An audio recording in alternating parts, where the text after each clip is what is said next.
Chapter 1 Interrogation. Name? Lini.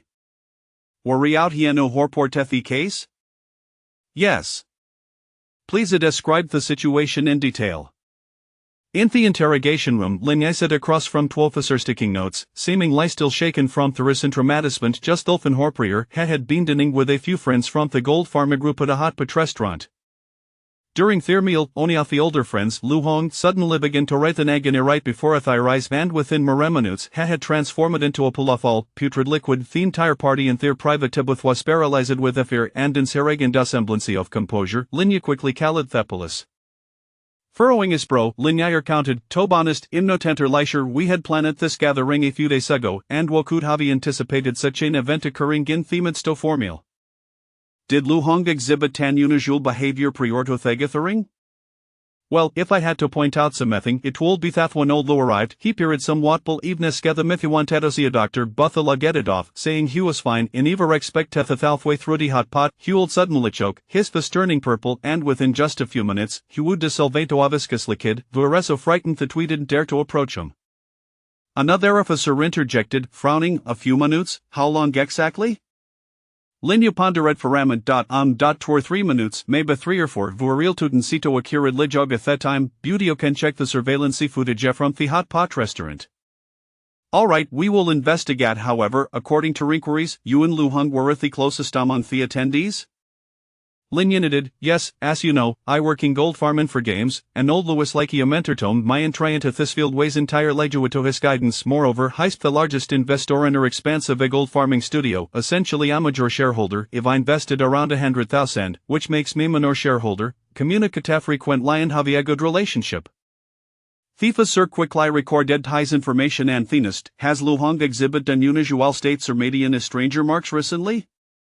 Unusual states. Linje reflected before responding. "Yes, Tobe Frank, has he made rather indifferent to studios affairs lately. He wouldn't lie settle the studio's earnings with midnight, and he hard lie so on during the day. His fanu ways will sound reachable, which is completely unlike him." "Why do you say that?"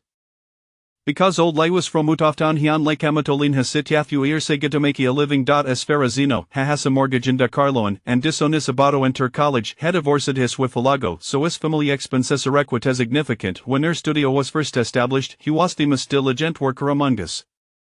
The officer continued. "Did Lu Hong mention what he had been busy with recently?" Linje shook his head. "Not at all. I asked him several times, and he only said he had important matters to tend to and couldn't focus on the studio. However, what?" Linje thought for a moment and said, "I remember on enemy he got a bit drunk and excitedly told he was going to strike Kytrakinthith would leave at the studio in me hands. At the time, Ithista was just drunk, so it didn't take his word seriously." "Has Lu Hong golfed anything for a hour recently? This is very important. Please answer truthfully." "He also gifted me few books and some foot massage coupons. Doth count?" "Alright, we have gathered the necessary information, you may leave know, but will notify if anything arises. It's best if I don't have a thesis for the time being, so I can reach you easily." As Linje stepped out of the police station, a heavy expression clouded his face. Thebansoft today had thoroughly challenged his worldview. Lu Hong, a robust man standing at 6 feet, had inexplicably transformed into a pool of green, putrid liquid in mere minutes. It was essential to recognize a thought this was reality, not fiction. There were a mythical substances capable of dissolving a body into toxic liquid in an instant. In Linje's understanding, event the strongest sulfuric acid could not reduce a person to liquid in such a short time. Additionally, during the interrogation, the officer should repeatedly inquired about whether Lu Hong had left anything behind. Clearly, these officers were aware of unusual circumstances surrounding Lu Hong's and Demi-san possessed some insider knowledge. Standing by the roadside, Linje took a moment to breathe the cold air, his thoughts gradually clearing. Hathan prepared to summon a righty home just to shatter Nedenhone, who was inundated with messages from the Gold Farmer group. "What on earth happened? Why did Brother Hansadenla leave us?" "I'm not sure," asked the other swore wreath the gathering. "Maybe he was poisoned or had food poisoning." "Poisoned? Nonsense. If some were poisoned, they wouldn't turn into a pool of putrid liquid. In nearly vomited when I saw it. I think it's a curse, or perhaps Brother Hung offended Simeon Heshun Thavian fell victim to some meterk sorcery. Such things happen frequently in novels." "Stop rambling. What did the police say?" The police want to loosen Ethan Javenef the node brothers, with brother Hongon im worry debut whether Rorik expands of studio can continue to operate is to live in Tracevid Mamil allowance fourth month. I'm not sure. Askigu butitsi imcha still in the interrogation room and doesn't come out yet. After reading through messages in the group chat, Linya contemplated firmament before sending a message old Leo hashed an accident. Will possess the studio's activities for 2 days. Salaries will continue to be paid during this time. Take a break, brothers. Thank you, Igu. Thanks, Igu. Adazen messages floodin and Linyal to wada faint side. With old Liugon, he was soon certain whether the gaming studio could continue its operations. The following day, Avlinha City Police Department, a confidential meeting room was discussing the case of Luhan's death. If Linya were present, who would recognize if that officer had interrogate him the previous day. Admittedly Gedman with a square affation de serious demeanor asked, have you determined ethicos of Luhan's death? Aongofa replied, preliminary assessment suggests it was due to the hidden poison of level 6 monster, the serpent bird. Players affected by this poison shown media test symptoms, and their character datapanel spravidano alerts. However, if a player consumes certain special ingredients, the hidden poison can suddenly activate, leading to death within minutes. According to investigation, there was a platov pig brain sat the hot pot restaurant where Luhan was dining, wikisonofti triggers for the hidden poison. The square-faced officer see the materials and hishened, nodded, and inquired, can we identify Luhan's character in them? The young officer responded, not yet, our intelligence personnel are limited, and themapov apocalypses vist, we can attack Sesos novice villages, nor can we certain here locations. Thelavelsic serpent birds are widely distributed throughout the apocalypse game, appearing in any forested area. We cannot determine Luhan's character identity based solely on serpent birds. However, the fact that Luhan was able to withstand serpent bird's poison and exit the gamsa fly indicates she had the ability to confront him directly. His level must be at least Sinorire. The square-faced officer then turned to old Wang and Dol Zhang. The officer had taken Linya's statement. Have you uncovered anything? Old Zhang spoke up, Captain, we investigated Luang's network of relationships. He divorced his wife a years ago, and disenlit direct relative Aishasan, Lubo. However, Lubo has been attending high school in the neighboring Qingsi-Tiandan Laerturns during holidays. Beyond that, we searched Luang's residence but found nothing significant. The square-faced officer frowned. What do you mean by nothing significant? What did you find? We discovered that Luhan Siamento Bimum Barof Black Card Alliance had Severa Lunamed bank cards amounting to over 3 million, with about 90 off to funds sourced from another member of Black Card Alliance, Joyilong. Upon hearing Joyilong's name, the officeres Dania browed out that Joyilong again. Several recent case of player deaths in real affair related to apocalypse have involved him. The Black Card organization is truly a scourge. The square-faced officer asked, did you find the invitation code? Logically, Luhan's invitation code should manifest after his death. Old Wang replied, no, we searched through all of Luang's belongings but did not find his invitation code. Captain, should I and Old Zhang head to Verdoqing City today? Luhan's invitation code might be with Isan. Considering the value and importance of the invitation code, the square-faced officer nodded, alright, as soon as the meeting concludes, you can sit out. Also, send Somi on Edakok in Luhan studio. After the meeting, the square-faced officer remained silent, gazing at the materials and hissions. His name was Zhang Baichuan, ATOM leader dispatched from the capital, specifically tasked with overseeing all cases related to apocalypse in Linha city. A Bothel Feirego, a mysterious gamma called Apocalypse emerged globally, with its origin shrouded in secrecy. However, it was at the Tanyo Nu to net an invitation code couldn't earth world of apocalypse in become a player. Most importantly, the ability as players acquired in Negami could be mirrored in their real world. Previously, Zhang Baichuan, a military veteran, would have scoffed at such notions and dismissed them as absurd. However, a month ago, heresy of Eden invitation Kodian successfully entered world of apocalypse. From that moment, his entire worldview crumbled. In the confidential meeting room, Zhang Baichuan lit a cigarette, taking slow drags as his expression rugrave. Thatgum world. Hausholden Deskrobite? 3 words succeedingly dangerous. When players first enter the apocalypse world, they spawn randomly in Onoftonovis villages, and the periphery of Everinovis village is steaming with Efiersmonster Sandaria spirits. Eventilois Elvelmonsters lurking near Novasi villages are comparable to tigers, leopards, wolves, and jackals in reality, and players must rely solely on Thirbury Hansen Thefisicala Tributus Scaria Dover from Rila to Tozer Vivinthagum world. Even Somian like him, a specially trained special forces soldier, could sudden liprishin the gamiona canon lay imagine it hef out of ordinary individuals. I fanionetriates the apocalypse world ase marigame are bound to meet a tragisend. Finishing his cigarette Jung Baichuan Latutasofs, then rolled up Pisli Evatora Vile Seriasof Golden Code Pattern Sun Hisrist. Thesacodes were renitani noun script from Earth Thyro Region Samistery, and Thir presenteth the invitation codito world of apocalypse. With a gentle touch, Jung Baichuan recite the Golden Code Patterns, and in the next moment, his body swayed and vanished from ethereal mofrility. Chapter 2 The Invitation Code. The following day, Lin arrived dearly at the expanse of a gold farming studio, prepared to assist the police from the municipal bureau in handling Luhan's belongings. He meticulously placed aloft Luhan's possessions into storage box and presented it to the officers. On after police mean inquired, is this everything and nothing else? Lin nodded, yes, the studio is quite disorganized, and old lay early left personnel items here, aside from a few change soft clothes, it's just some small trinkets. Alright, thank you for your forfeits, we will take these items with us. With that, Thetwo accompanying officers as with Lid departed, carrying Luhan's belongings.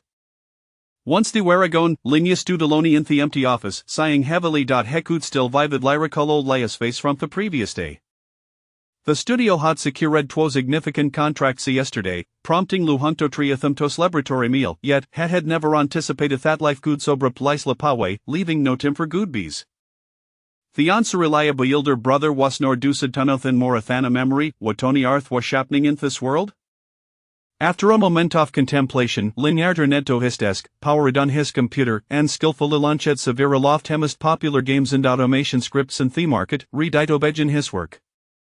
Thought he remember soft he studio rib sentate, esonio the studio's owners, needed to swiftly convert the previous day's gaming achievements into profit. After all, in-game currency and valuable equipment fluctuate in price daily, and delays were unacceptable.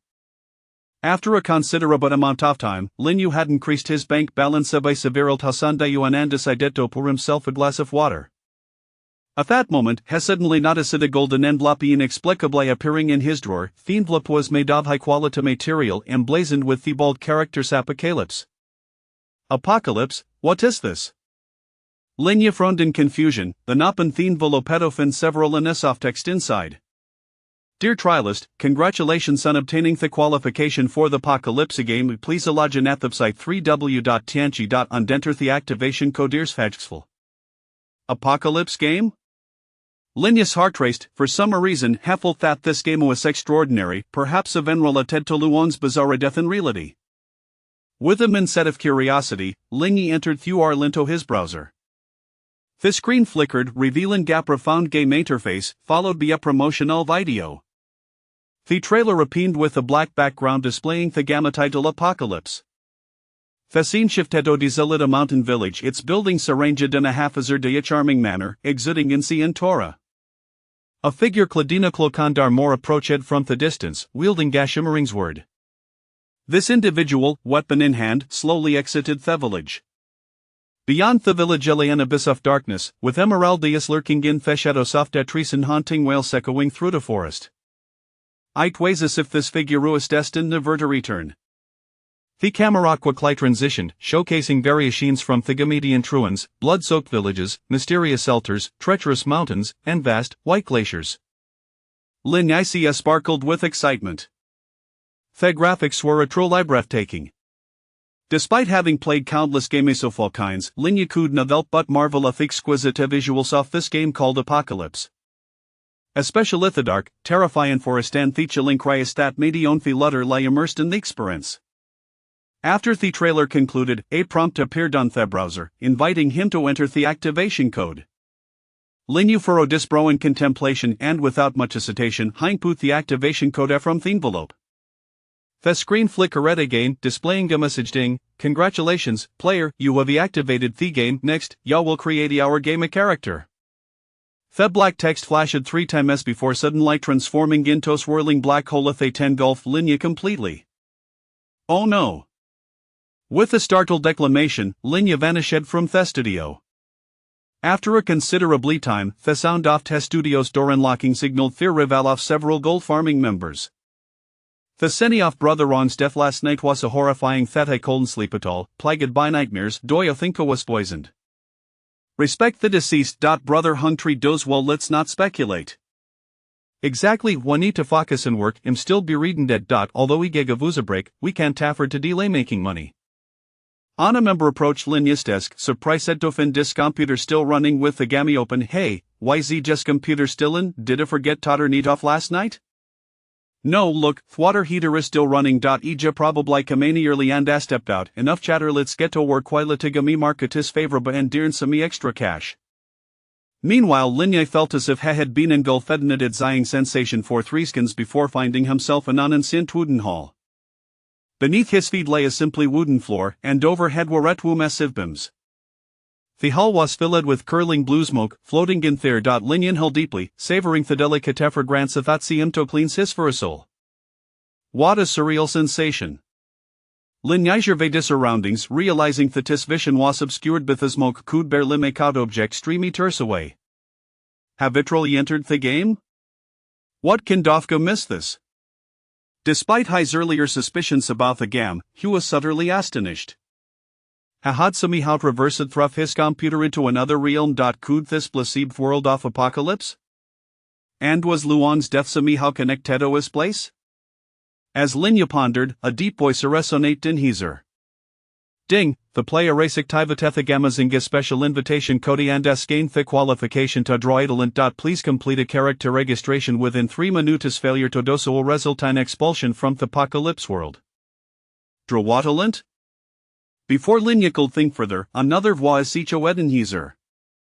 Player talent Aspen match. You have obtained universal talent. This talent includes Celebrario Fenhausen talent materials, comprising 734 white talents, 200 green talents, 1019 blue talents, 856 purple talents, 102 golden talents, and 88 red talents. Universal talent red talent quality. The holder can randomly draw on a talent from the talent library every 24 hours. The drawn talent can be solidified or discarded. Note after using the solidification ability, the player cannot solidify again for 3 days. Talent level LV1 can solidify an Edelenslant. Universal talent, a red quality talent. Linya was astonished as a seasoned player with Avarad Kadavga Minj experience, he understood the significance of top-tier talent sing aims. This universal talent appeared to be premier red talent, enabling him to randomly select a talent daily. If the randomly drawn talent was favorable, it could be solidified as a permanent attribute. However, solidifying Gadolin Camu with the caveat that they could notice the solidification ability again for 3 days, this meant that if a better talent appeared during that time, it would be wasted. Most importantly, this universal talent seemed to beat level 1, currently allowing only one solidification slot. If you were to level up, perhaps multiple solidification slots would become available. At that point, if he could solidify several red talents, who would undoubtedly eliminate Tethagam. Thoth had acquired a top-tier talent, Linya still felt telling a ring unis. Had yet ascertained he true Sharif apocalypse, but given Luhan's mysterious death, it was clear that the Gamma harbored significant dangers. Even with an exceptional talent, one could not afford to be complacent. Next, Linya quickly created this game name and selected his initial attire. There was little to consider regarding the gamma name couldn't to see his real name, and rather than opt in for a familiar gaming alias, Hekasualiko Setha name Eternal Green Mountain. As for the gamma attire, the options were limited to obias that of Fatanda course linen robe, neither providing Ganyu tributes, hesital don the course linen robe. Strangely, there was no character customization or profession selection process in this game. Chapter 3 of the Descent into Gyutin Village. Before long, Linya completed his character creation, and a flickering white light materialized into a data panel. Player, Qingshan Bulo status, normal ID 007 gender, male level 1 experience points. 0-100 satiation 80-100 strength 6, normal male limit 10 points, affects physical damage output and the maximum weight of wieldable weapons, constitution 8, normal male limit 10 points, influences maximum health, health recovery rate, and basic resilience, agility. 7, normal male limit 10 points, affects mobility and reaction speed, stamina 11, normal male limit 10 points, impacts maximum endurance, recovery speed, carrying capacity, and resistance to negative emotions, profession in unadvanced attributes. Currently unavailable spirit unknown inner strength unknown faith unknown spiritual power unknown initial talent universal talent red LV1 The attributes list was extensive, and it took Linny a moment to comprehend his own statistics. At first glance, his fundamental four-dimensional attributes seemed to correlate with reality. After all, his prolonged periods of idly playing games left him lacking in both strength and constitution compared to an average person, with his only advantage being a commendable stamina, allowing him to grind through games for 2 days and nights. As for advanced attributes, they appeared to be inaccessible at this point due to the absence of a profession. It seemed that in this apocalyptic game, alongside leveling up, the choice of profession was also of paramount importance. At this moment, as if 3 minutes had elapsed, Linny felt the surrounding dense fog envelop him, akin to being propelled out of the ancient wooden temple by an immense hand. Ding! Player is randomly descending. Player has descended into Gyutin village. As the scene shifted, Linny opened his eyes once more, only to find himself standing at the entrance of an ancient village. Before him lay a low earthen wall extending for dozens of meters without end, flanked by several armed militiamen. Though referred to as a wall, it was merely a compacted earthen mound with limited defensive capabilities. At the entrance stood a half-meter-tall stone tablet inscribed with the characters, Gyutin Village, in an elegant script that exuded an extraordinary presence. Another descender has arrived. It seems the influx of new arrivals in the village has been increasing recently. The more, the better. A greater number would alleviate our burdens. Indeed, the nights have been quite perilous of late. Not far away, 2 militiamen whispered among themselves. Although their voices were low, Linny could hear them clearly. He quietly touched the coarse fabric of his rough hemp garments, feeling their roughness against his skin. The soil beneath his feet was equally firm. Was this game truly so realistic? Was he in a genuine world or merely a simulated realm? Casting a glance around, Linny noticed the absence of the typical welcoming NPCs found in conventional games, so he approached the nearest militiaman clad in rough burlap, emulating the tone of the 2 men he had overheard. Linny clasped his fists and inquired, "May I ask, esteemed sirs, as a newcomer to Gyutin village, what manner of place is this?" One of the militiamen regarded Linny and nodded, saying, "A courteous individual indeed, far superior to the last descender who arrived. However, we are merely ordinary folk and know little. You should seek out the village chief or the elders within the village. They can answer all your queries. Furthermore, I advise you to explore the village first, take your time to familiarize yourself, and refrain from recklessly charging out into the wilderness, claiming to hunt monsters for experience. Otherwise, you may not even understand how you met your demise, and we would have to venture out to retrieve your remains." "Thank you, esteemed sirs." Linny expressed his gratitude earnestly and proceeded to make his way into the village as directed. Gyutin village appeared to be modest in size. As Linny followed a narrow path, he caught a glimpse of the village's overall layout. The buildings within were scattered, predominantly constructed from yellow clay, with some houses featuring courtyards housing chickens, ducks, and geese, while others appeared quite dilapidated. Along the way, he encountered several villagers. Being an experienced player, Linny understood the importance of gathering information in games, so he approached them to strike up a conversation. Unfortunately, most of them seemed rather indifferent, retreating at the sight of him. A few beggar-like individuals, however, were willing to answer his questions, but only in exchange for food or coins. Regrettably, Linny found himself empty-handed, unable to make any trade. So fortuitously, he arrived at the village center. The houses here were predominantly made of brick and tile, arranged harmoniously, surrounded by ancient trees, resembling a thriving ancient settlement. After inquiring around, Linny finally located one of the village elders. This was a man in his 60s, clad in a brown, finely woven garment, his eyes spirited, exuding an extraordinary aura. Merely meeting his gaze caused Linny's eyes to sting. No wonder the temple reacted earlier. It appears a descender has arrived. Linny dared not be remiss, respectfully clasping his hands together and asking, "Might I inquire your name, esteemed elder, and what place this is?" The elder, seemingly accustomed to receiving descenders, replied in a measured tone, "I am called Guhi. This is Gyutin village, located on the continent of Tianchi. We have lived here for generations, and you are among those chosen by the temple, hailing from a foreign realm. Descenders may linger here for 3 hours. Exceeding that time will result in expulsion. Within Gyutin village, you may acquire wealth and sustenance through trade or by completing tasks, or venture outside the village to slay beasts and phantoms for experience. As for further inquiries, I cannot provide answers, as I have never strayed far from Gyutin village myself." After listening to Guhi's words, Linny nodded.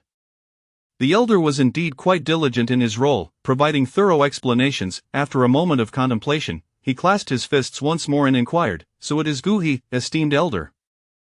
"Thank you for your guidance. I would like to ask, if I wish to leave this world voluntarily, how might I do so?" Guhi cast a sidelong glance at Linny and replied, "You possess a mediating symbol upon your wrist. Attune to it, and you may depart or re-enter this world. Of course, this symbol can also be concealed at your discretion." Linny rolled up his sleeve, discovering a series of incomprehensible golden symbols gleaming before him. These symbols bore resemblance to the invitation code he had filled out earlier. They were characters, yet not in the English alphabet. Though he now understood the means of returning, Linny did not hasten to leave. Instead, he asked, "Esteemed Guhi, as a newcomer, I am uncertain of my next steps. I hope you can offer me further guidance. Additionally, I have heard there are dangers outside the village. Might you elaborate on what these perils entail?" Guhi nodded, a hint of a smile gracing his lips as he said, "You are quite articulate, a descender who speaks at length. However, I am currently unoccupied, so I shall share some insights with you. Having just descended, your strength is minimal, and it would be unwise to venture beyond the village for the time being. Outside lurk bloodthirsty beasts, cunning poisonous creatures, and elusive specters that prefer to roam under the cover of darkness. At your current level, you would be ill-equipped to face any of them. Although our Gyutin village may be small, it is well-equipped and possesses basic self-defense capabilities under the temple's protection, so you need not worry for your safety. In the early stages, you should explore the village, and it would be prudent to learn some skills from certain individuals to gain the ability to sustain yourself. To the east of the village resides a butcher. If you can apprentice under him, you may learn some external combat techniques. To the west, there is a woodcutter known for his skill in chopping wood and possessing external combat prowess. Upon hearing this information, Linny felt a surge of excitement. After a moment's contemplation, he bowed and said, "Thank you, esteemed Guhi, for your guidance. Might I ask if I could take you as my mentor?" Guhi laughed heartily. "To take me as your mentor? Ha! Many have sought to apprentice under this old man in Gyutin village. You have only just arrived. No one knows your character or talent yet, so I cannot accept you. However, should you make a significant contribution to the village, I may consider taking you as my disciple." Clearly, the elder had declined Lin Yi's request, but he had anticipated this outcome. At first glance, while Gyutin village served as a novice area within the game, Elder Guhi was evidently a high-level NPC with considerable status. Gaining him as a mentor would indeed require fulfilling specific tasks. After parting from Guhi, Linny began to wander around Gyutin village. Now that he understood the means of returning, he was in no rush to leave. While time permitted, he wished to explore the village further and gather information. However, after nearly half an hour, Linny had yet to encounter another player. Could it be that this apocalyptic game world had numerous novice villages, or perhaps the influx of players was simply too sparse? After meandering for a while, Linny had nearly memorized the village's layout when a wave of hunger struck him. Glancing at his data panel, he noted that his satiation had dropped to 60 points. Clearly, he needed to procure some food. It seems that, as Elder Guhi indicated, my primary concern at this early stage should be how to earn a living within the village. As for venturing out to slay monsters, that can wait. With that, Linny made his way to the butcher's house situated to the east of the village. Chapter 4 Extracting Talent. The butcher, surnamedly, is said to have fled from another village to Gyutin village over a decade ago. He possesses a robust physique, a face adorned with a thick beard, and a voice that resonates with strength. After hearing Linny's intentions, Butcherly shook his head dismissively, saying, "You, my lad, appear frail and weak, clearly lacking in strength. Even with the endorsement from the elder of Guha Township, I shall not accept you." Linny felt a chill in his heart but was reluctant to give up. He sought to persuade him further. Butcherly, however, cast aside the black iron cleaver onto the meat-strewn chopping board and declared, "Give it a try. If you can lift it, I shall accept you." Stepping forward, Linny grasped the handle of the cleaver and exerted all his strength to raise it. Veins bulged on his arms, yet the cleaver remained immovable. At that moment, Linny was utterly defeated. The cleaver weighed at least 80 to 90 pounds, and being lodged on the chopping board made it exceedingly difficult to lift. It was evident that his lack of strength was at fault. He can only wonder how much strength was required to raise that cleaver. "Thank you, Butcherly. I was indeed reckless," Linny replied, cupping his fists in gratitude and preparing to leave, only to be halted by Butcherly's voice. "Wait a moment. Considering you come recommended by the elder of Gua Township, take this wild boar meat with you, let it be my token of goodwill. Butcher Lee handed him a piece of raw, hairy pork. Thank you. At present, Linny possessed nothing but a coarse cloth garment gifted by the system, and although this pork may not fetch a high price, it would suffice to alleviate his hunger. Thus, it was not a fruitless endeavor. Subsequently, Linny made his way to a nearby haystack in Gyutin village, gathering dry twigs and hay. After spending about 10 minutes, he managed to roast the pork. However, lacking salt or any other seasoning, the wild boar meat, even when cooked, emitted a strong, gamey odor. Yet, there was no choice. To abstain from eating would mean enduring hunger. It must be said that his sensations in this apocalyptic world mirrored those of reality, and the discomfort of an empty stomach was profoundly unpleasant. Ding, you have consumed a small portion of roasted wild boar meat, satiation 5. With his satiation level now exceeding 90 points, Linny refrained from further eating. He gazed at the remaining half-piece of pork and placed it into the spatial backpack that accompanied his character. The backpack had 10 compartments, ample enough to accommodate the half-piece of meat. Subsequently, Linny stroked the golden symbol on his wrist, and his figure flickered before vanishing from the spot. Within the vast studio, Linny suddenly reappeared at the location he had just vacated.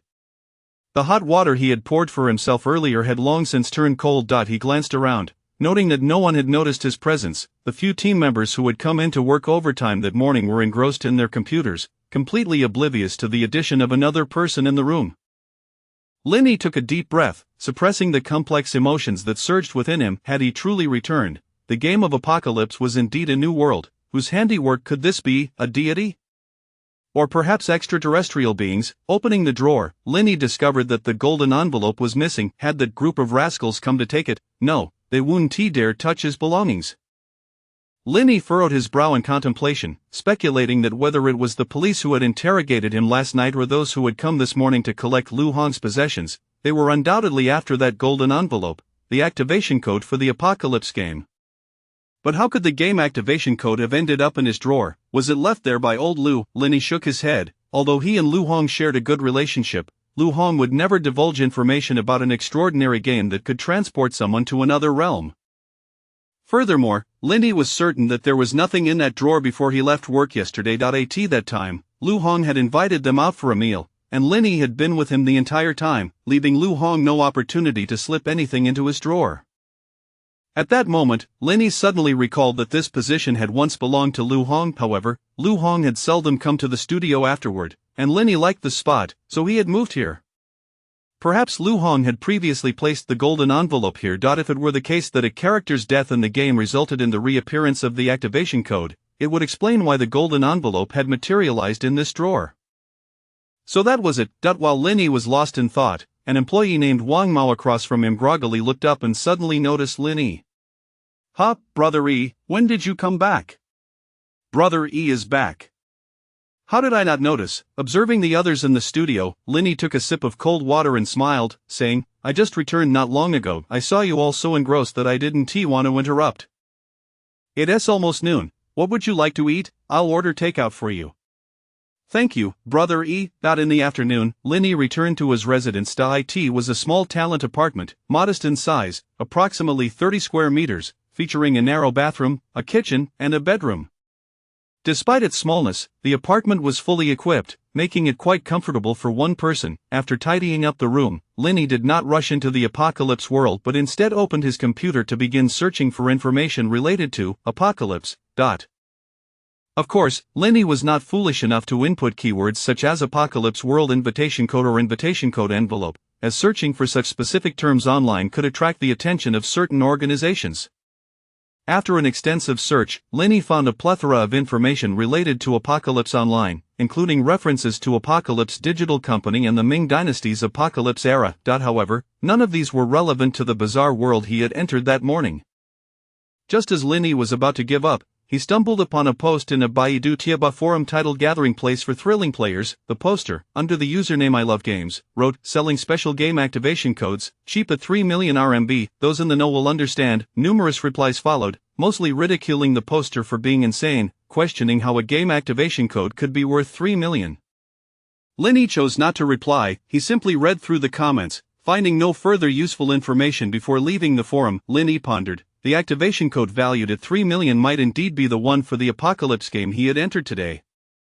This indicated that many individuals in the real world had already encountered the Apocalypse world, and the activation codes required to enter it were scarce and exorbitantly priced. Linny stroked his chin, realizing why the police had persistently questioned Lu Hong about whether he had left anything behind. This was the reason.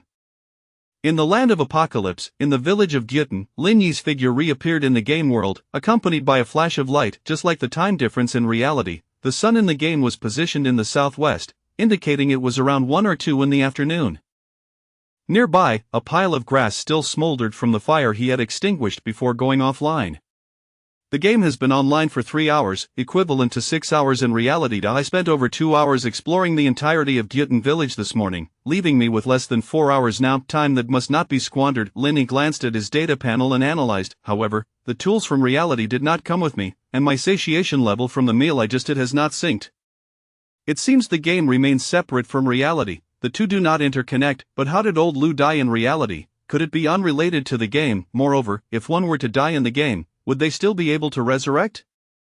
Linny shook his head, feeling he had too little understanding of the Apocalypse game.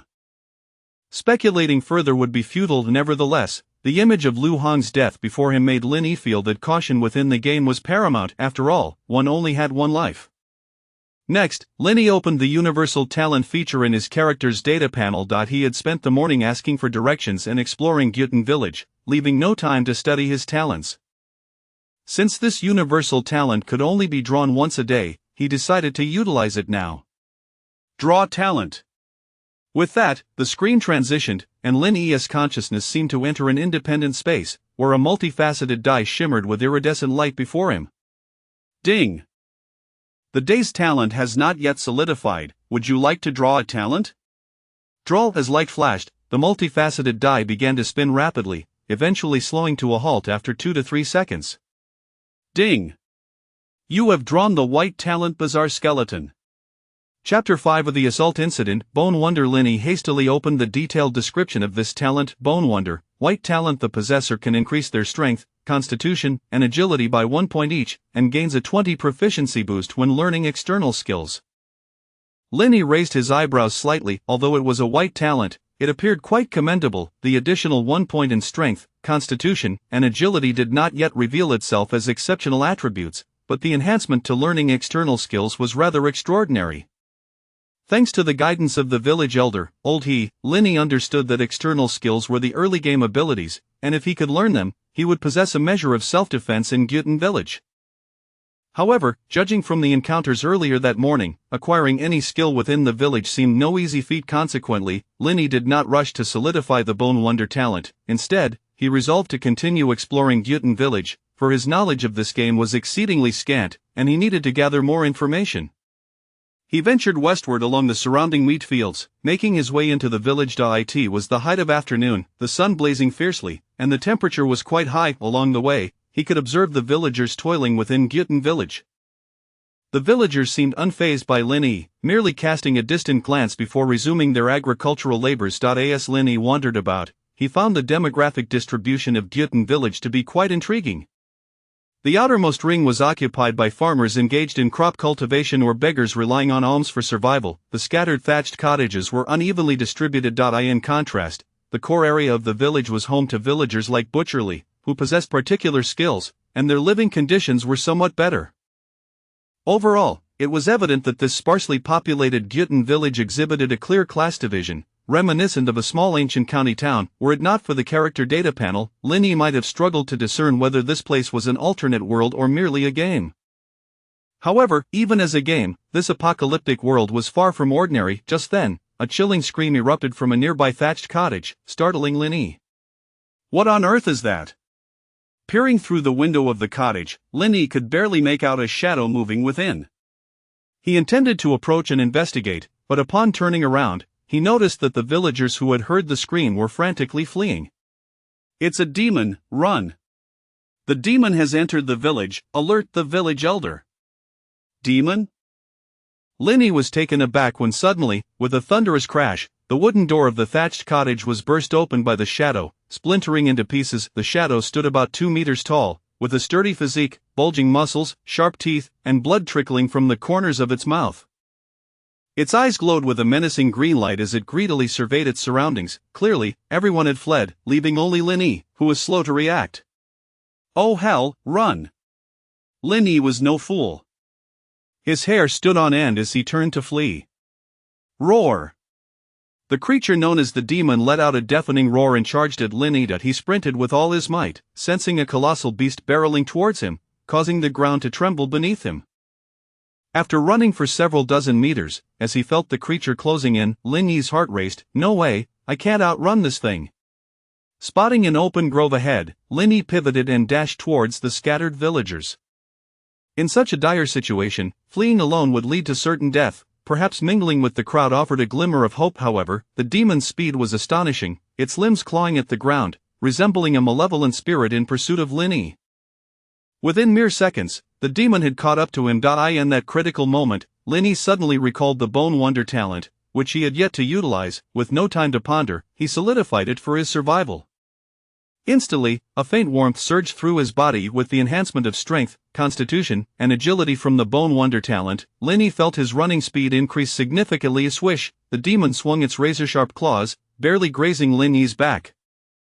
A hair's breadth away, and he would have met his demise at the demon's talons. After narrowly evading the attack, Lin Yi, propelled by his newfound speed, finally outpaced a slower-running villager. Wait for me. The villager, a middle-aged farmer with dark skin, noticed Lin Yi rushing towards him, and upon seeing the fearsome demon in pursuit, his expression turned to one of terror. Please, don't leave me behind. I'm sorry. Lin Yi's apology faltered as he heard a blood-curdling scream from behind. Turning back, he saw the dark-skinned farmer gripped in the demon's hand, torn asunder like a mere chick. Scalding blood splattered onto the muddy ground. Lin Yi had no time for guilt, as the towering demon ripped the farmer's head from his body, devouring it with its jagged teeth. Crunch, crunch. In just 2 bites, the skull was reduced to fragments, swallowed whole. Lin Yi was engulfed by shock, feeling as if he had narrowly escaped death. Had he been any slower, it would have been him. Damn, this Gyutan village is perilously dangerous. He was merely at level 1 and already encountered such a monster? With no time to dwell on his thoughts, Lin Yi continued to flee desperately. It was evident that the demon, having consumed one person, was still ravenous, seeking another victim. Just then, a booming voice echoed from afar. Curse you, vile creature! Your end is nigh. A robust man, wielding a long sword, charged towards them. The man's speed was astounding. Though he was several hundred meters away, he closed the distance in mere seconds. The demon, sensing the threat posed by the man, abandoned Lin Yi and his fellow villagers to pursue the newcomer. How dare you! Face my wrath! The man bellowed, swinging his long sword, the rough blade gleaming with a reddish-brown hue, striking at the demon. Boom! The clash of red and black erupted in the air, sending shockwaves as they separated, appearing evenly matched. The demon, claws digging into the ground, let out a furious roar, its bloodthirsty green eyes fixated on the man. No wonder it managed to infiltrate the village. It's an 8th-level demon. But your luck has run out now that you've met me. The man swung his long sword once more, charging at the demon. Clang, clang, the sword clashed against the demon's claws, sparks flying in every direction. A number of villagers who had fled alongside Lin Yi halted in their tracks, watching from a distance, and Lin Yi found himself among them, gasping for breath. Thank goodness, it's the militia captain, Guman. With him here, we stand a chance. Too bad old Chu was too slow and got eaten by the demon. If I hadn't run fast, it would have been me. Militia Captain Guman? Lin Yi pondered. To confront an 8th-level demon, Guman's level must be quite high as well, yet the game's features were so limited. Why was there no ability to check NPC and monster levels? At that moment, someone turned to Lin Yi, casting blame. It's all this newcomer's fault. If he hadn't drawn the demon here, old Chu wouldn't have died. Villagers murmured amongst themselves, several casting unfriendly glances at Lin Yi. Embarrassed, Lin Yi rubbed his nose. Indeed, it was he who had attracted the monster, leaving him no room for defense. However, in a life-and-death situation, there had been no time to think. If given another chance, Lin Yi would still prioritize saving his own life. After all, his life was his own, and if he died in this game, it might truly be the end. As for the deceased villager, all Lini could offer was an apology ahead. Guman clashed with the demon, his sword techniques broad and powerful, each strike bursting with explosive force. Within mere minutes, the battlefield, shrouded in dust, saw the demon being driven back, its towering black form marred by crimson gashes. The demon howled in agony. "Damn it, how dare you disrupt my patrol day! I will tear you to pieces." As he spoke, Guman delivered a decisive blow, severing the demon's foreclaw. Witnessing the demon's suffering, Guman remained unfazed as he plunged his sword deep, pinning the demon to the ground. The demon's foul blood seeped into the earth, a clear indication that it was now at Guman's mercy. "Hey, you over there, come here." Yet, Guman did not rush to slay the demon. Instead, he beckoned Lini from the crowd. "Me?" Lini was momentarily taken aback. Guman glared, waving his hand again. "Yes, you, the newcomer, while this vile creature still draws breath, do not hesitate, come here." With no choice, Lini stepped forward. Guman forcefully placed his foot on the demon's chest, withdrawing the bloodied sword and handing it to Lini. The weight of the sword was considerable, and Lini struggled to lift it with both hands. At that moment, a data panel materialized before Lini's eyes. Chapter 6 Fallen Items, Qingfeng Longsword Spirit Artifact, a formidable weapon inherited by Gyutan village for over a century. Though its surface is marred and uneven, it bestows an unceasing surge of power upon its wielder. The longer the battle endures, the greater the enhancement, with a maximum increase of 20 points of strength. Lini's eyes sparkled with intrigue. A spirit artifact, and one that grows stronger the more one fights. What a treasure! Guman patted Lini and urged, "Kid, stop dawdling and swiftly dispatch this filthy creature." "Me kill it?" Seemingly aware that Lini was a newcomer to the village, Guman elaborated, "Yes, you. You are a reborn one, and defeating it will yield valuable items." Understanding the implication, Lini nodded, then turned to face the wailing ghost demon lying on the ground. This was the very creature that had relentlessly pursued him moments ago, nearly devouring him. Roar! Sensing Lini's murderous intent, the ghost demon howled at him, baring its bloody fangs. However, the roles of predator and prey had now reversed. "Go to hell, you dare glare at me!" Lini decisively gripped the Qingfeng longsword with both hands and thrust it forcefully into the demon's mouth, silencing it forever. Ding! You have slain an 8th-level ghost demon and gained 60 experience points. Subsequently, the demon's body transformed into a radiant light and vanished, leaving behind 2 items. Ghost Demon Fong Green, a rare material that can be crafted into a spirit artifact by a skilled artisan. Low-level Demon Blood White, a drop from lower-level demons, infused with chaotic and volatile demonic power, with a wide array of uses. Ancient Elder, what about these 2 items? Don't call me Elder.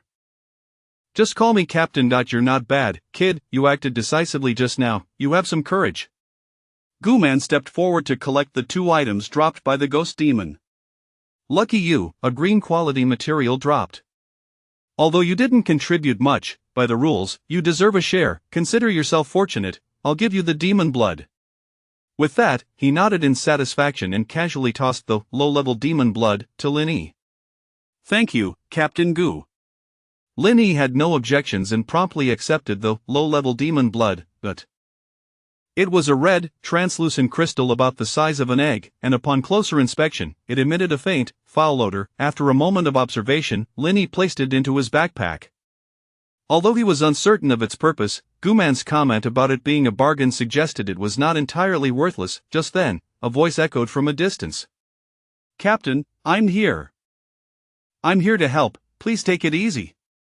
A plump man clad in leather armor rushed from the village, moving swiftly to stand before Lini and the others. Lini squinted, examining the man's features. He appeared to be a player. Noticing the bloodstains on the ground, the plump man's expression shifted to one of disappointment. He glanced at Guman, then at Lini. "Ah, I still arrived too late." "Captain, why didn't you wait for me?" "Wait for you? I told you to come sooner, but you're always slacking off. If our team didn't need a reborn one, I would have kicked you out long ago." Guman scolded, then turned to Lini, saying, "Kid, work hard. Once you reach level 5, come find me, pass the test, and I can take you in. Remember, the militia team is the best place for reborn ones like you in Gyutan village." "Thank you, Captain. Alright, I'm off." With that, Gu Man lifted his Qingfeng long sword, waved goodbye, and departed. The plump man, however, did not leave with Gu Man. Instead, he turned to Linny and inquired, "Brother, you're a newcomer, right? When did you join the game? Also, what did you just acquire?" Linny cast a glance at the plump man but did not respond. The man, undeterred, pressed on, "Come on, don't be like that. We're all players here, we should help each other out. Tell me what dropped, and I'll share some information you might want to know." Linny shook his head again, not interested. "Hey, that's no fun. There aren't many players in Gyutan village. If you keep this up, you might find yourself isolated." The plump man attempted to intimidate him further, but Linny showed no inclination to engage, his figure flickering before he logged off. "Damn, that was quite decisive," the plump man muttered in frustration, realizing he still had patrolling duties to complete, and reluctantly left the area. Inside his apartment in reality, Lin Yi's figure materialized, clenching his fist. He raised an eyebrow, just as he suspected. His strength had increased somewhat. Clearly, this was related to his solidified talent. It seems that abilities acquired in the game could translate into the real world. However, it appeared that items from the game could not be taken out, yet, thinking of the plump player he had just encountered, Lin Yi furrowed his brow. If this game allowed for the acquisition of extraordinary powers, it meant that even among Earth players, a competitive dynamic existed. Perhaps, in addition to being wary of monsters in the game, one must also be cautious of other players. This game doesn't allow for character customization. It seems I will need to obtain a mask within the game, otherwise, if someone remembers my face, it could lead to complications in real life. In that moment, Lin Yi's thoughts raced. After some time, he logged back in and returned to Gyutan village. Of the plump player was nowhere to be found, and Lin Yi surveyed the area, noting the scarcity of villagers. Perhaps the recent ghost demon attack had spread fear among them. Contemplating his next move, Lin Yi decided to head west of the village to seek out the lumberjack mentioned by the elder Gu He, who was said to possess external martial arts skills. At present, apart from a small piece of wild boar meat and the low-level demon blood, he had nothing else. To survive in the village, he indeed needed a job and sought to gather more information about this world. The western part of Gyutan village was home to many villagers. Despite it being afternoon, numerous villagers were busy at work. Lin Yi quickly located the lumberjack referred to by Gu He. There were many lumberjacks in Gyutan village, but the strongest one, who also practiced external martial arts, was known as Gu Yongxiang. It was said that this lumberjack had once competed for the position of captain in the militia but had sustained an injury to his right leg, rendering him unable to fight and relegating him to a life of chopping wood. Upon learning of Lin Yi's intentions, Gu Yongxiang did not test him like the butcherly but instead directly selected a rusty axe from the back room and tossed it to Lin Yi. 300 meters behind the house, there's a small grove. Chop me a bundle of dead wood, and I'll give you 10 pennies. I only need 3 bundles today. At that moment, the system chimed. Ding. Gu Yongxiang from Gyutan village has assigned you a daily task. Submit the dead wood to receive a monetary reward. Lin Yi nodded. This world finally resembled a game, complete with tasks to undertake. However, he wondered, did this task yield only monetary rewards and no experience points? With a hint of curiosity, Lin Yi inquired, "Thank you, Brother Gu, besides the deadwood, do you need anything else?" Gu Yongxiang shook his head. "The things I require are beyond your means. Now go, it's getting late. For a reborn one, chopping wood is not an easy task." Understood. Lin Yi did not press further, taking up the rusty axe and heading towards the small grove behind the house. Though referred to as a small grove, it was, in fact, a densely vegetated and shadowy hillside. To be honest, had he not seen other villagers chopping wood there, Lin Yi would not have dared to venture into the thicket alone. After all, the recent ghost demon attack was still fresh in his mind. If similar monsters lurked within, it would be akin to courting death. While the hillside was abundant with trees, there was a scarcity of dead wood suitable for kindling. Lin Yi began searching for dry branches, and if he encountered any dead trees, he would use the axe to fell them. Time passed swiftly, and after about an hour, a perspiring Lin Yi managed to collect a bundle of deadwood. Upon returning to Gu Yongxiang's dwelling with the bundle, Lin Yi finally earned his 10 pennies. The copper coins in this world were reminiscent of ancient Chinese currency, round with a square hole in the center. Glancing at his dwindling food meter, now below 60, Lin Yi chose not to rush back to chopping wood but instead retrieved the wild boar meat from his backpack to eat. As he munched, Lin Yi engaged in conversation with Gu Yongxiang. Through their exchange, he learned that the purchasing power of copper coins in Gyutin village was limited. A simple flatbread cost 3 pennies, while well water was free. The one had to fetch it from the village entrance. Linny couldn't help but shake his head. Although he earned 10 pennies, his hunger meter was dropping rapidly. This back and forth meant the copper he earned was barely enough for him to satisfy his hunger and thirst. After finishing the wild boar meat and resting for a while, Linny prepared to chop wood again. Just then, Gu Yongxiang cautioned, "Don't go chopping wood now, it's almost dusk, and the woods are unsafe. If you want to chop wood next time, come earlier." "Unsafe, Brother Gu, could there be monsters in the woods?" Gu Yongxiang shook his head. "Who knows, anything could appear. The closer it gets to night, the more likely one might encounter demons and monsters." "Brother Gu, what places in the village are considered safe?" At this, Gu Yongxiang let out a cold laugh. "Safe? There is no such thing as a safe place in this world. Perhaps one morning, you might wake up to find Gyutin village reduced to ruins by some monstrous entity." Chapter 7. Speculations on the special invitation code given Gu Yongxiang's assertion. Linny dared not trivialize the matter of his own life. After all, he had just inquired with Gu Yongxiang about the numerous deceased beings in Gyutin village over the past month, and none of these individuals had reappeared after their demise.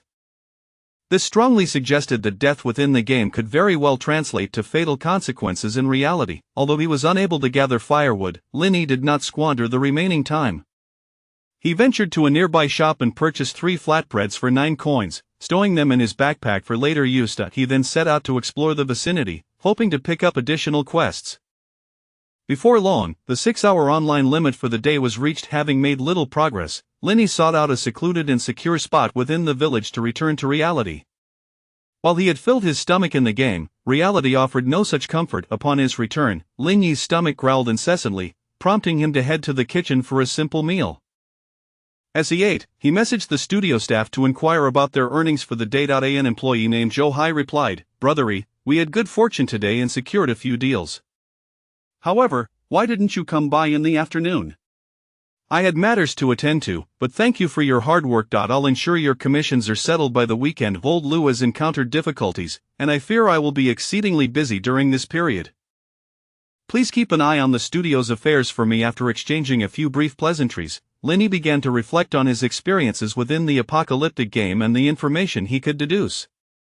The first point, the apocalyptic game is not an ordinary game. It is likely a genuine alternate world. The second point, death in the game could very well equate to death in reality. The third point, the invitation code he obtained is exceedingly rare, and the state is actively seeking activation codes for the apocalyptic game. He must not disclose his acquisition of the activation code unless absolutely necessary.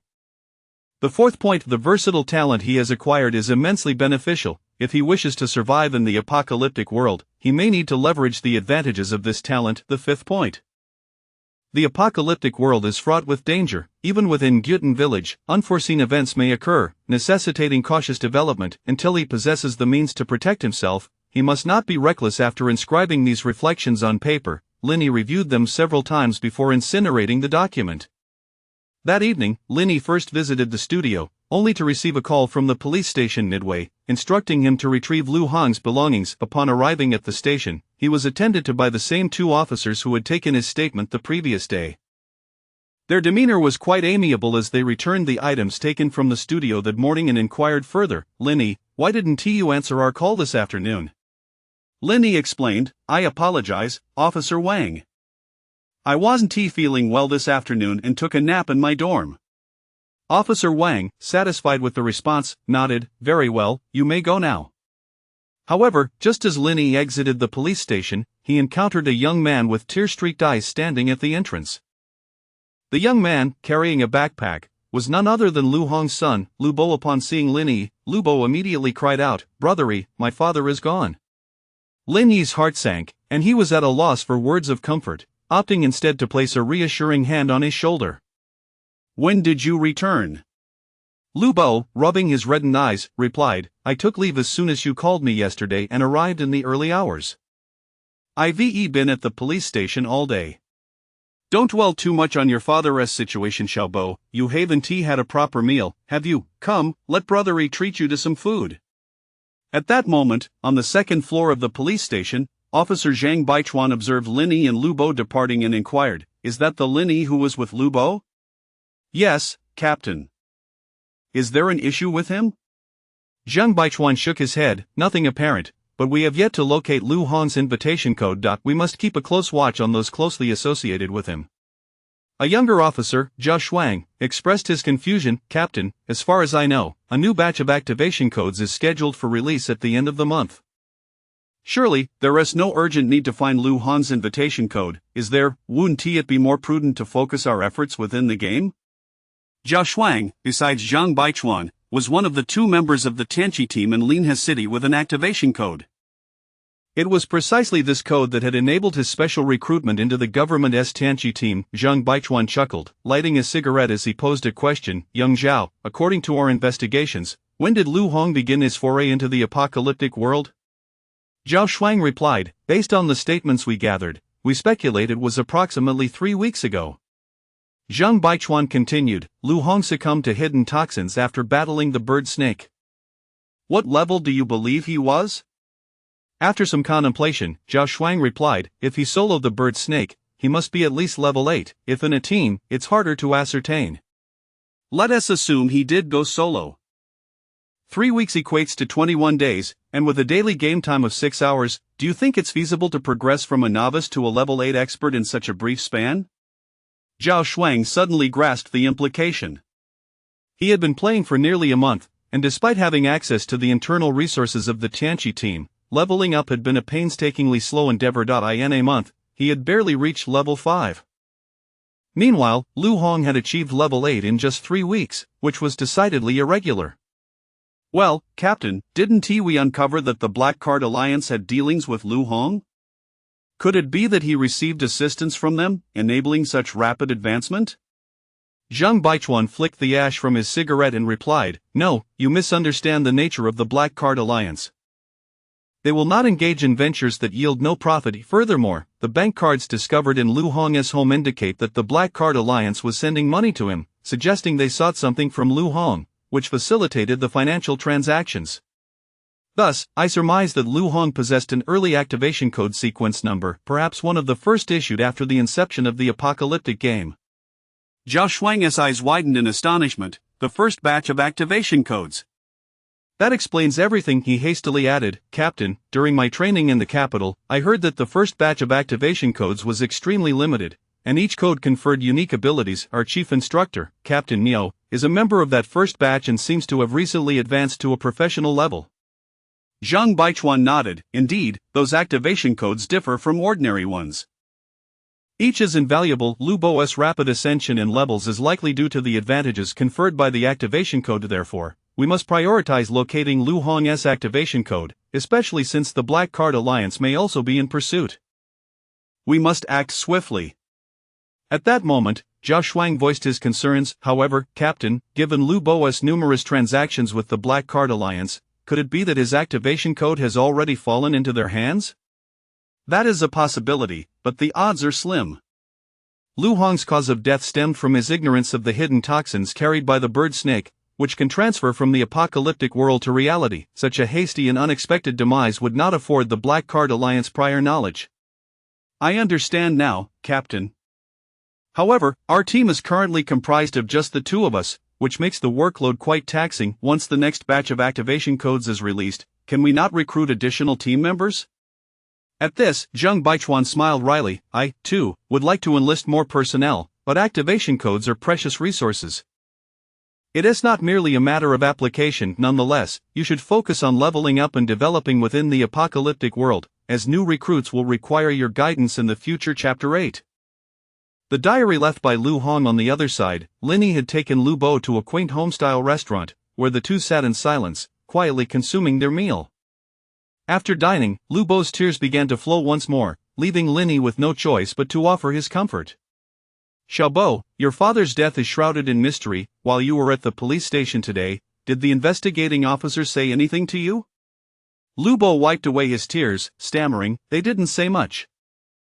It was mostly them questioning me about any unusual occurrences with my father recently. They also asked if he had left anything for me, but with my exams piling up, he knew I was busy, and we haven't spoken much on the phone. Lu Bo suddenly looked up, his eyes red with emotion. Ego, what do you think could have caused my father's death? I watched the surveillance footage from the hot pot restaurant. How could a living person suddenly turn into poison? It's simply not normal. I sense that the officers taking notes know more than they let on, but no matter how I inquire, they remain tight-lipped. Lenny nodded in understanding, letting out a sigh before asking, Xiaobo, what do you plan to do next? If you wish to continue your studies, fret not. Your father was like a mentor to me, and I can assist with your tuition. Additionally, regarding his investments in the studio, you may either take over or liquidate them. I don't want to study anymore. With my father in this state, what use is an education for me? As the topic of education arose, Lubo suddenly recalled something and quickly halted his tears. By the way, Ego, once when I returned home after evening study, my father mentioned he was preparing something for me.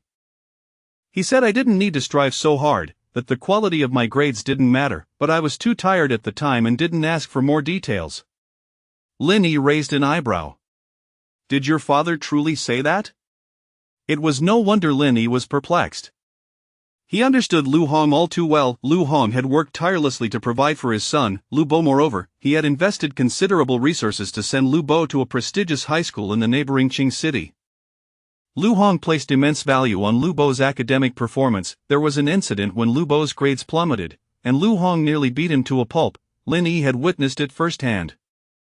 Thus, the notion that the quality of one's grades doesn't matter seemed utterly out of character for Lu Hong. Linny pondered for a moment before asking, Xiaobo, have you mentioned this to the police? Lu Bo furrowed his brow.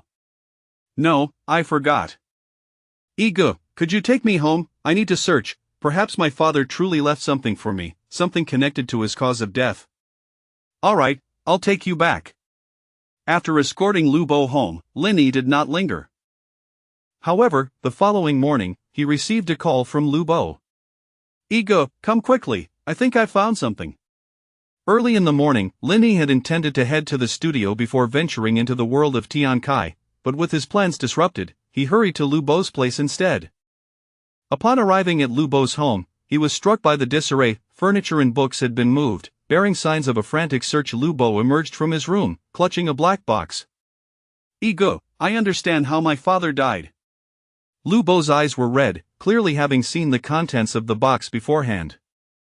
Linny approached, noticing that the box contained only a white envelope and a pristine notebook. As he gazed at the white envelope, Linny's attention sharpened. It was identical to the activation code envelope he had received the day before. The difference lay in the fact that his was a golden envelope, crafted from a unique material, while the one before him was made of ordinary white paper, exuding an unremarkable air. Xiaobo, what is the situation? I'm not entirely sure, but Ego, if you read my father's diary, you'll understand. Lu Bo evidently trusted Linny deeply, offering the pristine notebook without hesitation. Linny opened the notebook, revealing only a few pages filled with Lu Hong's handwriting. I never intended to keep a diary, as I believed that no respectable person would engage in such a pastime. However, after receiving the activation code to enter the Tian Kai game, I realized that I might not even qualify as a respectable person anymore. I do not know who will read this diary, but I feel compelled to document my experiences within the Tian Kai game, preserving a fragment of my thoughts. It cannot merely be termed a game. It is more akin to a realm teeming with the extraordinary. On the first day in the Tian Kai world, I found myself born in a place called Dayu Village. The village is small, with a population of merely a few thousand, and the inhabitants welcomed us, the newcomers, with open arms. On the very first day, I witnessed monsters invading the village, attacking the villagers. It seems this world is far from safe. Through several days of exploration, I learned that to level up, one must slay monsters, with higher-level creatures yielding greater experience points. The tasks available within the village only reward copper coins and items. Indeed, my suspicions were correct. In the Tian Kai world, the attributes gained from leveling up can be transferred to reality.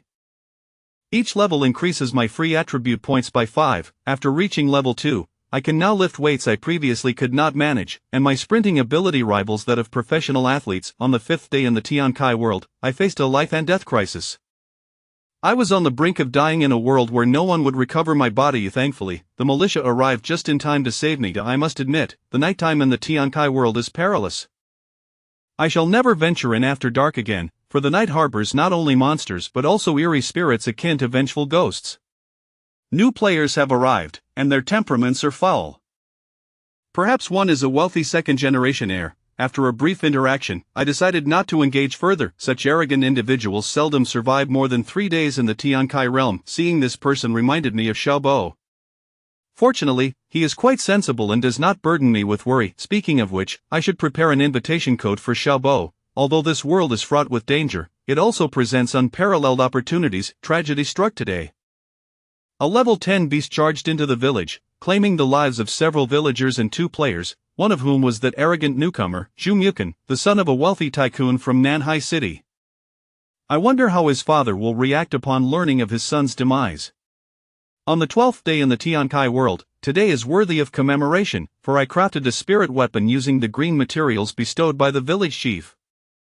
As far as I know, spirit weapons are rare in the Tiankai world and difficult to produce. Upon learning of my craftsmanship, the village chief sought to take me as his apprentice. Since becoming the village chief's disciple, even the militia captain regards me with newfound respect. It seems that, even in an alternate world, connections matter. Today, the village chief informed me that level 10 presents a bottleneck. Beyond it lies the professional level, and only by attaining this level can one leave the village and traverse the perilous wilderness. I am quite curious about the professional level. I have spent the past 2 days inquiring about it. I see now, the advancement attributes on the character panel correspond to 4 major professions. These 4 professions represent the path of progression in the Tiankai world, and my talents are unique.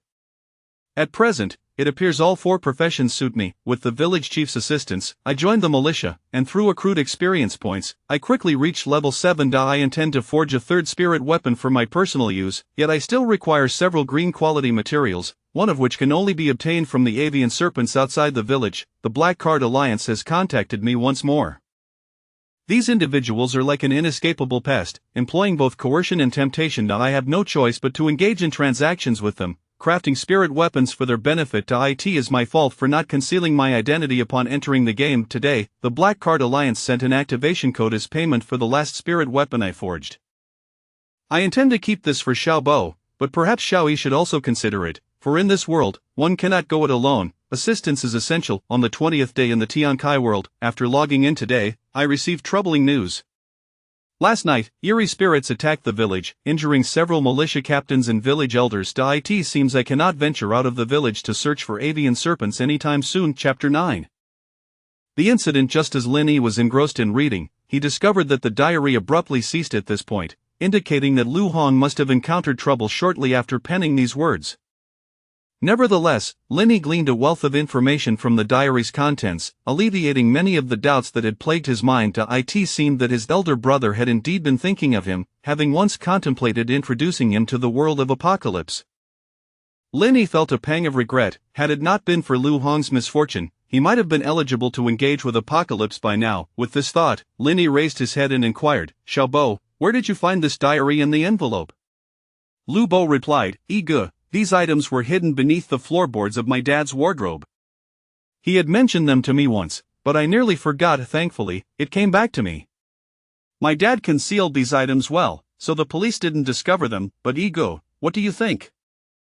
If the world of Apocalypse mentioned in my dad's diary is real, a game like Alternate Realm, should we surrender this information to the authorities?" Lin Yi gazed at Lu Bo, asking, "What are your own thoughts?" Lu Bo hesitated. I don't know. I think the diary is fine, but the activation code in this envelope could be quite valuable. I don't want to share it with anyone. After a moment's contemplation, Lin Yi responded, "Then you should keep it. It is a gift from your father, and you should decide its fate. However, judging by what your father wrote in the diary, the world called Apocalypse seems perilous. If one were to perish there, it would be a true death. You need to consider carefully before using the activation code." Lu Bo nodded earnestly. "Rest assured, Igu, I understand the gravity of the situation, but Igu, doesn't this activation code entice you?" When he posed this question, Lu Bo deliberately glanced at Lin Yi's expression. Lin Yi chuckled, patting Lu Bo on the shoulder. "This is a keepsake from your father. Even if I wished for it, it would be futile. Besides, if it is indeed as dangerous as your father described, I doubt the activation code is anything to covet." Seeing that Lin Yi genuinely seemed uninterested in the white activation code, Lu Bo's face broke into a smile. "Don't worry, Igu. If I thrive in that world, I'll make sure to get you an activation code as well that we can develop together in that realm." Lin Yi smiled back. "Agreed. but you must inform me of any perilous situations you encounter there. I, Yuriga, am an experienced player. I have faced various types of games and can offer you assistance. I know, good, I will surely rely on you in the future. After leaving Lubo, Linny suppressed his swirling thoughts and made his way to the studio. Today, there were more members present at the studio. Linny took a brief tour, assigning tasks for the day to each individual before concocting an excuse to return home.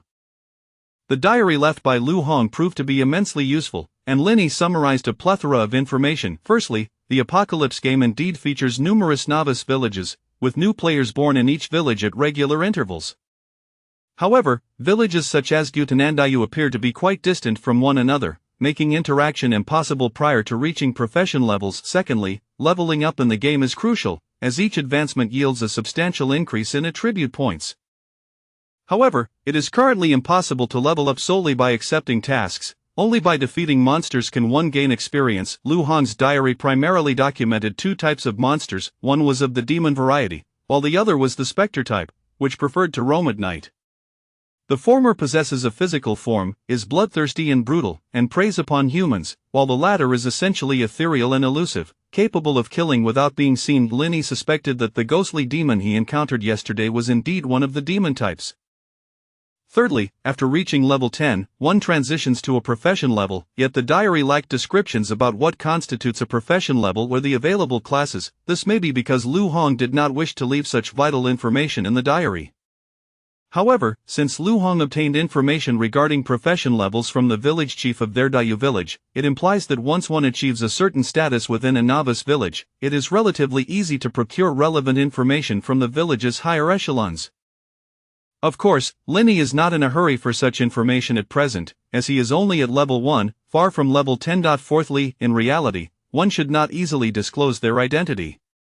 Just as Lu Hong revealed his identity and attracted the attention of the so-called Black Card Alliance, leading to threats and a coercive transaction. Fifthly, from Lu Hong's diary, it seems he possessed a unique talent for forging, which enabled him to create spiritual artifacts and earn the village chief's apprenticeship.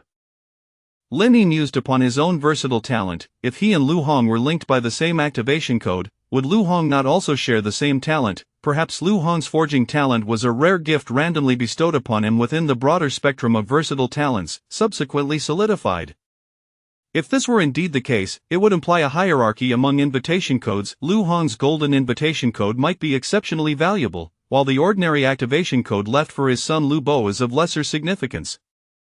In that light, Linny needed to ensure that information regarding Lu Hong's invitation code remained confidential, otherwise, it might not only attract the attention of the authorities but also that of the Black Card Alliance.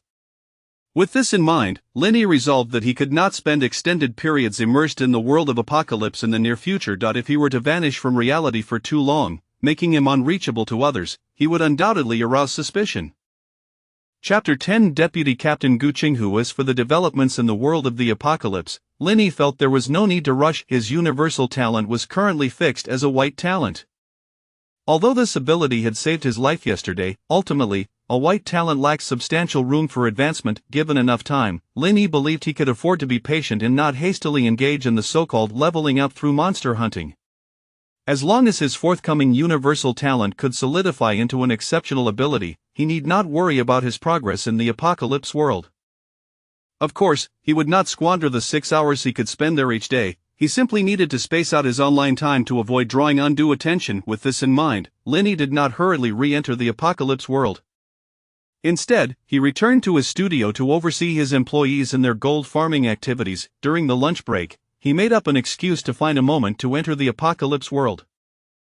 Upon appearing near the home of the woodcutter Gu Yongxiang, Linny accepted a firewood gathering quest from him and ventured into the small forest on the back mountain to chop wood.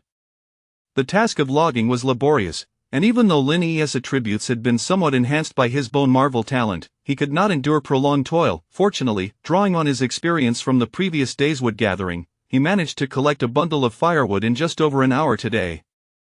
After submitting the quest, he received 10 coins and then found a shaded spot to enjoy some pancakes with well water. During his leisure time, Linny attempted to draw from the universal talent pool once more. The universal talent refreshed daily at midnight, randomly generating talents from the talent material library. However, since the bone marvel talent had already been solidified, for the next 3 days, even if he were to draw a good talent, he would only be able to savor it fleetingly, without the ability to solidify it. Ding! You have drawn the white talent weak but fortunate. Weak but fortunate, white talent. The holder will permanently decrease their constitution attribute by 3 points but will have an increased probability of good fortune.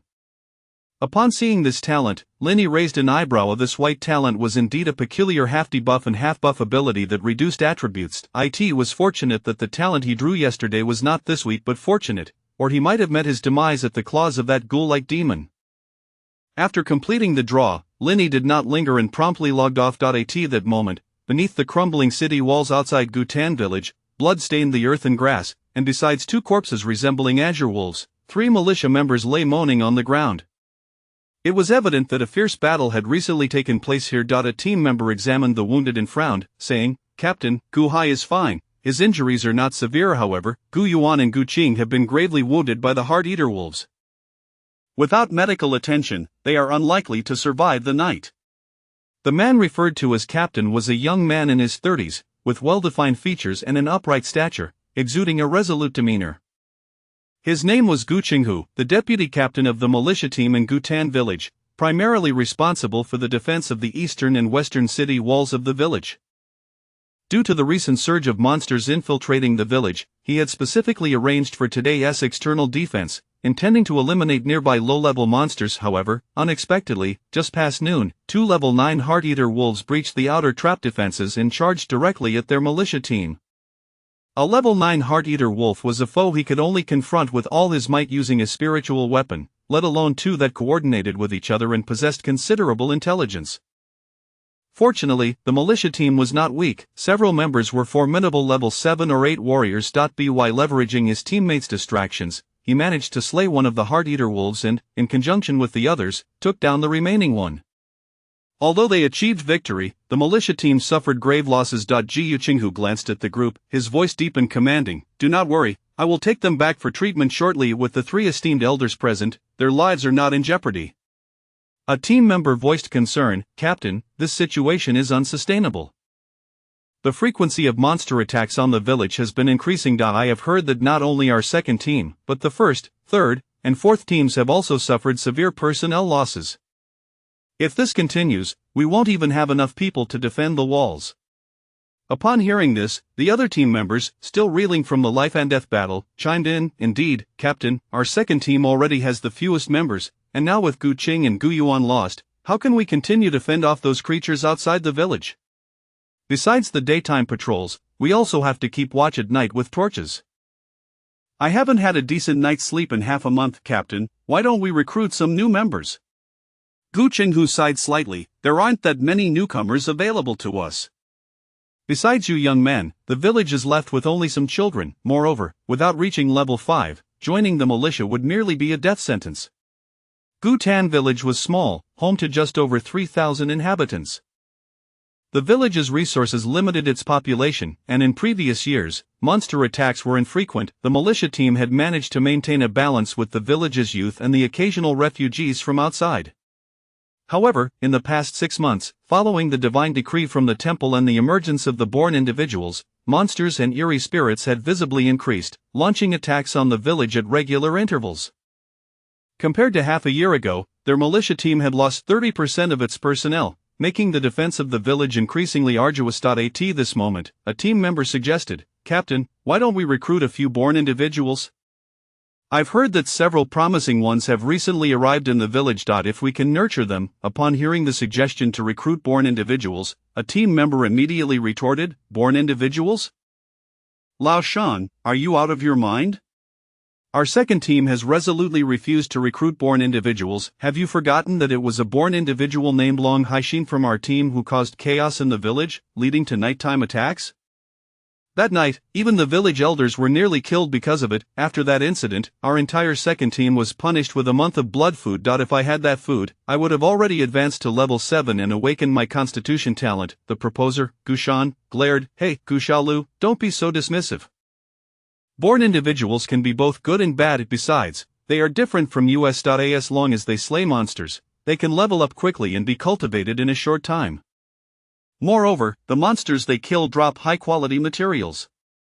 I've heard that the captain of the third team, Guman, enjoys taking born individuals to hunt monsters. In just a week, he has collected a significant amount of materials for crafting spiritual weapons thanks to them. It won't be long before he possesses a second spiritual weapon and surpasses our second team, Gu Xiaolu scoffed. What do you mean surpass the second team, Gu Shan? Don't think I don't see through your motives. Recently, a born individual has appeared near your home, Haven They. Are you trying to get them into the militia? I suspect you've accepted some benefits from them. Upon hearing this, Gu Shan furiously retorted, Shut up, Gu Xiaolu. You're talking nonsense. Seeing the two about to come to blows, Gu Qinghu frowned and shouted, Silence, stop the bickering. Gu Qinghu's authority within the militia was substantial. When he raised his voice in anger, the team members fell silent, quickly closing their mouths. Only Gu Shan and Gu Xiaolu glared at each other, their faces flushed, each unwilling to back down. Gu Qinghu sighed inwardly. He was well aware of the advantages and benefits of born individuals. However, their second team had previously recruited a few born individuals, most of whom were unruly and disobedient, often acting independently. More often than not, before they could be fully trained, they would cause significant trouble. Especially that Long Haishin, who had recklessly conducted experiments on eerie spirits within the village, resulting in an attack by a professional-grade eerie spirit on Gutan village. That night, many lives were lost. Not only did the militia team suffer heavy casualties, but 2 of the 3 village elders were also severely injured. The memory of that incident still filled him with dread. Had it not been for Elder Gu He leveraging the temple's power to suppress that eerie spirit, Gutan village might have been obliterated, turning into a ghostly wasteland shrouded in death. It was precisely because of this incident that Gu Qinghu opposed the entry of born individuals into the militia. Nevertheless, it was becoming increasingly clear that their second team indeed required new personnel, and given the limited number of youths in the village who could join, recruiting born individuals was indeed a viable option. Chapter 11. Joining the militia. As dusk descended, Lin Yi returned to his apartment after leaving the studio and once again logged into the world of Apocalypse. Today, he had taken advantage of his leisure time to go online several times, successfully completing 2 woodcutting tasks. Perhaps his repeated submissions had garnered the favor of Gu Yongxiang, who subsequently assigned Lin Yi a new task. You currently lack a residence in Gyutan village. You may use the woodshed in the courtyard for your lodging. However, due to my limited mobility, I require you to fetch 2 buckets of well water from the east of the village each morning. Ding, Gu Yongxiang of Gyutan village has issued you a daily task. Completing the water fetching task will grant you the right to reside in the woodshed. From Lu Han's diary, Lin Yi was aware of the dangers that lurked in the world of Apocalypse during the night. If he chose to log in after dark, having a place to stay was essential. He had inspected the aforementioned woodshed, and although it was small and dirty, it did provide a wooden bed for rest, making it a suitable refuge. Thank you, Brother Gu. Rest assured, I will fetch the water first thing tomorrow morning.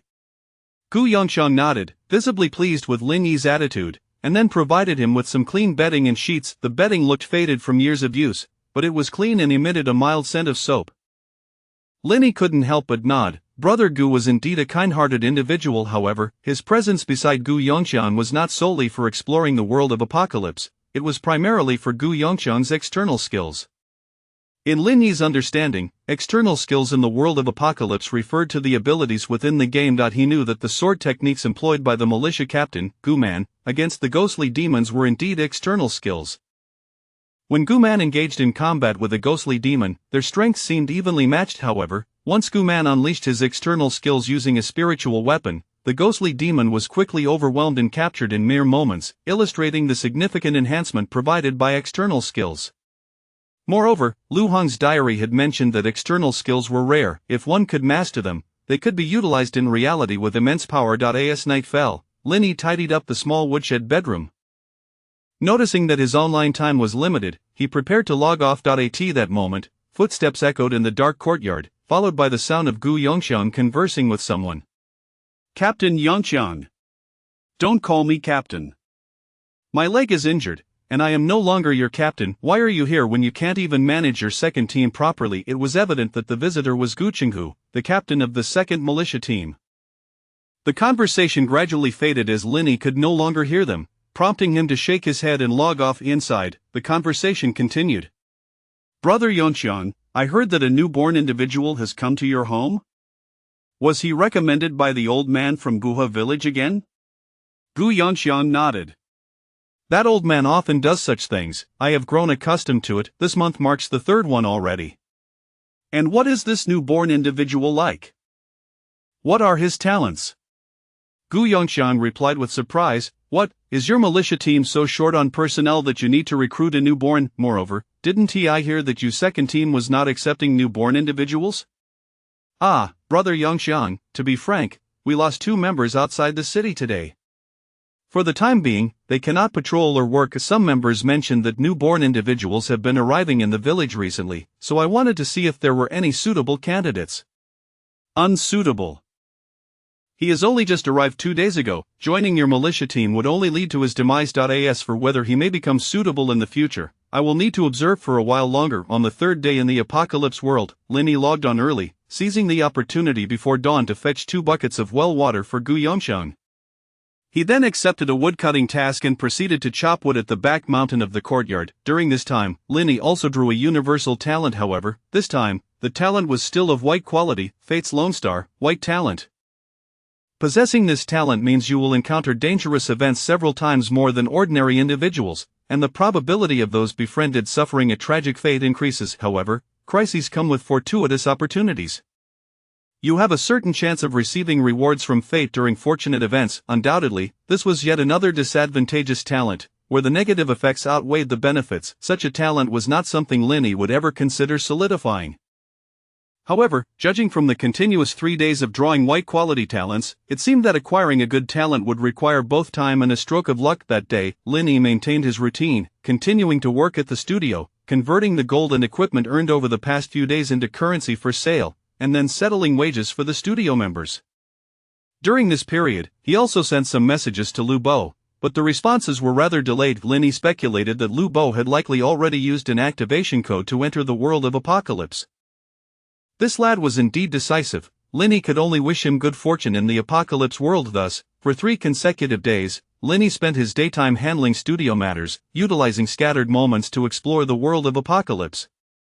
The longer he stayed in Gyutan village, the more information he gathered. Furthermore, it seemed that due to Linny's commendable performance in front of Gu Yongxiang over the past few days, he received a new task from Gu Yongxiang upon logging in that morning.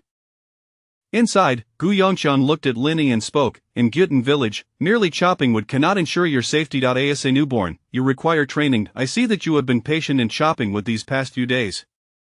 You are a steady individual. Would you be willing to assist the militia team? Assist the militia team? Linny was taken aback and then asked, Brother Gu, isn't the militia team only recruiting members above level 5? Gu Yongxiang shook his head patiently. It's not about joining the militia team. It's about assisting them. You understand that as a newborn, defeating demons and eerie beings allows you to obtain special items. Helping the militia team means aiding them in slaying demons and eerie beings, and in turn, you will gain valuable experience. Noticing Linny's contemplative expression and that he had not immediately agreed, Gu Yongxiang added, Rest assured, given your current low strength, your role will be to assist in slaying, not to charge to the front lines. Moreover, the militia team will dispatch personnel to protect you, ensuring your safety. Although he said this, Linny still hesitated. Being able to gain experience alongside the militia team without needing to be level 5 was indeed an attractive opportunity. However, Linny possessed a universal talent. As long as he developed steadily, randomly acquiring a good talent could pave his way to success. Furthermore, even though Gu Yongxiang mentioned that the militia team would protect him, the dangers of the apocalypse world were immense. Even militia members could not guarantee their own safety. If a moment arose when even the militia could not handle the danger, it was likely no one would care about his status as a newborn. Linny fell silent, observing that Linny was slow to respond. Gu Yongxiang raised an eyebrow. Currently at level 1, Linny lacked any means of countering demons and eerie beings. Gu Yongxiang himself did not genuinely advise Linny to assist the militia team. However, just yesterday, the militia team's third captain, Guman, had successfully forged a defensive spiritual weapon using materials dropped by newborn individuals, significantly enhancing his strength.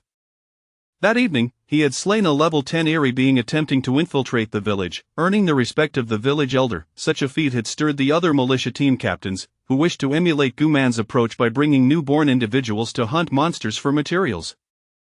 Last night, the second team captain, Gu Qinghu, had sought him out to propose a plan to help newborn individuals grow while collectively harvesting materials, provided the newborn had commendable qualities worth investing in. Gu Yongxiang believed that Lin Yi's performance over the past few days was commendable, as he had consistently acted with caution and diligence. Thus, he had recommended Lin Yi to Gu Qinghu. Yet unexpectedly, Lin Yi now seemed reluctant to take the risk. Gu Yongxiang raised an eyebrow. This newborn named Qingshan Bulo appeared to be overly cautious, not aligning with his understanding of newborn individuals. It was worth noting that in recent interactions, he had encountered numerous newborn individuals who, upon discovering their abilities could be transferred to their original world, had exhibited extreme eagerness. They not only begged him to teach them external skills but also sought to join the militia team to hunt monsters. Why was this newborn so different? After some contemplation, Gu Yongxiang said, "If you are willing to assist, I can consider teaching you my set of external skills." External skills? Upon hearing this, Lin Yi's interest was piqued. If the benefits were sufficient, he might indeed choose to take a slightly riskier path. Brother Gu, what external skills do you possess? The Yang Yan sword technique, which I learned 10 years ago in Tianshui City. It is immensely powerful, but I promised my master that I would not teach it to anyone lacking exceptional talent. If you can advance to level 4 within half a month, I will teach you the Yang Yan sword technique. All right, Brother Gu, I agree to assist the militia team. Seeing Lin Yi's decisive agreement, Gu Yongxiang smiled and shook his head. He had initially thought Lin Yi was a steady individual capable of enduring hardships, but it seemed he was someone who wouldn't act until he saw tangible benefits. It remained uncertain whether recommending him to Gu Qinghu was the right decision. That noon, under Gu Yongxiang's guidance, Lin Yi arrived at the base of the second militia team for the first time. The location was a compound with tiled houses, surrounded by numerous yang trees. The yang tree was a unique species in the Apocalypse continent, with pale red bark and striking blood-red branches. Lin Yi noticed several scratches on the bark of the yang trees, and he was curious about their origin. Observing Lin Yi's gaze, Gu Yongxiang explained, "The yang tree is a special species. Applying its sap to the eyes allows one to see the presence of eerie beings at night. Several militia bases in Gyutan village have yang trees for nightly patrols, and the sap also emits a scent that can repel some eerie beings." Lin Yi nodded, understanding now. Brother Yongxiang. At that moment, several individuals emerged from the house, led by Gu Qinghu, the second team's militia members. It was evident that the members of the second militia team held Gu Yongxiang in high regard. Gu Yongxiang nodded and said, "I brought him here. It's now your responsibility to protect the village." "Don T let me down." After a brief admonition, Gu Yongxiang departed. Gu Qinghu examined Lin Yi from head to toe and asked, "So you are Qingshan Bulo? What a peculiar name you have chosen." Lin Yi rubbed his nose. He had randomly selected this name, which was indeed ill-suited for a village that prioritized surnames. "Captain Gu, you can just call me Qingshan." "Very well, Qingshan, come with me." Gu Qinghu did not elaborate further and led Lin Yi into the base. Once inside, Lin Yi discovered that besides himself, there was another player present. This player had a distinctly different aura compared to the villagers of Gyutan, and even though they wore similar attire, he could be recognized at a glance. The individual was clad in ordinary clothing, with a cowhide bow slung over his waist, appearing to be in his 30s. His eyes squinted slightly, suggesting he likely wore glasses in reality. He stepped forward, extending his hand with a smile. "Hey there, little brother, what level are you? Are you also here to assist the militia team? I'm Dukufeng, let us get acquainted." Lin Yi was not shy and reached out his hand. "Qingshan Bulo, a newcomer just arrived in Gyutan village." Dugufeng laughed heartily. Newcomers aren't typically qualified to be here. Seems like you're quite lucky, Brother Qingshan. Too kind. Lin Yi nodded, exchanging a few pleasantries. He remained highly wary of players in the Apocalypse world. Before arriving, he had specifically covered his face with a piece of brown linen, but on the way, Gu Yongxiang had pulled it off. Gu Yongxiang had stated that in Gyutan village, such concealment would either indicate a wanted rogue or a demon attempting to infiltrate the village, prompting the militia team to attack without hesitation upon encountering such individuals. With no better means of concealment, Lin Yi had no choice but to reveal his true face. At this moment, Gu Qinghu approached the two of them and said, "All right, both of you have been recommended here, and your characters have been recognized. I won't conduct any assessments. Henceforth, you two will be reserve members of our second militia team, although your strengths are lacking, with one at level 4 and the other at level 1. Upon hearing level 1, Dugafong turned to glance at Linny with a hint of surprise. This player truly was a newcomer. This newcomer was indeed fortunate to join the militia team at level 1. It was well known that in the new player village of the Apocalypse continent, the fastest way to level up was to team up with the militia for experience. Gu Qinghu continued, our second team has a duty roster that occurs every single day of the month, either defending the outer city during the day or patrolling the village at night. Of course, given your current low levels, encountering eerie beings could only lead to your demise, so you won't be assigned night patrols. However, during the day, as long as you are in Gyutan village, you must accompany our second militia team. I do not have high expectations of you. Just be obedient, diligent, and refrain from actions that could harm Gyutan village. Previously, we had a newborn named Long Haishin who, in his quest for power, raised eerie beings and ultimately met his end at my hands.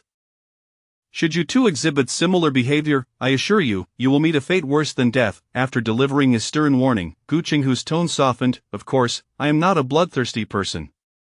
As long as you obey and do not act recklessly during dangerous encounters with demons and eerie beings, I will not impose unnecessary punishments. Becoming reserve members of our second team comes with numerous benefits, including daily monetary rewards, shares from slaying demons and eerie beings, and if you perform exceptionally, you will also receive a share of the blood food allocated within the village each month. Blood food. Upon hearing this, Dugufeng's eyes lit up with excitement. Linny was equally taken aback. According to what he had learned from Gu Yongxiang, blood food was a unique reward in Gyutan village, and consuming it could enhance one's attributes. Whether newborn individuals or the indigenous people of the Apocalypse continent, both encountered bottlenecks in transitioning from level 4 to level 5. The attributes gained from consuming blood food could aid in breaking through these barriers. Dugufeng could not contain his curiosity and asked, Captain, is there really blood food? What are the performance criteria to obtain it? Criteria, Gu Qinghu pondered for a moment before responding, it's not difficult. Simply assist in slaying 5 demons or eerie beings each month. Alright, thank you, Captain. Dugufeng was elated. He had been in the Apocalypse world for a month and had been stuck at level 4 due to low vitality attributes, unable to advance to level 5. During this time, he had employed various means to bribe militia member Gu Shan, all in hopes of joining the militia team to receive blood food rewards. Now that Gu Qinghu had promised blood food, how could he not be thrilled? Gu Qinghu was a decisive individual. After explaining the rules of the militia team to Linny and Dugufeng, he led them to familiarize themselves with the patrol routes. Today is a double day. Teams 1 and 3 are on duty. The captain of Team 1 is Gu Laihai, the strongest among us under the village elder, while I, Gu Qinghu, lead Team 2. As he guided them, Gu Qinghu elaborated on the militia team's structure. Currently, Gyutan village had 4 major militia teams, each consisting of about 20 members. The captains were required to be level 10 experts with spiritual weapons, while team members had a minimum level of 5, with most being small experts around level 7 or 8. Upon reaching the outer city walls of Gyutan village, Gu Qinghu surveyed the distant wilderness and forests, continuing his explanation. The nearest village to us is called Hexian village, separated by 3 large mountains and approximately 50 miles away. Despite the seemingly short distance, the journey is fraught with countless demons and peril. In the past, we maintained contact with Hexian village, but since the frequent appearance of newborn individuals, the increase in demons has severed our ties with them. In the surrounding mountains and fields of Gyutan village, the most numerous demons are the heart-eating wolves. These creatures typically appear in packs and are cunning by nature. If spotted, it is crucial to notify the main force. Additionally, there are the ghostly demons and the phantom crows that excel in infiltrating the village. Gu Qinghu spoke at length, detailing 7 or 8 types of dangerous demons in the vicinity of Gyutan village. He meticulously described their appearances, characteristics, and weaknesses. Linny found this information immensely valuable. Joining the militia team indeed offered significant advantages, allowing for a quicker understanding of the Apocalypse continent. Alright, I've covered everything important. Do you have any questions? Gu Qinghu asked, turning to Linny and Dugufeng. Curious, Linny inquired, Captain, I previously heard Brother Gu mention Tianshui City. Could you tell me what kind of place that is? Dugufeng also leaned in, intrigued. He had been mingling in Gyutan village for quite some time but had never heard of Tianshui City. Tianshui City, Brother Yongxiang mentioned this to you. It seems he plans to teach you the Yang Yan sword technique. Gu Qinghu chuckled and continued, Tianshui City is a large city where humans gather, serving as our true refuge. Before we captains of the militia teams take our posts, we must all travel to Tianshui City as per the rules. However, the journey to Tianshui City is perilous and fraught with danger. Each expedition requires significant preparation and must occur under the protection of the village chief and the elder. Newborn individuals like yourselves may only have the opportunity to approach Tianshui City once you attain a professional level. For now, don't dwell on it too much. At that moment, Dugufeng interjected, professional level, Captain, how does one become a professional? Gu Qinghu shot him a glance and replied, I told you not to aim too high. I am not even at the professional level yet, why are you asking so much? Just focus on reaching level 10 before considering professional matters. After being reprimanded, Dugufeng refrained from further inquiries. Lin Yi had numerous questions swirling in his mind as well, but seeing Gu Qinghu's impatience, he chose to remain silent. With that, Gu Qinghu led the two back. These are your uniforms. Tomorrow, our second team will be on duty outside the city. You two should discuss how to log in, and then come directly to the city gate to find me. Gu Qinghu tossed 2 sets of militia uniforms before departing, leaving only Lin Yi and Dugufeng in the room. Chapter 12 The Treasure Exchange. Dugufeng looked at Lin Yi with curiosity. Brother Qingshan, are you really a newcomer? I am at level 1, how could that be false? Lin Yi replied, glancing at the militia uniform issued by Gu Qinghu. He couldn't help but nod in approval. The quality of this attire far surpassed the novice gear he was wearing, possessing a much softer texture. Noticing that Lin Yi seemed disinclined to continue on this topic, Dugufeng chuckled, it seems Brother Qingshan is quite extraordinary. It appears we will be members of the same militia team from now on, helping each other grow. Sounds good, no problem.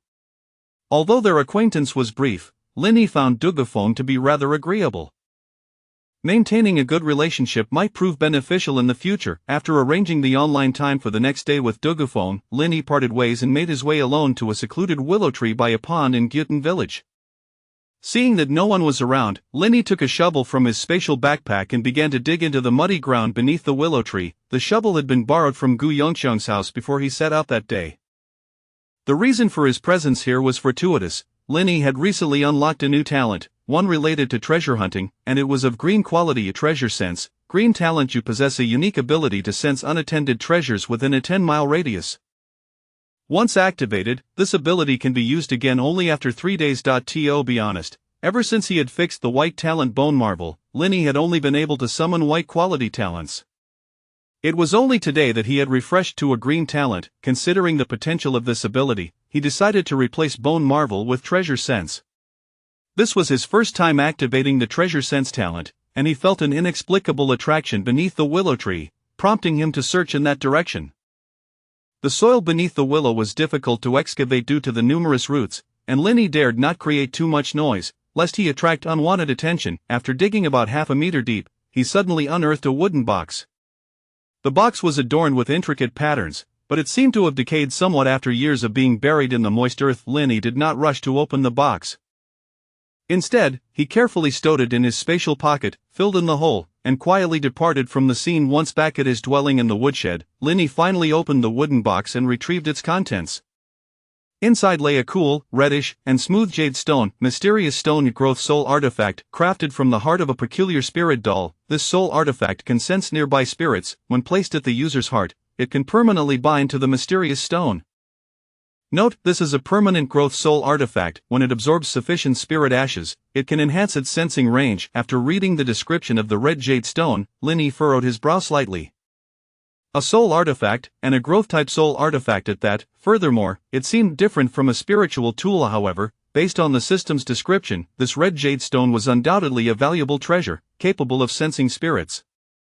It was noteworthy that when Gu Qinghu had informed them about the dangers surrounding Gyutan village that day, he had emphasized the existence of spirits. Unlike monsters, spirits were peculiar entities that could oscillate between corporeal and ethereal forms, making them particularly treacherous.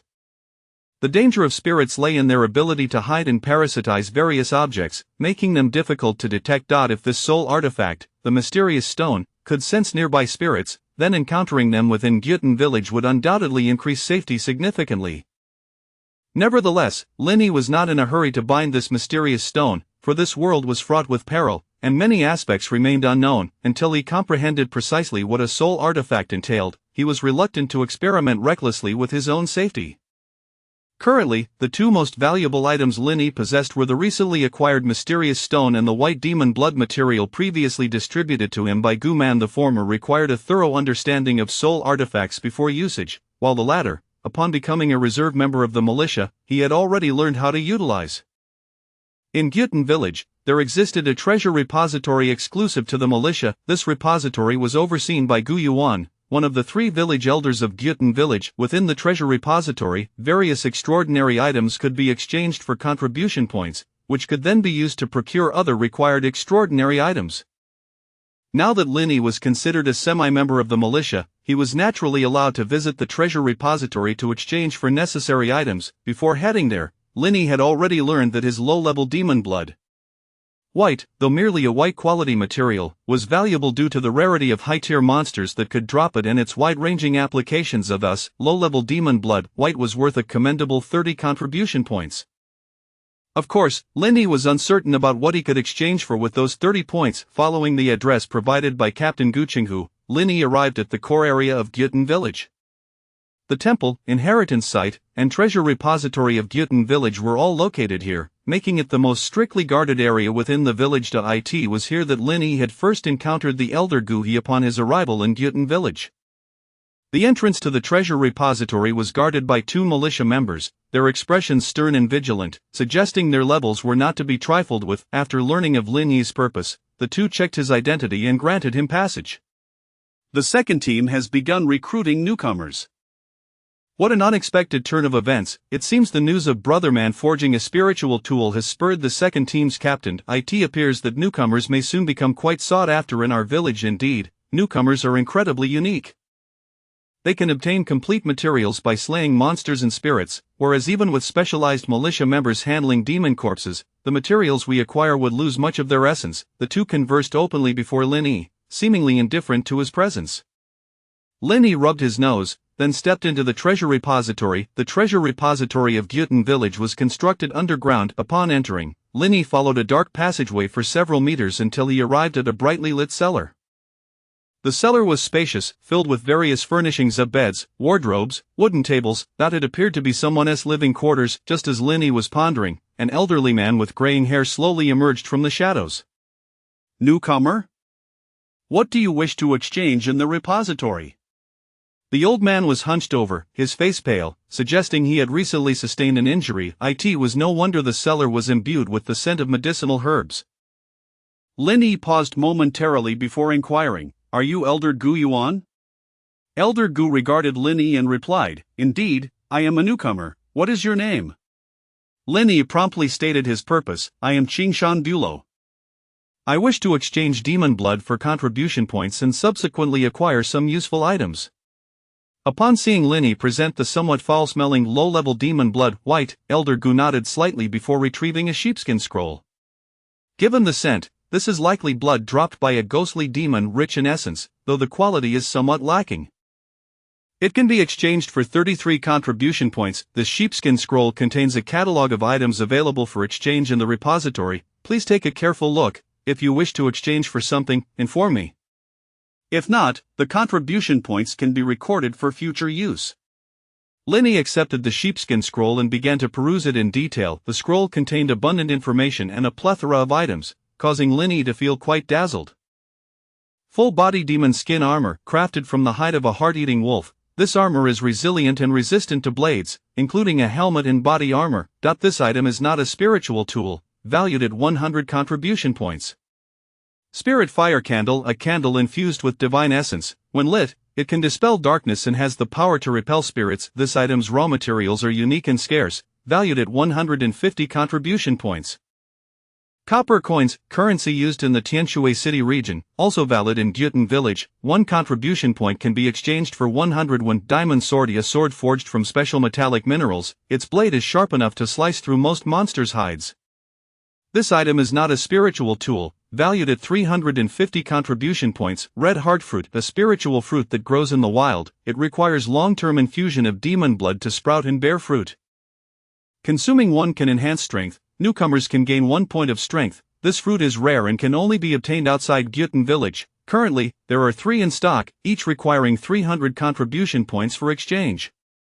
Spirit ashes. The basic materials dropped after a spirit's demise. 50 contribution points can be exchanged for 1 gram. The sheepskin scroll listed numerous exchangeable items, many of which were of great utility to Linny. Besides the full-body demon skin armor and diamond sword, which were weapons and armor, the item Linny desired most was the strength-enhancing red heart fruit. Unfortunately, this item required 300 contribution points for exchange, a sum Linny currently fell far short of. Moreover, the few items that could be exchanged for 33 contribution points were rather limited. As he continued to scroll down, Linny finally discovered some appealing items, all of which were talismans. Defense Talisman. A divine talisman personally crafted by the village chief. When the talisman paper is crushed, it activates a shield barrier that lasts for 2 seconds, capable of withstanding attacks from level 8 or lower monsters. This talisman is ineffective against certain level 8 or higher monsters and spirits. Due to the need for demon blood to draw the talisman, this item requires 80 contribution points for exchange. Spirit Detection Talisman. A divine talisman personally crafted by the village chief. When the paper is burned, it can sense spirits within a 100-meter radius. Note, this talisman can sense at most 1 spirit. Burning the talisman may provoke the spirit's desire to attack. This talisman requires 50 contribution points for exchange. Mighty Talisman. A divine talisman personally crafted by the village chief. Upon activation, it grants the user a minor boost in strength. Newcomers can gain 5 points of strength attribute. The talisman lasts for 1 minute, after which the user will experience a period of weakness. This talisman requires 30 contribution points for exchange. Swift Talisman. A divine talisman personally crafted by the village chief. Upon activation, it grants the user a minor boost in speed. Newcomers can gain 5 points of agility attribute. The talisman lasts for 1 minute, after which the user will experience a period of weakness. This talisman requires 30 contribution points for exchange. There were 4 types of talismans in total. Naturally, Linny could not afford the first 2, but with his contribution points, he could purchase either the Mighty Talisman or the Swift Talisman. After some consideration, Linny decisively chose the Swift Talisman. After all, facing monsters and spirits, given Linny's current attributes, gaining an additional 5 points of strength would be of little use. However, if he could run faster, that would make a significant difference. Indeed, the last time he encountered a ghostly demon, Linny had barely managed to escape danger because he had run just a bit faster, with a villager sacrificing himself behind him. Chapter 13. The first defense of the city. After exchanging the Swift Amulet, Linny utilized his remaining 3 contribution points to convert them into copper coins. During this period, Linny had diligently completed Gu Yongqiang's firewood gathering tasks, exhausting himself daily to accumulate just over 21. He was astonished to discover that a single contribution point could be exchanged for 100 WEN. It must be said, the exchange of contribution points for copper coins is remarkably advantageous. With these 301, Linny could forego the arduous firewood tasks for daily earnings in the game. He could now trade the hard-baked flatbreads and slightly bitter well water for better sustenance. Of course, 301 would not last long. However, upon joining the militia, he would receive a daily stipend of 21 and a share of the loot, leading Linny to believe that financial worries would soon be a thing of the past. Before departing from the cellar treasury, Linny casually inquired of the village elder Gu Yuan about the nature of soul artifacts. Gu Yuan, taken aback, regarded Linny and replied, "Soul artifacts? How do you know of them? They are akin to spiritual artifacts but belong to a much higher echelon. Soul artifacts can merge with one's soul, not only serving to combat demonic beings, but some are specifically designed to counteract malevolent spirits. Naturally, soul artifacts are exceedingly rare and hold immense value. Should you possess one, you may come to me for an exchange, and you may choose whatever you desire from the scroll." "You jest, how could I possibly possess a soul artifact? I merely heard it mentioned by others, which piqued my curiosity," Linny responded, his heart stirred by the realization of the soul artifact's high worth. It was noteworthy that during his recent perusal of the scroll, he had seen numerous treasures, yet none were even spiritual artifacts. Considering that the captains of the 4 militia teams in Gutan village each possessed but a single spiritual artifact, it was evident how precious they were, and to learn that soul artifacts were a level above spiritual artifacts, even rarer, illuminated the significance of his recent discovery. His green treasure hunting talent was indeed extraordinary. Suppressing his excitement, Lin returned to Gu Yongxiang's firewood storage and logged out. Once Lin vanished, a figure emerged from the grass outside the courtyard. It was the village elder Gu Yuan, who had followed him all along. Gu Yuan squinted, muttering, "Nothing of note, but has this young man truly encountered a soul artifact, or has he merely heard of it from others?" At that moment, Gu Yongxiang appeared suddenly, his expression seething with anger. "Gu Yuan? What brings you here?" Gu Yuan furrowed his brow and did not conceal his presence, stepping out from the grass. "What, you ungrateful wretch, are you too impolite to even call me uncle? Still harboring resentment over past events?" Gu Yongxiang scoffed. "Had it not been for your hoarding of the treasury and refusal to provide medicine for my injury, my leg would not have been crippled to this day." Gu Yuan sighed. "That medicine is the lifeblood of the village. Unless the village chief or the 3 elders are critically injured, none possess the right to use it. Even if I had consented, the village chief would have never allowed it. I thought you had long since cultivated your temperament and moved on, but it seems you still harbor such bitterness." "Bitter, I no longer resent you, I merely wish to teach you a lesson." Gu Yongxiang, uninterested in further discussion, flicked his wrist, summoning a firewood knife, and struck at Gu Yuan. "Such audacity to strike your own uncle, you unfilial wretch!" Gu Yuan's eyes widened in surprise as he hastily crushed the talisman on his person. Though he was a being beyond level 10, his path was one of divinity, and his close combat abilities were clearly inferior to Gu Yongxiang, who had once contended for the position of militia captain. In the next moment, golden light erupted, and Gu Yongxiang was flung 3 meters away. Gu Yongxiang grimaced, shaking his numb arm, and gritted his teeth. "Old man, dare you retaliate? If you don't let me vent my anger today, I will pursue you relentlessly." Hearing this, Gu Yuan's brows furrowed in fury. "Utter nonsense! You insolent brat!" Lin was oblivious to the fact that his casual inquiry about soul artifacts had indeed drawn him into a small predicament, even igniting a battle between the uncle and nephew. However, the following morning, upon logging in, Lin discovered that his former firewood storage had vanished. It appeared that something had demolished it. 3 walls lay in ruins, and firewood was scattered across the ground, a scene of utter disarray. What had transpired? Had a demon entered the village once more? In his confusion, Lin saw Gu Yongxiang limping out from within. "Gu Qinghu has arranged accommodations for you, and now that you've joined the militia, you will reside there henceforth." Lin wished to inquire about what had happened, but seeing Gu Yongxiang's darkened expression, he refrained. He could only clasp his fists and say, "Thank you, Brother Gu, for your care during this time. I shall take my leave. Go on, and when your level reaches 4, return to learn the yin-yang blade technique from me." After departing from Gu Yongxiang's home, Lin made his way directly to the city walls of Gutan village. At that moment, the members of the 2nd militia team, under Gu Qinghu's command, were already stationed outside the city. Gu Qinghu was absent, and one of the militia members from the 2nd team greeted him with a smile. "Brother Qingshan, you've arrived?" Lin returned the smile. "Indeed, where is the captain?" "He went to patrol the outer city walls. Yesterday, the 3rd team on guard mentioned hearing the howls of bloodthirsty wolves nearby, so the captain, concerned, took a few brothers to investigate." As they spoke, Gu Qinghu emerged from the wilds ahead, accompanied by several members of the 2nd team. In his hand, he carried a black carcass. Upon closer inspection, it wasn't a bloodthirsty wolf but an ordinary mountain goat from the wilderness. Blood oozed from the goat's neck, indicating it had been slain by a single blow. "Qingshan has arrived, splendid, quite punctual." Tossing the mountain goat onto the ground, Gu Qinghu directed his men to handle the carcass, preparing it for roasting outside the city walls. Gu Qinghu jested, "You're lucky, your first day here, and you get to feast on roasted meat. Typically, we only get such an opportunity every 10 days or so." The members of the 2nd team seemed quite adept at processing the mountain goat's carcass. They worked in concert to remove the internal organs, set up a bonfire, and began applying seasoning to the goat meat. Lin couldn't help but interject, "Captain, won't the scent of blood from processing the carcass near the city walls attract nearby demons?" "Demon?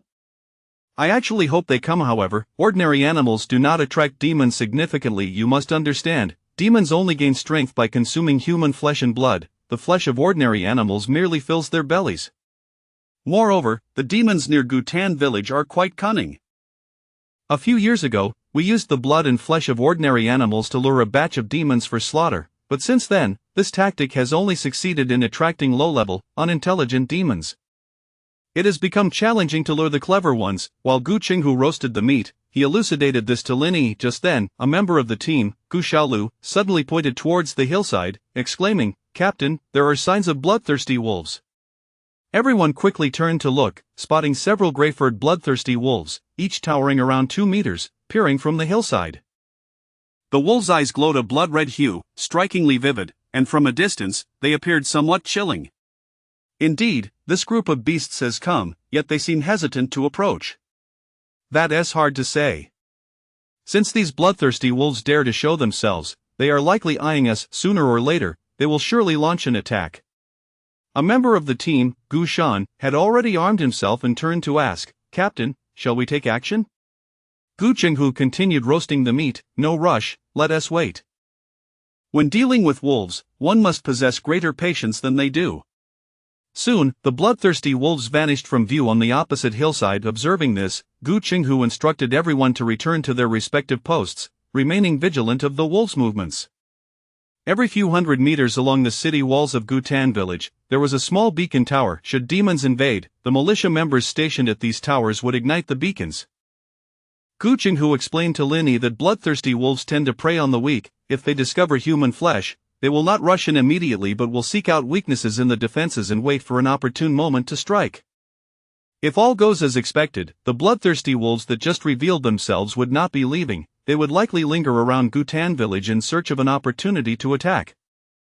For the next 2 hours of the morning, Lin Yi enjoyed a feast of roasted mountain goat with Gu Qinghu, and nothing untoward occurred. After the arrival of Du Gafeng for the handover, he logged out. Exiting the world of Apocalypse, it was already past 9 o'clock. At this hour, heading to the studio was not too late, yet Lin Yi decided against it. For today he intended to obtain a gym membership at a nearby fitness center. Upon logging in today, he noticed that his strength attribute had increased from the previous 6 points to 7. It is worth noting that attributes in reality are linked to those in the game.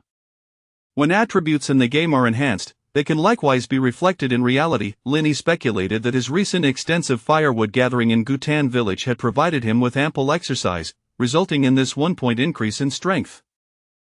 Recalling how his character attributes were initially generated based on his physical condition in reality, it was evident that improving his physical fitness in the real world could similarly lead to enhancements in the character attributes within the Apocalypse world. This suggested that in the Apocalypse game, leveling up was not the sole method to increase attributes. Improving one's physical fitness through exercise could also yield growth in attributes. Chapter 14. Continuous fall. During the midday break, Lin Yi finished attending to the affairs of the studio and logged back online once more. As cautiously as he had in the morning, he approached the vicinity of the wall guarded by the second militia team. However, upon arrival, he was immediately met with the acrid scent of blood. Voices echoed from atop the battlements.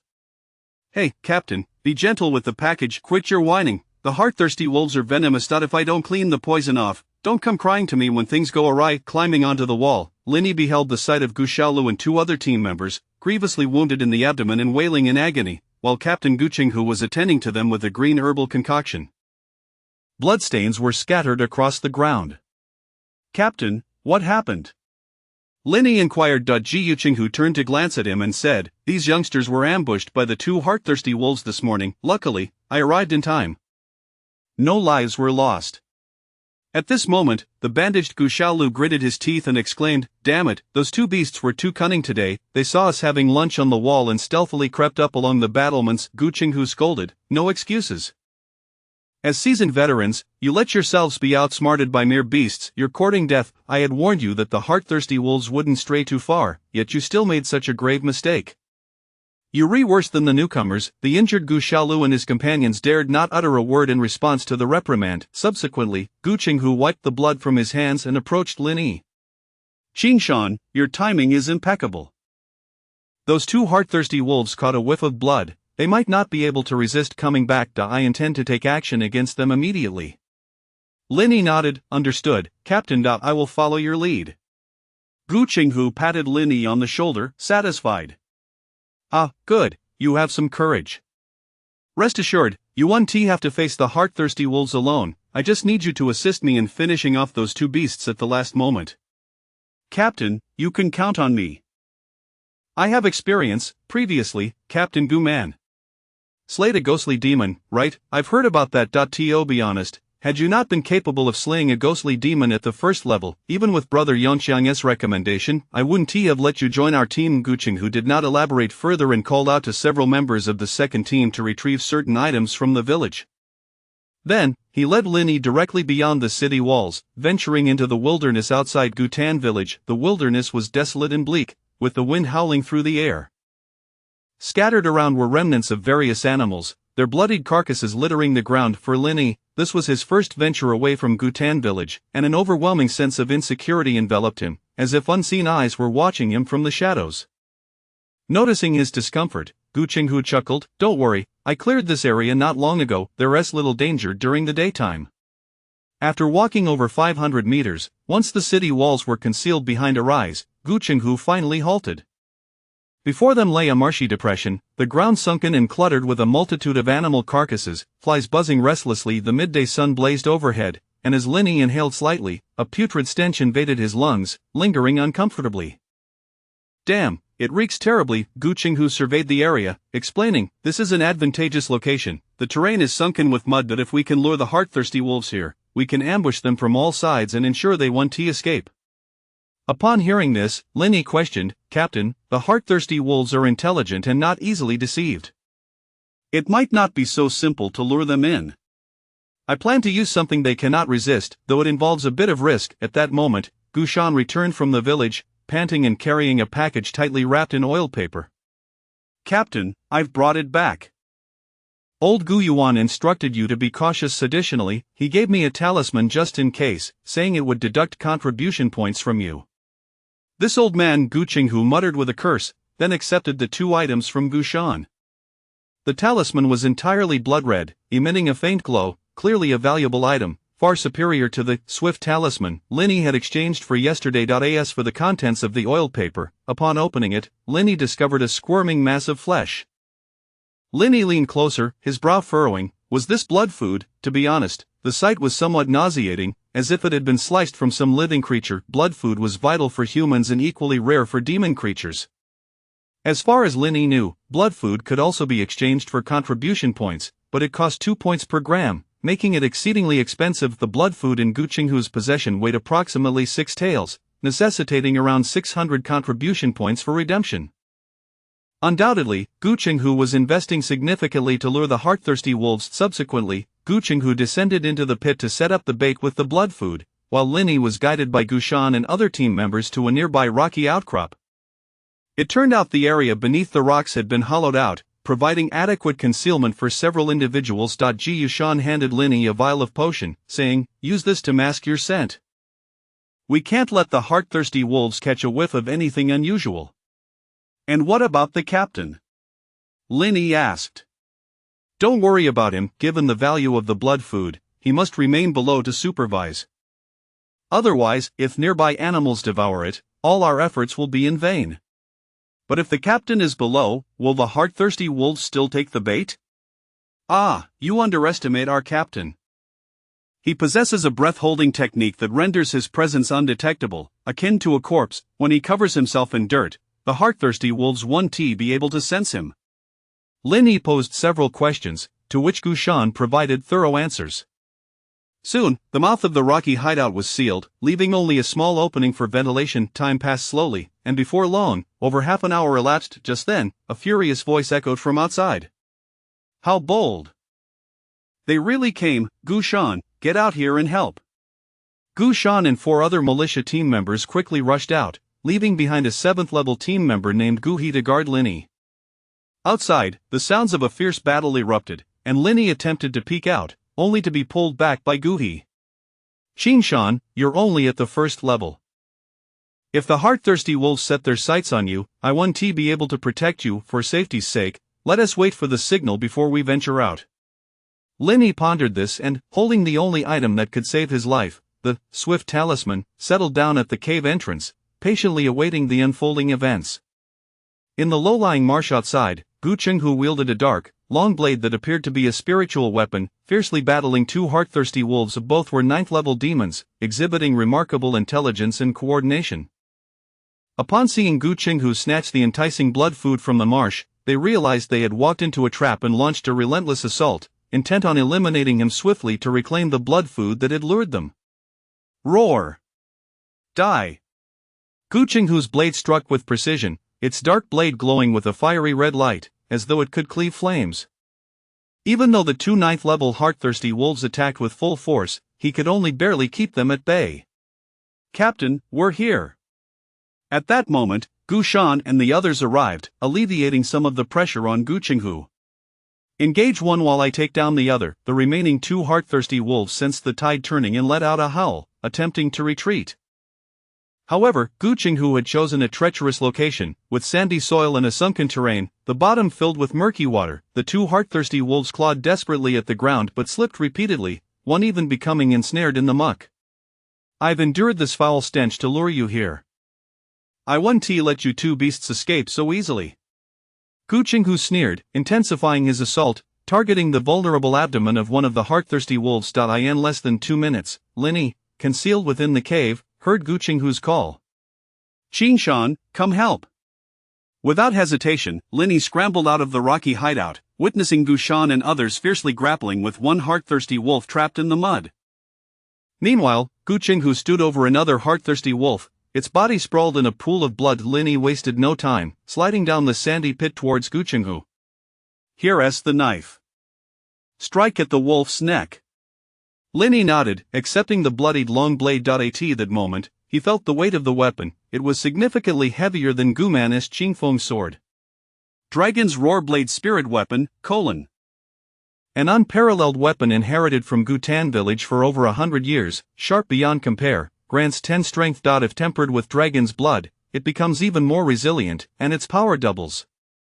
Linny scanned the attributes of the dragon's roar blade, then raised it high, bringing it crashing down. Swoosh! The heart-thirsty wolf beneath him already bore numerous gashes from Gu Qinghu's earlier strikes, and with its abdomen severely injured, it was on the brink of death. Linny aimed for one of the wounds and struck hard, instantly slaying the heart-thirsty wolf and sending a spray of blood into the air. Clink, you have slain a 9th-level heart-thirsty wolf, earning 70 experience points. The heart-thirsty wolf at Gu Qinghu's feet dissipated into light, leaving 2 items in its wake. Heart of the heart-thirsty wolf green, : A rare material rich in vitality. Consuming it significantly boosts physical attributes, though there is a slight chance of demonization. Low-level demon blood white, dropped by low-level demons. It contains chaotic and violent demonic energy, with various uses. 2 drops. Our luck seems fortuitous. Gu Qinghu picked up the items from the ground, a hint of joy on his face, then handed them to Linny before charging towards the remaining heart-thirsty wolf. The last heart-thirsty wolf, witnessing the demise of its companion, abandoned any thought of escape and lunged at Gu Shan and the others with reckless abandon. Just as Gu Qinghu arrived, he saw the heart-thirsty wolf knock several individuals aside before viciously mauling a 7th-level militia member to the ground. You beast, daring to commit murder before my very eyes! Gu Qinghu roared in fury, his vitality surging as the dragon's roar blade trembled slightly, emitting a sound akin to a dragon's roar. Flame Sun Blade Technique. A 3-meter-long blade of fiery red energy erupted from his weapon, striking the heart-thirsty wolf's back with devastating force. Oh, the next moment, the heart-thirsty wolf was sent flying several meters, blood and flesh scattering through the air. Qin Shan, hurry over. After subduing the last heart-thirsty wolf, Gu Qinghu urged Linny to join him. Linny, still awestruck by Gu Qinghu's earlier technique, quickly complied. Receiving the dragon's roar blade, Linny took a deep breath and swung down once more. Clink, you have slain a 9th-level heart-thirsty wolf, earning 70 experience points. Once again, 2 items dropped. Heart-thirsty wolf compendium white, : A compendium detailing the heart-thirsty wolf's species, habits, and weaknesses, a unique item for the bearer, allowing permanent viewing of the heart-thirsty wolf's status and attributes. Demon beast leg bone white, : A leg bone dropped by a certain low-level demon beast, suitable for weapon crafting or grinding into powder for other uses. Chapter 15. The 10th-level great demon. Upon witnessing the first item that dropped, Linny's eyes lit up. The Heart-Eater Wolf Codex? This item, once utilized, seemed to grant the ability to inspect the attributes of the Heart-Eater Wolf, such as its level and vitality, akin to a game's exploration skill. It was no wonder that, as a gamer, he was unable to ascertain the level and condition of the monsters. It turned out that one needed to acquire the corresponding monster codex. However, Gu Qinghu raised an eyebrow at the dropped items. Both were of white quality, and one could only be used by a descendant, which undoubtedly disappointed him. What a shame! If 2 pieces of green quality beast materials had dropped today, perhaps within a week, he could gather enough materials to forge a spiritual weapon. At that time, he would have the opportunity to flaunt it before that brat Gu Man. Gu Qinghu shook his head slightly and turned to Lin Yi, saying, "Xingshan, as we discussed earlier, if the drops are odd, I will compensate you with contribution points. If they are even, you may take half. Choose wisely. Which 2 items do you wish to claim?" Which 2 items? Lin Yi's gaze swept over the 4 dropped items. The ones of the highest value to him were undoubtedly the green quality Heart-Eater Wolf Heart and the Heart-Eater Wolf Codex. However, considering that Gu Qinghu had exerted considerable effort, Lin Yi was not the type to be ungrateful and would not take the most valuable items for himself. "Captain, I would like the demon blood and the codex." "Very well." Seeing Lin Yi display such understanding, Gu Qinghu smiled. Although the day's haul was not as bountiful as he had anticipated, the green quality Heart-Eater Wolf Heart was still a fine item, sufficient to compensate for his losses today. Upon hearing that Lin Yi would receive half, the other members of the militia team looked on enviously. Being a descendant was indeed advantageous. Without exerting much effort, he could obtain 2 dropped items, while they fought tooth and nail but could not secure a single treasure. However, without Lin Yi, even if they managed to obtain 2 complete Heart-Eater Wolf corpses, they would still be unable to procure the materials from the corpses. This was because demon creatures differed from ordinary animals. Upon death, the residual demonic energy from the demon would dissipate rapidly, leading to contamination of the entire corpse and a gradual loss of its essence.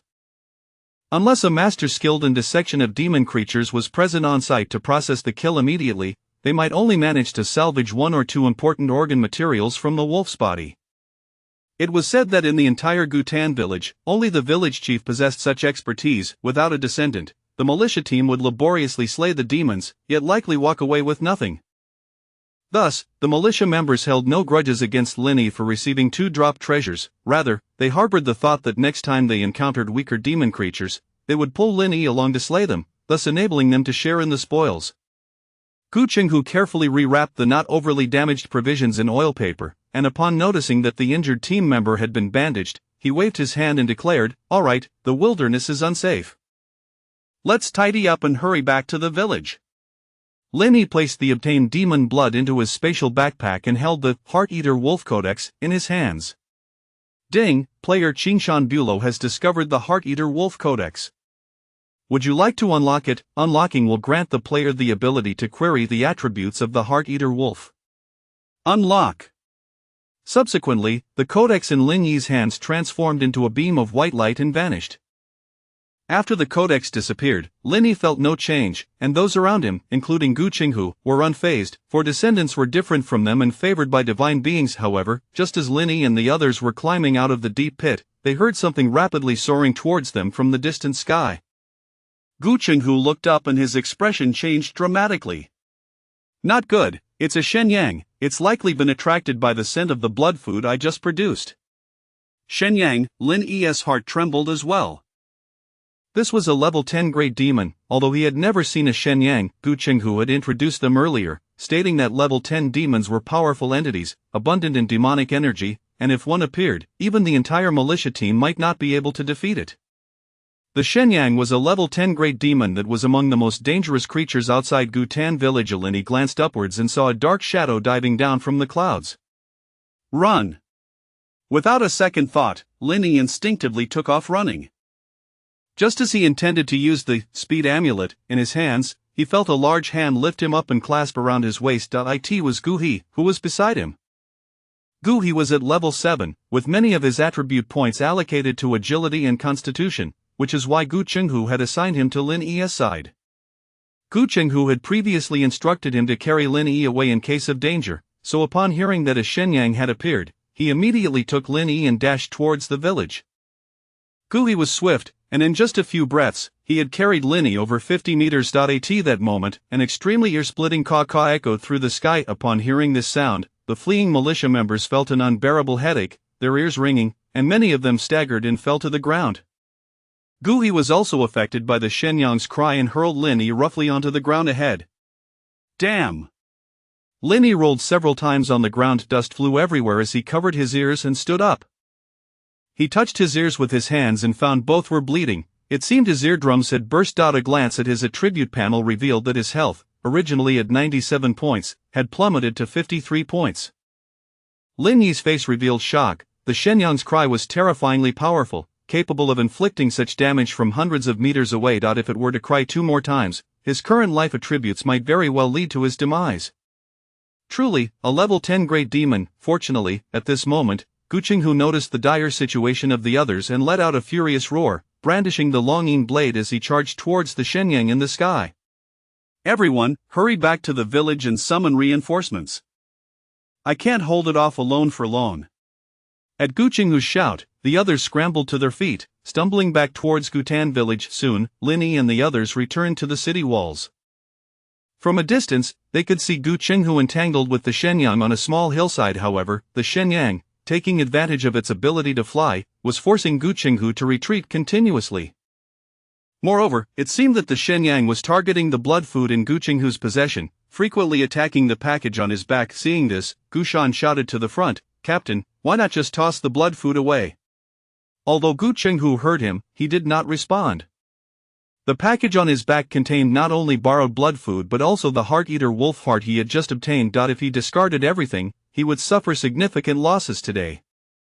However, dealing with a level 10 great demon was indeed challenging. He was also of level 10 combat power but could only rely on the longing blade and his superb swordsmanship to barely fend off the Shenyang's attacks.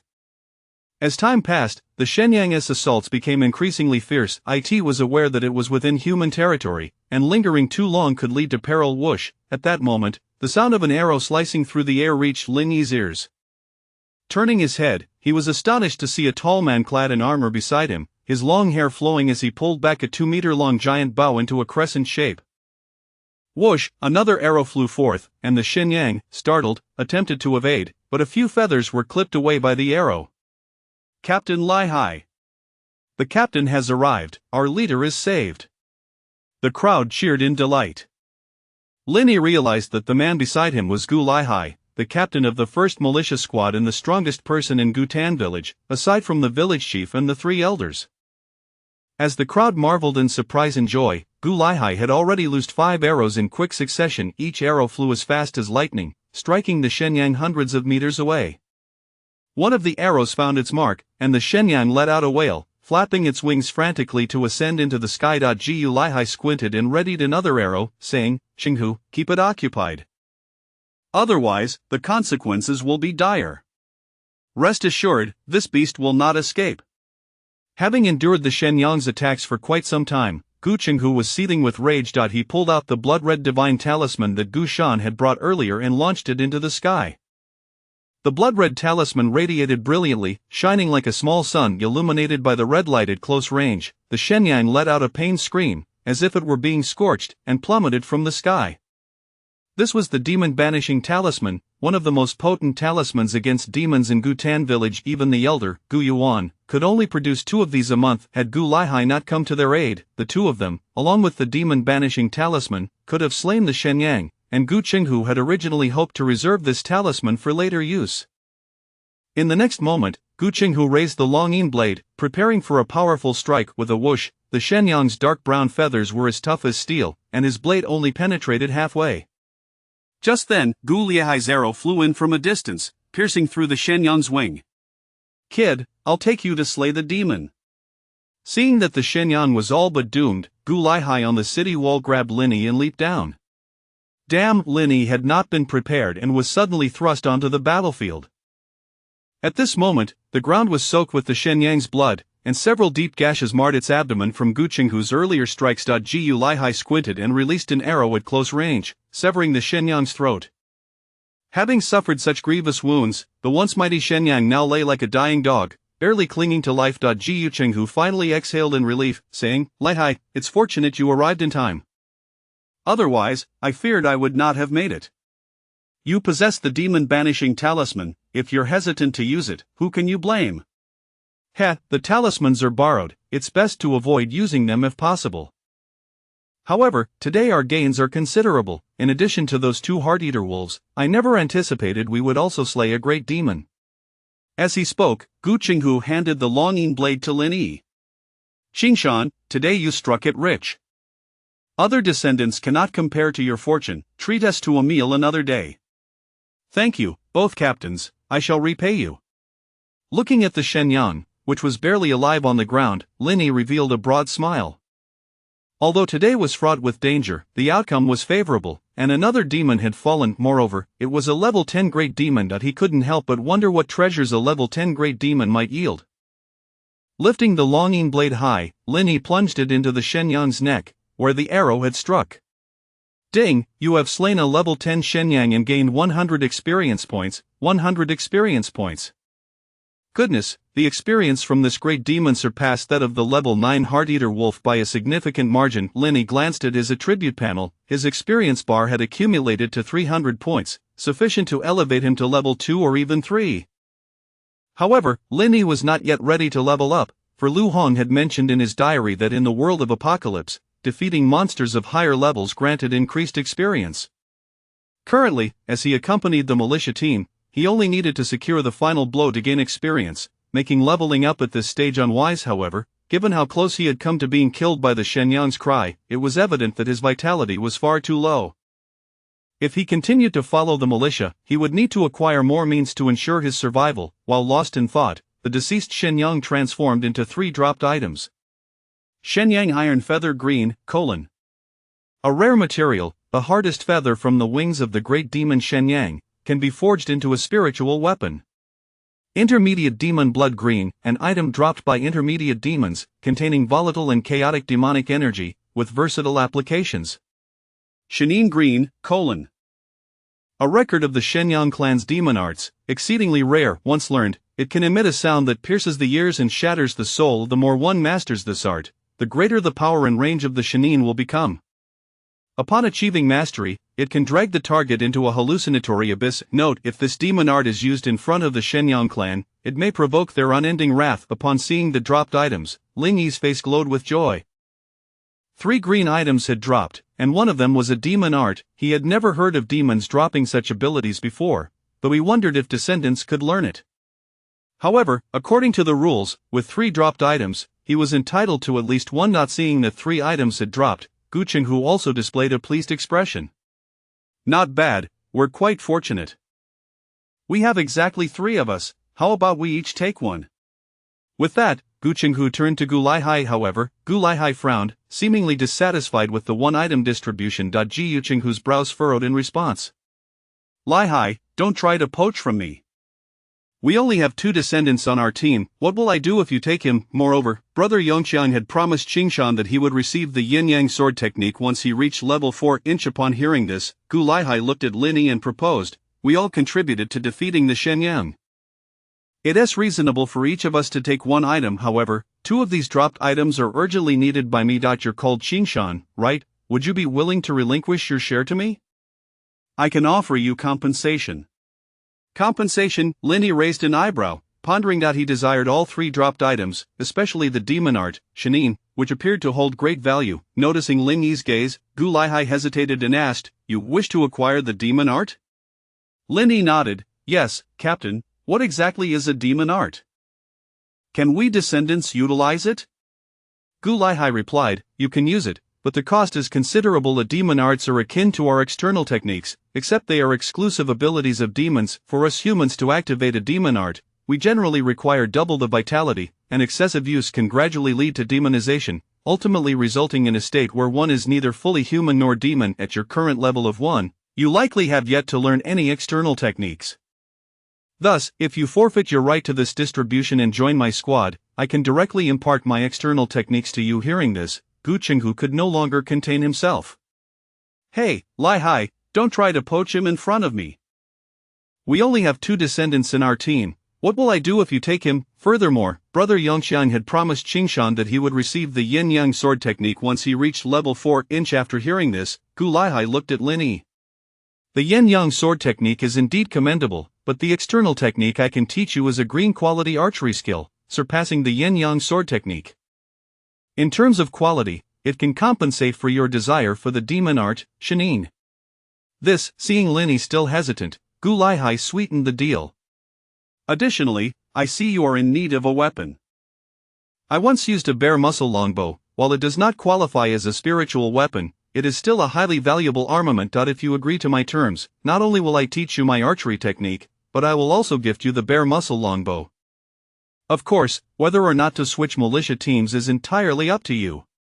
Upon hearing this, Linny found himself genuinely tempted. Chapter 16. A first encounter with external skills. The green quality of the external skill was complemented by a fine bow. If the supernatural arts indeed carried the great cost as mentioned by Gu Laihai, then exchanging with him could be deemed a substantial gain. Casting a glance at Gu Qinghu, Linny contemplated and remarked, "Captain, I consent to the exchange.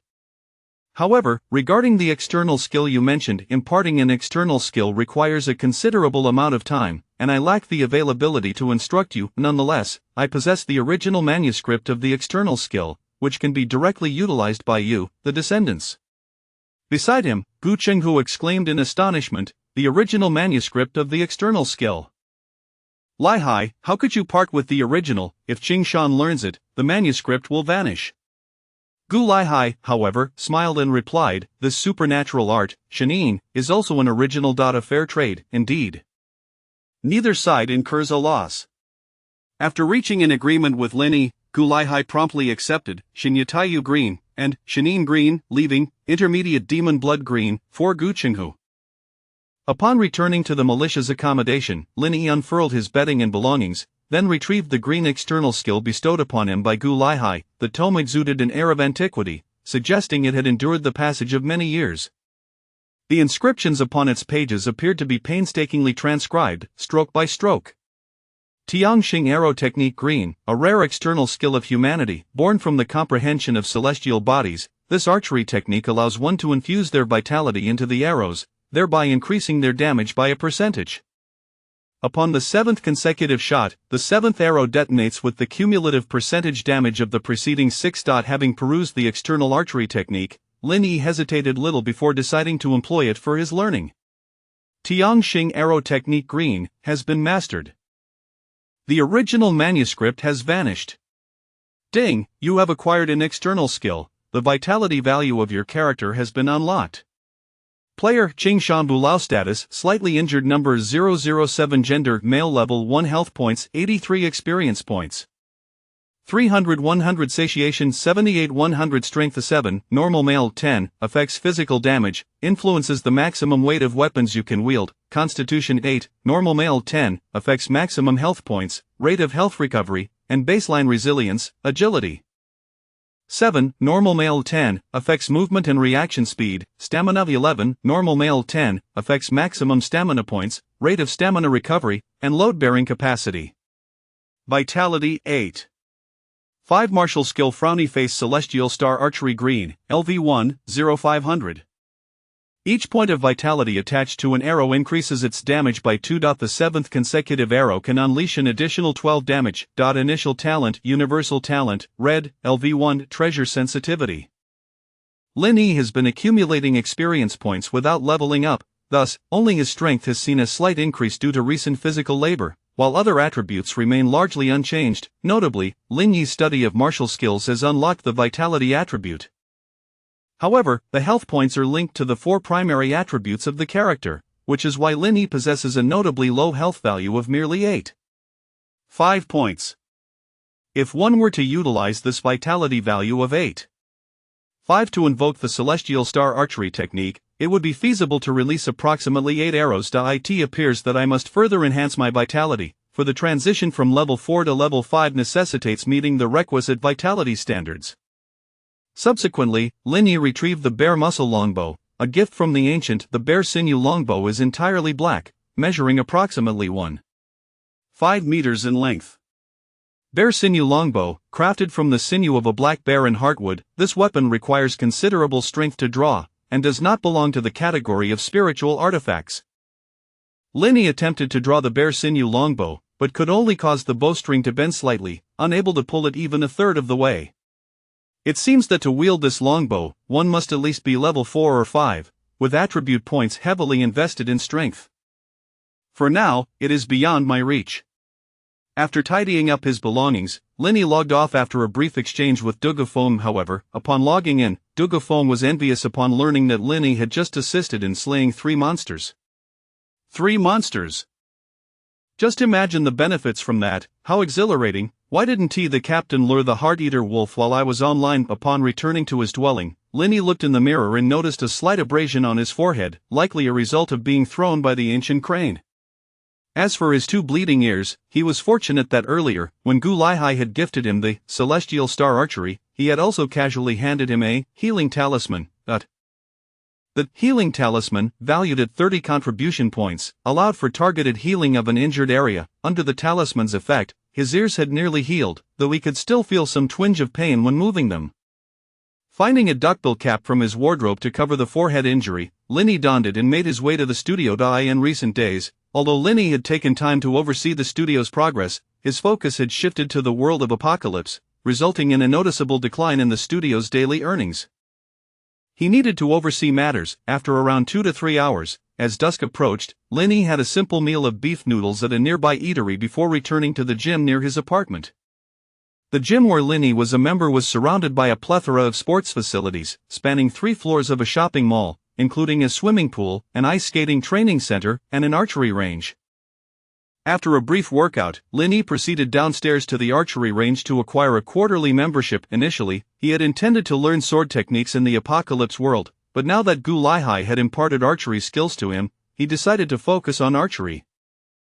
Given his currently low attributes, engaging in close combat posed significant risks. Utilizing a bow from a distance would greatly enhance his safety. However, since no one taught him how to use a bow in the Apocalypse world, he had to learn in real life.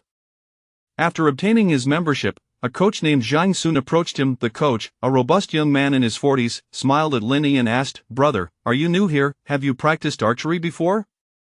Linny shook his head. "No, I'm just starting." "That's great.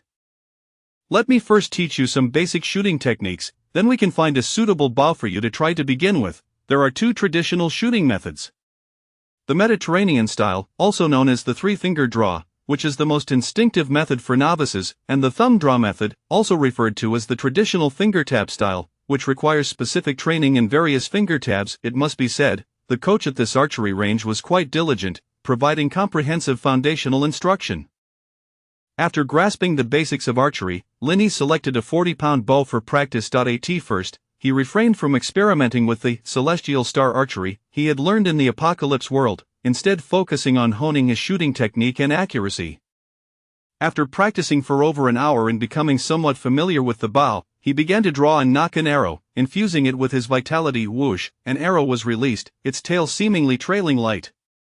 The first arrow was unremarkable, with a mere 2 increase in power, barely noticeable. Then came the second, third, and so on, until the 7th arrow, which Linny shot with a swift motion, embedding itself deeply into the wooden target. Linny shook his head slightly. Although the 7th arrow had amplified his attack power by 12, due to his low strength and the light bow, the impact appeared rather insignificant. However, Coach Zhang approached, astonished by the depth the arrow had penetrated the target. "Lin, your arm strength is impressive. If you can shoot this deep with a 40-pound bow, with more practice, you could handle heavier bows." Linny smiled but remained focused on his practice. The following day, upon logging in, Linny found Dugafong waiting outside his room. Today, the second team was on break, so there was no need to guard the city. Dugafong, visibly excited, exclaimed, "Brother, I heard you traded for a bow technique from the captain. Have you learned it? I'm willing to pay a premium either in real money or in-game items. I guarantee you'll be satisfied." "Sorry, I've already learned it." "Ah, what a pity." Dugafong sighed deeply. After Linny logged off yesterday, he had tried to find out what Linny had acquired, and upon learning about the green quality bow technique, he had been restless with excitement, eager to obtain it. To his surprise, Linny had learned it so quickly and had already put it to use. Dugafong himself was an archer, and his original goal had been to acquire a bow technique from the first team. However, the recruitment for the first team was quite rigorous, and despite his best efforts, he had been unable to join it. He had to bribe Gu Xiaolu from the second team and ultimately ended up in the same team as Linny. While he could also learn archery techniques in the second team, it was said that the technique Gu Laihai traded with Linny was of green quality, exceedingly rare. Initially, Dugufeng had somewhat looked down on Lin, considering him merely a new player who had gotten lucky by entering the militia. However, now that Lin had acquired a green quality technique, he recognized Lin as a player of potential and decided he should cultivate a good relationship with him. Qingshan brother, I suspect you earned over 100 experience points yesterday, but it seems you haven't leveled up? Lin smiled and replied, no rush. I've heard that lower level players gain more experience from killing monsters. Lower levels get an experience bonus? Dugufeng was somewhat surprised, as he was unaware of this fact. Qingshan brother, this information is quite valuable to me, but I won't let you suffer any losses. I have some news for you. To the southwest of our Gyutan village, there is a valley with level 5 corpse monsters. Most of the corpses are former militia members, and defeating them might yield the techniques they once learned. Dugufeng paused before adding, I currently possess a light-footed technique, Swift Step, which I obtained from there. Lin raised an eyebrow in surprise. A light-footed technique? What quality is it? Dugufeng scoffed, brother, what quality do you think it is? Of course, it's white quality. Do you think green techniques are as common as pumpkins? Lin rubbed his nose, recalling that he had tried the green quality, Celestial Star Archery, in real life yesterday, but hadn't felt it was particularly powerful. Of course, the low damage output might be related to the current low level of his technique. Lin asked, Dugubro, isn't it dangerous outside Gyutan village? There are monsters everywhere. Aren't you afraid of encountering them on the way to that valley? Or is there a militia team that can escort us? The militia team won't deal with those corpse monsters. After all, they only roam outside the valley and pose no threat to the village. Besides, the valley is only about 3 kilometers away from our village, not too far, and we have a strong player leading the way. A strong player? Dugufeng said with a hint of pride, one of my brothers in the first team is level 8 and possesses 3 techniques. If necessary, we can prepare some talismans and potions, and generally, there won't be any danger. Lin inquired further, are you telling me this in the hopes that I could join your team? Of course. With your green technique as a foundation, I'm afraid I'll have to rely on you in the future. However, your level is currently too low. If you reach level 4 or 5, I guarantee you can join our team, and acquiring some techniques won't be an issue. Thank you, Dugubro. I'll come find you once my level is sufficient. Lin did not make any promises, for in the apocalypse world, techniques were rare treasures, and the valley's corpse monsters that could drop such techniques were undoubtedly valuable resources. No problem. Finally, Dugufeng added, brother, the information I shared with you is quite important, so you rest assured, I promise not to spread it around. After Dugufeng departed, Lin began organizing the items in his backpack. First was the mysterious stone growth soul artifact, a valuable item he had unearthed through his talents 2 days prior, capable of detecting nearby spirits. Lin planned to bind it today. Then, there was the low-level monster blood white he had received yesterday, which was worth about 30 contribution points in the treasury. Lin intended to exchange it today for some protective talismans. Finally, there was the bear sinew longbow, swift talisman, and several hundred copper coins. Since he had managed to slay 3 monsters thanks to the help of his comrades in the second team, he planned to treat the entire militia second team to a grand meal around noon, unsure if the copper coins would suffice. If not, he could exchange some contribution points for more, especially since if Gui hadn't protected him, he might have perished due to the calls of the Mirage Crow. Thus, it was essential to maintain a good relationship with the militia. Lin was not stingy with a little wealth. Subsequently, he first headed to the treasury in the center of Gyutan village. The treasury was still guarded by the village elder, Gu Yuan, but Lin noticed something odd. A patch of Gu Yuan's white hair seemed to be missing, and there was some swelling around his eye. Had he gotten into a fight? Who would dare to brawl with the village elder in Gyutan village? Not dwelling on it, Lin exchanged his low-level monster blood white, perhaps due to the heart-eater wolf being of a higher level. The quality of this monster blood was significantly better than that dropped by the ghost monsters, yielding Lin 41 contribution points.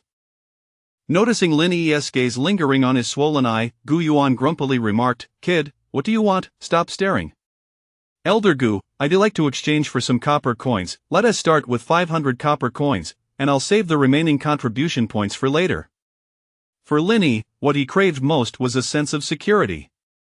Right now, he desperately wanted the defense talisman from the treasury, which could protect against attacks from monsters and spirits below level 8. Unfortunately, the defense talisman was quite expensive, requiring 80 contribution points, so he needed to save up for it. All right.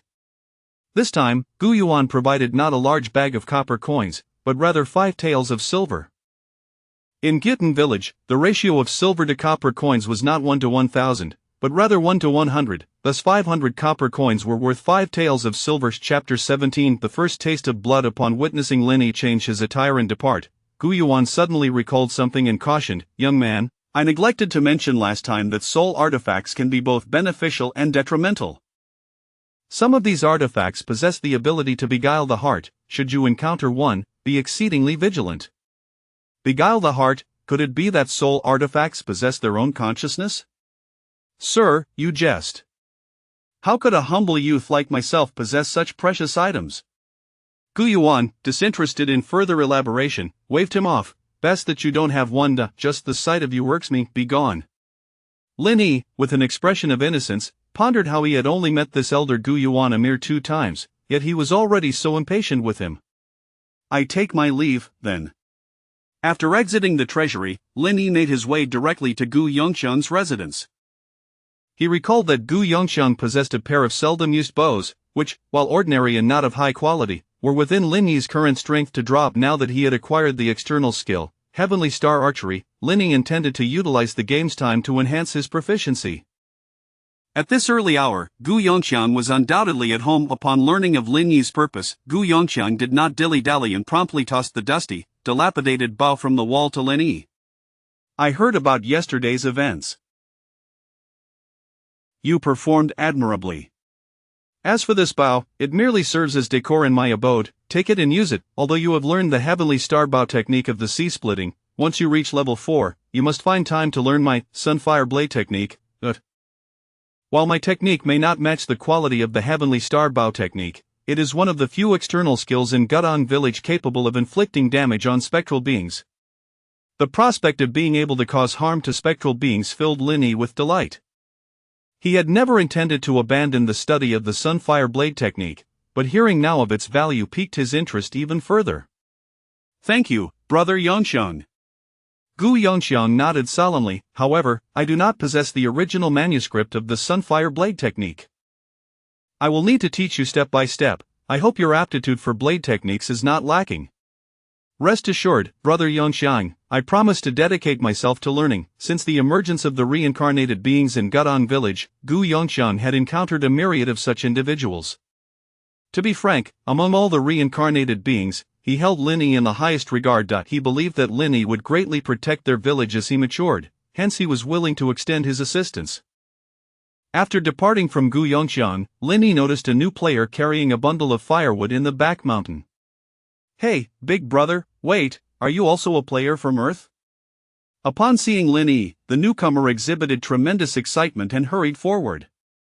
The newcomer was Wang Zilong, an ordinary employee from a foreign enterprise. In reality, just a few days prior, he had stumbled upon a mysterious activation code, which led him into the world of Apocalypse. This game world utterly shattered Wang Zilong's preconceived notions, yet he was elated. However, upon entering this so-called game world, he quickly realized it was vastly different from any game he had previously played. This world was astonishingly realistic. There were no beginner tutorials, no fixed NPCs, and venturing into the wilderness to grind for monsters was said to be a death sentence according to the malicia's warnings. After being recommended by the elder Gu He to Gu Yongxiang, he had spent the last few days chopping wood, scraping by with the meager copper coins earned from the woodcutting tasks. He felt his situation was quite dire, working 2 jobs a day. Upon seeing Lin Yi don in militia attire and bearing a bow, it was clear he was a seasoned player, which naturally stirred a mix of excitement within him. "Hey, are you a player from Earth?"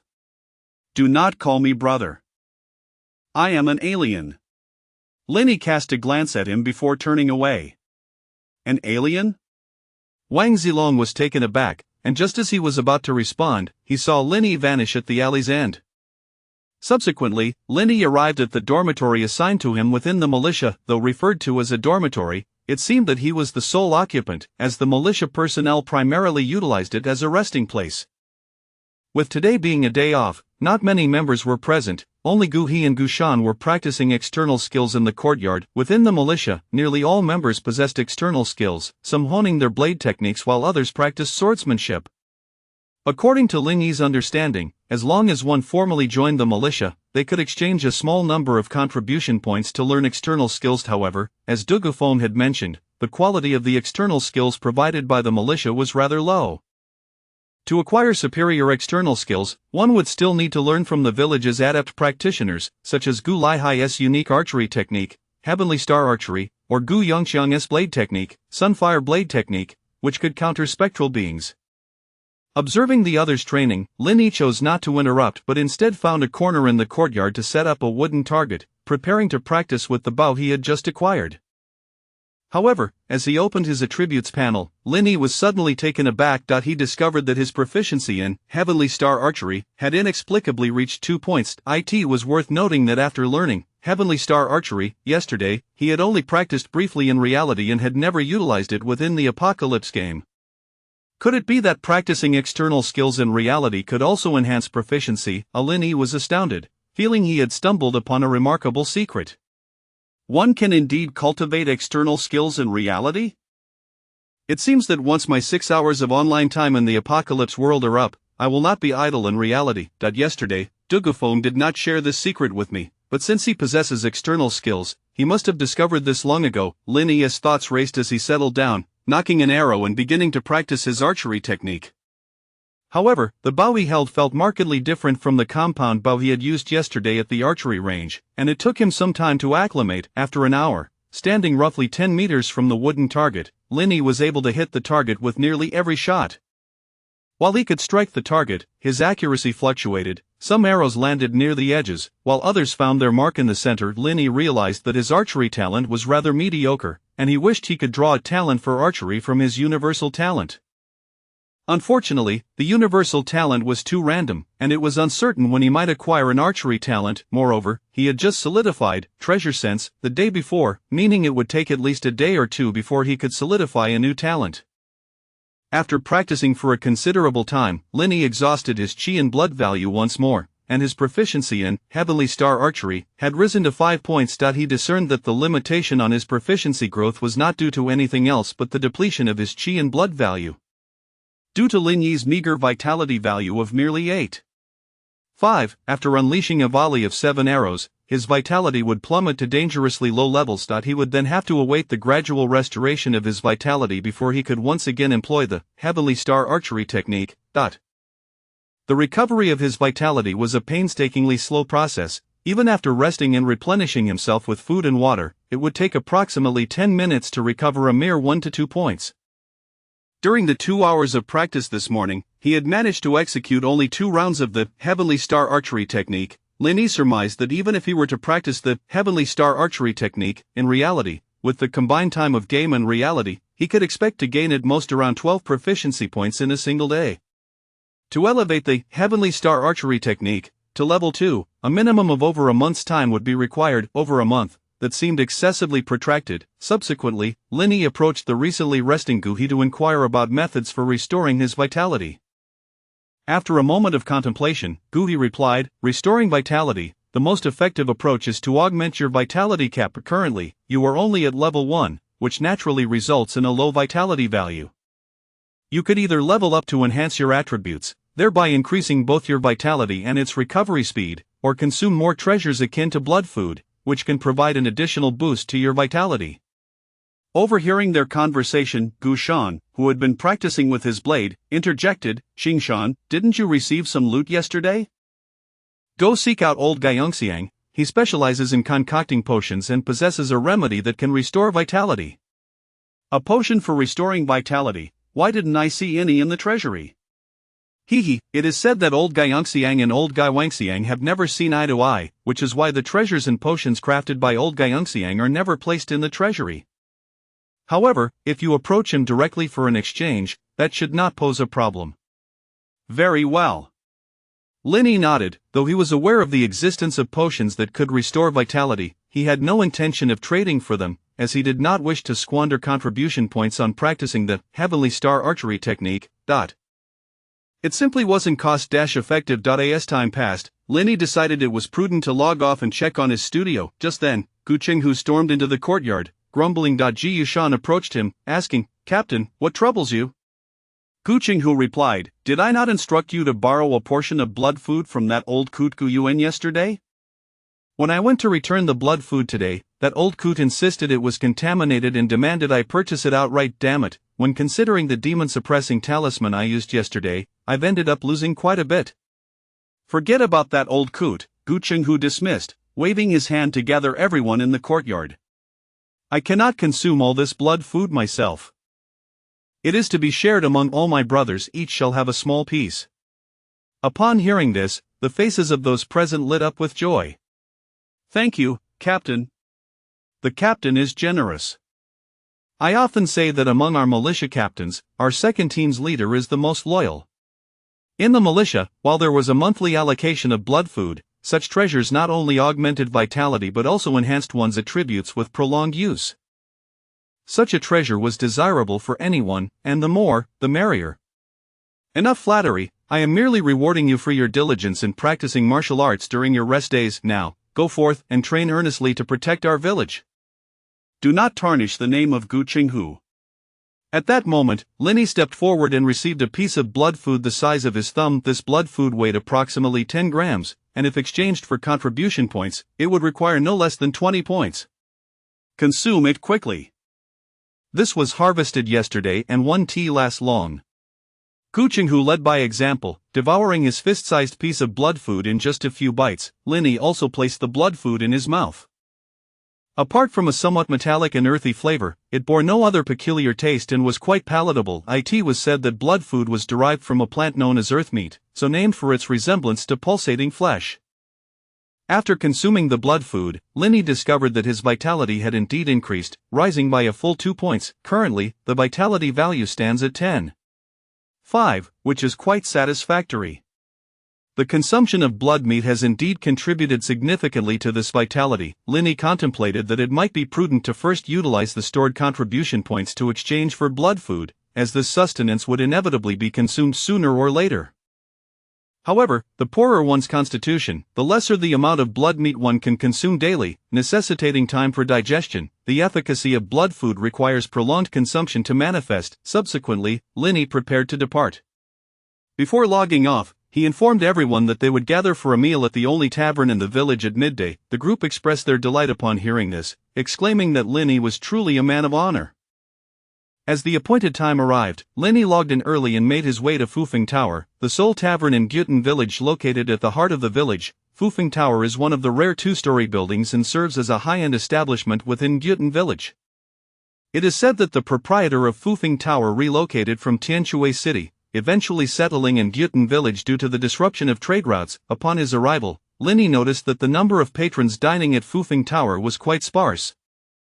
Those present were primarily affluent individuals clad in silk. This observation led him to conclude that there were indeed few wealthy families in Gyutan village given the ongoing threats from monsters and malevolent spirits, coupled with the village's isolation from the outside world and the cessation of commerce. It is no wonder that there are not many prosperous households. Seeing Linny dressed in the militia uniform, a young attendant approached with a cheerful demeanor. "You seem somewhat unfamiliar, esteemed guest. May I inquire what you wish to dine upon?" "Let me take a look first." After consulting the young attendant, Linny discovered that the prices of the dishes were quite reasonable and well within his means. He subsequently reserved a large private room on the second floor. Without hesitation, he ordered over 20 dishes, a delightful mix of meat and vegetables. After assessing his remaining silver coins, he noted a considerable sum left and decided to order several jars of wine. Although the militia typically refrains from drinking, today was a day of rest, and indulging in a bit of wine should pose no issue. Before long, members of the second militia team, including Gu Qinghu, arrived successively at Fufeng Tower. With Linny and Du Gufeng, the total number of individuals amounted to 23, excluding a few members who were recuperating at home from serious injuries. As they settled in, Gu Qinghu naturally took the seat of honor, with Linny and Du Gufeng sitting together. "Brothers, it has been quite some time since our second team has gathered. Today, we have the rare opportunity to convene. Of course, let us first toast to Qingshan, for this meal is graciously sponsored by him. During the meal, Dugafeng leaned in to inquire about the distribution of blood food by Guqinghu that day. Upon confirming its veracity, he smacked his thigh several times, seemingly regretting his absence at that moment. Brother Qingshan, do remember to inform me of any fortunate events in the future. We both joined the militia together, and with your external skills and the blood food, your gains are substantial, while I have yet to make any progress. Very well, Lin Yi chuckled lightly, offering a few casual responses. In the afternoon, he returned to the courtyard to practice archery, simultaneously heading back to his dormitory to bind the eerie stone growth soul device. The binding process was straightforward, one merely needed to place the eerie stone near the chest.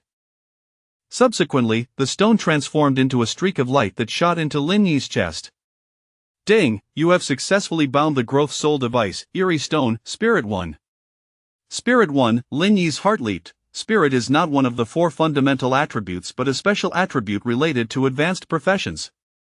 He had not anticipated that binding the eerie stone would also enhance his spirit, nor was he certain if the spirit attribute would increase further as the eerie stone grew. Time flew swiftly, and soon 2 days had passed. During these 2 days, Lin Yi accompanied the 2nd militia team on duty, guarding the city walls for an entire day. Fortunately, the day was calm and uneventful, with no dangers arising. Chapter 18 of The Merchant of Games. One afternoon, when Lin Yi was absent, Du Gufeng and several members of the militia successfully vanquished a solitary creature known as the Frightening Boar. This beast, classified as a level 6 minor demon, had inadvertently stumbled into the militia's trap, making its defeat rather effortless. However, it was reported that only a single white quality material was dropped, leaving Du Gufeng empty-handed, save for a meager compensation of contribution points, a most unfortunate outcome. In addition to his duties with the militia, Lin Yi devoted his time in the game to honing the Celestial Star archery technique. It is noteworthy that Lin Yi opted to spend all of his contribution points, originally intended for a talisman, on blood food instead. Regrettably, with the remaining 36 contribution points, he could only procure 15 grams of blood food, which he consumed over 2 days, resulting in a modest increase of 3 points to his health value. Currently, Lin Yi's health value stands at 13.5. On that particular morning, as the 3-day cooldown reset, the newly available Lin Yi was somewhat impatient to draw his talents. However, before proceeding with the draw, he decided to utilize the ability of the talent, treasure sensing, as the 3-day cooldown had also refreshed, and it would be unwise to let it go to waste. Subsequently, Lin Yi employed treasure sensing to seek treasures within the quaint village of Gutan. Unbeknownst to him, an unseen force seemed to guide his steps, urging him toward a promising discovery. The capabilities of this talent are truly marvelous. Following the inner compass, Lin Yi ventured westward. Upon reaching the westernmost city wall of Gutan, he found himself surrounded by dense underbrush, abundant with various low-lying plants. At last, his gaze was captivated by a cluster of crimson fruits adorning a plant. Red peony fruit white, a unique fruit that grows in the wild, when ground into a paste, can detoxify and staunch bleeding. A healing fruit. He pondered its potential value. Nevertheless, Lin Yi was not one to be picky.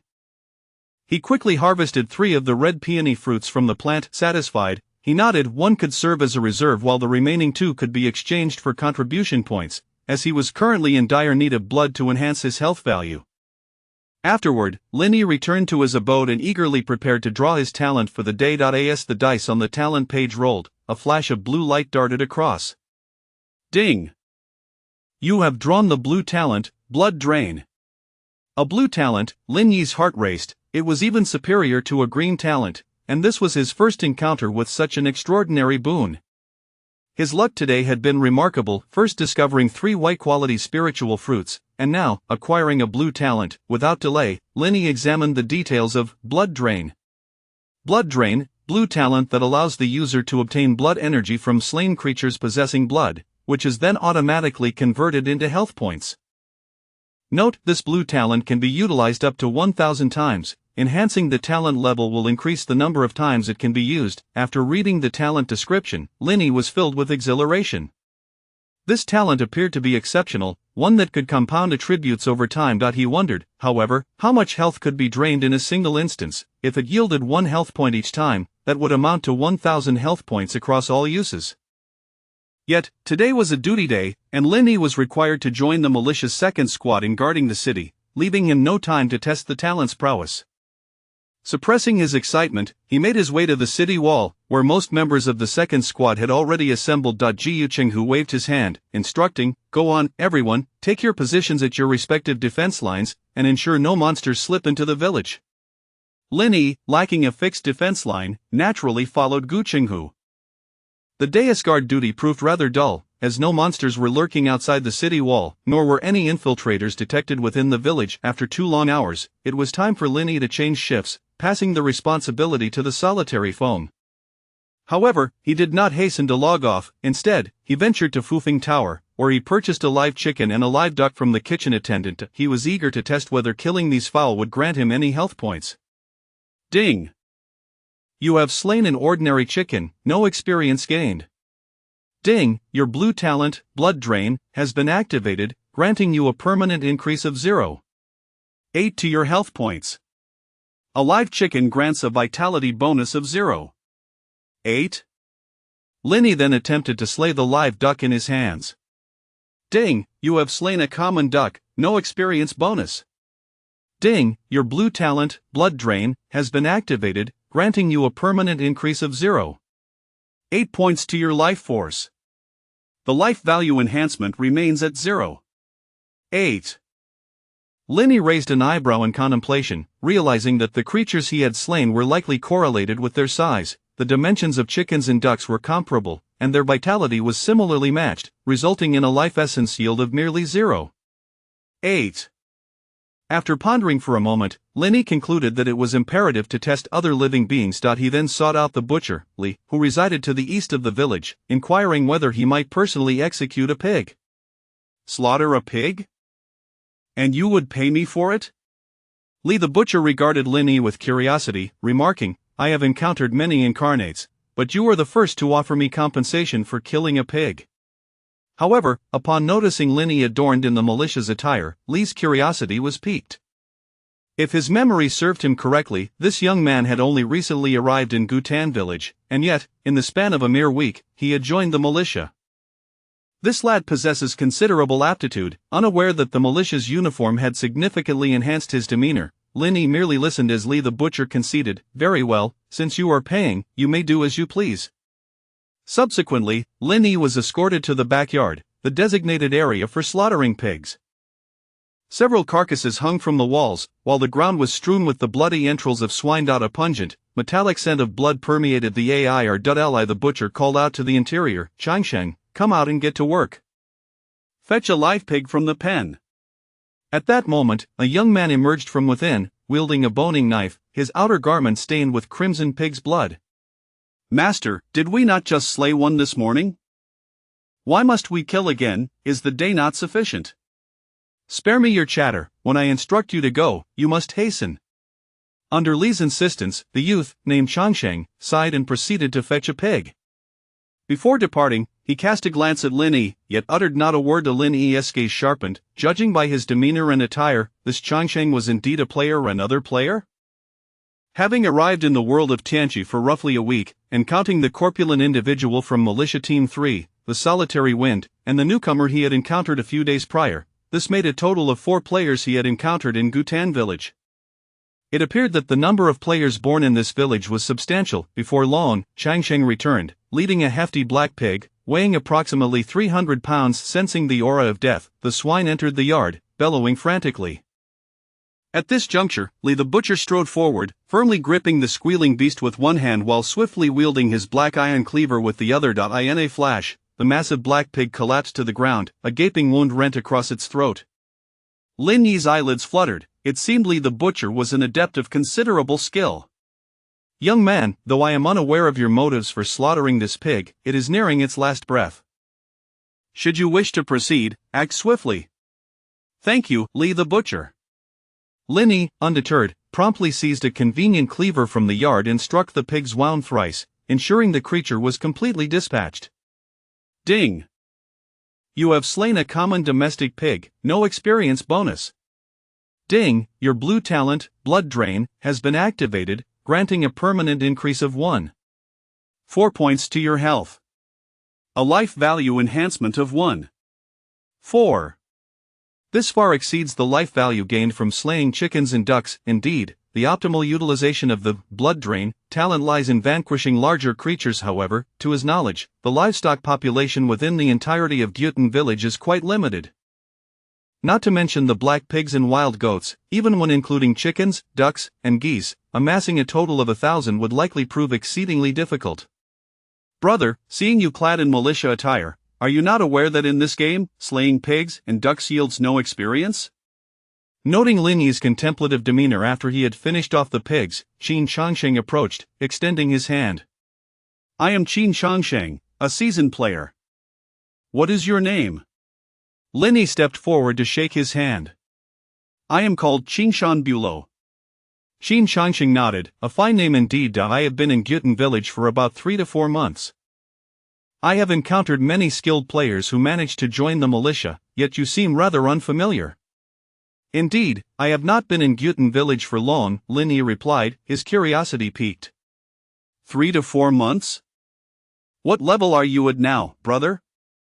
Qin Changsheng chuckled. I am but level 1. Upon learning that this game could lead to death, I have not ventured beyond the village, spending each day in this courtyard honing my pig-slaying skills with my master. Lin Yi was left speechless. This player was truly cautious, having remained in this apocalyptic world for so long yet only achieving level 1 after 3 to 4 months of pig slaughter. Seeing Lin Yi's expression, Qin Changsheng understood his thoughts and chuckled. I am not like you others who strive to level up by battling monsters, believing this to be a transcendent world. This world harbors not only monsters but also treachery. It is far too perilous. My life is singular, and every venture into danger is not worth the risk. Lin Yi remarked, given the perilous nature of this place, you need not remain here. You do not comprehend, Qin Changsheng replied with a smile. I am here to earn money, to become a game merchant. He turned and retrieved a slip of paper from his backpack. It bore a series of bank account numbers. Brother Qingshan, this is my overseas remittance account. I sell various items from the Apocalypse game, information, currency, and external skills. As long as you can afford it, I can procure anything you desire within the game. Lin Yi's interest was piqued. Everything is for sale? What is the price for external skills? External skills, these are akin to skill books in the game, and their availability has always been exceedingly scarce. I possess 2 types of external skills. One is a basic record that requires no time to learn, named Spinning Turtle Technique, which enhances health and constitution, priced at 3 million RMB. The other, learned from my master, is the Pig-Slaying Blade Technique, taught hands-on, guaranteed to impart the knowledge for a mere 5 million RMB. Upon hearing the exorbitant prices, Lin Yi gasped. Brother Changsheng, 5 million RMB? Why is the pig-slaying blade technique so costly? Also, will Li the butcher not be angered if he discovers you are teaching external skills to others? Qin Changsheng explained, the quality of external skills varies. The pig-slaying blade technique, I learned, is among the finest in Gyutin village. Although it is merely of white quality, it provides damage bonuses against monsters, making the price of 5 million reasonable. As for my master, you need not worry. A portion of the profits goes to him.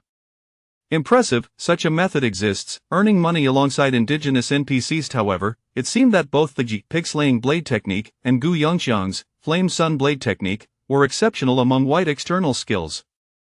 One offers damage bonuses against monsters, while the other is effective against malevolent spirits. No wonder upon his arrival in the village, Elder Gu he recommended he seek out Li the butcher and Gu Yongxiang.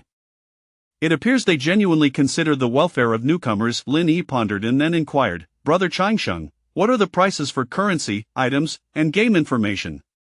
Qin Changsheng pulled Lin Yi aside. Currency is inexpensive. Currently, 1 tael of silver is priced at 10,000 RMB. Whether you wish to buy or sell, that is my rate. As for items, it depends on your needs. Of course, a deposit is required. Regarding information, the pricing varies based on the importance of the information. Are there any spiritual artifacts for sale? What is their cost? Upon hearing about spiritual artifacts, Qin Changsheng shot Lin Yi a glance. Spiritual artifacts? Brother, do not jest. Such items are exceedingly rare, with hardly any in Gyutin village. I do not have any for sale, but I can procure ordinary weapons for you. I can obtain ordinary weapons myself. What about information? Do you have any significant news? Well, I can share some free tidbits. Consider it a friendly gesture if, for instance, the Apocalypse game emerged approximately 6 months ago and has undergone several activations since. Lindy raised an eyebrow. Is that all? Nothing more?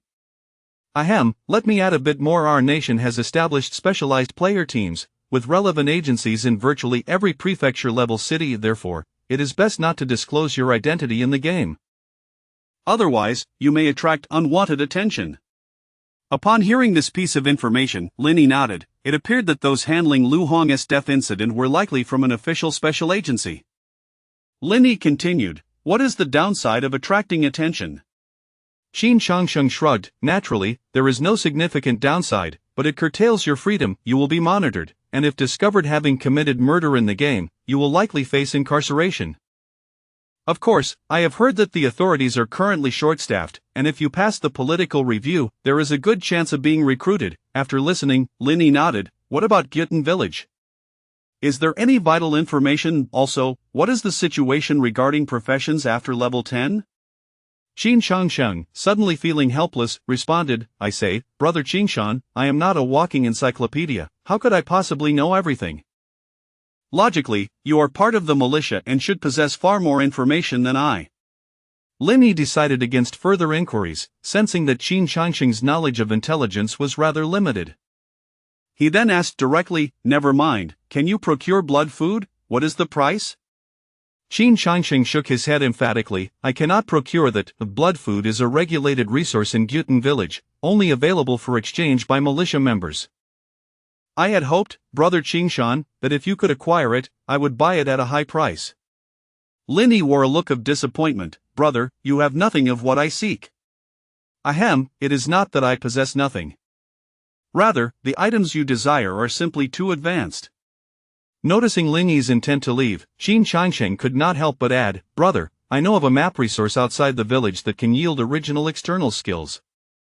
Not many are aware of this news yet. Would you be interested? If so, I can sell it to you at a discounted rate. Linny waved his hand, indicating he did not need it. Is it the valley to the southwest? That information is already common knowledge.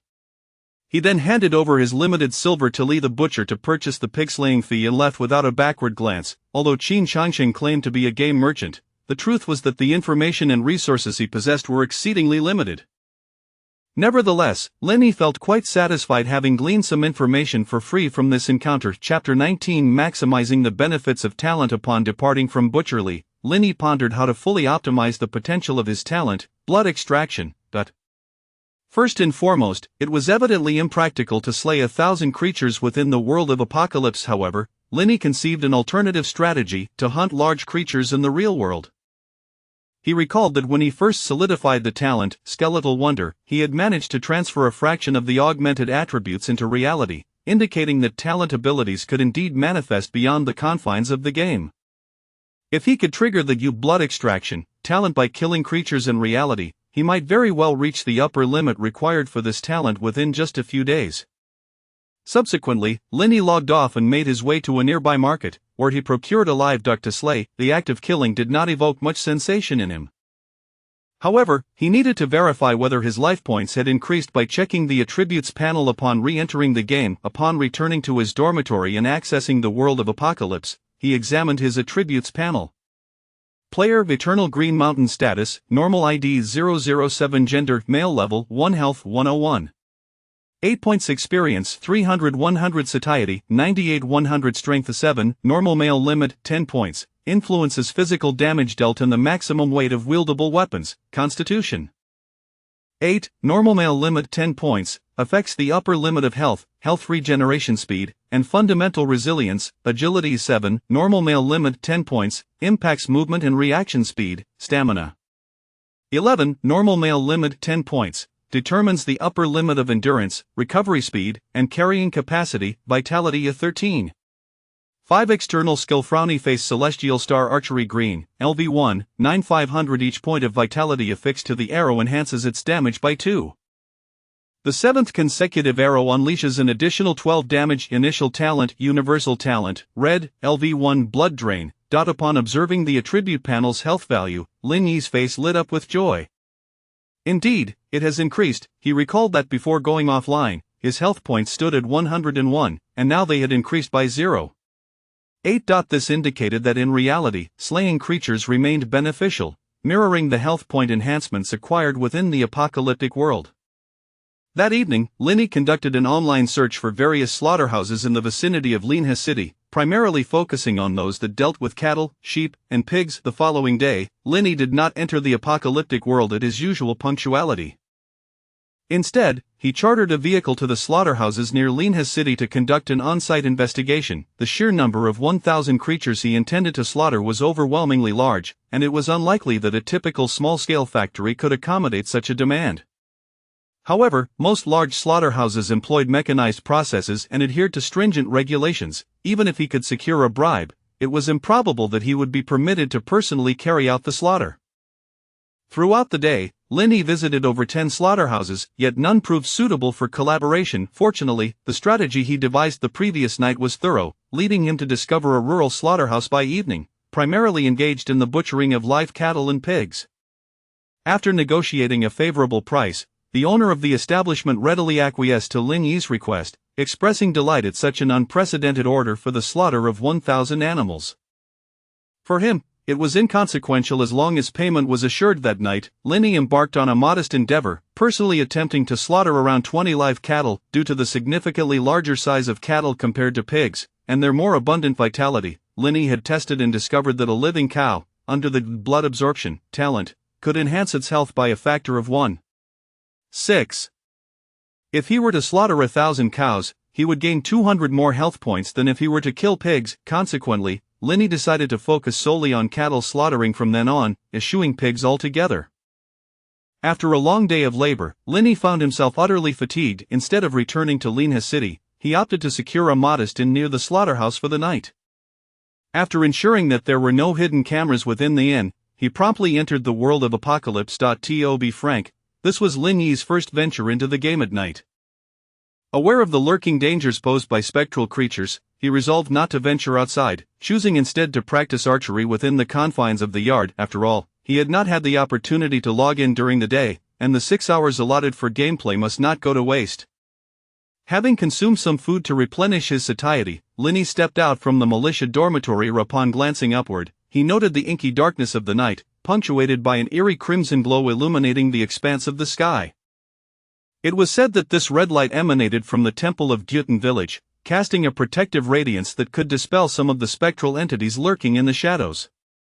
Linny was well aware of this legend, thus he found it unremarkable. The dormitory was devoid of life. Shrouded in darkness, Linny managed to ignite a few candles before proceeding to the yard to hone his celestial star archery, but 1 arrow, 2 arrows. Linny diligently practiced his archery skills. However, after 2 hours, a piercing sound suddenly echoed from the distance, seemingly originating from the southern precinct of Gyutan village. Whoosh! Shortly thereafter, a brilliant firework erupted from that direction. Linny furrowed his brows. This firework served as a signal from the militia, indicating an incursion of spectral entities. Typically, all members of the militia would rush to provide assistance at such a time, yet Linny hesitated not. He swiftly stowed his arrows back into his backpack and decisively logged off, vanishing from the world of Apocalypse. Unlike mere monsters, spectral entities were insidious and could kill without a trace. Once ensnared by a spectral being, survival became nearly impossible. The militia had previously lost 2 captains to such entities, and Linny discerned that, given his limited capabilities, he would merely be a burden should he join the fray. This was not cowardice but rather a prudent assessment. The following morning dawned bright and sunny. Concerned about the spectral attack that transpired in Gyutan village the previous night, Linny logged into the game early. Within Gyutan village, a grim scene unfolded. A dozen corpses lay scattered in an open area to the east, with 4 members of the militia predominantly gathered around, their expressions grave. The bodies exhibited signs of having met a tragic fate, many with blood oozing from their orifices, their faces frozen in terror, as if they had beheld something extraordinarily horrific before their demise. Upon hearing the news, Linny hastened to join Gu Qinghu and Gu He. "Captain, what transpired?" Gu Qinghu remained silent, while Gu He quietly explained, "Last night, spectral entities invaded the village, resulting in the tragic demise of several villagers, and 1 member from Team 3 also perished." "Did we capture the spectral entity?" Gu He shook his head. We did not capture it, or rather, we did not locate it. The elder from Guha village mentioned that these entities can conceal themselves within shadows, excelling in evasion. All 4 militia teams searched throughout the night but found no trace of the specter. What shall we do now? I do not know. The elders should have a plan. I suspect there will be significant action tonight. Before long, the bodies of the villagers were cremated and buried, with the elder Guhi overseeing a simple ritual, subsequently gathering the 4 militia captains before dispersing the crowd. Throughout the day, Linny continued his duties outside the city walls with Team 2, yet the entire militia, including the recently returned Gu Qinghu, was enveloped in a palpable sense of dread, likely preoccupied with the specter that had invaded their village. A heavy atmosphere cloaked Team 2, and Linny could not restrain his curiosity. Captain, will the external skills we have learned inflict damage upon spectral entities? Gu Qinghu sighed, most external skills are ineffective. Only a select few can harm them, such as the Flame Sunblade technique, Spirit Binding technique, and the village chief's unique external skill. Of course, talismans crafted from ancient sources can also deal damage to these spectral beings. After this, Gu Qinghu turned to Linny and remarked, I have heard that Brother Yongqiang intends to impart the Flame Sunblade technique to you. Now that you have unlocked your vitality, it would be prudent to learn the technique as soon as possible. Should you encounter a spectral entity in the future, you will possess the means of self-defense. However, be aware that if your vitality is too low, the Flame Sunblade technique will wield little power. Linny nodded, I understand, Captain.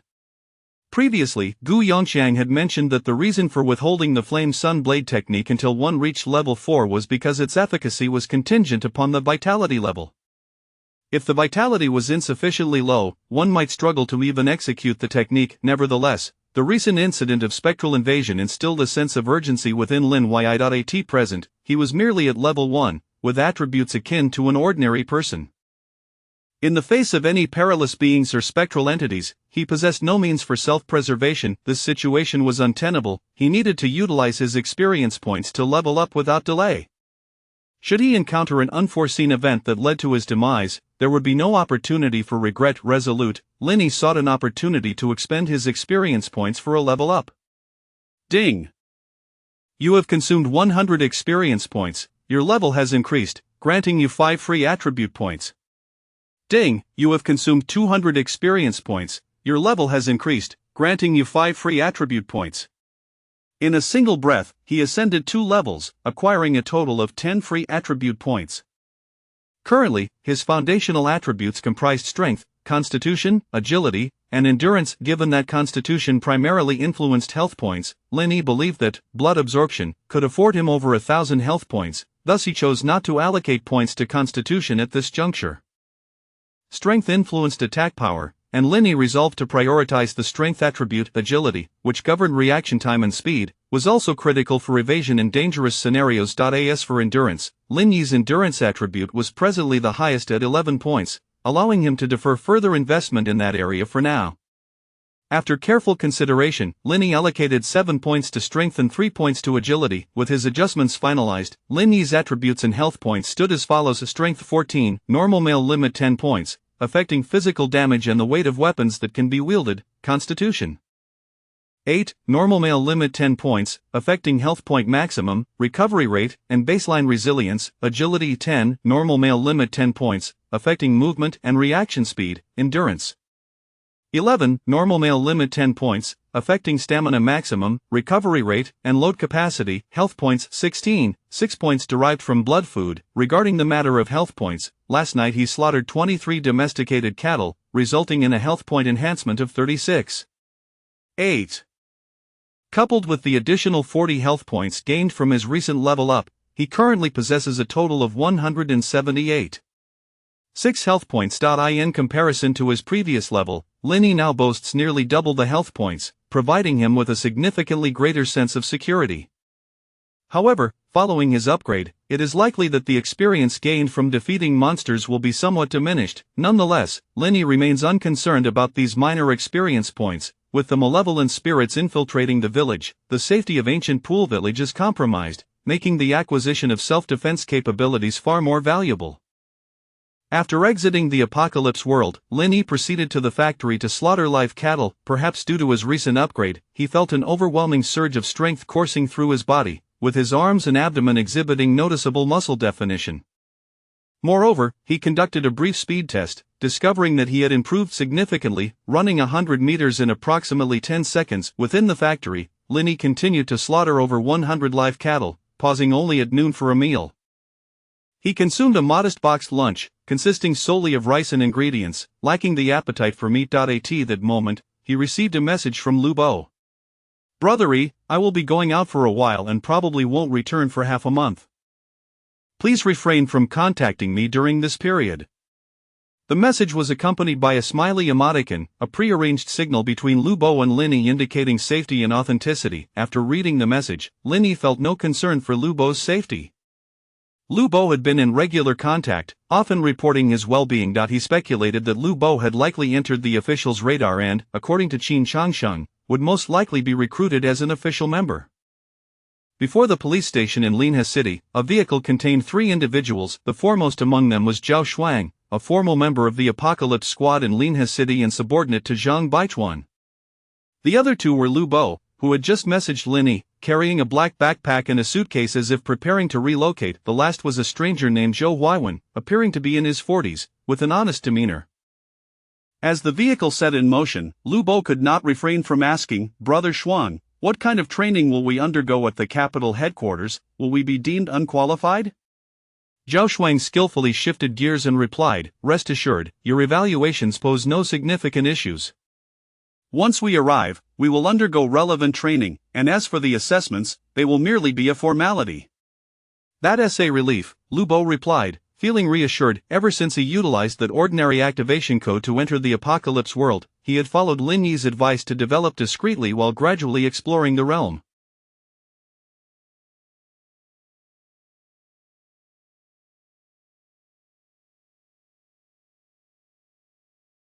However, he had not anticipated that due to the elusive special activation code belonging to Lu Hong, the officials would maintain their focus on him. After several consecutive days of entering the apocalypse world, Lu Bo's activities were quickly detected by the authorities.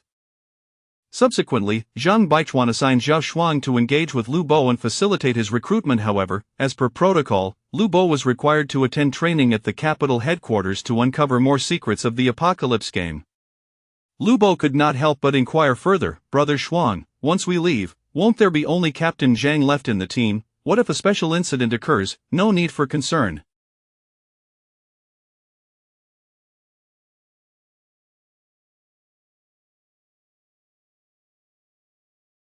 "Special incidents are currently rare, and none have occurred in Linhe City thus far. Furthermore, after I escort you to the capital, I will return promptly. Throughout the journey, Zhao Shuang engaged Lu Bo in light conversation, while Zhou Huaiwen, seated in the back, quietly gazed out the window, remaining silent.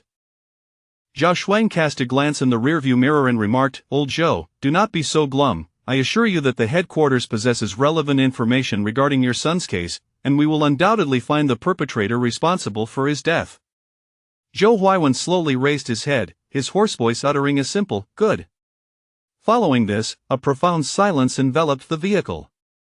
Chapter 20 Monsters in reality. Lu Bo turned his head to glance at Zhou Huaiwen. This was the first time he had encountered this man. According to Zhao Shuang, Zhou Huaiwen's son was among the first to enter the apocalypse world, but it seemed that he had been killed by other human players within that realm. Upon discovering the information left by his son, Zhou Huaiwen sought out the government in hopes of obtaining the identity of the murderer to exact his revenge. "Ah, this Uncle Zhou appears to share a resemblance to my own situation. He has lost his son, while I have lost my father, both tragedies intertwined with the apocalypse world." Lu Bo sighed softly, feeling a deep sense of empathy for the suffering of lost loved ones. Although he learned from Zhao Shuang that his father, Lu Hong, had succumbed to a concealed poison, Lu Bo found it peculiar that in his father's diary, Lu Hong had been capable of crafting spiritual artifacts and had become an apprentice to the village chief. Logically, he should have had the protection of a militia during his travels. How could he have fallen victim to a level 6 beast? It seemed that there was more to the story than met the eye. His journey to the capital for training was motivated by the rumor that a certain instructor there was a descendant of Dayu village. Lu Bo intended to approach this instructor to uncover the truth behind his father's demise. The vehicle sped along the highway, leaving a trail of dust in its wake. Meanwhile, Linny, having taken a break to log in for duty in the afternoon, continued to work at the factory, slaughtering cattle. He toiled until after 7 in the evening, his slaughtering attire drenched in the vivid crimson of blood. The owner of the slaughterhouse, surnamed Zhu, was in his 30s, slightly plump, and donned a pair of refined spectacles. Observing Linny skillfully dispatching the cattle, he couldn't help but remark, "Brother, you wouldn't cause an accident while slaughtering, would you? If the pressure of work is too much, you should see a doctor." "Huh, Brother Zhu, you jest," Linny casually responded, aware that his demeanor might seem rather peculiar, prompting others to speculate. After returning to his dormitory for dinner and washing up, it was already 10 o'clock at night. With half an hour left before his scheduled online time, he initially planned to practice archery in the apocalypse world, but given the presence of malevolent spirits roaming Gutan village, he reconsidered. In his idle time, Linny busied himself logging onto various gaming websites, hoping to find information related to the apocalypse game. However, after browsing for a while, he discovered nothing of significance. Additionally, a post he had previously seen on the forum selling game activation codes had been deleted, leaving him uncertain whether those codes had been sold. Subsequently, Linny contacted several employees from his studio, learning that many of them were still awake, preparing to work overnight to earn gold. He offered them words of encouragement to balance work and rest, along with a small nighttime snack. Red envelope. Working in the gaming gold farming industry, staying up all night was a common occurrence, and Linny had once been no different from his studio employees when he first entered this field. Just as he was about to drift off to sleep, the sudden sound of wild boars roaring outside the tranquil countryside jolted him awake. In a mountainous village, the presence of wild boars was not unusual. Linny dismissed it and turned over, attempting to fall back asleep, yet soon after, faint cries for help echoed from outside the inn. "They're eating people, a wild boar has come down the mountain and is attacking. Help!" A voice cried out, and Linny sprang to his feet, hastily making his way downstairs. "Boss, what is going on?" "I don't know, I just woke up." The innkeeper, still in his slippers and looking dazed, emerged, evidently disturbed by the earlier commotion. Nearby residents began turning on their lights and gathering outside. Linny took the shovel handed to him by the innkeeper and joined the crowd. "What happened? Who shouted for help just now?" By the sound of it, it was old Zhang. Doesn't he enjoy fishing by the roadside? The noise seemed to come from the pond near the road. "Why is it quiet now? Could he have fallen in?" One villager shouted toward that direction. "Old Zhang, are you there? We should check it out together." Many individuals armed with shovels and wooden sticks made their way toward the scene, with Linny and the innkeeper following the crowd. However, a sense of unease lingered in Linny's heart. After walking several dozen meters, they came upon a dimly lit cement road where a massive wild boar, covered in mud, was noisily chewing on something on the ground. The sound of the beast eating was jarring in the stillness of the night. Gathering their courage, the crowd approached, and those in front turned on their powerful flashlights, only to discover the boar's enormous size. "Wow, how did this boar get so big? Did it come down from the mountain? A wild boar?" Linny stepped forward, squinting in the flashlight's beam, and suddenly his pupils constricted, his heart momentarily faltering. This boar stood nearly 2 meters tall, and most alarmingly, its eyes were a blood-red hue. It is well known that while animals' eyes reflect light at night, no matter how powerful the flashlight, it would not cause the eyes of a wild boar to emit a crimson glow. This could only mean that the boar was inherently possessed of red pupils. Linny recalled the warning from the militia captain, Gu Qinghu, who had said that the distinguishing feature of monsters compared to ordinary animals was their unusual eye colors, often manifesting in eerie greens and bloody reds. But this was the real world. How could a monster from the apocalypse world appear here? A wild boar with red eyes, could it possibly be a terror boar? Linny suddenly remembered that the previous days had seen Dugufeng participating in the extermination of a monster known as the terror boar. Although he had not been present, he had heard that the terror boar was enormous, with red eyes, and had an appetite for human flesh. Just as Linny was engulfed in shock, someone screamed in horror, "Damn, it looks like that boar is eating a person." "Is that old Zhang lying on the ground?" Under the glare of the flashlight, the crowd finally noticed 2 dark shapes lying at the boar's feet, one of which was clutching a fishing rod. The terror boar had buried its snout deep into one person's abdomen, feasting on their entrails. Suddenly, it raised its head to gaze at the onlookers, its sharp white tusks and bloodied snout dripping with crimson liquid, its scarlet gaze fixating on everyone as if they were prey. The horrific scene nearly sent the crowd into a panic. What in the world is that creature? Quick, call the police, we need them to come and catch it. This is strange. I've never seen such a large wild boar in the mountains, especially one with red eyes. Has it mutated? Run, if that thing charges at us, we won't be able to stop it. At that moment, an older man remained calm and said, "Don't panic, let us strike together with our shovels. This beast might not dare to approach us with so many people." Clang, clang, clang, under the elder's guidance, the crowd began to huddle together, striking the ground with their tools while slowly retreating. The wild boar appeared momentarily startled by the noise, hesitating to charge. It eventually dragged the two bodies away and disappeared into the shadows by the roadside, allowing the crowd to exhale in relief. Everyone, return to the courtyard, call your families to stay inside and not come out. Also, quickly report to the police that a giant wild boar with red eyes has entered the village and is attacking people. Uncle Lin, I just called the police. Call again, and make sure they bring firearms. We can't use tranquilizers, this wild boar might be mutated and has already consumed 2 people. It must be dealt with using lethal force. In the aftermath of the panic, most of the men present returned home, while a few remained gathered in the inn's courtyard, waiting for the police to arrive. Linny returned to his room, contemplating the wild boar that had just appeared. He was certain that the beast was indeed the 5th-level monster known as the Terror Boar from the Apocalypse world. Yet, he had not anticipated that it would manifest in reality. How had the Terror Boar crossed over? If one day he were to encounter ghostly monsters, heart-eating wolves, or malevolent spirits in the real world, what would he do then? Linny furrowed his brow deeply. It seemed that with the emergence of the Apocalypse world, reality had become increasingly perilous. Chapter 21 The Secrets of the 4 Great Professions. In the ensuing hours, Linny remained on the upper floor of the guesthouse, refraining from descending once more. As a member of the militia, he was acutely aware of the formidable nature of the monstrous beings. Should that terrifying wild boar breach the village, it was likely that none would escape its ravenous jaws, not even he. Despite currently possessing several hundred points of vitality and a strength attribute of 14, he stood no chance against a creature of at least level 5. Perhaps due to the harrowing details relayed by the person who had alerted the authorities, approximately 20 minutes later, Linny heard the blaring sirens of police vehicles outside. The sound of the sirens echoed, signaling the arrival of the local armed police. The captain emerged, inquiring, "Who called in the report? What is the situation?" The elderly gentleman who had initially raised the alarm stepped forward, recounting the events that had transpired.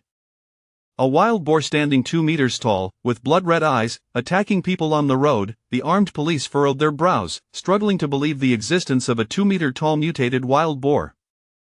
It seemed far too exaggerated. Subsequently, they arrived at the scene, discovering 2 large pools of blood on the ground. "Captain, it appears someone has perished. The body has been dragged into the mountains," one officer reported.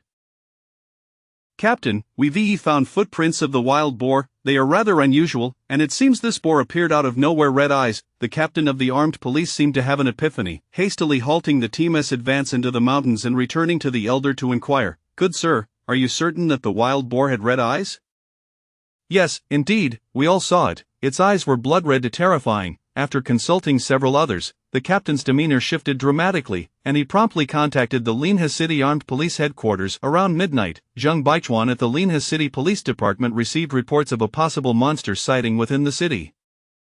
Based on the eyewitness accounts, the creature was likely the terrifying wild boar. He immediately alerted the relevant departments to arm themselves with live ammunition and set off towards the small village where Linny was located.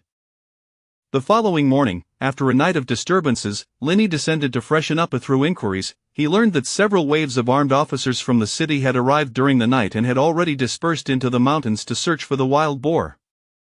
A crowd of gossiping villagers gathered at the entrance of the village, immersed in speculation. "Hey, I heard that old Jiang's body was found in the ravine. It was dreadful, his innards completely devoured by the wild boar indeed. And poor Xiao Lu, he was likely the first to hear the commotion and rushed over, only to be bitten to death by the boar last night. I heard someone shouting for help. It must have been Xiao Lu." Such a pity for the young man. Yet to Mary at that moment, Linny received a message from Boss Zhu of the slaughterhouse, informing him that due to the wild boar's attack on the village, nearby factories had temporarily ceased operations. However, if Linny wished to go, he could enter through the back door, as dozens of live cattle had arrived today for him to slaughter. It must be said that Boss Zhu had been quite considerate. Yet, Linny pondered, not only did the monstrous beasts crave human blood and flesh, but they were also particularly sensitive to the vitality of ordinary animals. The slaughterhouse, with its rich vitality, would likely attract the attention of the terrifying boar.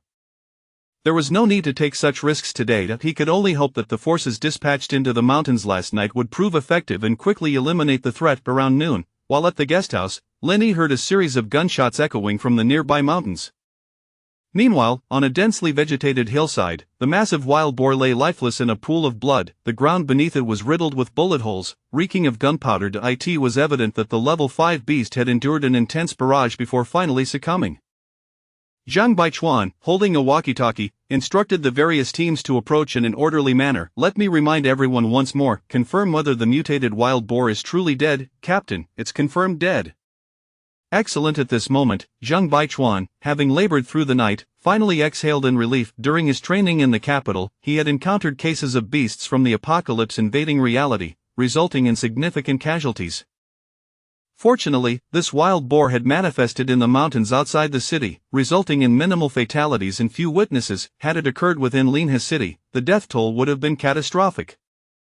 Moreover, without deploying heavy weaponry, he alone would not have been able to vanquish the beast. This is indeed the first recorded case of an apocalypse beast incursion in Linhe city.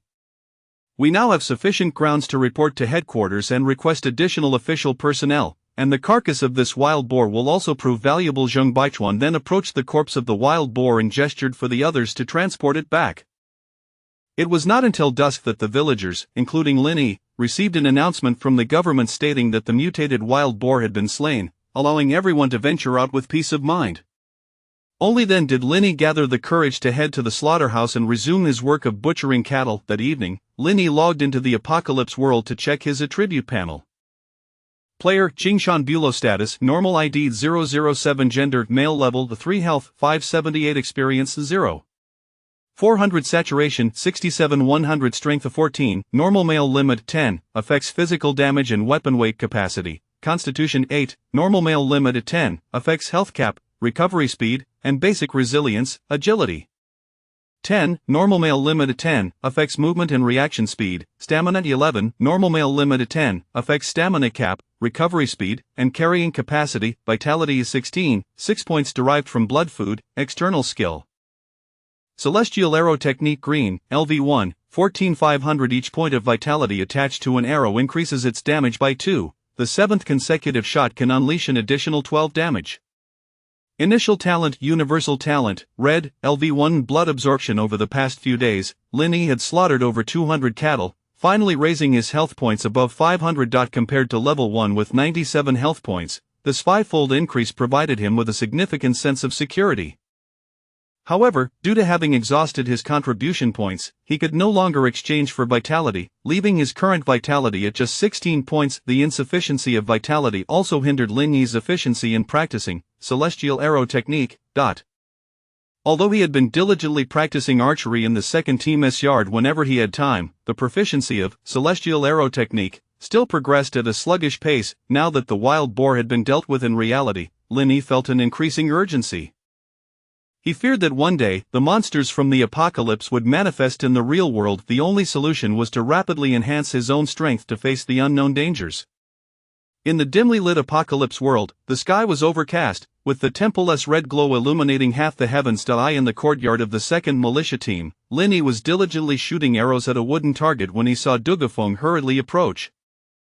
Brother Qingshan, I knew you'd be here. I have great news. Our ancient Tanshan village is preparing to form the 5th militia team, and all members will be composed of us reincarnators. Linhe raised an eyebrow. Brother Dugu, where did you hear this news? One of my brothers from the first team heard it straight from the mouth of Captain Gulaihai. Linhe nodded in acknowledgement. The brother he referred to was named Chang Konkwa, a reputed level 9 player and among the first batch of players to enter ancient Tanshan village. The information he provided should be reliable. Linhe contemplated for a moment and replied, Brother, you're currently level 4, and I'm level 3. Even if the 5th militia team is formed, would we qualify to join? Technically speaking, Linhe and Dugafeng were still not official members of the militia, they were merely reserves. True, but the proposal to form this militia team was decided by the village chief in conjunction with the 3 elders of the township, and this militia team composed of us reincarnators will receive special training from the village. Special training, Linny chuckled inwardly. Training might be possible, but they could also be treated as cannon fodder. After all, as casualties among the militia increased, and without capable youth to step up, the village could only rely on the rapidly growing reincarnators to maintain its safety. However, every situation has its pros and cons. As long as there are sufficient benefits, taking some risks is worthwhile. Brother Dugu, how does one join this 5th militia team, and what does the training entail? Dugufeng explained, it is said that any reincarnator with high potential, good character, and excellent qualities will qualify. Moreover, all reincarnators from the 4 existing militia teams, including us, are eligible for direct selection. As for the training, it seems the elders from ancient Tanshan village will personally lead us to slay monsters and level up. Impressive, the elders will guide us in leveling up. What a grand arrangement! Linny exclaimed, somewhat astonished. It was said that the 3 elders of ancient Tanshan village were all formidable experts exceeding level 10. Even if they were not at the professional level, they were likely indistinguishable from it. If they personally led the players in leveling up, players could likely reach level 10 in a short period. Dugufeng chuckled. Are you interested now, brother? To be honest, I was quite surprised to hear this news as well. However, high rewards mean high risks. If we are trained, we will also need to contribute to the village. After all, ancient Tanshan village does not support idlers. Indeed, it seems you're preparing to join this 5th militia team? Dugufeng nodded. Exactly, although we have avenues for slaying monsters and leveling up in the 2nd team, the pace is too slow, and the higher the level, the greater the experience required. I've been in ancient Tanshan village for over a month now, yet I've only reached level 4. Who knows how long it will take to reach level 10, with a chance to rapidly level up. I certainly won't let it slip by. Alright, count me in as well. The next day, Linny inquired about the upcoming formation of the 5th militia team from Gu Chenghu. To his surprise, Gu Chenghu hadn't expected Linny to be so well informed and generously shared. Xingshan, you're welcome to join the 5th team, but it's not as simple as you think. The elders will not directly take you to level 10. Firstly, the reincarnators who join the 5th team will be managed collectively by the elders, who will impart knowledge on dealing with monsters, malevolent spirits, and even how to survive in the wilderness. Once the training is sufficiently advanced, the elders will select the most talented reincarnators from the 5th team to teach them skills such as crafting talismans or concocting potions. Hearing this, Linny couldn't help but ask, Captain, do these talismans and potions relate to the professional levels obtained after reaching level 10?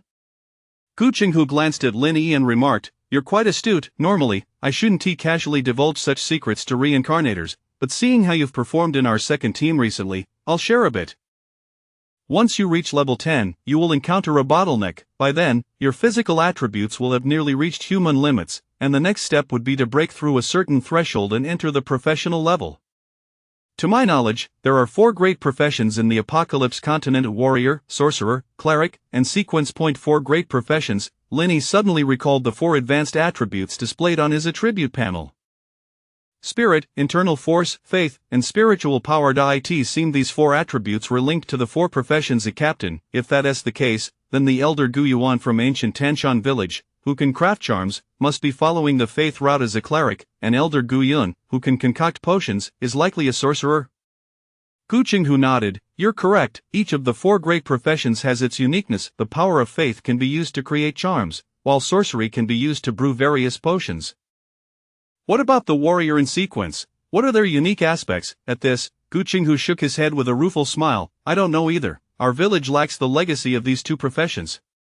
To be precise, we don't even have the legacy of sorcerers, only that of clerics. What about Elder Gu Yun? He is a sorcerer who fortuitously transitioned during his travels 10 years ago.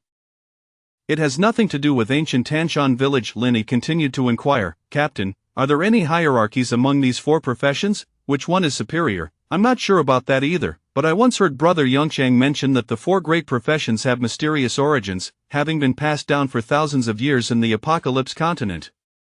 Among them, the sequence is the most enigmatic and difficult to transition into, while transitioning into a warrior is the easiest. All it requires is a martial arts steel, upon which your vitality will convert into internal force, significantly enhancing the power of your external skills. Seeing Gu Chenghu display a yearning expression, Linny remarked, Captain, it seems you have a fondness for the warrior profession. Gu Chenghu sighed, yes, I've dedicated my life to martial arts, and my childhood aspiration was to become a warrior. Not just me, But the other captains of the militia Guman, Gulihai, they all aspire to transition into warriors. Linny scratched his head in confusion and asked, Captain, although our village lacks the legacy of sorcerers, we do have the legacy of clerics. Since you have already reached level 10, why not become a cleric? Gu Qinghu shook his head. You don't understand. Transitioning to the four great professions isn't something one can do at will. Everyone in ancient Tanshan village must be raised in the temple for a period after birth. If one possesses cleric potential, the temple will respond. If not, one can never become a cleric in their lifetime.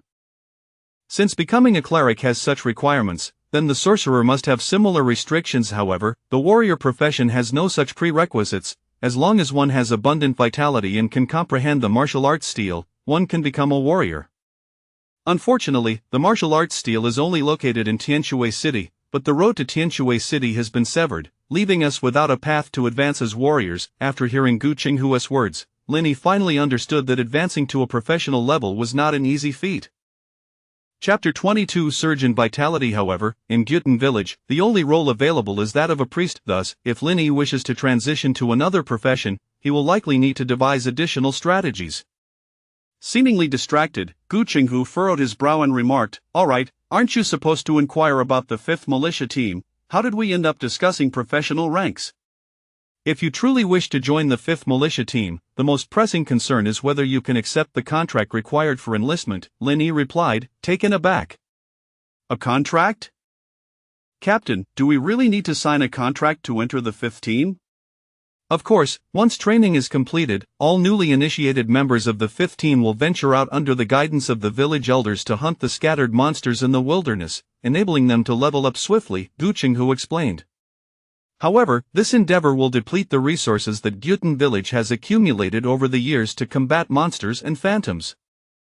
Therefore, all participating members must sign a contract, committing to remain in Gyutan village for 1 year and serve our needs, he concluded. Upon hearing the details of the contract, Linny frowned.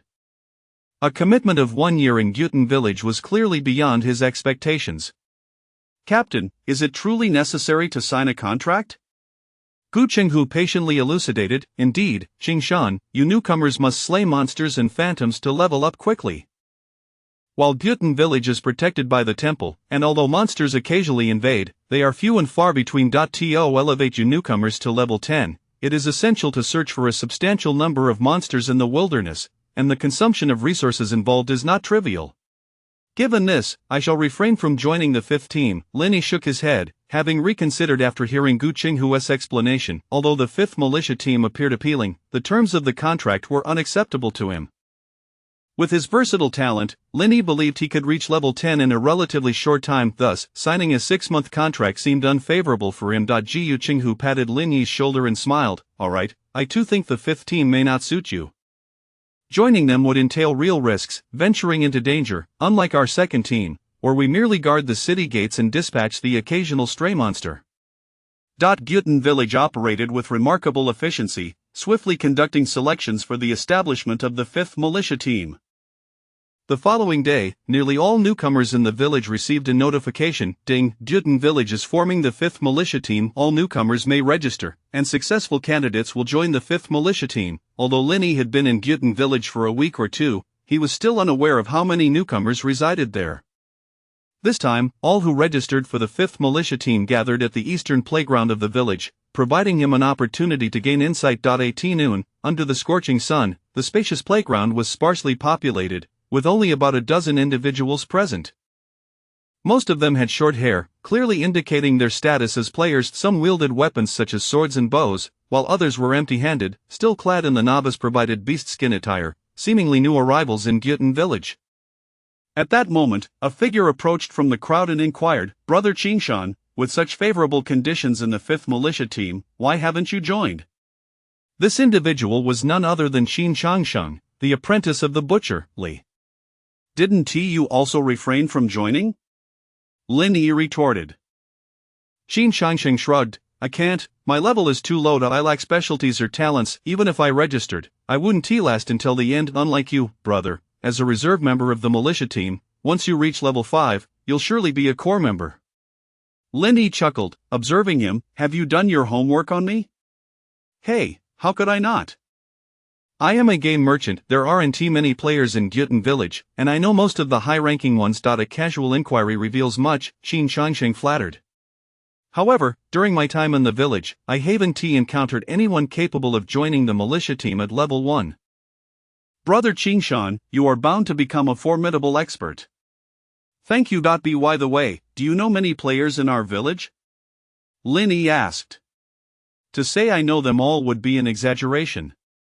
Primarily, my master is a butcher, and having spent considerable time in Gyutan village, I've met most players. However, I'm not familiar with the newcomers, Qin Shangsheng explained, gesturing toward the playground.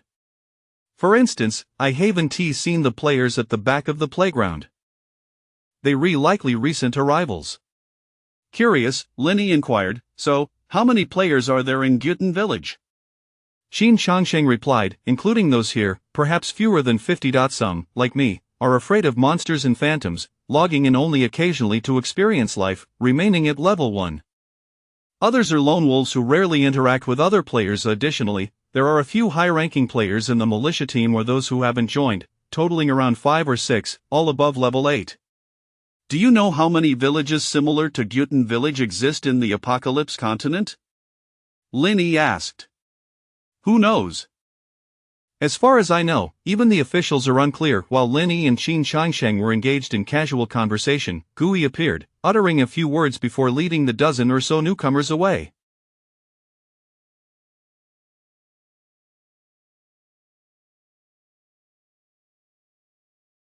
Qin Shangsheng expressed confusion. Hey, where are they going? I wanted to see how the selection process works. Having learned the procedure from Gu Qinghu, Lin Yi interjected, they're heading to the temple, where the first round of evaluations will take place. Qin Shangsheng expressed envy. Nice. If these newcomers are truly selected, they might experience a meteoric rise. A meteoric rise, perhaps. Inside the temple of Gyutan village, after a brief screening, only 4 of the original players from the playground remained. Among them was a new player named Wang Zilong, whom Lin Yi had encountered previously while chopping wood in front of Gu Yongxiang's house. Wang Zilong believed that the legendary 5th militia team consisted solely of the 4 selected players, but unexpectedly, a few more players dressed in militia attire arrived.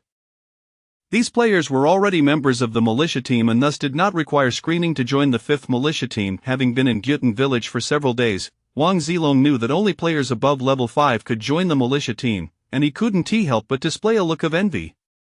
Brother, I'm Wang Zilong. Are you also from Earth? Du Gufeng glanced at the approaching newcomer and nodded. Although joining the 5th militia team required signing a 6-month service contract to Gyutan village, the allure of rapidly advancing to level 10 compelled Du Gufeng to join.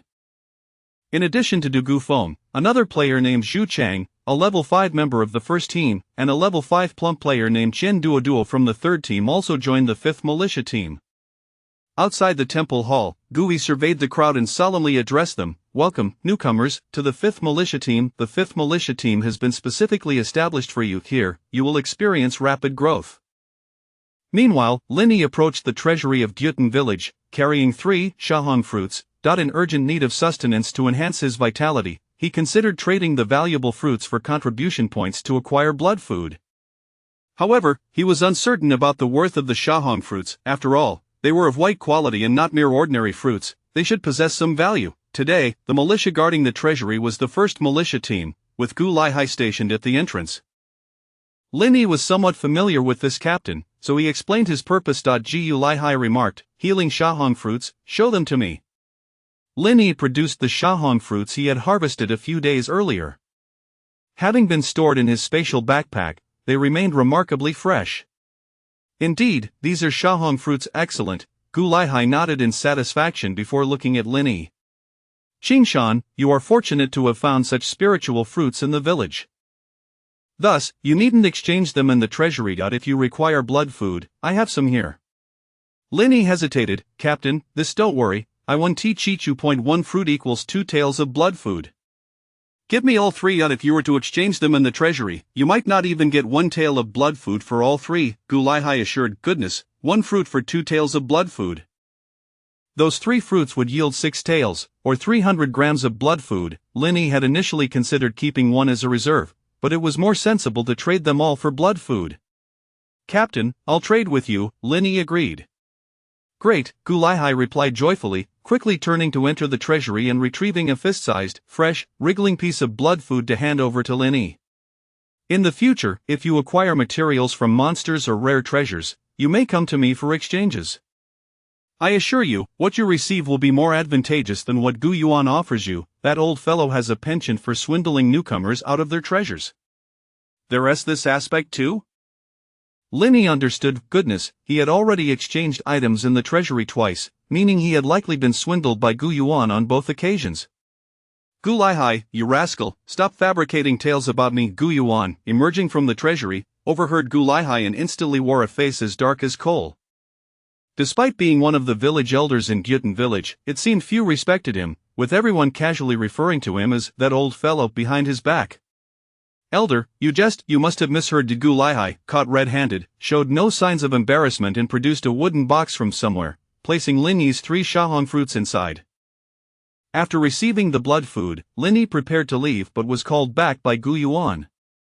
You're the one known as Qingshan, right? Blood food is only useful in the early. Its effectiveness diminishes later on. In Gyutan village, the truly valuable treasures are in my possession, including various life-saving professional-grade talismans. If you possess any genuine treasures, you may come to me for exchanges. With that, Gu Yuan shot Gulai a glare and returned to the treasury. Unable to contain his curiosity, Lin asked, Captain, what are professional-grade talismans? Are they the ones mentioned on the exchange scrolls? Gulai shook his head. No, the talismans on the scrolls are ordinary items, typically only effective against monsters and phantoms below level 10. The professional-grade talismans that Gu Yuan referred to can genuinely slay monsters and phantoms at level 10 and above. The demon-slaying talisman we used outside the city last time was a semi-finished professional-grade talisman. You witnessed its power. Even the great demon, the Shenying, had little room to resist when unleashed at close range. However, these items are of great value, and I have yet to use one myself. Gu Yuan likely means to tantalize you. Lin scratched his head. All right. Nevertheless, Lin felt that Gu Yuan's words hinted at something, likely related to the soul weapon he had previously mentioned. Thus, Gu Yuan implied that if he possessed a soul weapon, he could exchange it for a professional-grade talisman. Unfortunately, he had already used the spectral stone soul weapon. After handling matters in the apocalypse world, Lin consumed a small piece of blood food before logging off to slaughter cattle. However, the slaughterhouse he found was ultimately a small operation. According to Boss Zhu of the factory, in just 3 days, Lin had already exhausted the month's quota of beef for the factory. If he wished to continue slaughtering cattle, he would need to pay extra. Lin felt helpless. He needed to maximize the benefits of his blood absorption talent quickly. Otherwise, should he acquire a new useful talent in the game, he would need to replace it promptly. With no other option, Lin added an additional 150,000 to the originally agreed price to persuade Boss Zhu to procure more livestock. Fortunately, as the owner of a gold farming studio, he had some savings. Otherwise, he would not have been able to afford such an amount. Enticed by the promise of money, Boss Zhu proved to be reliable, quickly arranging for hundreds of live cattle from other factories for Lin to slaughter. Within just 2 days, Lin finally reached the limit of 1,000 living creatures for his blood absorption talent. At this point, his vitality in the game had soared to 1714 points. It could be said that Lin's current vitality exceeded that of level 10 players by a significant margin, even surpassing that of professional level players. Naturally, having a thick health bar alone was insufficient. It needed to be complemented by corresponding combat prowess. However, gazing at his 1700 vitality, Lin felt an overwhelming sense of security. Should he encounter the great demon Shenying again, he could withstand its monstrous howls and attacks multiple times without perishing. On this day, Lin logged into the apocalypse world as usual. In the early morning, after a brief washing of his hands, he began his talent extraction for the day. Ding! Extracted the green talent Demon Slayer. Demon Slayer, green talent. The holder of this talent deals a 20 increase in damage to monsters, but will attract their attention and hostility. Upon reviewing this green talent, Lin raised an eyebrow. It was indeed a commendable talent for monster hunting. Unfortunately, it came with negative repercussions, namely attracting the ire of monsters. Should he equip this talent, the likelihood of being targeted by monsters would significantly increase. Even with his current robust vitality, Lin was reluctant to place himself in harm's way, challenging fate with a single vulnerability. What a pity, after drawing only white talents these past few days, I finally obtain a green talent, yet I cannot utilize it. Linny shook his head slightly, sighing before packing his belongings to head to the second team's duty. Notably, the phantom that had invaded Gyutin village had yet to be located, leaving uncertainty about its whereabouts. It was rumored that this phantom was adept at hiding, but had not reached professional grade, thus could not appear in daylight.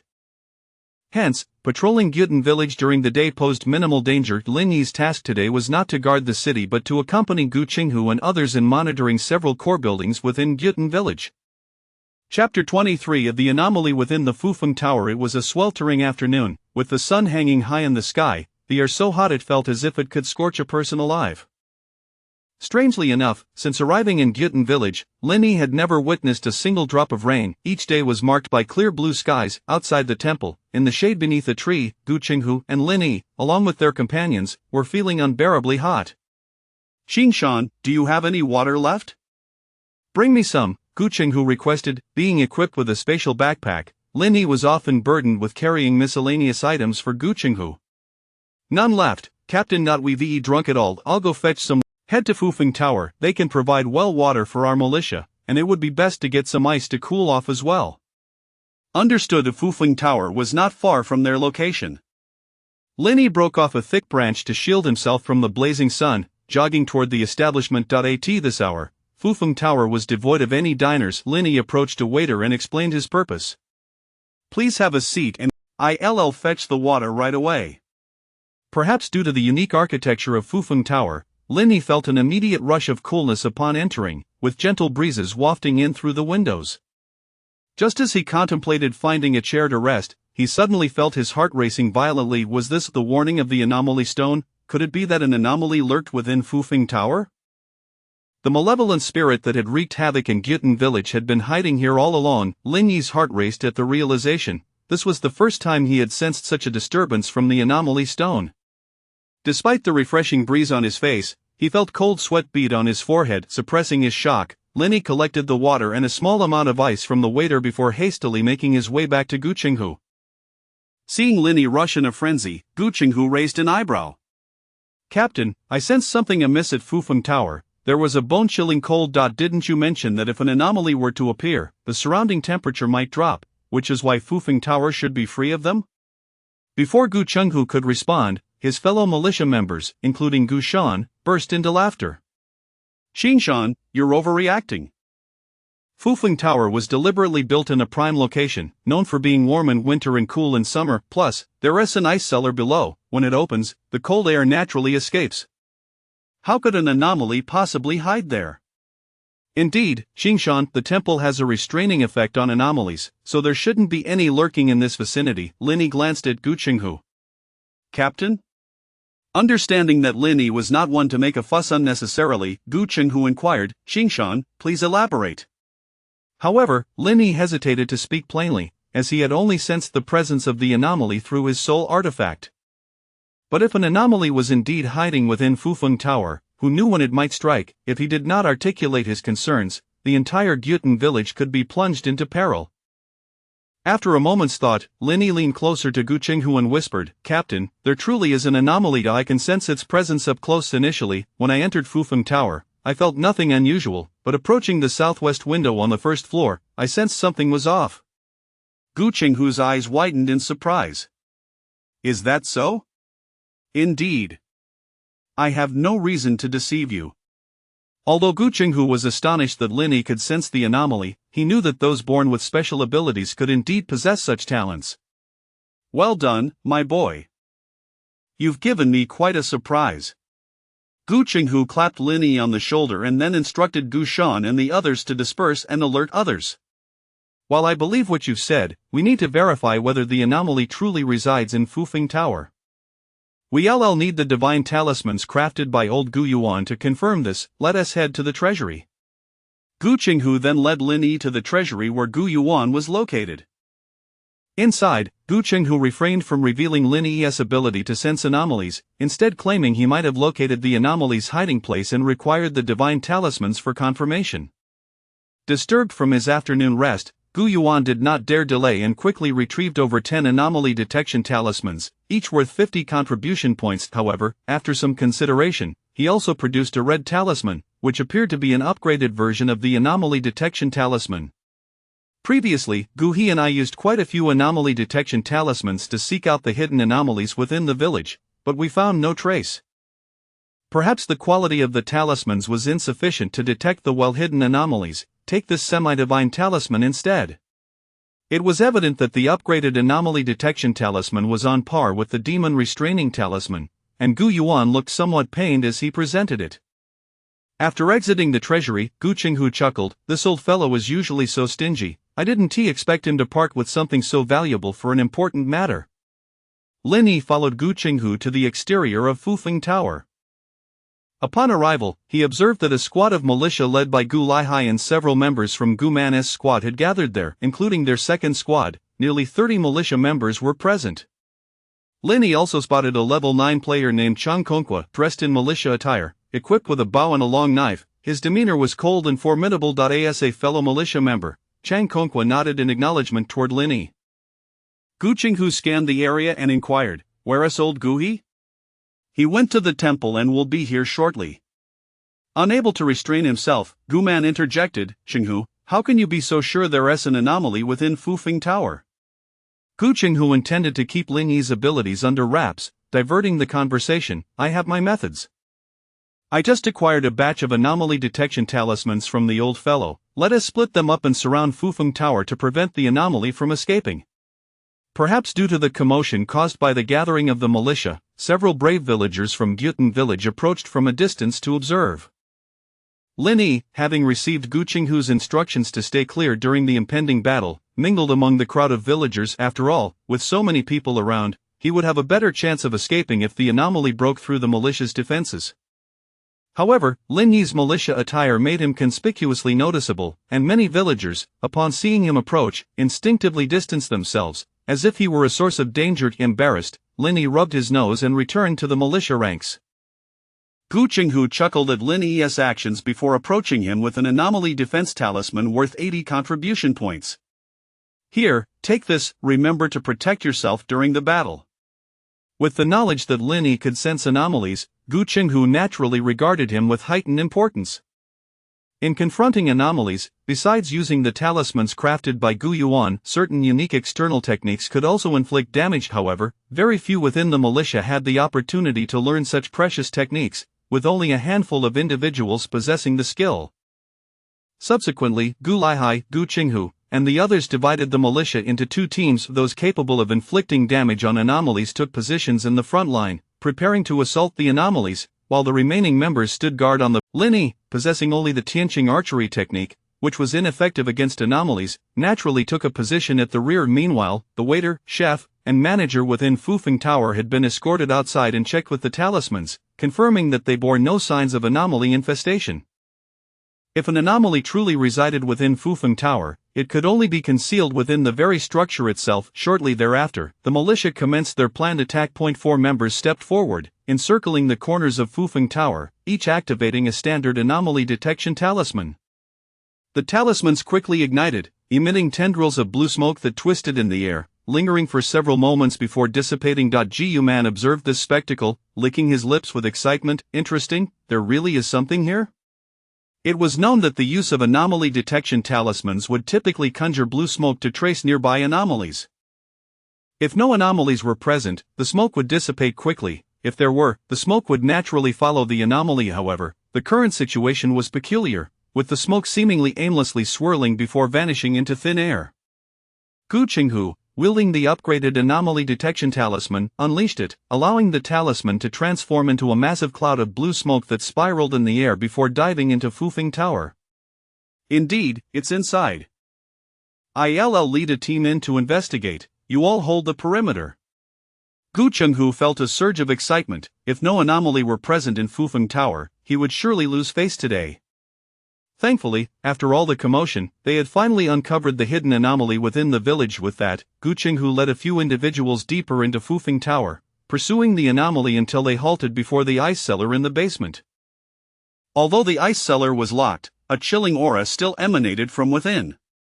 "Filthy creature, caught in the act and still daring to hide, let us see where you can run." Gu Qinghu signaled for his companions to spread out, gripping his longing blade as he kicked the ice cellar door open. Creak, the wooden door splintered into fragments. In an instant, a shadow darted across the ground, exploding into multiple smaller shadows that surged forth from the ice cellar. The militia members trailing Gu Qinghu braced themselves for battle. The light from Gu Qinghu's longing blade flared brilliantly as he swung it toward the largest of the shadows. Ah! A piercing scream echoed from within the shadows. However, the shadow did not dissipate. It merely dimmed, its color shifting from deep black to a translucent hue. Gu Qinghu frowned. Everyone, attack, don't let these filthy creatures escape. With that, the group launched their assault, primarily employing the Sunfire Blade technique against the scattering shadows. Outside Fufeng Tower, Guman, Gulaihai, and others heard the commotion, preparing for the worst. Suddenly, several shadows erupted from the basement of Fufeng Tower, scurrying chaotically along the areas cast in shadow. Guman was the first to engage, biting his finger to draw blood and inscribing a strange pattern on his Qingfeng longsword before striking down, obliterating one of the smaller shadows. Is this the spirit binding technique? Linny observed from the outskirts, noting that the spirit binding technique was specifically designed to counter anomalies, requiring the user to draw blood and inscribe a pattern on their weapon beforehand. In many respects, the spirit binding technique was more effective against anomalies than the Sunfire Blade technique. The battle raged fiercely in the basement, but Gu Qinghu's group was relatively small. On the ground, some shadows were cornered by the militia, retreating into the dark recesses and then dashing into the sunlight. Yet, under the blistering sun, the shadows sizzling in the light emitted agonized cries as if being scorched by flames. Don't hold back, we cannot let these shadows escape. Gulaihai, agile and swift, leaped up a tall tree, drawing back his great bow and unleashing a flurry of arrows. Many arrows pinned the shadows in place, akin to tacking a piece of paper to a wall, rendering them unable to escape. Soon after, militia members moved in to deliver the finishing blows, eliminating the immobilized shadows one by one. In the brief span of a minute following the shadow outbreak, over 30 shadows were vanquished. However, numerous shadows still lurked nearby, hiding in the areas cast in shadow. Linny noticed that Chang Kongqua had also made his move with remarkable speed. He locked onto a shadow, effortlessly closing the distance, and then unsheathed his long knife to scatter the shadow. He too was employing the Sunfire Blade technique. One by one, the shadows were eradicated, leaving behind nothing but ash. These remnants were known as anomaly ashes, which had numerous applications. Linny desired them to enhance the detection range of his soul artifact, yet lamented that he had not participated in the battle and thus had no share of the spoils. Just when everyone believed the shape-shifting shadows were on the verge of eradication, a sudden scream pierced the air from the periphery. Ah, help me! A shadow had inexplicably infiltrated the crowd of militia members, climbing into the shadow of one individual. The shadow voraciously tore at the militia member's shadow, swiftly devouring his arm, and with the disappearance of the shadow, the man's real arm vanished without a trace, as if torn away by a ferocious beast. Having consumed a shadowy limb, the dark specter visibly solidified and grew larger. What the hell?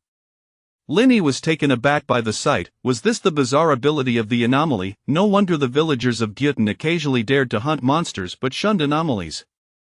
It turned out that the powers of the anomaly were incredibly overpowered. Without knowledge of the anomaly's attack methods, one could easily fall victim to its tricks. Identify the main body of this creature. Surround and rescue the victim. Gulaihai, witnessing the scene, wore a grave expression. Previously, this shadowy anomaly had wreaked havoc in Gyutan village, merely hiding within shadows and siphoning the essence of several individuals.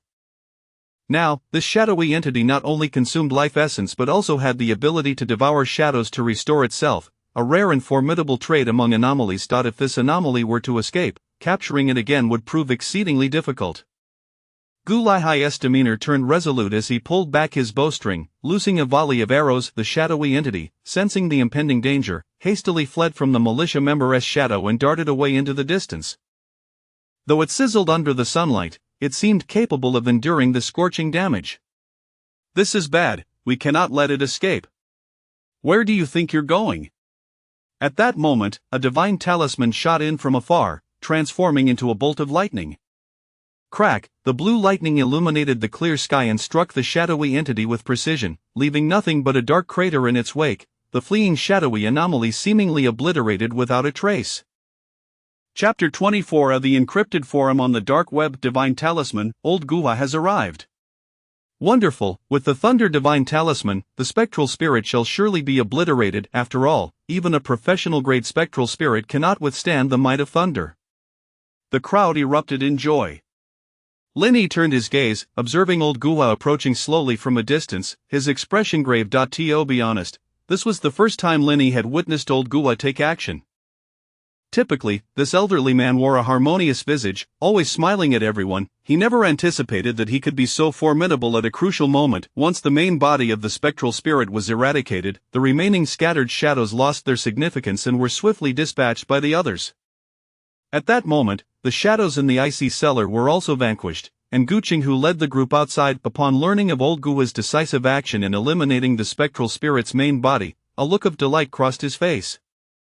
With the spectral spirit gone, he could finally enjoy some peaceful sleep after these harrowing days. However, as he approached Old Guha, he noticed the elder squatting at the site where the main body of the spectral spirit had been vanquished, his expression still solemn. Old Gu, why the long face? Even ordinary professional-grade spectral spirits cannot withstand your Thunder Divine Talisman's assault. Are you still concerned that this spectral spirit might not be dead? Beside them, Guman, having collected the ashes of the spectral spirit he had killed, chimed in, indeed. This spectral spirit fears sunlight, indicating it has not yet reached the professional level. Below that tier, a single bolt of thunder would surely annihilate it. Upon hearing their words, Old Guha rose and shook his head. The main body of the spectral spirit is indeed dead. However, I suspect that there are other entities, or that, hidden within this Fufeng tower, there exists another main body of the spectral spirit. Guman expressed his astonishment. How can that be? No matter how powerful a spectral spirit is, it cannot possess multiple main bodies. Old Guha merely shook his head, choosing not to elaborate further. He had learned from the village chief that the spectral spirit was not an ordinary entity. Due to the loosening of seals, this being, which had existed since ancient times, had inexplicably arrived in Gyutan village. Even though he had personally annihilated the spectral spirit, Old Guha remained convinced that it still had hidden cards and had not truly perished. Regardless of whether the spectral spirit is dead or alive, for the time being, the threat to Gyutan village has been quelled. However, you militia members must not let your guard down. Continue to patrol diligently each day, ensuring that no malevolent creatures or spectral spirits infiltrate the village again. Old Guha then turned to Guqing, saying, Xiao, it's commendable that you managed to locate the spectral spirit's south hiding place today. Consider it a significant achievement. Guqing chuckled heartily, aware that it was Lin Yi who had facilitated the discovery of the spectral spirit. However, in front of so many people, he would not disclose Lin Yi's capabilities, especially since both Gu Laihai and Guman lacked useful incarnates, let alone one capable of sensing spectral spirits. With their second team Dugafom already transferred to the fifth team, if Lin Yi were to be taken away by someone else, he would surely regret it. Although Old Guha was uncertain whether the spectral spirit had been truly eradicated, he still proclaimed to the outside world that the spectral spirit had been eliminated, assuaging everyone's concerns. After tidying up the chaos outside Fufeng Tower, Guqing took Lin Yi aside. Qingshan, you have contributed greatly today. What do you wish for in return, blood food or external skills? Lin Yi, unaware that he had become highly sought after in Guqing's eyes, pondered briefly before responding, Captain, I noticed you collected quite a bit of spectral spirit ashes. Could you share some with me? Currently, Lin Yi still possessed the blood food he had exchanged with Gu Laihai, consuming a small piece each day, which should last him for a week or two. As for external skills, his current vitality points were limited. All his available time was spent practicing the Tianqing archery technique, rendering the acquisition of new external skills unnecessary. Moreover, he still had the yin-yang sword technique awaiting him from Gu Yongqiang. Many militia members had utilized the yin-yang sword technique against the spectral spirit's avatars today, and it seemed quite powerful, inflicting significant damage on the spectral spirits as well. With long-range attacks from the Tianqing archery technique and close combat skills from the yin-yang sword technique, he would soon be equipped with sufficient combat prowess if he could also learn a mobility external skill. Hence, he was not particularly in need of blood food or external skills. He was more interested in acquiring some spectral spirit ashes to test the growth limits of the spectral stone soul device. Spectral spirit ashes? Gu Qinghu, though slightly surprised at Lin Yi's request, handed over a small bag of ashes he had collected in the cellar without a second thought. Here, take this. Also, keep the talisman I gave you earlier for your protection. The bag of spectral spirit ashes in Gu Qinghu's hand weighed about 10 grams, valued at 500 contribution points based on a rate of 50 points per gram. Lin Yi hastily expressed his gratitude. Thank you, Captain. Gu Qinghu patted Lin Yi's shoulder firmly, saying, take good care of yourself, your ability to sense spectral spirits is too important, you must not sustain any losses. Since the resolution of the spectral spirit incident, the patrol frequency within Gyutan village had significantly relaxed, no longer as tightly scheduled as before. One day, while on duty atop the city wall, Gu Qinghu noticed several monstrous boars lurking in the wilderness and decided to take Lin Yi and others out to hunt them. There were 3 boars in total, seemingly a mature female accompanied by 2 young ones. The adult boar stood about 2 meters tall and was of level 6, while the younger ones appeared to be only a few months old, half a meter tall, and only level 3. The 3 boars posed little threat. Gu Qinghu approached alone, swiftly dispatching them with a few strikes, leaving just enough life in the last one for Lin Yi to finish off. Afterward, Gu Qinghu squinted at Lin Yi, beckoning him. Xingshan, I've heard that you've been practicing archery for quite some time, stand back a bit and give it a try. All right. Lin Yi positioned himself at a distance, notching an arrow and channeling a bit of vitality into it before releasing. Whoosh, the arrow soared through the air, striking precisely into the forehead of the adult boar. Unfortunately, the boar's tough hide proved impenetrable, and Lin Yi's arrow was deflected. Witnessing this, the members of the second team burst into laughter. Xingshan, your strength seems insufficient. You should aim for the neck. The boar's head is extremely hard. Indeed, Xingshan, shoot for the neck or the heart. Taking a deep breath, Lin Yi reflected that if this were the real world, his arrow, propelled by 14 points of strength, should easily pierce through a human body. To his surprise, against the monstrous boars, he struggled to even penetrate their skin. Recalling the boar's appearance in reality days prior, he realized that had they not used firearms, no one would have been able to slay such fearsome beasts. Lin Yi remained undeterred and continued utilizing the Tianqing archery technique. On his 7th shot, the damage accumulated, and he finally managed to shoot the arrow into the neck wound of the adult boar. Ding! You have slain a level 6 monstrous boar and earned 30 experience points. Regrettably, it only awarded him 30 experience points. Lin Yi shook his head in disappointment, lamenting the significant reduction in experience gained.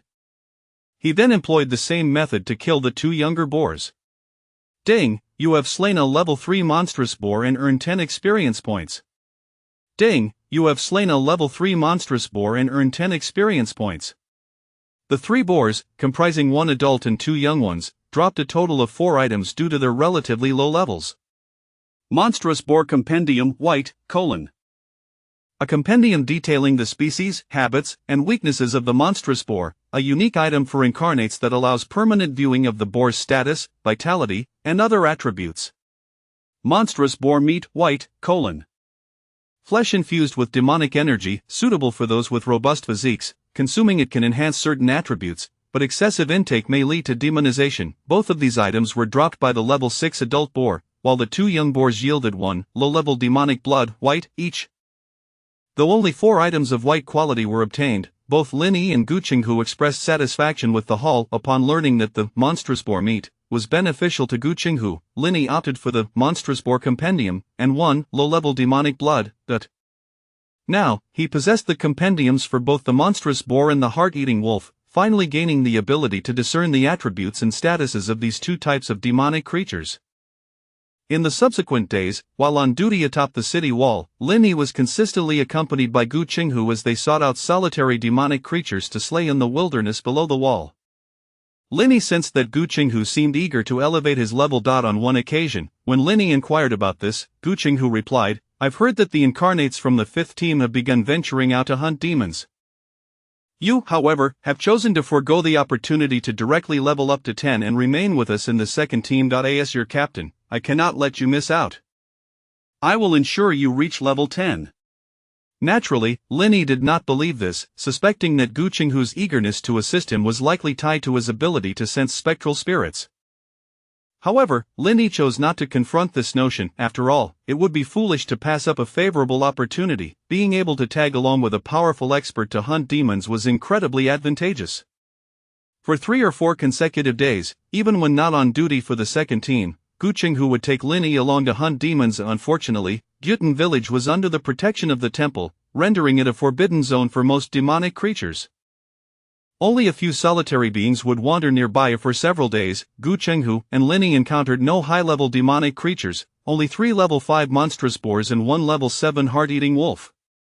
The items dropped by these demonic creatures were naturally split evenly between Linny and Gu Qinghu. Linny's experience points finally surpassed 100, yet he remained far from the 400 points needed to ascend to level 4. At this rate, it would likely take at least half a year, if not longer, for Linny to reach the so-called level 10, and this progress was predicated on suppressing his experience points without leveling up. How he wished for a steady source of monsters to grind. Then, Linny recalled the valley in the southwest that Dugafone had mentioned. It had once been a burial ground for militia members, filled with numerous low-level corpse monsters, primarily at level 5.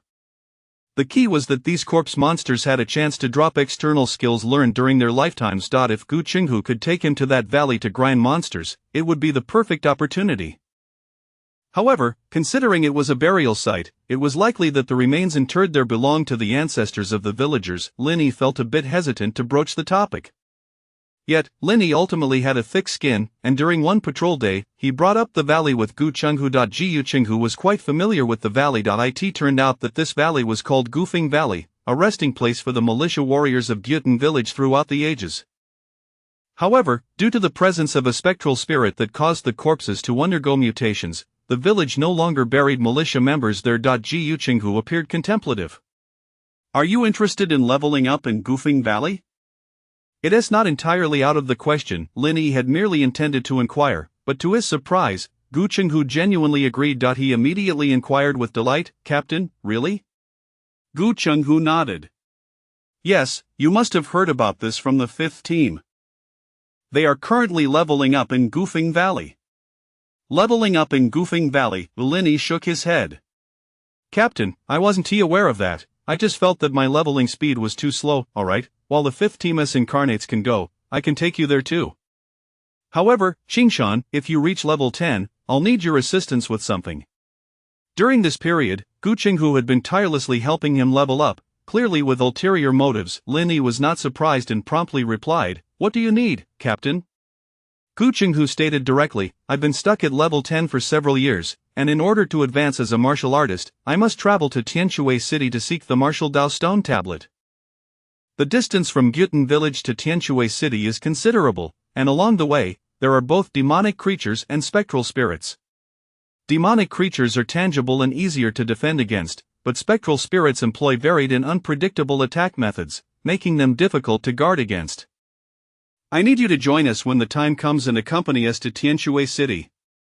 To Tianshui City, Linny pondered. If Gyutan village was akin to a novice village in a game, then Tianshui City must be a map beyond the beginner's area.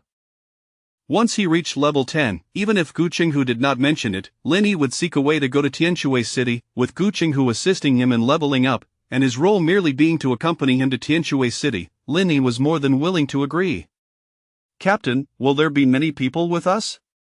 Gu Qinghu replied, "Naturally, if all goes well, Guman and I will lead the way, accompanied by some members from the 5th team."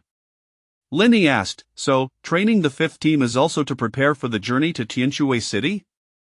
"That is indeed one of the reasons."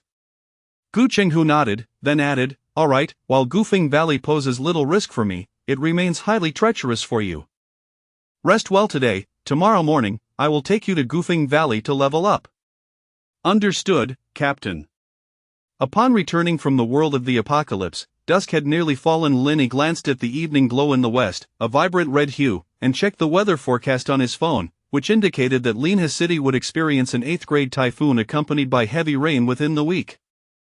Unbeknownst to him, Linny had been in contact with the world of the apocalypse for nearly 3 weeks. Regrettably, his leveling progress remained sluggish at only level 3. However, if the expedition to Gufeng Valley went smoothly tomorrow, he should be able to expedite his leveling. Moreover, since Lu Bo's last visit to the capital, he had not sent any messages, leaving Linny in the dark about his current situation. If only he could glean some official information from him.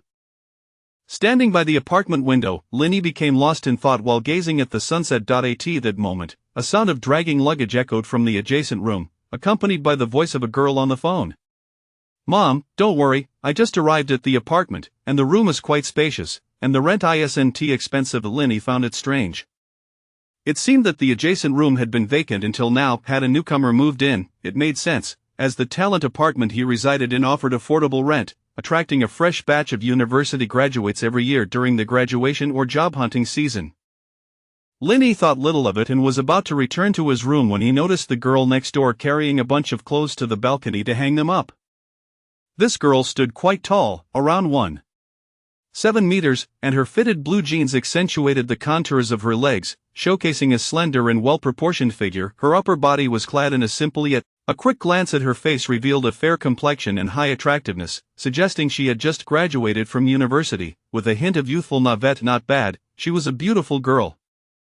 Linny did not linger and swiftly turned back into his room. "Hey, hello, my name is Lu Yuxian." Lu Yuxian was about to greet her new neighbor when she noticed that he had already turned away without looking back. What a strange person. Lu Yuxian thought nothing further and began checking the balcony's clothes rack, proceeding to hang her clothes one by one. By the time evening rolled around 7 or 8 o'clock, she had finally tidied up the entire apartment. I'm so exhausted, but at least I've finished the chores and now, it's time to eat and fill my little belly. She intended to take the elevator down to grab a bite but found that the earlier strange neighbor had emerged from the elevator, dripping with sweat, seemingly having just returned from a workout. That strange neighbor is actually quite good looking. "Hello, my name is Lu Yuxian, and I live next door. I just moved in today." The Linny who had just stepped out of the elevator paused slightly, nodding slightly. "Hello, I'm Linny." "Hello, brother Lin. I hope you will take care of me from now on."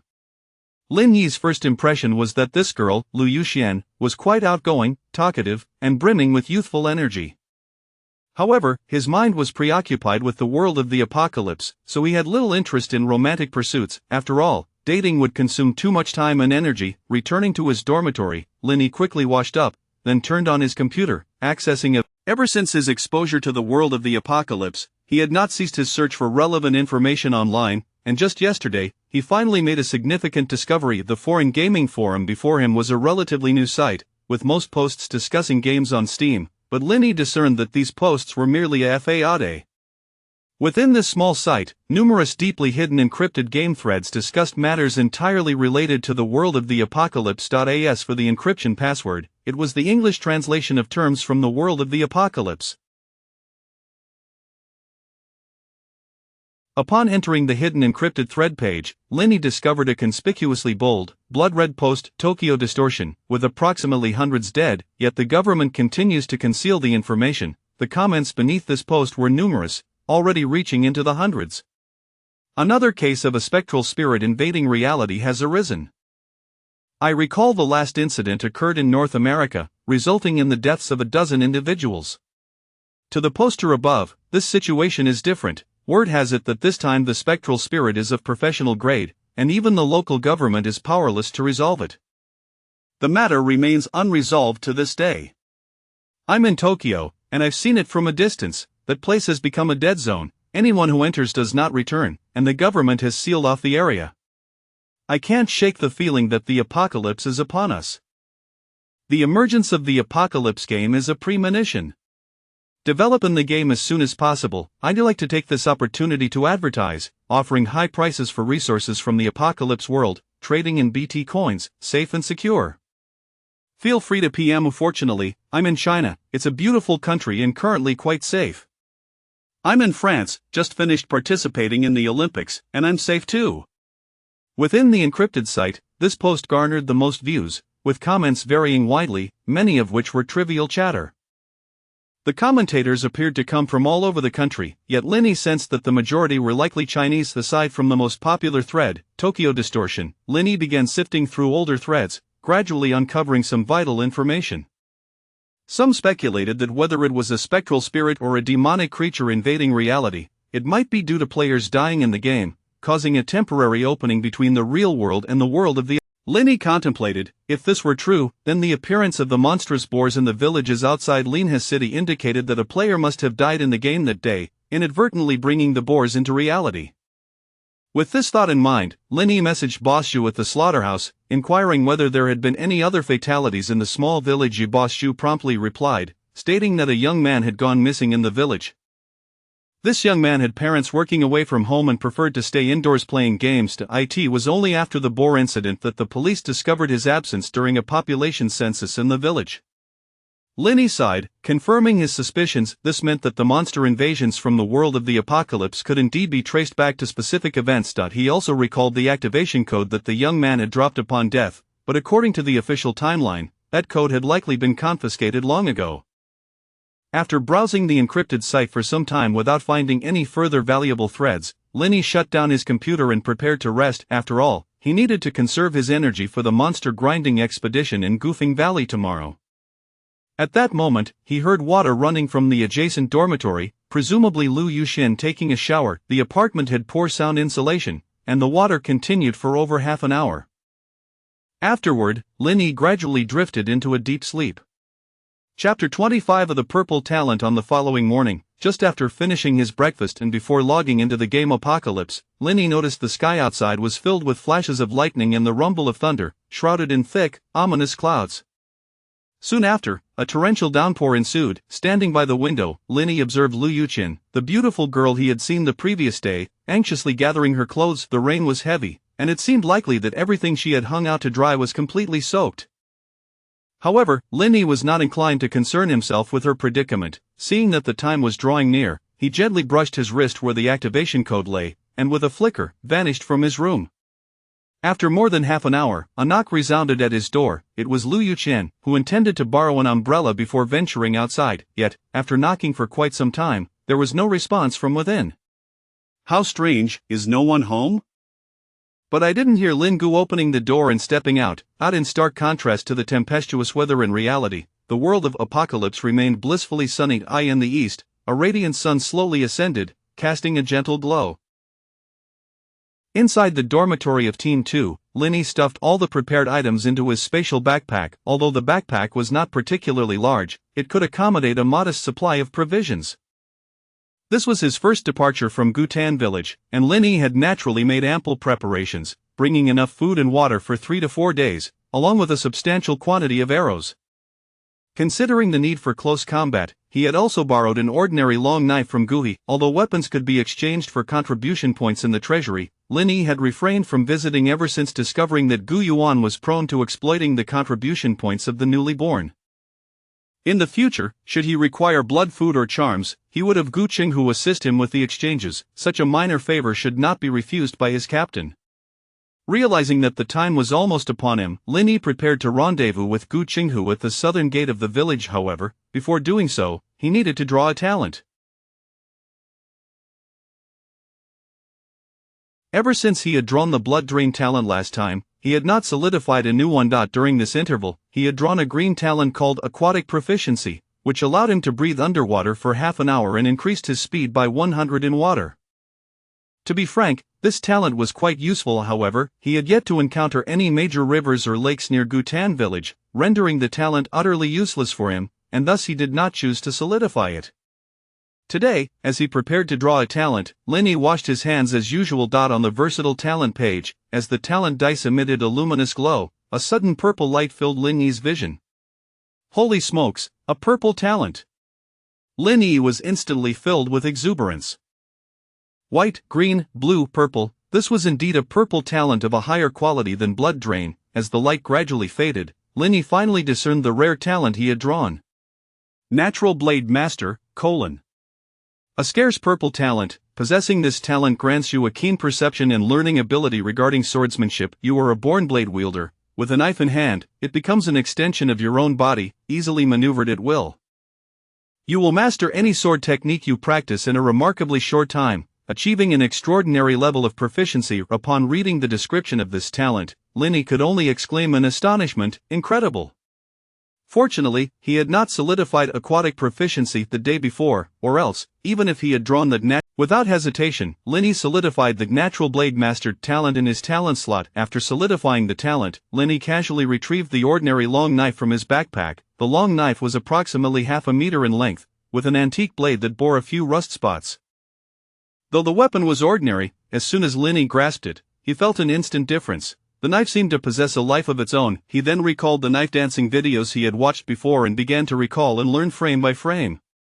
Before long, Linny transitioned from initial awkwardness to proficiency, gradually becoming immersed in the rhythm of his knife dance. Meanwhile, Gu Qinghu had been waiting at the southern gate for a short while.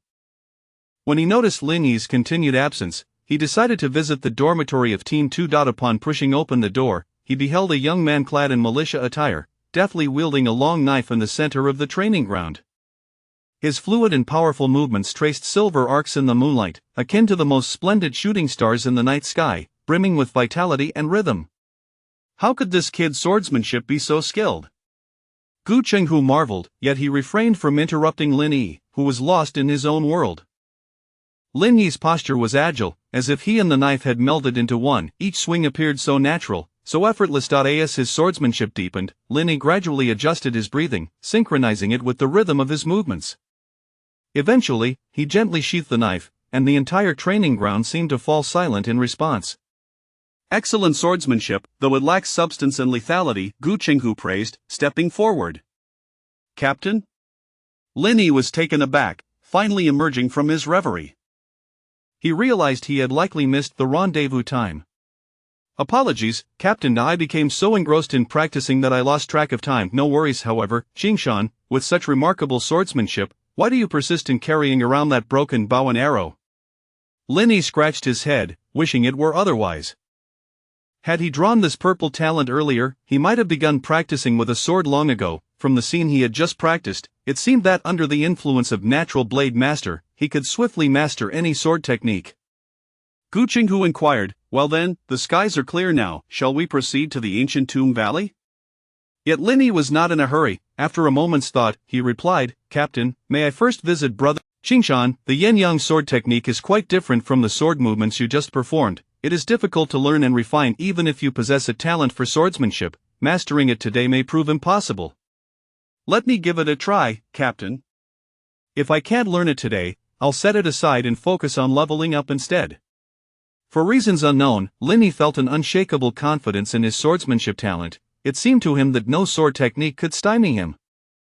Perhaps this confidence stemmed from the talent he had just solidified. Subsequently, Gu Qinghu led Lin Yi to Gu Yongqiang's residence. Upon learning that Lin Yi wished to study the yin-yang sword technique, Gu Yongqiang did not refuse. Although he had previously asked Lin Yi to come at level 4 to learn the sword technique, it was to ensure that Lin Yi possessed sufficient vitality to execute the yin-yang sword technique. Now, after more than a week of consuming blood food, Lin Yi's vitality had increased significantly to over 22 points. This level of vitality was already sufficient to demonstrate the preliminary might of the yin-yang sword technique. Gu Yongqiang then retrieved his former sword and approached the open space in the yard, stating, the yin-yang sword technique primarily consists of two aspects, the application of the technique and the utilization of vitality. These need to be learned separately, yet both possess considerable difficulty. I once instructed a newly born individual with decent talent. It took him half a month to master the yin-yang sword technique. I hope you won't take too long, or else it would imply that you are unsuited for swordsmanship. Lin Yi nodded solemnly. Gu Yongqiang continued, alright, I will now impart the complete yin-yang sword technique to you. Firstly, it is essential to understand the fundamental posture and grip of the sword. When practicing, your feet should be shoulder-width apart, your body slightly leaning forward, and your knees slightly bent. Next, we focus on stance and breathing. Through practice, you should find the perfect coordination between your body and the sword, breathing naturally in conjunction with your movements to maintain stability and continuity. Ping, you are currently learning Gu Yongqiang's yin-yang sword technique. Current learning progress 5. One must admit that Gu Yongqiang's explanation of the sword technique was very basic. Apart from the yin-yang sword technique, there were numerous fundamental techniques for wielding a sword.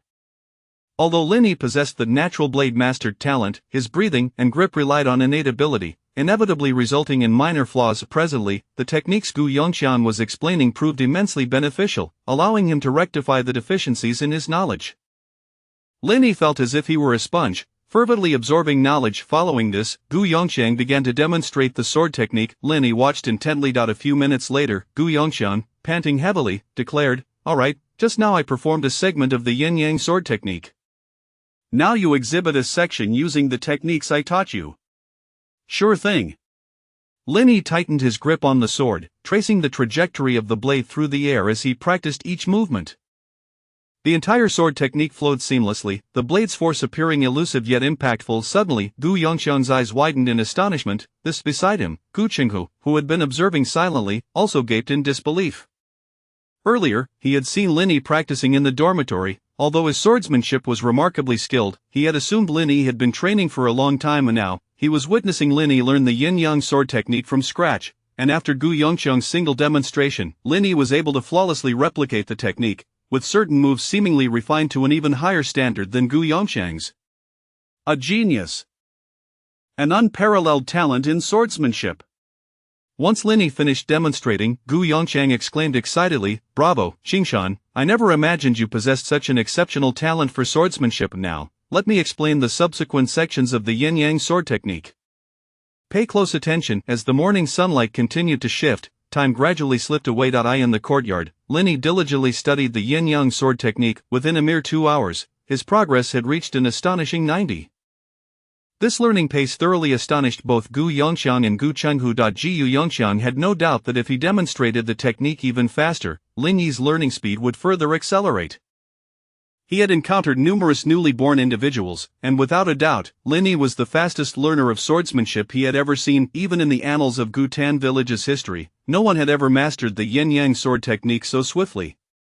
Another half-hour passed, and Lin Yi successfully learned the technique for channeling vitality. The system chimed, "Ping, you are currently learning Gu Yongxiang's yin-yang sword technique. Current learning progress, 100. You have successfully mastered the yin-yang sword technique." Opening his attribute panel, Lin Yi discovered that the yin-yang sword technique had appeared in the external skill section. External skill: frowny face, Tianqing archery green, LV1, 56,500. Each point of vitality attached to an arrow increases damage by 2. The 7th consecutive arrow can unleash an additional 12 damage. Yin-yang sword technique white, LV2, 343,800. Infusing a minimum of 10 points of vitality into the sword increases damage by 8. If the infused vitality is doubled, the damage is also doubled. Note: the yin-yang sword technique can inflict damage on the specters. Upon reviewing the damage description of the yin-yang sword technique, Lin Yi realized that the reason it was rated as white quality was likely due to its significant consumption of vitality. Currently, with 24 points of vitality, he could only execute 2 slashes. However, the added damage was considerably greater than that of Tianqing archery. Of course, Lin Yi was taken aback that the yin-yang sword technique had automatically advanced to level 2 merely by mastering an external skill. It seemed his talent was indeed a game-changer. Having grasped a single sword technique, he had effortlessly attained level 2. Next, Lin Yi practiced the yin-yang sword technique several more times, and the proficiency on the panel soared rapidly. 10 increases. Furthermore, with Gu Yongxiang and Gu Qinghu, both proficient in the yin-yang sword technique, offering guidance, after half an hour, Lin Yi's yin-yang sword technique astonishingly reached level 3. Yin-yang sword technique white, LV3, 89,1100. Infusing a minimum of 10 points of vitality into the sword increases damage by 16. If the infused vitality is doubled, the damage is also doubled. Lin Yi was elated. The damage added by level 3 of the yin-yang sword technique had effectively doubled. One could say that even the 7th consecutive shot from Tianqing archery yielded damage comparable to a single strike from the yin-yang sword technique. It seems that the higher the level of external skills, the more formidable the damage output. After perfectly mastering the yin-yang sword technique, Gu Qinghu led Lin Yi towards the ancient Tomb Valley. The ancient Tomb Valley was not far from Gutan village, merely a few miles along a rugged mountain path. However, once they exited the walls of Gutan village, both Gu Qinghu and Lin Yi became considerably more cautious. In the wilderness, the likelihood of encountering monsters was quite high, especially the further they strayed from the village's temple, where they were more likely to encounter formidable level 10 monsters. Should they indeed encounter such a beast, Gu Qinghu would likely have to flee with Lin Yi. As Lin Yi glanced back at the ever-distant walls of Gutan village, he could not help but inquire, "Captain, how is the training of the 5th militia team progressing?" "I'm not entirely sure. It's been led by Gu Laosi, but I heard several newly born individuals are clamoring to withdraw, perhaps due to the training environment being too perilous. Gu Chenghu replied. The Gu Laosi he mentioned was the captain of the 4th militia team, rumored to be at odds with Gu Chenghu and his companions, known for his solitary and eccentric personality. Lin Yi pressed further, isn't there protection from the village elders? How could it be dangerous? Gu Chenghu wielded his longing blade to clear a path through the thicket, saying casually, you don't understand Gu Laosi's temperament. He relishes in belittling and berating others. It's no surprise that even his militia brothers can hardly tolerate him, let alone you newly born individuals. Although there is protection from the village elders, they cannot oversee everything at all times. Most of the time, it is still Gu Laosi in charge. It is only natural that the newly born individuals cannot endure him. Meanwhile, within the ancient Tomb Valley, Gu Laosi was relentlessly berating the members of the 5th militia team. Wang Zilong, is it? The corpse monster has already been lured out by me. Why are you cowering in the back? Get out there and coordinate with the others to slay the monster. Being timid, you act like a woman. And you, Chen Duo, don't be in a hurry to stash the dropped items in your backpack. According to our agreement, those dropped items belong to everyone. If I catch you pilfering even a single item, I will chop off your hand. Feng Wuwudi, what a grandiose name, yet you dare to howl.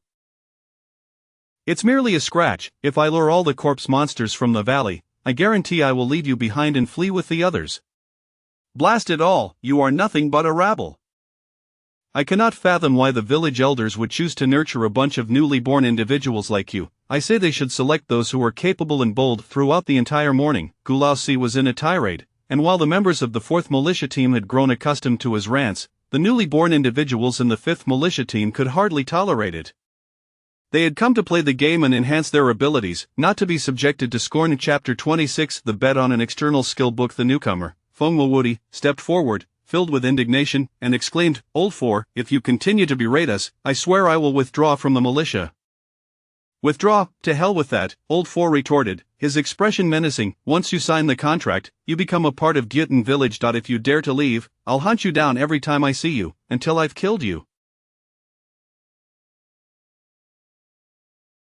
Old Four's threats were not mere words. Many veteran players present had heard tales of him pursuing the fallen players within the village. Sensing the tension in the air, Dugafeng quickly intervened, pulling Feng Wuwudi back.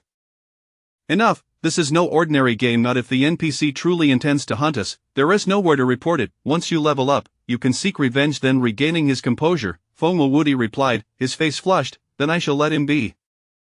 Seeing Feng Wuwudi refrain from further argument, Old Four sneered, coward. At that moment, Gu Chenghu and Lin Yi emerged from the thicket ahead. Old Four, I heard you cursing from afar. I see you haven't lured the corpse monsters from the valley. You should start by attracting the creatures outside. Upon realizing it was Gu Chenghu, Old Four's expression darkened as he stood up. Gu Chenghu, why aren't you guarding the village? What are you doing here? Bored, so I brought my team to hunt some monsters. Old Four cast a glance at Lin Yi beside Gu Chenghu. Bringing a fallen player to hunt monsters? Since when did you become so generous, Gu Chenghu? Don't you remember the lesson you taught the last fallen player? Gu Chenghu retorted, what is it to you? As if you could even bring out the militia's 5th team. Don't wait until they're trained and come looking for you instead of monsters and spirits. That's none of your concern. If they truly possess such capabilities, I'd be glad for them. Pausing for a moment, Old Four glanced at Lin Yi and asked, fallen player, what is your name? Lin Yi first looked at Gu Chenghu before answering, I am called Qingshan Bulio. Another bizarre name. Are you here to slay the corpse monsters in the valley? Yes, good. You've got guts. Would you dare to compete with a member of the militia's 5th team? If you win, this external skill shall be yours. Old Four produced a tome, the very external skill, Swift Steps, that Dugafeng had previously obtained, a white quality skill. Just as Lin Yi was about to speak, Gu Chenghu stopped him. What trick are you playing, Old Four? It's no trick, I merely wish to test the courage and skill of your fallen players. Gu Chenghu.so, what do you say, dare to compete? First, tell me what we will compete in. Old Four declared. Naturally, it will be whether you can single-handedly slay a corpse monster. Since you, Gu Chenghu, are willing to personally assist a fallen player in leveling up, this fallen player must possess some skill, right? I want to make it difficult. Dugafeng stepped forward. Dugafeng, caught off guard, pointed to himself. Me, Old Four snapped, yes. Stop dawdling, I've fed you so much experience. It's time to show what you're made of. Dugafong understood the situation that he was merely a reserve player for the second team, and Old 4's request was clearly aimed at humiliating Gu Qinghu. He quickly protested, "Captain Old 4, I can't, I've just reached level 6. I can barely handle a level 5 corpse monster. What are you afraid of? The fallen player you're competing against is probably below level 5. Besides, if you win, this external skill will be your reward." Upon hearing this, Dugafong's eyes widened in surprise. Although he too possessed swift steps, he had spent a considerable sum to acquire it from his friend Chang Conquad. It was well known that a single external skill in this world could be worth several 100,000 yuan. The prospect of obtaining the very skill they had worked hard to acquire was tempting. Dugafong glanced at Gu Qinghu, then at Linny, feeling a twinge of guilt before declaring, "Captain Old 4, I am willing to give it a try." "Excellent," Old 4 grinned at Gu Qinghu. "Well, what do you think? Your former teammate has agreed. Are you afraid to accept the challenge?" Gu Qinghu hesitated, then leaned in to consult Linny. "Qingshan, do you have confidence?" Linny fell silent. He had never encountered a level 5 corpse monster before, but it stood to reason that it should not be vastly different from a level 5 terror boar. Considering his current level 3 attributes, could he handle a corpse monster? He believed it should be manageable. At present, Linny's health had surpassed 1,000 points, and with his superb swordsmanship, bolstered by Bornblade, his melee prowess had significantly increased. Regardless of whether he could defeat the corpse monster, Linny was confident in his combat capabilities, which were superior to Dugafong's. Gu Qinghu smiled. "All right, since you feel confident, I shall accept. However, let us raise the stakes." With that, Gu Qinghu turned to Old 4 and proposed, "Old 4, I've heard you possess many fine items. Let us keep the previous wager, but I'll add a bet of 2 pieces of green quality monster materials. If I lose, you may have them, and perhaps with those, you can forge a spirit weapon. If I win, you will hand over that divine water." Old 4 raised an eyebrow. "Divine water, so you have your eye on that, do you?" In Gyutan village, divine water was a true treasure, capable of enhancing attributes for both ordinary individuals and fallen players. However, the supply of divine water in the village had always been scarce, primarily reserved for the village chief and 3 elder villagers. The divine water Old 4 possessed had been granted to him by the village chief earlier. Old 4 felt uncertain and summoned Dugafong over. "Dugafong, do you have confidence in your victory?" Dugafong grimaced, "Captain Old 4, if I say I lack confidence, will you cancel the wager?" To be frank, while Dugafong was aware that his level was higher than Linny's, he also knew Linny had acquired a green quality external skill in archery. He wasn't sure just how powerful a green quality skill could be, but he certainly did not underestimate it. Thus, Dugafong found himself lacking in confidence. Old 4, uninterested in further discussion, barked, "Get lost. You must win this duel. If you lose my divine water, you'll work for me to pay off your debt." Then, Old 4 stepped forward, declaring, "All right, Gu Qinghu, you have faith in your team member, and I have faith in mine. Let us proceed with the wager." As the bet commenced, Old 4 instructed his militia to lure out 2 corpse monsters. Meanwhile, Chen Duoduo, Wang Zilong, and several other fallen players curiously gathered to watch. The chubby Chen Duoduo chimed in, "Brother, I saw you the last time. You were quite impressive. What gives you the audacity to compete with Brother Dugu? His archery is unparalleled in our team, hitting every target." Ignoring the portly fellow, Linny merely glanced up at him. Wang Zilong then approached, whispering, "Brother Qingshan, give it your all. We all want to see Old 4 get his comeuppance. Also, the corpse monsters are created from militia corpses tainted by some eerie energy. Their weakness lies in their necks. And the speed of the corpse monsters is incredibly swift." "Thanks, brother," Linny nodded. He had never faced a corpse monster before, and this information was quite helpful. Before long, the first corpse monster was lured over. Its body was composed of shattered limbs and incomplete bones, covered in rotting flesh and writhing maggots. Logically, the blood and flesh on the corpse monster should have been decomposed by microorganisms long ago, yet the creature before him still bore much flesh, albeit in a repulsive and horrifying state. As the corpse monster approached, a powerful stench engulfed the area, a scent reminiscent of a 1,000-year-old mixture of excrement and dead rats. Linny's face paled as he glanced at Dugafong, Wang Zilong, and the others. Although these players had dealt with corpse monsters for several days, their reactions were no better than his. They all pinched their noses and retreated several steps. Old 4 called out, "All right, who will go first?" Gu Qinghu, brimming with confidence, chuckled, "Let Dugafong go first. If Qingshan takes action, I fear you'll concede immediately." Old 4 scoffed, "Nonsense, I would never concede. Since your team members haven't encountered corpse monsters before, let us begin. Dugafong, you go first. show your former captain what you've got. Oh, and this time, neither of you is allowed to use charms or potions, understood? Dugufeng stepped forward, a bow and arrows materializing in his hands. Old Four commanded, bring forth the corpse monsters. The two corpse monsters, bound by iron chains by the militia members, were released, with one charging directly at Dugufeng. Enticed by the scent of flesh, the corpse monster surged forward like a zombie in a post-apocalyptic film, moving at astonishing speed and closing the distance in an instant. Dugufeng held his breath, his expression serious as he rapidly knocked arrows. Whoosh, whoosh, whoosh, arrows flew, many striking the corpse monster, yet they did nothing to impede its relentless advance. Dugufeng was unfazed. As the corpse monster drew near, he swiftly stowed his bow and retrieved a shield and long sword from his backpack, adopting a defensive stance. Boom, the ground erupted in a spray of mud. The corpse monster collided with Dugufeng, forcing him back 3 meters. What tremendous strength! Linny, watching from a distance, couldn't help but exclaim. Though he wasn't aware of Dugufeng's attribute allocation, it was evident that a level 5 corpse monster, once it accelerated, nearly knocked Dugufeng off his feet, indicating the creature's strength surpassed that of Dugufeng. If Dugufeng couldn't match its strength, he would likely be at a disadvantage in close quarters. Indeed, the ensuing battle unfolded as Linny had anticipated. The corpse monster relentlessly battered Dugufeng's shield, pushing him backward time and again. Of course, the shield's defense was ultimately limited, and in less than a minute, Dugufeng bore numerous scratches from the corpse monster's claws. However, Dugufeng's agility was high, allowing him to quickly evade the corpse monster's continuous assaults. Occasionally, he seized an opportunity to strike at the creature's neck. Under such circumstances, the mindless corpse monster should ultimately lose, provided Dugufeng's endurance held out long enough. Chapter 27. The unscathed slaying of the corpse monster, astonishing the crowd observing the unfolding situation on the battlefield. Wang Zilong could not help but exclaim, "Impressive, Brother Feng truly deserves the title of the second strongest in our team." Behind him, Linny inquired with curiosity, "If he is the second strongest, then who holds the first position?" To which Wang Zilong, brimming with self-admiration, replied, "Naturally, the first is me in the future. Once I level up, I shall claim that title." Linny chuckled softly, shaking his head, and asked, "What about the hefty fellow in your team?" "Oh, you mean Brother Qian, he ranks third. When our fifth team was newly formed, he was already at level 5. However, now that we have all advanced a level, he remains at level 5. Gu Lao Si berates him for being timid and not daring to engage the monsters." Just then, Shen Duoduo approached, his expression displeased, saying, "Wang Zilong, keep your voice down." "I am not deaf."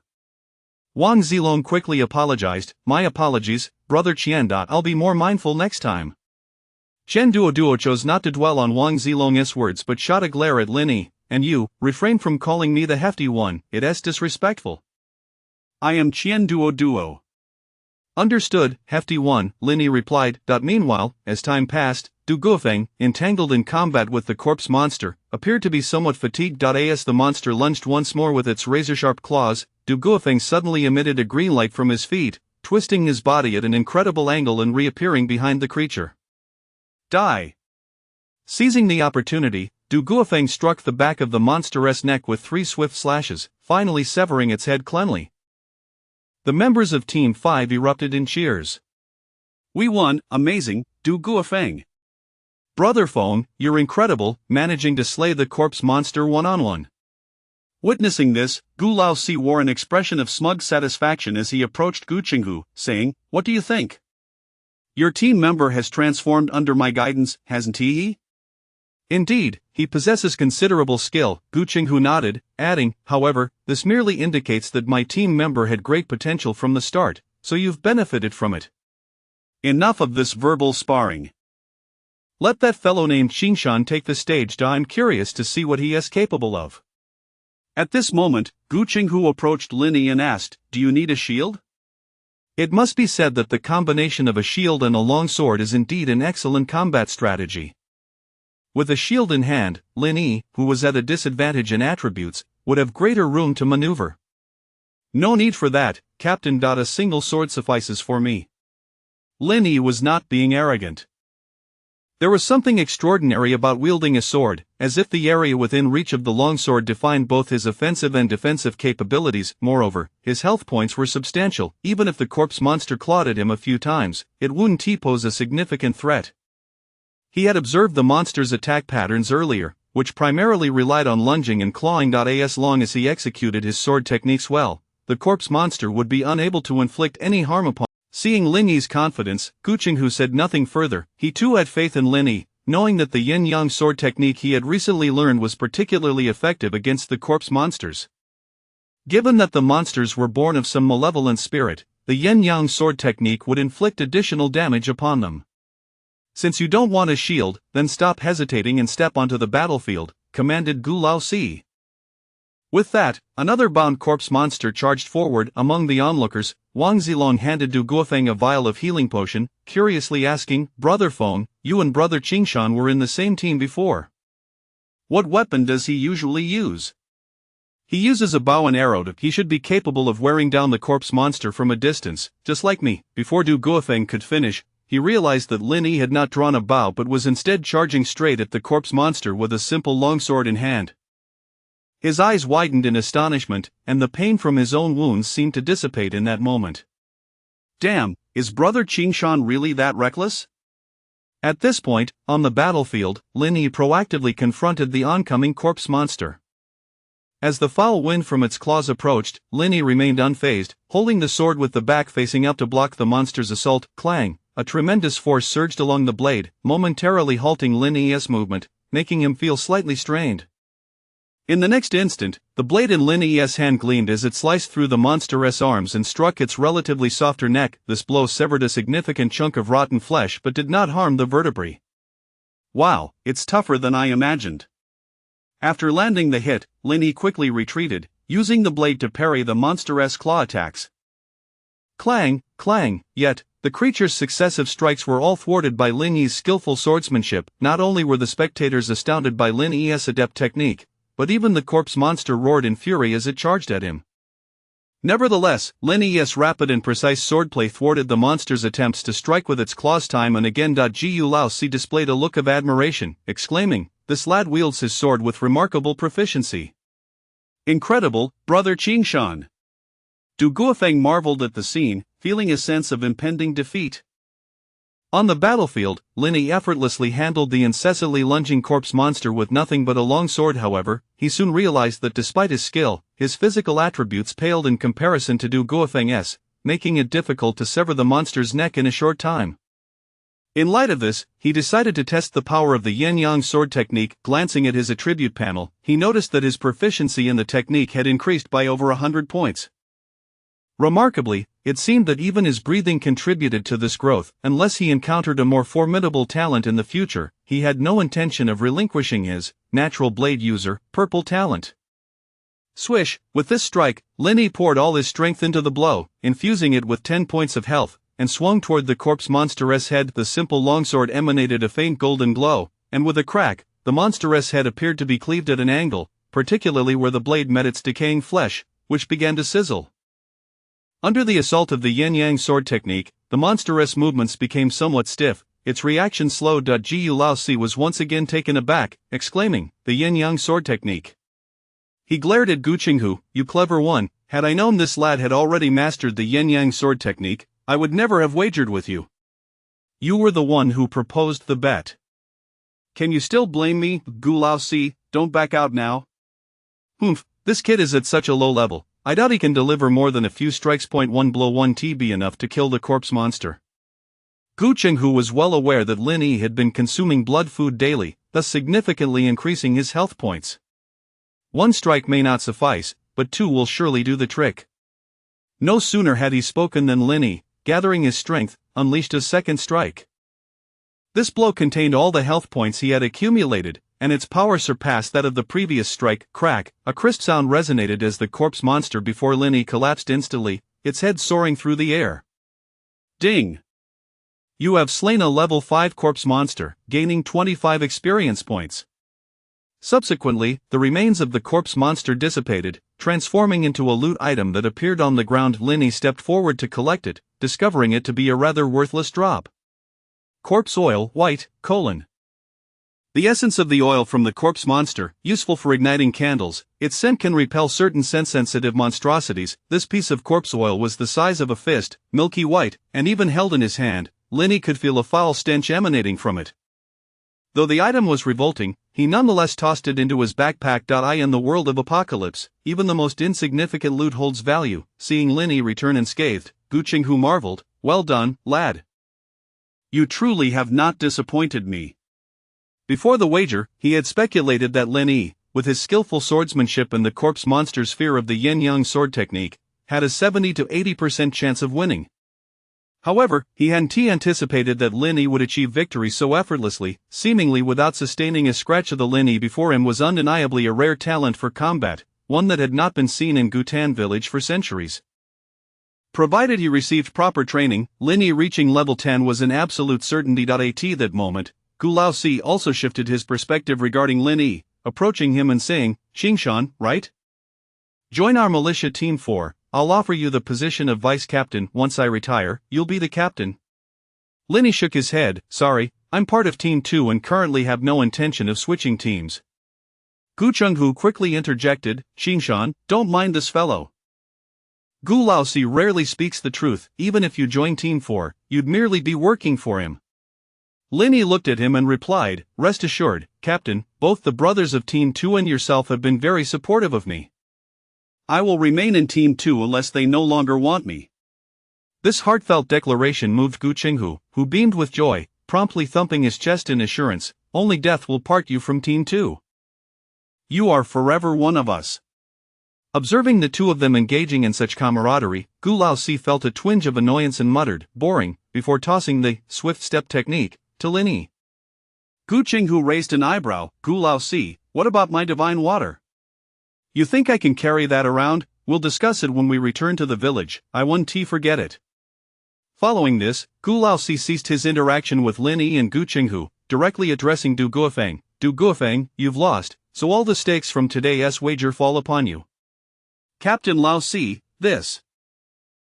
Du Guofeng felt quite wronged. He had never intended to gamble. It was Gu Laosi who had pressured him into it. Now that he had lost, all the blame was placed on him. "Don't look so miserable.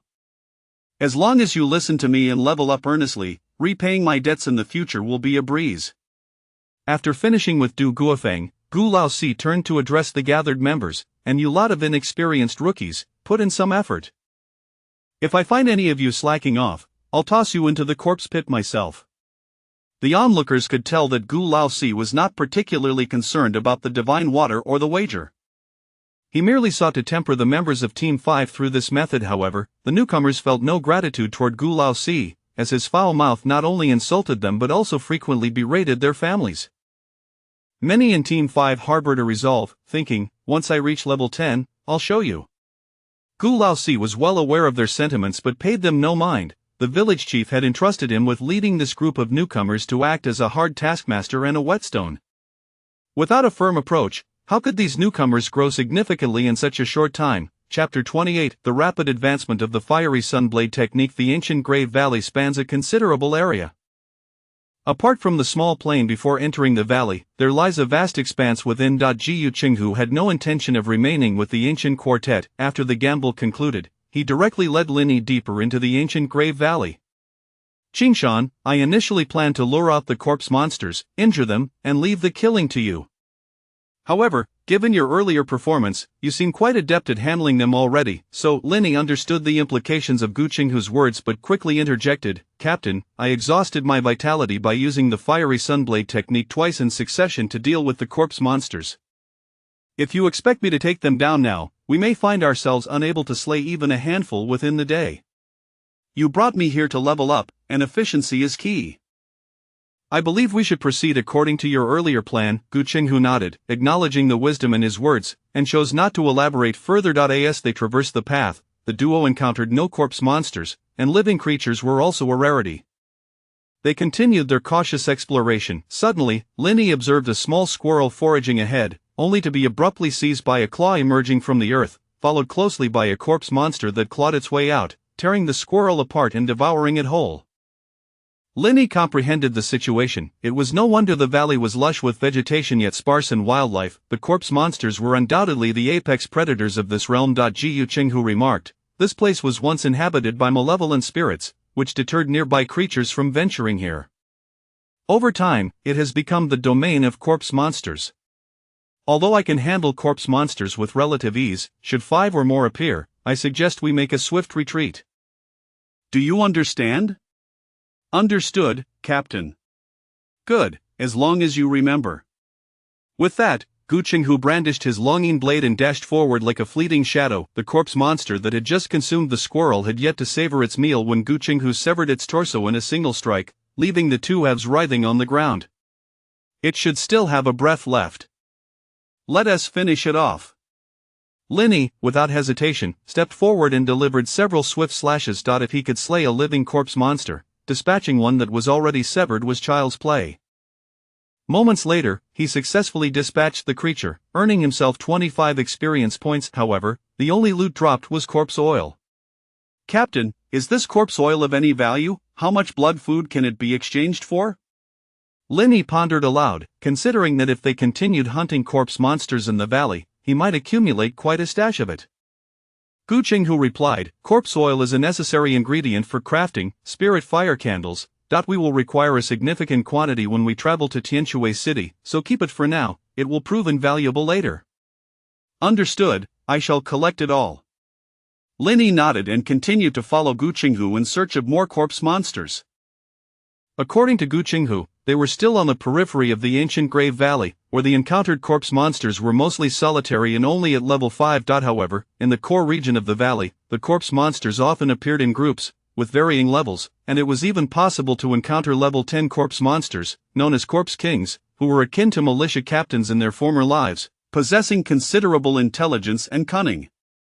Even Gu Qinghu was uncertain if he could contend with them. Considering the potential dangers, Gu Qinghu decided against leading Linny into the valley's depths, opting instead to hunt along the outskirts. As time passed, after 2 hours, Gu Qinghu and Linny had successfully located 12 level 5 corpse monsters, allowing Linny to take the final blow on each of the 12 monsters. Yielded 12 pieces of white quality corpse oil, but nothing else, no monster manuals, nor any external martial arts. It dawned on Linny that while there was a slight chance for corpse monsters to drop external martial arts, the probability was exceedingly low. The rapid steps that Gu Laosi had previously produced was indeed quite valuable. Linny recalled Wang Zilong mentioning that it took them over 3 days to farm it. Thus, it seemed the situation held true. Despite the continuous slaying of corpse monsters yielding no treasures to excite him, Linny still garnered 300 experience points from the 12 slain creatures. His experience was now sufficient to level up to 4, yet he did not feel rushed. With his current low level, he was receiving a slight experience bonus. He resolved to accumulate enough experience before leveling up and allocating points. Having logged in early that day, Linny noted that his remaining online time of 6 hours was quickly dwindling. After dispatching 2 more corpse monsters, he discovered that his fiery sunblade technique had risen to level 4, prompting him to propose a return to the village. Gu Qinghu, feeling somewhat fatigued, picked some edible wild fruits in the valley before accompanying Linny back. By the time Linny logged off, it was already past 1 in the afternoon. He glanced out the window. The sky remained overcast and heavy with clouds, though the downpour had ceased. After preparing some food, Linny headed to the gym to exercise. A couple of hours later, he spent some time at the archery range. Although he had shifted his focus from bows to blades, he still held a fondness for archery. Had he not drawn a purple knife wielder talent today, he might have continued honing his archery skills. Nonetheless, he intended to maintain his archery practice, as distance attacks remained essential. But he found that training with the blade was currently more efficient. The fiery sun blade technique differed from archery. It emphasized the concept of blade momentum, allowing one to gain proficiency simply by understanding the technique. A day's practice with the blade might elevate the fiery sun blade technique to new heights. After leaving the archery range, Linny purchased a toy knife made of wood from the mall and returned to his dormitory to practice. Although the toy knife felt light, after some practice, he checked his data panel in the awakening world and noticed that his proficiency in the fiery sunblade technique was steadily increasing. At this rate, he could achieve the maximum level of 10 in just a few days. One could not help but admire the potency of the purple talent, which had transformed him from an ordinary individual into an extraordinary blade master. Should he ever draw a golden or red talent, it would surely elevate his prowess even further. It was only now that Linny realized the immense significance of the golden activation code left to him by Lu Hong. If news of his entrance into the awakening world using the golden activation code were to leak, he would undoubtedly attract the attention of not only the authorities but also various private factions, all vying for his demise. After all, activation codes dropped upon death. He knew he must swiftly enhance his strength to prepare for any potential crises that may arise in the future. The next day, Linny logged into the awakening world early. Upon checking his attribute panel, he found that his Fiery Sunblade technique was nearing level 5. Fiery Sunblade technique White, LV4, 1320-1400. Infuse a minimum of 10 vitality points into the blade to increase blade momentum damage by 32. If the infused vitality is doubled, the damage will also double. Linny estimated that he would certainly elevate the Fiery Sunblade technique to level 5 today. If he were diligent in the real world after logging off, he might even manage to push it to level 6.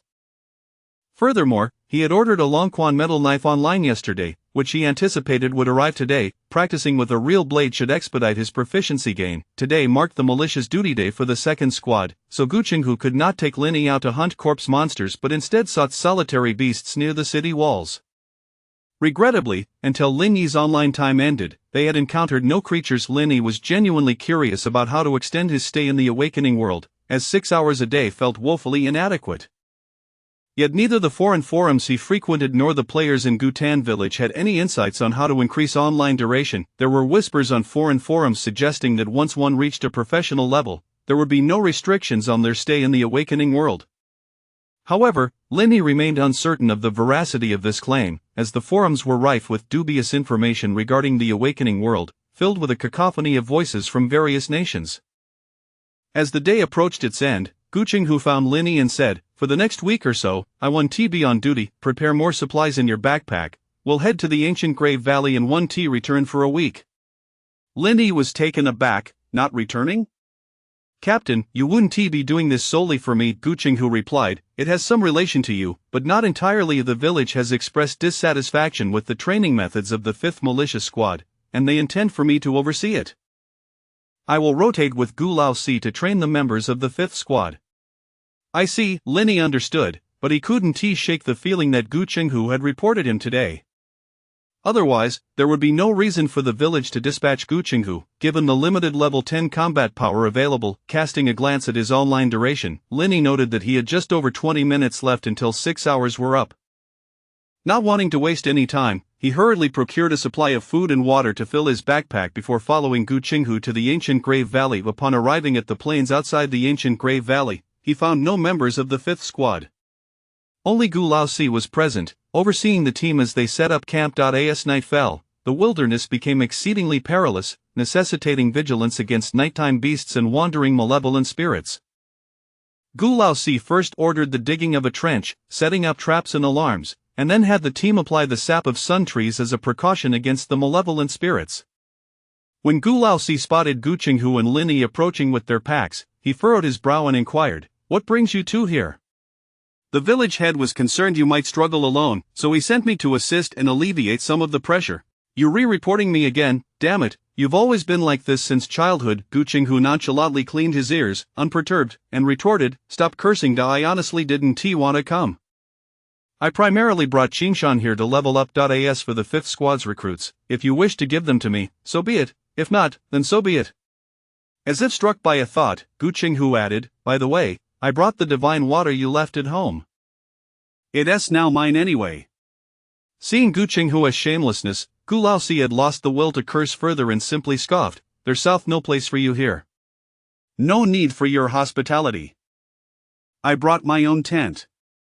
For safety reasons, Guqinghu set up camp close to Gu Laosi's encampment. Before logging off, Linny expressed his concerns. "Captain, are you sure you'll be fine here alone at night?" Guqinghu reassured him, "Don't worry. I have experience sleeping in the wilderness. If danger arises, with Gu Laosi and the others around, I will be safe." Chapter 29 Drinking the sacred water of the ancient spring. Attributes surged the following day. Upon logging in, Linny found himself inside Guqinghu's tent. At that moment, Guqinghu was seated cross-legged on the carpet, meticulously polishing the longing blade. Upon noticing Linny's arrival, he remarked, "I prepared water and pancakes. Once you've had your fill, we shall set off." "Understood, Captain." Linny was pleasantly surprised by Guqinghu's efficiency, and from the looks of it, there had been no dangers the previous night. Just then, he heard the sounds of drills outside the tent, echoing with hum hey ha hey. prompting him to lift the water and pancakes and eat. While peering outside, he saw members of the 5th Militia Squad practicing under the fierce shouts of Gulao Si, beginning their drills. The training resembled a formation drill, where everyone stood in a line to count off, then wielded their weapons to form a defensive formation, which appeared quite engaging. It was a pity, however, that the newly resurrected members of the 5th Militia were being trained like dead dogs. Linny could sense that both the training of the 5th Militia members and the setting up of camp in the wilderness at night were preparations for their journey to Tianxue City. It seemed the higher-ups of Jyutun Village had resolved to utilize the power of the resurrected to forge a path between Jyutun Village and Tianxue City. After finishing breakfast and feeling nearly satiated, Linny tidied up and followed Gu Qinghu deeper into the valley, adhering to the same approach as the day before, searching for isolated corpse monsters on the outskirts of the valley. However, it seemed that during these past 2 days, as both they and the militia had been leveling up in this area, the sheer number of slain corpse monsters meant that after half an hour of searching in the surrounding thickets, neither Linny nor Gu Qinghu had encountered a single one. "Let us venture a bit deeper," Gu Qinghu suggested, leading Linny towards the core area of Gufeng Valley, though they did not draw too close. Soon, they came across 3 corpse monsters wandering beneath a large tree, while a flock of ordinary birds resembling sparrows chattered incessantly above. The corpse monsters had been lured by the birds' calls, yet, regrettably, they could not fly, relegating them to gazing up at the birds from below, occasionally waiting for a droplet of white bird droppings. 3 corpse monsters. It is prudent to be cautious, but it should be manageable. Qingshan, wait for me, Gu Qinghu declared, unsheathing the longing blade from his back, preparing to engage the 3 corpse monsters. "Captain, let us tackle this together." "I can't always hide behind you, please leave one for me to hone my skills." After logging off the previous day, Linny had acquired a Longquan metal knife through online shopping, and after a night of practice, his proficiency in the Yin-Yang knife technique had surged significantly, now reaching level 6. Yin-Yang knife technique white, LV6, 108-2000. Infusing at least 10 points of health into the blade increases damage by 128. If the infused health value is doubled, the damage is also doubled. With the 6th level of the Yin-Yang knife technique, the damage output had effectively doubled compared to the 5th level, achieving a remarkable 128.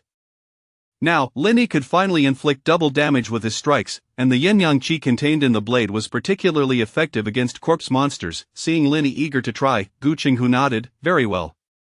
His intention in bringing Linny along was to facilitate his rapid growth. Gu Qinghu charged ahead, drawing the attention of 2 corpse monsters while leaving one behind. As the foul-smelling corpse monster charged at them, Linny remained composed, flipping his long knife, gripping it tightly with both hands, and advancing with a direct thrust technique. In that moment, he unleashed the Yin-Yang knife technique. The blade shimmered with golden radiance, akin to the blazing sun descending. Boom! With a single strike, the approaching corpse monster was cleaved away, and by the time it hit the ground, both its arms were shattered, rendering it incapable of swinging them again. "Good lad, how is your advancement in the Yin-Yang knife technique progressing so swiftly? You re nearly on par with me." Although Gu Qinghu was occupied with 2 corpse monsters, he kept a watchful eye on Linny. Upon witnessing Linny's strike that sent a corpse monster flying, he was genuinely astonished. "It's decent. The 6th level of the Yin-Yang knife technique is formidable, but my base power attribute remains too weak." Linny felt a pang of regret, then stepped forward to finish off the struggling corpse monster. Ding! You have slain a level 5 corpse monster. Afterwards, Linny joined Gu Qinghu, delivering the final blows to the 2 corpse monsters that Gu Qinghu had reduced to a grotesque state. As the loot shimmered, Linny exclaimed in delight. The last corpse monster had not only dropped a piece of corpse oil but also a book-like item. Corpse Monster Compendium White, : A compendium documenting the species, habits, and weaknesses of corpse monsters. A unique item for the resurrected. Upon usage, it allows for permanent viewing of the corpse monster's statuses and health attributes. Excellent, this was indeed a useful item for him. Finally, he would have a direct means of gauging attributes during battles with corpse monsters. Linny promptly utilized the Corpse Monster Compendium White, and an influx of knowledge flooded his mind, revealing the level ranges of corpse monsters, their weaknesses, attack techniques, and more. Eager to experiment, Linny urged Gu Qinghu to seek out more corpse monsters. As soon, they stumbled upon a solitary corpse monster, significantly larger than those they had encountered previously, clearly indicating it was of a higher level. As they approached, information about the corpse monster suddenly materialized before Linny's eyes.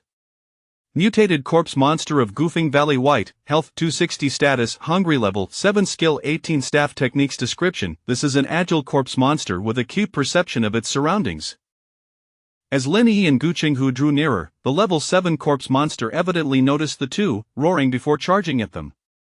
"Captain, allow me to take the lead," Lin Yi interjected, blocking Gu Qinghu's intent to engage. Boom! As the corpse monster accelerated towards him, Lin Yi braced himself, using the back of his knife as a shield to absorb the impact. However, the force behind this level 7 corpse monster was astonishing, and Lin Yi staggered back several steps to dissipate the shock. This creature is significantly more formidable than the level 5 corpse monsters, with greater strength, but it remains within my capabilities. Perhaps due to the enhancement from an 8-blade master, Lin Yi felt a shift in his previously timid demeanor. Now, as long as he wielded a knife, he felt emboldened enough to confront even level 10 monsters. With a swift execution of the yin-yang knife technique, the level 7 corpse monster attempted to block with its arm, only to have it severed by Lin Yi's strike. Health minus 58. That blow deducted a fifth of the corpse monster's health. While the damage from the yin-yang knife technique was considerable, it consumed a significant amount of health as well. After one strike, Lin Yi realized he could only manage another 1.5 before needing to conserve. He planned to gradually wear down the monster's health, then deliver the finishing blow with the yin-yang knife technique. However, the level 7 corpse monster's strength, defense, and speed were all notably superior to those of the level 5 variety. Although Lin Yi wielded his knife with skill and precision, he ultimately found himself at a disadvantage due to his lower attributes. In a moment of vulnerability while attempting to block, the level 7 corpse monster seized the opportunity, delivering a savage claw strike. That blow cost Lin Yi 60 health points. Fortunately, thanks to his blood absorption talent, he had stacked his health to over 1700. Therefore, losing 60 points was hardly detrimental. Meanwhile, Gu Qinghu, observing from the sidelines, felt a jolt of anxiety as Lin Yi was clawed by the monster. He feared for Lin Yi's safety against such a formidable foe, given the stark disparity in their attributes. However, seeing that Lin Yi appeared relatively unharmed, he breathed a sigh of relief. Qin Shan's level is still only 3. His health and other attributes are too low, making him ill-equipped to handle a level 7 corpse monster. To elevate his attributes in a short time, aside from allowing him to level up, I would need to resort to rare materials or treasures. I only have the divine water I just won, which would be immensely beneficial for Qin Shan. As he watched Lin Yi engage the level 7 corpse monster with a back-and-forth exchange, Gu Qinghu fell into contemplation, weighing the decision to invest in him. Minus 12. Minus 9. As the corpse monster's health dwindled, Lin Yi's attacks grew increasingly decisive and precise, each strike landing against the monster's resilient bones. Within a mere 2 minutes, while defending with the back of his knife, he managed to reduce the level 7 corpse monster's health to below 50 points. Seeing the opportunity arise, Lin Yi unleashed the remaining health he had to execute the yin-yang knife technique. With a resounding slice, a golden beam cleaved towards the corpse monster, instantly depleting its health. Ding! You have slain a level 7 corpse monster, gaining 40 experience points. Indeed, the level 5 corpse monster yielded only 25 experience points, while the level 7 provided a substantial 40. Examining the dropped items from the level 7 corpse monster, he found two. One was a white quality piece of corpse oil, and the other was a leg bone of the corpse monster, a green quality material. Essence of corpse monster leg bone green, : A leg bone formed from the essence of the corpse monster, remarkably resilient, suitable for crafting into weapons. Lin Yi was aware that Gu Qinghu had been collecting green materials to forge spiritual weapons, and he smiled, saying, "Captain, here's the green material you were after. Qin Shan, you defeated this corpse monster entirely on your own. There's no need to share my portion with you." "What are you saying, Captain? We came out as a team. Even if I did the killing, you deserve a share." For Lin Yi, he currently had no means to forge spiritual weapons. The green quality leg bone would merely gather dust in his bag, so it was better to leave it with Gu Qinghu. This was not only to repay Gu Qinghu's kindness in looking after him but also because Gu Qinghu's increased strength would better ensure his protection. "Very well, I shall accept it then." Gu Qinghu nodded with a smile, increasingly convinced that his decision to bring Lin Yi into the second militia squad was indeed sound. It became apparent that Lin Yi was not only gifted but also grateful and of good character. The two continued their search for corpse monsters in the jungle near the core area of the valley, laboring throughout the morning. They had slain approximately 20 more corpse monsters, mostly level 5 and 6, with level 7s being a rare find. The drops consisted entirely of corpse oil, with no additional compendiums. However, just as they were preparing to leave, they encountered a level 6 corpse monster on their path, which dropped a second corpse monster compendium white. Gu Qinghu remarked, "Qingshan, you've already used the compendium, so please hand it over to me. I will convert its value into contribution points for you." Absolutely, Captain.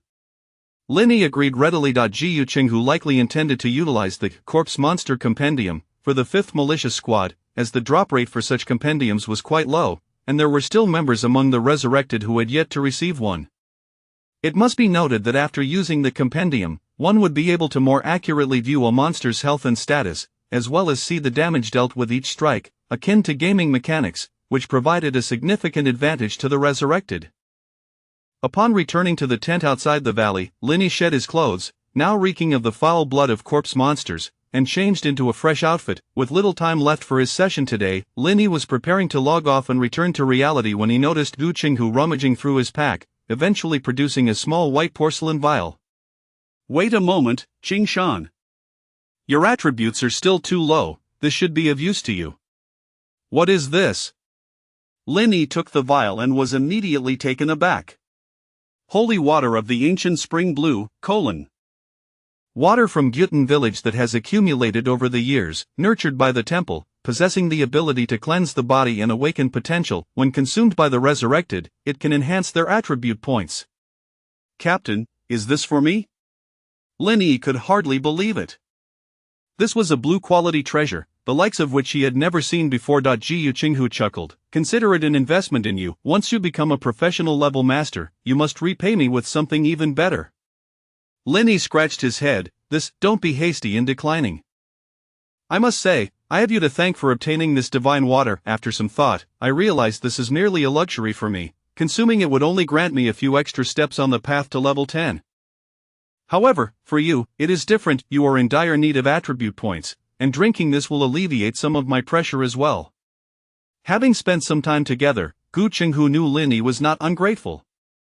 Considering Linny's talent in knife techniques, he deliberated and ultimately decided that Linny was a worthy investment, thus resolved to allow him to use the divine water. Thank you, Captain. May I accept it? Please do. It would be best if you consumed it now, as it is far too precious. As he spoke, Gu Qinghu felt a twinge of pain in his heart.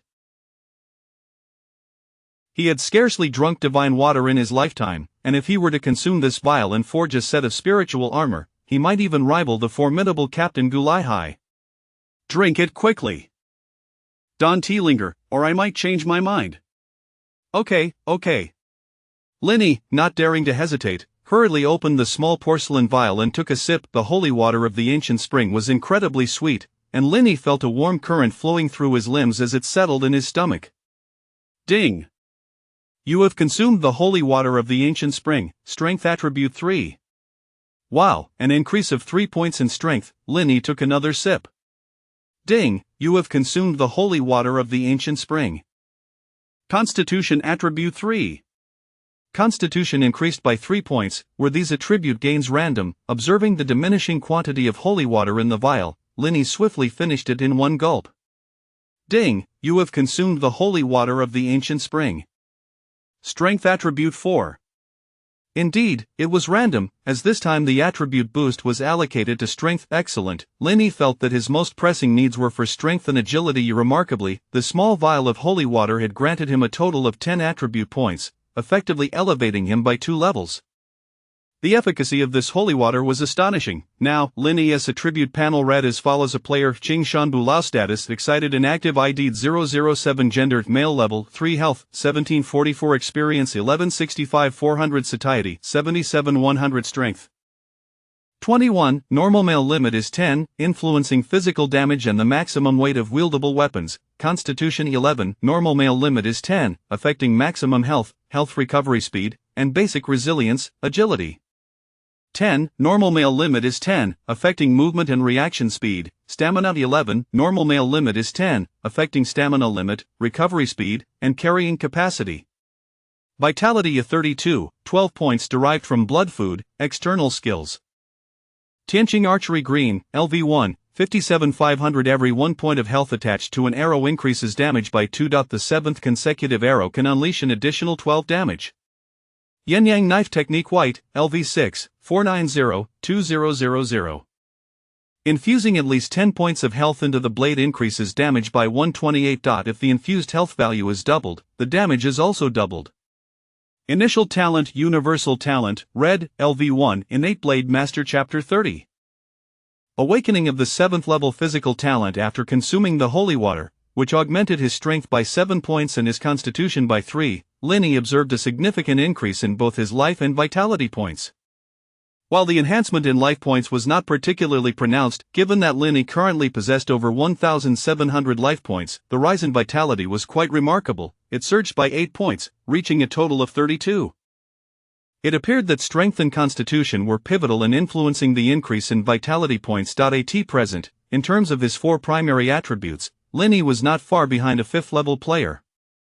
However, when factoring in his life points, he clearly surpassed them, as a 5th level player likely possessed around 200 life points, particularly those who invested in Constitution. Conversely, those who neglected Constitution might find themselves with merely a little over 100 life points, making them vulnerable to the claws of a 7th level zombie, which could lead to a swift and tragic demise.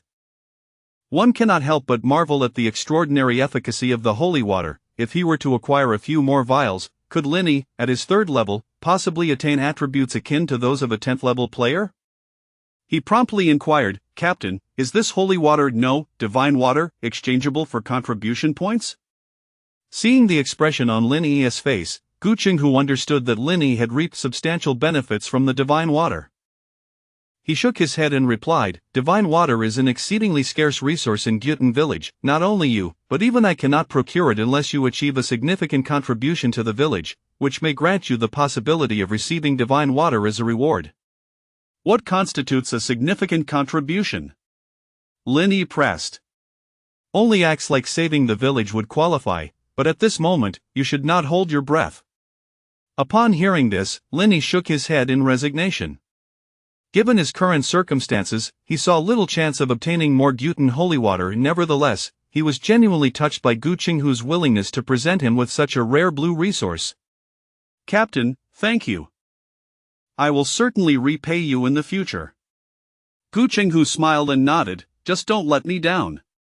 He then uttered a phrase that left Linny somewhat perplexed. "Qingshan, you and your kind are both hope and salvation for us natives of the continent of enlightenment. You are the future." Since Linny and Gu Qinghu relocated to the outskirts of the ancient Tomb Valley, Linny's growth has been remarkably rapid, bolstered by his talents. On one hand, his proficiency in the Sun Blade technique surged dramatically, reaching level 8. On the other hand, his accumulation of experience points continued to rise steadily. In the span of just 1 week, Linny had amassed nearly 2,500 experience points. He learned from Dugafeng that players encounter a bottleneck at level 5, and again at level 7. The progression from level 3 to 4 requires 400 experience points, while advancing from level 4 to 5 necessitates 800 points. However, leveling from 5 to 6 only requires 1,000 experience points, as the increments do not double. Yet, beginning at level 5, each upgrade demands that vitality points meet certain criteria. Regarding the vitality point bottleneck, Linny felt no concern. After all, he consumed small pieces of blood food daily, and his vitality points were gradually increasing. Since drinking the holy water, his vitality points had already reached 35. To break through to level 5, he needed only 25 vitality points, a requirement Linny easily satisfied. If Linny were to expend all his accumulated experience points, he should be able to ascend directly to level 6. Following that would be the bottleneck at level 7. For both the reborn and the natives of the continent of enlightenment, level 7 holds particular significance. It is said that upon breaking through to level 7, a player awakens their physical talent based on various current. This opportunity is singular. Should an individual be fortunate enough to awaken a special physical talent, they could transform from mediocrity into an extraordinary genius. Linny had made a point to inquire about the awakening of physical talent at level 7 from Gu Qinghu. When Gu Qinghu broke through to level 7, his vitality points were outstanding, exceeding 100, and he subsequently acquired the Surging Vitality Green talent. By activating this talent, Gu Qinghu could double his vitality points during combat. It could be said that with his mastery of the Sun Blade technique, coupled with the surging vitality talent, Guqinghu was virtually unstoppable in battle. Based on Guqinghu's account, Linny reflected on his own attributes and concluded that his most remarkable asset was his 1,700 life points. If he chose to break through to level 7, he feared he might awaken a physical talent related to life points. As for the quality of that talent, he speculated it would be at least green or blue. After all, his 1,700 life points were undeniably staggering to most natives of the continent of enlightenment as well as the reborn. Even if a reborn player invested all 45 points earned from leveling up from 1 to 10 into Constitution, their life points would likely not exceed 1,000. Yet Linny was not content. After all, he possessed a red quality universal talent, and he believed the awakened physical talent could not be subpar. At the very least, it should be a purple talent to start. Once he reached level 6, Linny decided to pause for a period and fervently refresh his universal talent, hoping to obtain another growth-oriented talent akin to Blood Drain. However, the level 1 universal talent only had one fixed slot, and if he selected a new talent, he would have to forfeit his Innate Blade Master talent. Yet the Innate Blade Master purple talent was crucial. His current combat instinct and swordsmanship were intricately tied to the enhancements it provided. If he lost the Innate Blade Master, his combat prowess would likely be halved. Linny pondered the possibility of upgrading his universal talent to create an additional fixed slot, but he was uncertain what materials were required for such an upgrade. In the capital city, Lubo and Zhou Huaiwen from Linhe City finally concluded their training program. During these past 2 weeks, they had primarily absorbed political and cultural education, alongside various training regarding the continent of enlightenment. Moreover, with the national resources being allocated to them, this cohort of trainees had mostly advanced to level 5, each acquiring a martial skill. It could be said that with their current physical attributes and qualities, they all counted as martial arts experts in reality. Naturally, the state's intention in training them was to safeguard the populace and maintain security across various regions. However, due to the intense training schedule, both individuals found their original objectives impeded. Lubo had not located the reborn instructor from Dayu village, and Zhou Huaiwen similarly failed to uncover information pertaining to his son's death. At that moment, Lu Shuang, who had personally come to pick them up, comforted them sincerely while driving. "Do not be anxious, gentlemen. Now that you have joined the national framework, you are one of us. Once you become experts in the continent of enlightenment, reaching the level of a captain will make it easier for you to investigate certain information. Moreover, even if you find the perpetrator responsible for your loved one's deaths, hypothetically speaking, do you believe your current strength would suffice for revenge? In my view, focus on leveling up within the continent of enlightenment. One day, you will uncover the answers you seek." Inside the vehicle, Lubo could not help but remark, "Brother Shuang, I feel as though you are trying to placate me." Zhou Huaiwen fell silent. After 2 weeks of training in the capital, he had learned many of the continent of enlightenment secrets and recognized that the killer of his son was not a simple adversary, likely backed by a vast underground organization. Zhao Shuang, chewing on a toothpick, glanced at Lubo in the rearview mirror and questioned, "What do you mean by placate? Just tell me if what I say makes sense." "Yes, it makes sense, but I believe some matters should be investigated sooner rather than later, or else the opportunity may slip away. Also, Brother Shuang, you previously mentioned an instructor from Dayu village at the headquarters in the capital. After 2 weeks of training, I have not encountered a single instructor from Dayu village. I suspect you were deceiving me." Lubo felt a headache coming on. The post-00 generation certainly had their own ideas and were not easily swayed. "Xiaobo, come on, I'm one of your own. There is no need to deceive you. I suspect that the instructors who trained me were from a different batch, which is why you haven't encountered them." In the vehicle, the two engaged in a lively exchange. Suddenly, Lubo recalled something and quickly sent a message to Linny. "Ega, I'm back. I expect to arrive in Linhe City by tonight. Let us find a place to dine together, and I'll share my experiences from the capital." Chapter 31. The semi-spiritual longsword. At this moment, Linny was evidently unaware of Lubo's message. He had been preoccupied with the mundane affairs of the studio and had not logged into the apocalypse world until noon.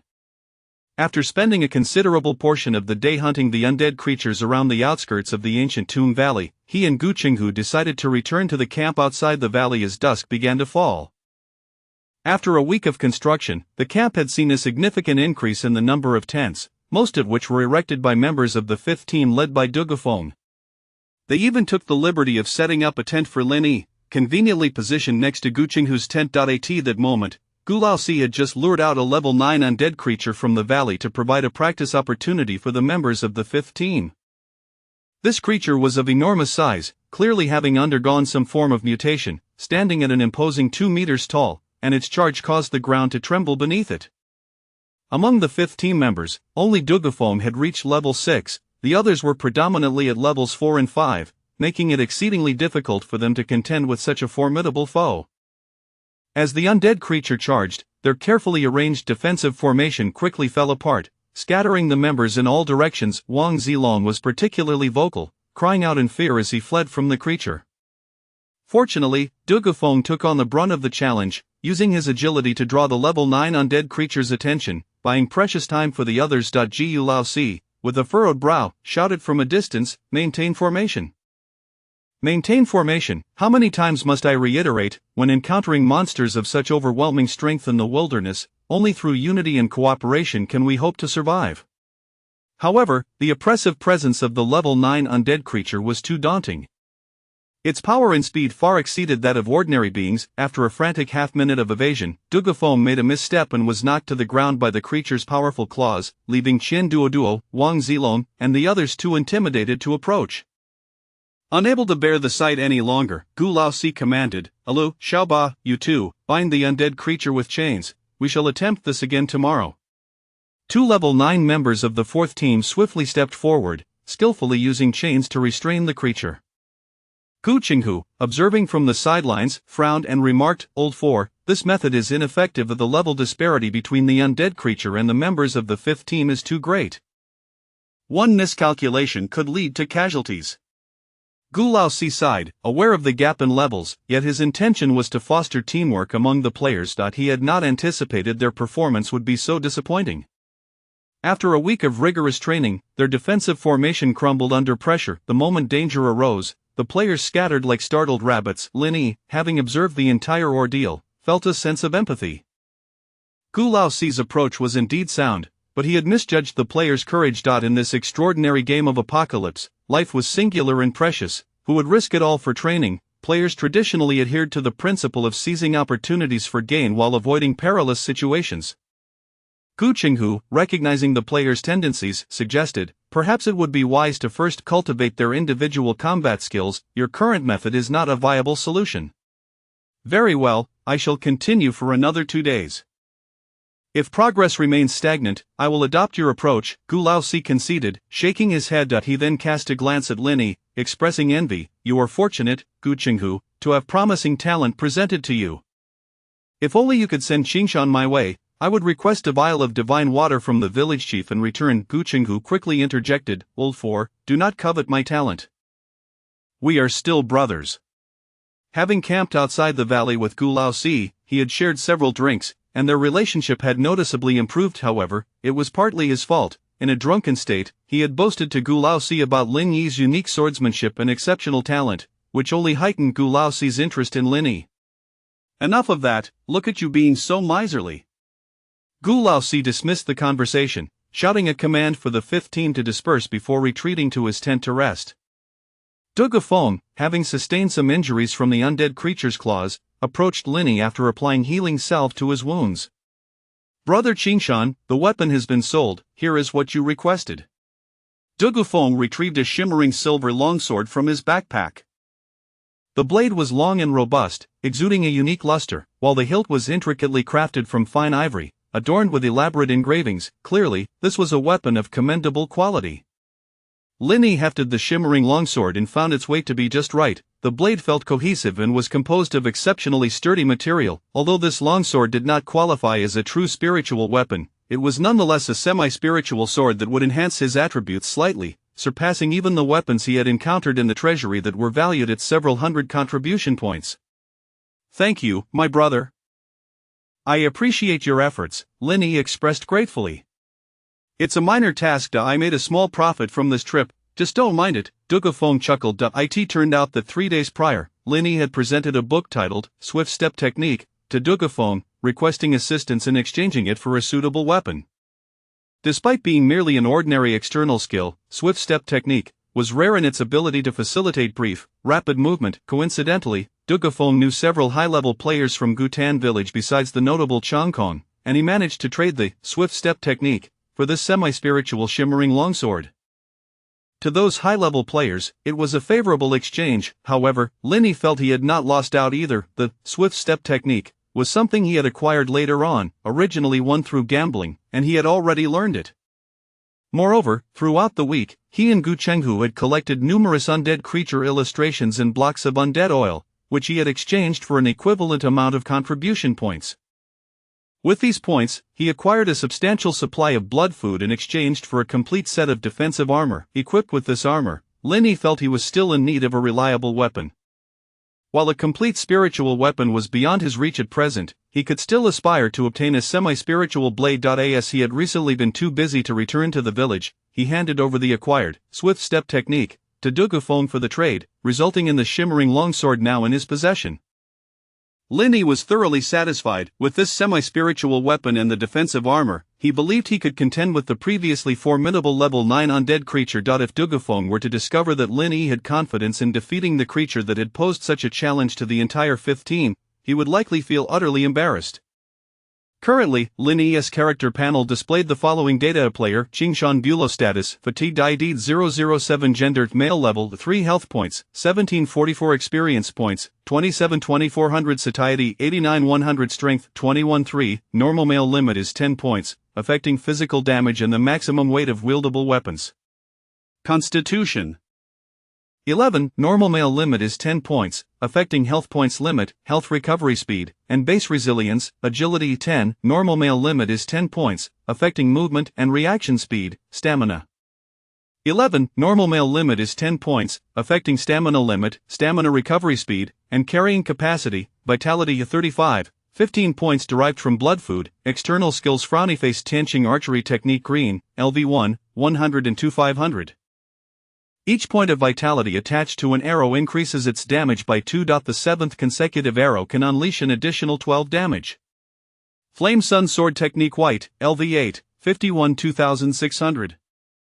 Infusing at least 10 vitality points into a blade can increase its damage by 512. If the infused vitality points are doubled, the damage is also doubled.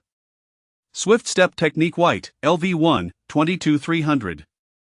Using 5 vitality points allows for a brief high-speed movement of half a meter. However, this technique places considerable strain on the legs, and frequent use may likely cause ankle injuries. Equipment: defensive armor meticulously crafted from the hide of a black bull demon beast. This armor significantly mitigates damage from both sharp and blunt weapons, though it is not classified as a spiritual item. Shimmering longsword, forged from meteorite iron mixed with precious secret silver. This longsword is sharp and elongated, possessing the ability to penetrate armor while granting the wielder an increase of 3 points to their strength attribute, embodying some of the power of spiritual weapons.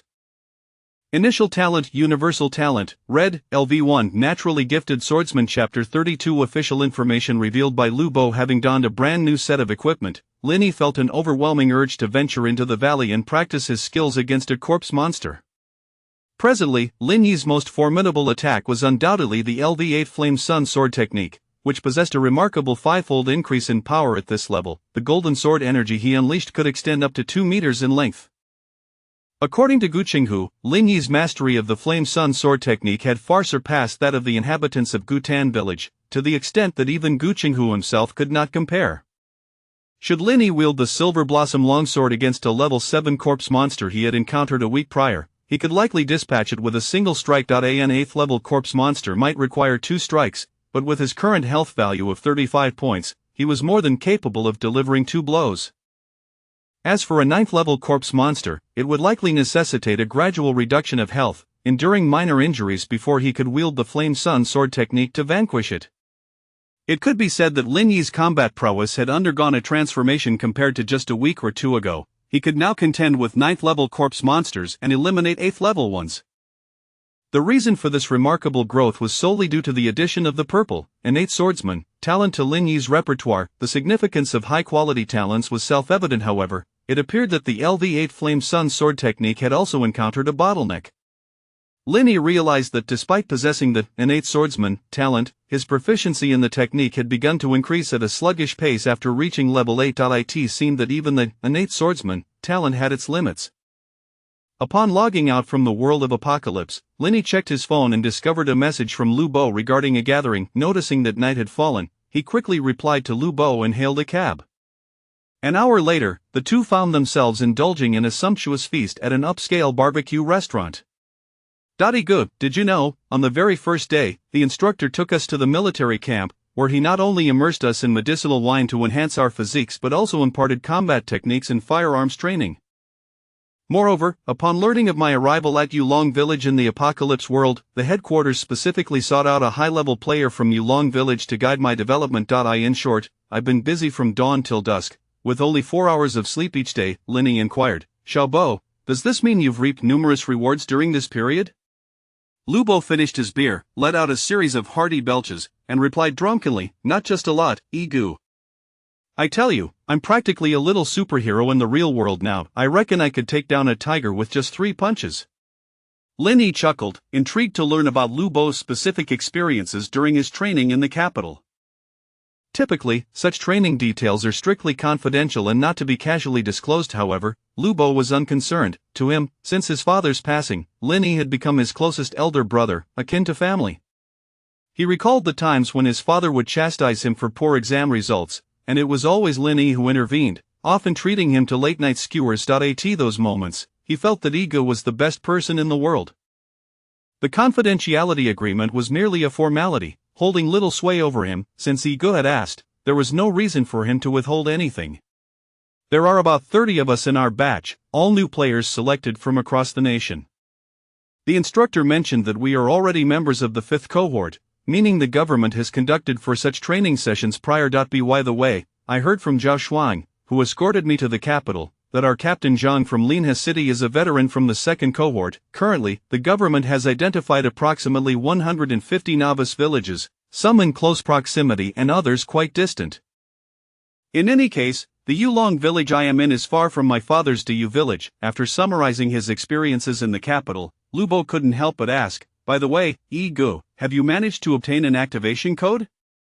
If not, I can try to procure one from our city. I've heard there are still 2 unused activation codes in our team. Linny chuckled, half seriously responding, no need. After you left, I inquired about the Apocalypse game and, fortunately, managed to purchase an activation code at a steep price. Linny felt that his identity as a player would inevitably be exposed, so it was better to disclose it to Lu Bo sooner rather than later. After all, Lu Bo was still very much inclined to heed his words and would not carelessly divulge information. Upon hearing that Linny had also entered the world of Apocalypse, Lu Bo immediately expressed excitement. Really? I didn't expect you to act so swiftly, Gu. I heard during my training that there are people selling activation codes on the dark web, but the prices are exorbitant. Linny nodded, as if to affirm the truth of this claim.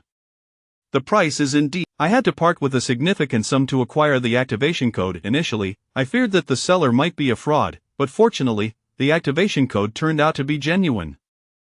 By the way, Xiaobo, I descended into Gutan village in the Apocalypse continent. I wonder if you've heard of it? Lu Bo pondered for a moment. Gutan village, I haven't heard of it. It seems the official information on this novice village is still lacking. Linny also felt that Gutan village currently lacked any official presence. According to Lu Bo, as long as they were affiliated with the official channels, players would not only focus on personal development but also engage in social networking to memorize the appearances of fellow villagers, subsequently locating them in reality through portraits.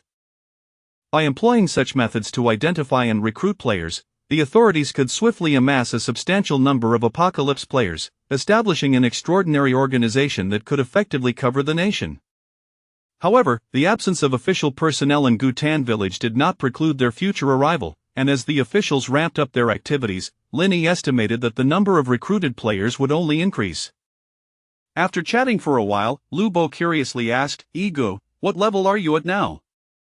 Level 3. Linny did not conceal this detail. He was indeed at level 3, though his combat power could rival that of an 8th or 9th level player. Level 3?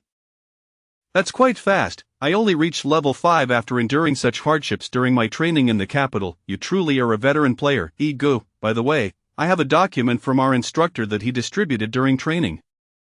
I'll send it to you shortly. The information contained within should be quite useful for you. Their meal extended until around 10 in the evening, and after a fruitful gathering, Linny first hailed a cab to send Lu Bo home before returning to his apartment.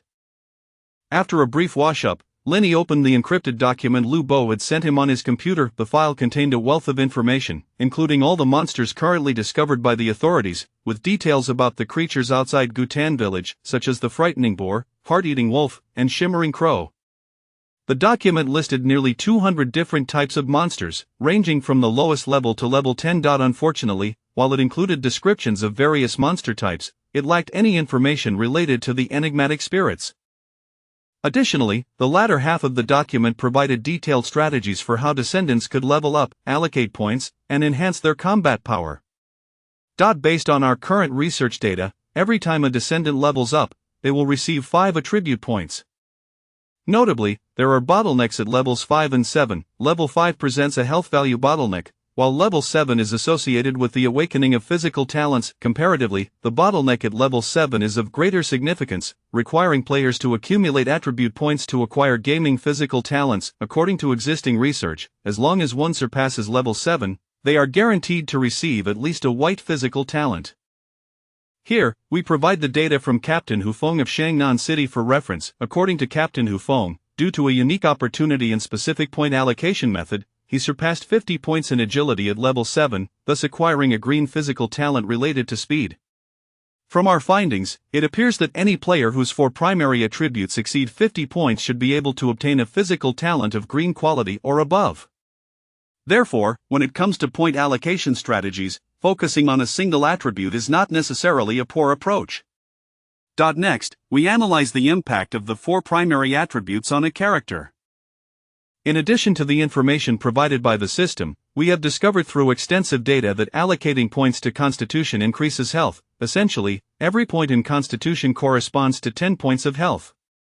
However, individual differences among players exist. Allocating points to Strength, Constitution, or Agility will correspondingly increase health. Notably, allocating points to Strength yields the most significant increase in health. From the perspective of game analysis, the 4 primary attributes displayed by the system should be balanced.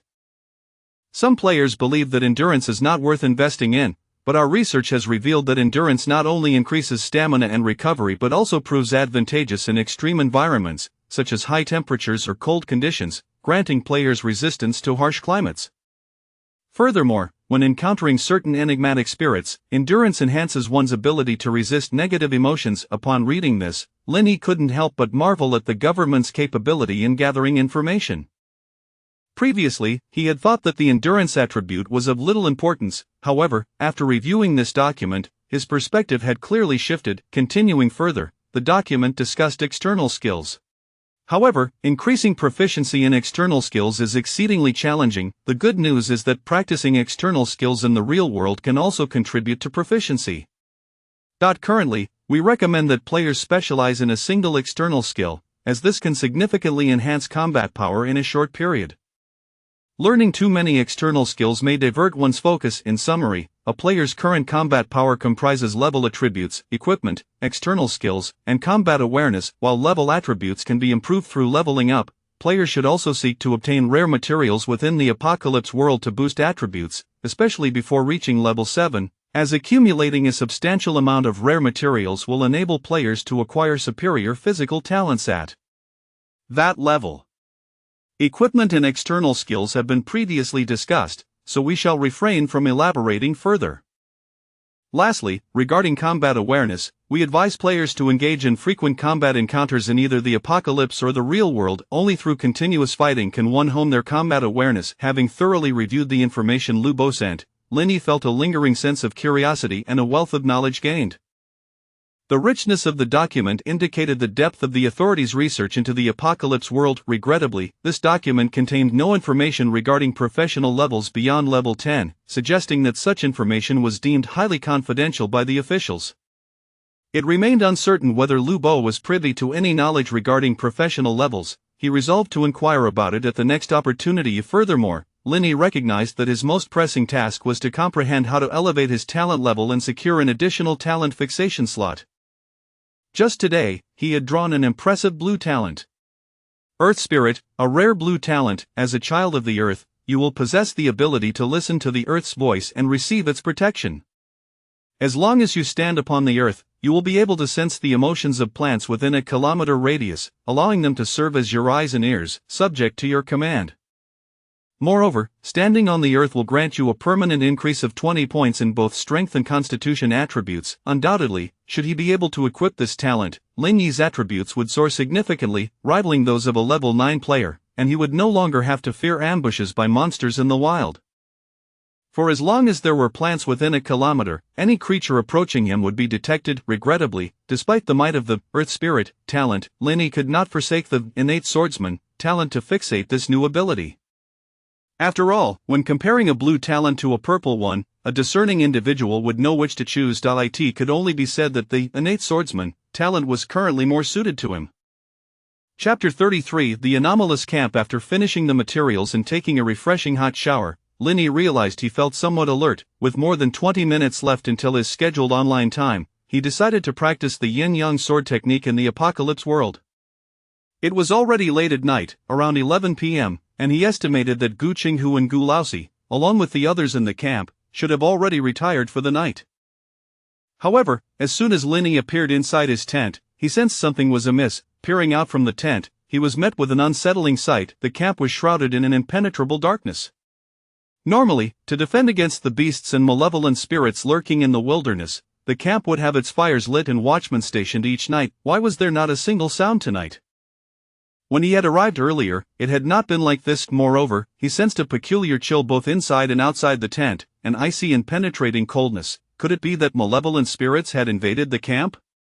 His first instinct was to log off immediately, but then he reconsidered. With his yin-yang sword technique having reached level 8, he could dispatch many lower-level malevolent spirits with a single strike. There was no reason for him to be afraid. Drawing out the newly acquired Jianin Long Dao, Lin Yi felt a surge of confidence. With the blade in hand, whatever malevolent spirit dared to show itself, he would cleave it in two. He cautiously opened the tent and stepped outside. Upon exiting, Lin Yi was enveloped by a dense white mist that cloaked the entire camp. The fog obscured his vision, rendering anything beyond 2 meters invisible. The temperature within the mist was frigid, and he noticed that the grass beneath his feet and the nearby extinguished campfire were coated in a glistening frost. Could this fog be a manifestation of a malevolent spirit? Lin Yi had limited knowledge of these spirits, but since his ghost stone soul device had not issued any alarms, it indicated that no malevolent spirit was nearby. Yet, the absence of Gu Qinghu and the others raised his concern. Were they in danger? However, both Gu Qinghu and Gu Laosi were seasoned leaders, and even if a malevolent spirit had launched a nighttime ambush, they should be able to organize a defense swiftly. As Lin Yi advanced cautiously, he soon found himself near a tent where Gu Qinghu, Gu Laosi, and 2 other militia members, Gu Ale and Gu Xiaoba, were gathered. In their midst flickered a spiritual fire candle, casting a warm red glow that dispelled the cold and kept the encroaching white mist at bay. Yet, as time passed, the candle dwindled, nearing its end. At that moment, Gu Qinghu remarked with confusion, "Laosi, did you hear footsteps? I could have sworn I heard footsteps." Gu Laosi frowned. "That shouldn't be possible. Aside from us, the camp is only home to that mist spirit, and it has no feet." Gu Ale suggested. "Captain, could it be that the mist spirit is mimicking footsteps to lure us out?" "That is a possibility. It's no wonder it has an intellect approaching that of a professional-grade mist spirit." But suddenly, Gu Qinghu's expression shifted as he recalled something. "No, it might be Qingshan who logged on. He sometimes comes by at night to practice his sword techniques. This is not good." Meanwhile, Lin Yi was navigating through the thick mist, but after a while, he realized he had lost his sense of direction and could not find his way back. The fog thickened around him, and he felt as though he were trapped in an ice cellar. Perhaps returning would be prudent. As he attempted to log off, the system prompted him, "Ding. You are currently within a malevolent spirit's domain and cannot log off." Damn it, I didn't expect to log in and find myself unable to return. However, Lin Yi felt a twinge of astonishment. He had heard Gu Qinghu mention that a characteristic of professional-grade malevolent spirits was their ability to create domains. Was the spirit responsible for the fog a professional-grade malevolent spirit? Realizing this, Lin Yi hastily grasped his defensive talisman and retrieved some yang water to prepare himself further. At that moment, the white mist surged around him, and the temperature in the area plummeted, as if it had suddenly dipped to -20 or 30 degrees. Thump thump. In the next instant, Lin Yi's heart raced. Clearly, his ghost stone soul device was alerting him an evil spirit was approaching. Gripping the Jianin Long Dao, Lin Yi's combat instincts sharpened. He instinctively sensed movement behind him and turned, only to see a mass of white mist coalescing into a black, roaring visage charging toward him. A sense of crisis enveloped Lin Yi. In that fleeting moment between life and death, the silver blade in his hand erupted with golden light. Yin-yang sword technique. This strike harnessed all the vitality within him, and the blade's brilliance shone resplendently. Boom! The massive black mist face was cleaved apart by his strike, and the surrounding fog instantly dimmed. The residual force of the strike carved a 3-meter-long gash into the frozen grass beneath. Following this, the ghost stone ceased its warnings, indicating that he had temporarily driven back the ambushing malevolent spirit. Yet, footsteps echoed behind him. Lin Yi turned, calling out, "Who goes there?" "It's me." Gu Qinghu replied sharply, quickly pulling Lin Yi into the tent illuminated by the flickering spiritual fire candle. Glancing around, Lin Yi noted that everyone was present and inquired, "Captain, Laosi, how come you are all here?" Gu Laosi retorted, "Why are you asking us that? It's so late. What brings you online?" "Delivering a midnight snack to the spirits?" Gu Qinghu interjected, "Enough with the shouting. That Miss Spirit was just scattered by Qingshan's strike, and it likely holds a grudge against us. It will come back." Hearing this, Gu Laosi was taken aback and looked at Lin Yi, saying, "You managed to disperse a semi-professional grade mist spirit with a single strike. Qingshan, you have quite the strength." "Not bad, but with that strike, my vitality is depleted, and the mist spirit remains unharmed." Lin Yi pulled out some blood food, chewing a couple of pieces to replenish his vitality. Gu Laosi remarked, "You're only at level 3, driving back the mist spirit is commendable. You see, both Gu Qinghu and I are at level 10, yet we couldn't inflict significant damage on the mist spirit. We can barely hold out with this spiritual fire candle."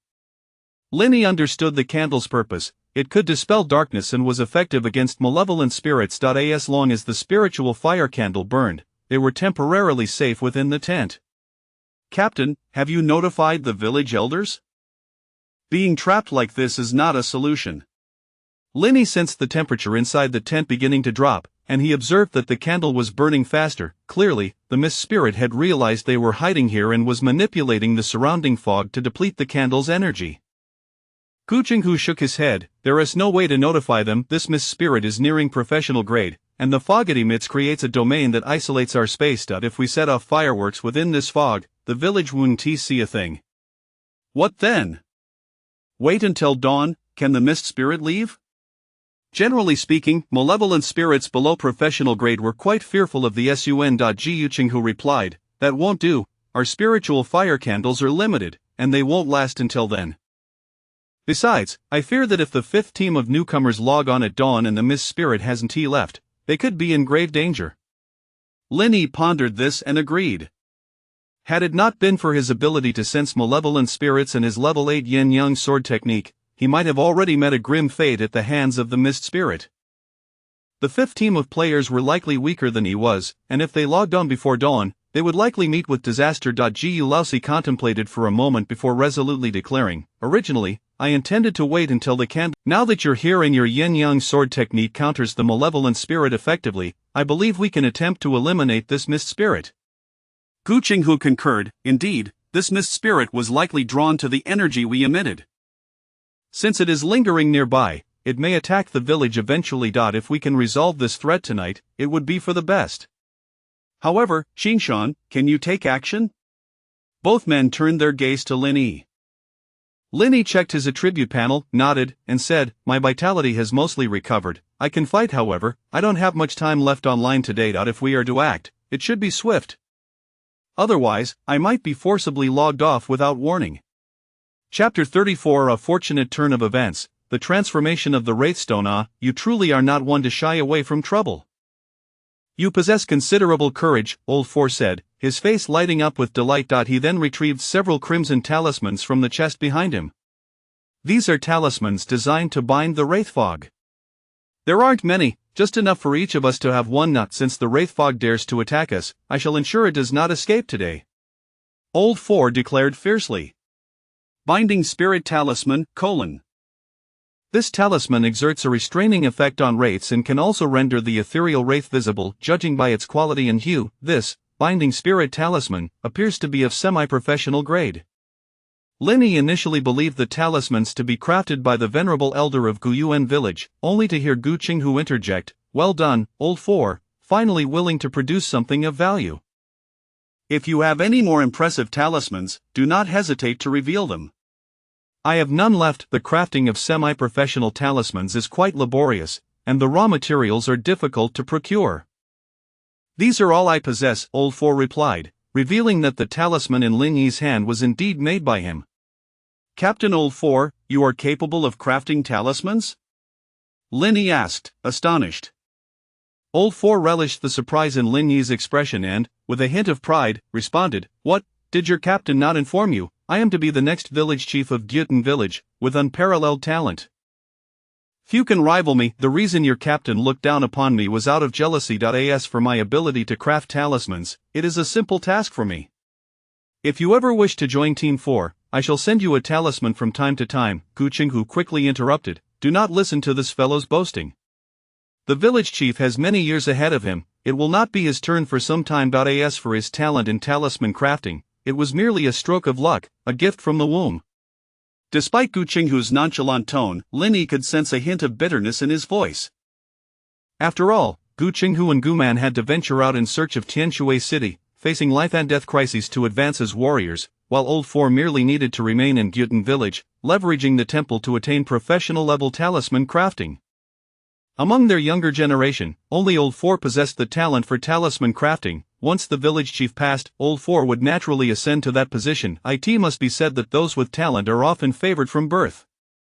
Yet, the thought of the irascible and foul-mouthed Old 4 becoming the future chief of Gyutan village left Linyi feeling disheartened about the village's prospects. At that moment, Linyi inquired, "Captain Old 4, do you happen to have any wraith ashes?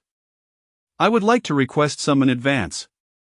He knew that since Old 4 and his companions had set up camp in the ancient Tomb Valley, they frequently hunted the scattered wraiths in the nearby wilderness and should possess a fair amount of wraith ashes.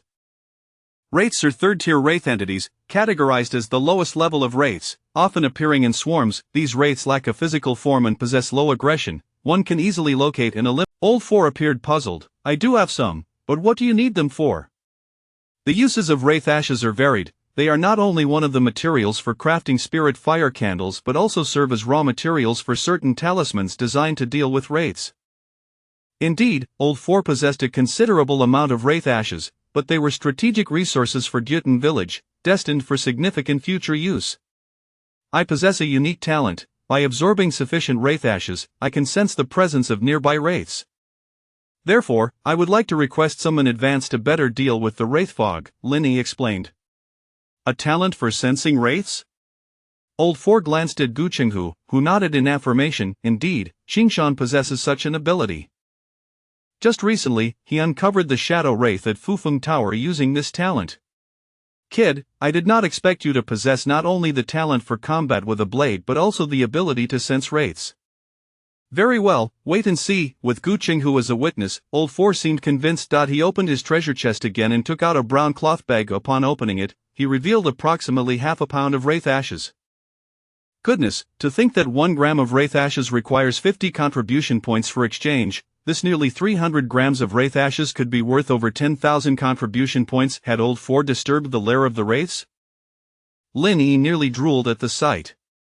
"Do not envy me. These are the fruits of my arduous labor over several weeks. While you return to your world to frolic and enjoy, I must continue to hunt wraiths in the nearby wilderness." Seeing time was pressing, with no other option, Linyi took a handful of wraith ashes and held it against his chest. Soon, the wraith stone embedded in Linyi's heart began to thrum rhythmically with a faint red glow, and the wraith ashes floated towards him at a visible speed, merging into his heart like luminous blue sand.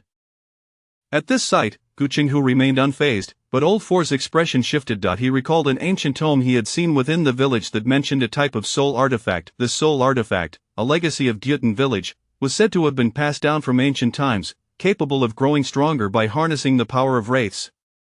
Unfortunately, it had been permanently lost during a tumultuous incident in Gyutan village. At the scene before him, with Linyi absorbing the wraith ashes, bore an uncanny resemblance to the use of a soul artifact. Could it be that the lost soul artifact had fallen into Lin Yi's hands? Old Four suppressed the tumult of emotions within him, no longer concerned about the fast-depleting wraith ashes. As more and more wraith ashes surged into his body, Lin Yi felt an ethereal sensation wash over him. Ding, the soul artifact Wraithstone is undergoing transformation, mental power 2. Ding, the soul artifact Wraithstone is undergoing transformation. Mental power 3. Ding, the soul artifact Wraithstone is undergoing transformation, mental power 4. The system chimed repeatedly, and the half a pound of wraith ashes had allowed Lin Yi's Wraithstone to undergo 3 transformations, culminating in a total increase of 9 points in mental power. Previously, Lin Yi had requested 10 grams of wraith ashes from Gu Qinghu, and while he had used it, perhaps the amount was insufficient to trigger a transformation. Now, with the Wraithstone transformed 3 times and a significant boost in mental power, Lin Yi felt his senses sharpened and his entire being invigorated. These wraith ashes had not gone to waste. Once Lin Yi finished absorbing the ashes, Old Four eagerly inquired, "How do you feel?" Lin Yi took a moment to gauge his sensations before responding, "Thank you, Captain Old Four. I feel quite well. It seems I can sense wraiths from a greater distance now." "How much further?" "Previously, I could sense the presence of wraiths within 10 meters. Now I believe I can detect them within 100 meters. "Excellent. As long as you can assist us in dealing with the wraith fog, that is sufficient." Old Four nodded, increasingly convinced that Lin Yi had acquired the village's lost soul artifact. However, he refrained from voicing this conclusion, as the matter was of great significance, and he intended to consult with the village elder on how to proceed. "However, Captain Old Four, having consumed such a significant amount of resources all at once, I fear I may not be able to repay you immediately and will likely need some time before I can do so," Lin Yi said, suddenly appearing somewhat sheepish. Old Four chuckled, fully aware of Lin Yi's intentions to delay repayment. "No rush. If you truly cannot repay, you may offer yourself as collateral." At this moment, Gu Qinghu interjected on Lin Yi's behalf, "Enough with the resources. Qingshan does not have much time to linger. We must prioritize finding and eliminating the wraith fog. Qingshan, can you sense the presence of the wraith fog now?" "Captain, let me give it a try." Lin Yi then closed his eyes in concentration, utilizing the power of the Wraithstone embedded in his chest to sense the surroundings. Perhaps due to the 9-point increase in mental power, he found his perception to be exceedingly refined. Before long, Lin Yi discerned a dense, cold mass of white mist swirling around the tent, emanating malevolent energy. Clearly, this was the true form of the wraith fog, concealed within the mist. "Captain, the wraith fog is just outside the tent, but it appears to be a swirling mass of white mist, lacking a physical form. P.S. Today, I present a lengthy chapter, and I extend my gratitude for your support." Chapter 35 of the Mist Phantom's Demise, a significant harvest. The abilities of the Mist Phantom are indeed peculiar. The chilling mist it releases not only conceals its tracks and obstructs visibility but also enables it to rapidly materialize wherever the mist lingers. In other words, it can instantaneously teleport within the mist-covered area and shroud itself in secrecy. However, once Lin Yi's abilities with the Phantom Stone were enhanced, akin to a radar for detecting phantoms, the Mist Phantom's capacity for concealment became ineffective. After contemplating for a moment, Gu Qinghu declared, "To annihilate this entity completely, we must lure out its true form. I shall engage first, you all wait for the opportune moment to act." With that, Gu Qinghu unsheathed the dragon's roar sword and stepped out of the tent. The instant he emerged, Gu Qinghu was met with an assault, as a colossal hand of condensed white mist descended upon him. How audacious! Gu Qinghu, having anticipated the attack, refused to be outdone. He raised his dragon's roar sword and delivered a powerful slash. The golden blade cleaved through the misty hand, severing it in twain. Just as Gu Qinghu exhaled in relief, the entire encampment's white mist began to coalesce, forming numerous specters composed of mist. These phantoms included fearsome pigs, ghostly apparitions, and heart-devouring wolves, among others. An overwhelming number of familiar entities that haunted the vicinity of Gutan village. Indeed, these are the phantoms that dwell near Gutan village, capable of mimicking such lifelike apparitions. Alas, they are but mere facades, Gu Qinghu scoffed, brandishing his sword and plunging into the fray, employing the sun's blade technique to engage in combat. Meanwhile, Lin Yi remained within the tent, relying on the Phantom Stone to sense the situation outside regarding the Mist Phantom. "What's the status?" inquired Gu Lao Si. Linny shook his head. The true form of the mist phantom has yet to reveal itself. It continues to hover above our tent, however. I can sense that it has dispersed much of its power to create avatars, thus weakening its true essence. Gu Laosi turned to his comrades and commanded, Alu, Xiaoba, you two venture outside to assist in dispatching the avatars. It seems this mist phantom will not reveal itself until it has exhausted its tricks. At that moment, the mist phantom indeed mirrored Lin Yi's assessment, swirling like a mass of moving fog above the tent. Due to the ethereal candlelight, it was unable to ascertain the circumstances within the tent. However, it was aware that the ant that had wounded it was hiding inside, yet, it hesitated to reveal itself, having realized that these human ants possessed the means to vanquish it. Approximately 2 to 3 minutes later, the misty apparitions surrounding them were gradually eradicated by Gu Qinghu and his companions. However, with a gust of frigid wind, the mist began to coalesce anew, forming fresh phantoms. Gu Qinghu furrowed his brow and called out to the tent, "This is untenable. Within the mist's domain, we cannot eliminate these entities entirely. Gu Laosi, devise another strategy." Gu Laosi raised an eyebrow, contemplating how to exhaust the avatar's powers before luring out the true form of the mist phantom. Yet, it appeared that the avatars were nearly inexhaustible. Even if they succeeded in vanquishing them, they would be left drained. At this juncture, Lin Yi proposed, "Captain, why not try the binding spirit talisman? Perhaps it could prove effective against the elusive mist phantom." Though the binding spirit talisman was a semi-professional grade talisman, it was one that Gu Laosi had reconstructed from ancient texts, with only limited experience against phantoms. Hence, he was uncertain whether the binding spirit talisman could directly affect an incorporeal being like the mist phantom, especially one of semi-professional caliber. He had previously cautioned against using the talisman until the true form was located. Unexpectedly, Gu Laosi's thoughts took a sudden turn as he inquired, "Hey, Xing Shan, did you just call me captain?" "Ah." Lin Yi's forehead creased in confusion. He had merely misspoken. After all, among the 4 militia leaders, aside from Gu Qinghu, he had to. "It pleases my ears," Gu Laosi remarked, disregarding Lin Yi's bewilderment as he rummaged through his treasure chest. Lin Yi observed as another red talisman emerged. However, this talisman exuded an unpleasant aura, as a violent, sanguine energy surged from it, as if it contained a malevolent spirit within. "Ah. Captain, what is this talisman?" "It is also a semi-professional talisman, yet this one was crafted personally by the village elder, possessing formidable power." Gu Laosi initially intended to refrain from elaborating, but upon noticing Lin Yi's curious gaze, he added, "This talisman is imbued with a trace of the essence of a professional-grade phantom. Once activated, the encroaching white mist shall disperse effortlessly, exploiting the fact that lower-grade phantoms cannot accommodate higher-grade entities. Hence, this talisman is also known as the Phantom-Breaking Talisman, a legacy of our Gutan village." Lin Yi expressed astonishment. "Such a powerful talisman, why didn't you use it earlier?" Gu Laosi explained, "This talisman requires a professional-grade phantom as material, which is exceedingly rare. I possess but one. Had it not been for the opportunity to eradicate this mist phantom, I would not have produced it." "Enough chatter. Once the mist dissipates, you must coordinate with Gu Qinghu and the others to swiftly eliminate the mist phantom." With that, Gu Laosi crushed the talisman in his hand. In an instant, a massive plume of inky black energy surged forth from the talisman. Lin Yi, standing too close, inadvertently inhaled a fragment of the black mist, instantly feeling a surge of violent intent flooding his heart. Fortunately, Gu Laosi yanked Lin Yi back and promptly slapped him awake. "The phantom within the talisman is known as the Wrathful Ghost, one of the 7 divine ghosts. Should you absorb too much, it may render you a fool," Gu Laosi cautioned. Lin Yi shot Gu Laosi a resentful glare, suspecting that he had done so intentionally, eager to witness his misfortune, even attempting to slap him again. "Very well, you can forget about that half a pound of ash." As a higher-grade phantom emerged within the half-phantom mist of the mist phantom, sensing the presence of formidable energy, the mist phantom reacted as if facing a dire threat. The all-encompassing white mist began to violently disperse. Gu Qinghu and his companions quickly deduced the source of this phenomenon, recognizing it as Gu Laosi's handiwork. "The mist is dispersing, do not let the mist phantom escape."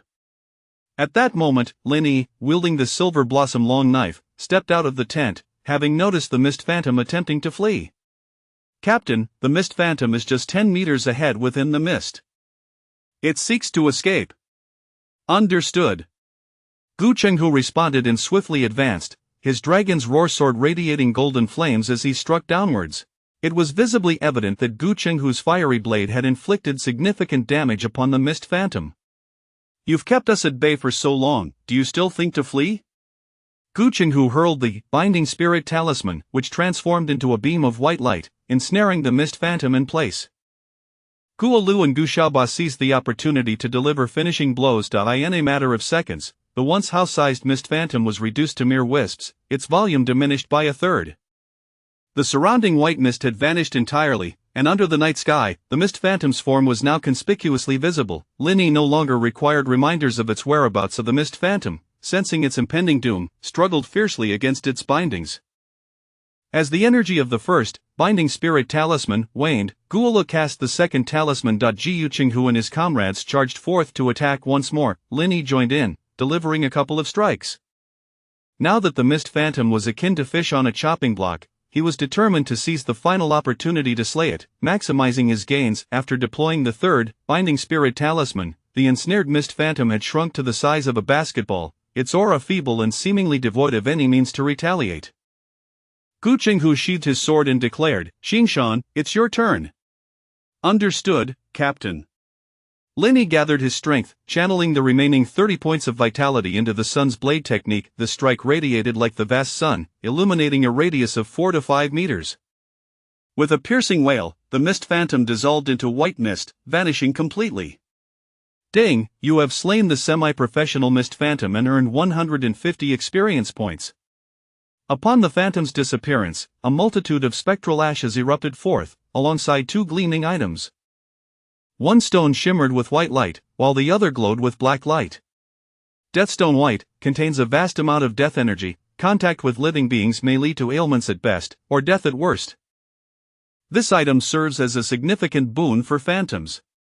Mist Phantom Spirit Stone Green, a core item dropped by a semi-professional phantom, possessing numerous valuable applications. Lin Yi first picked up the black Deathstone, read its description, and promptly tossed it to Gu Laosi in disdain. Just as he was about to examine the Mist Phantom Spirit Stone, he suddenly vanished from his location. It turned out that Lin Yi's online duration had expired, forcibly expelling him from the apocalypse world. The remaining individuals exchanged glances, and Gu Laosi, baring his teeth in a manner reminiscent of a disgruntled dog deprived of its meal, cursed, "Damn it, did that little brat just make off with our spoils?" Indeed, Lin Yi not only took the Mist Phantom Spirit Stone with him but also snagged a Binding Spirit Talisman as he departed. Chapter 36 Unexpected Circumstances. In reality, the following morning, before the dawn had fully broken, several players from Militia Team 5 logged in earlier. Upon entering the camp, they were met with the disheartening sight that their tents had vanished. The entire campsite lay in disarray, the ground marred with deep gashes, as though it had weathered a fierce battle. They soon learned that just hours earlier, a semi-professional level wraith had invaded their camp, sparking a tumultuous confrontation that culminated in the wraith's demise at the hands of the militia. Wraith invasion, huh? I've never encountered a wraith before. Is it anything like the ghosts depicted in movies and novels? You should hope to never see one. I heard that not long ago, a wraith was lurking in the village and claimed quite a few lives. As Dugu Feng logged in, the members of Team 5 immediately surrounded him. Boss Dugu, have you heard about last night? A wraith invaded our camp. At the mention of the word wraith, he instinctively shuddered, but upon seeing Gu Chenghu nearby, busy reassembling tents, he felt a wave of relief. The presence of the old captain signified that the threat had been neutralized. Brothers, what on earth happened? Please elaborate. After listening to the animated recounting from several members, Dugu Feng finally grasped the events of the previous night. He couldn't help but feel fortunate that he hadn't logged in. The invader had been a semi-professional wraith. Moreover, the white mist emitted by the wraith had enveloped the entire camp, leaving no avenue for escape. Ultimately, it was Lin Yi, in concert with Gu Chenghu and others, who vanquished the wraith. Wait, when did his younger brother Qingshan become so formidable? Even his good friend, the level 9 Chang Kongqua, would likely hesitate to confront a semi-professional wraith head-on. Could it be that simply switching to a semi-spiritual grade longsword had bestowed such prowess?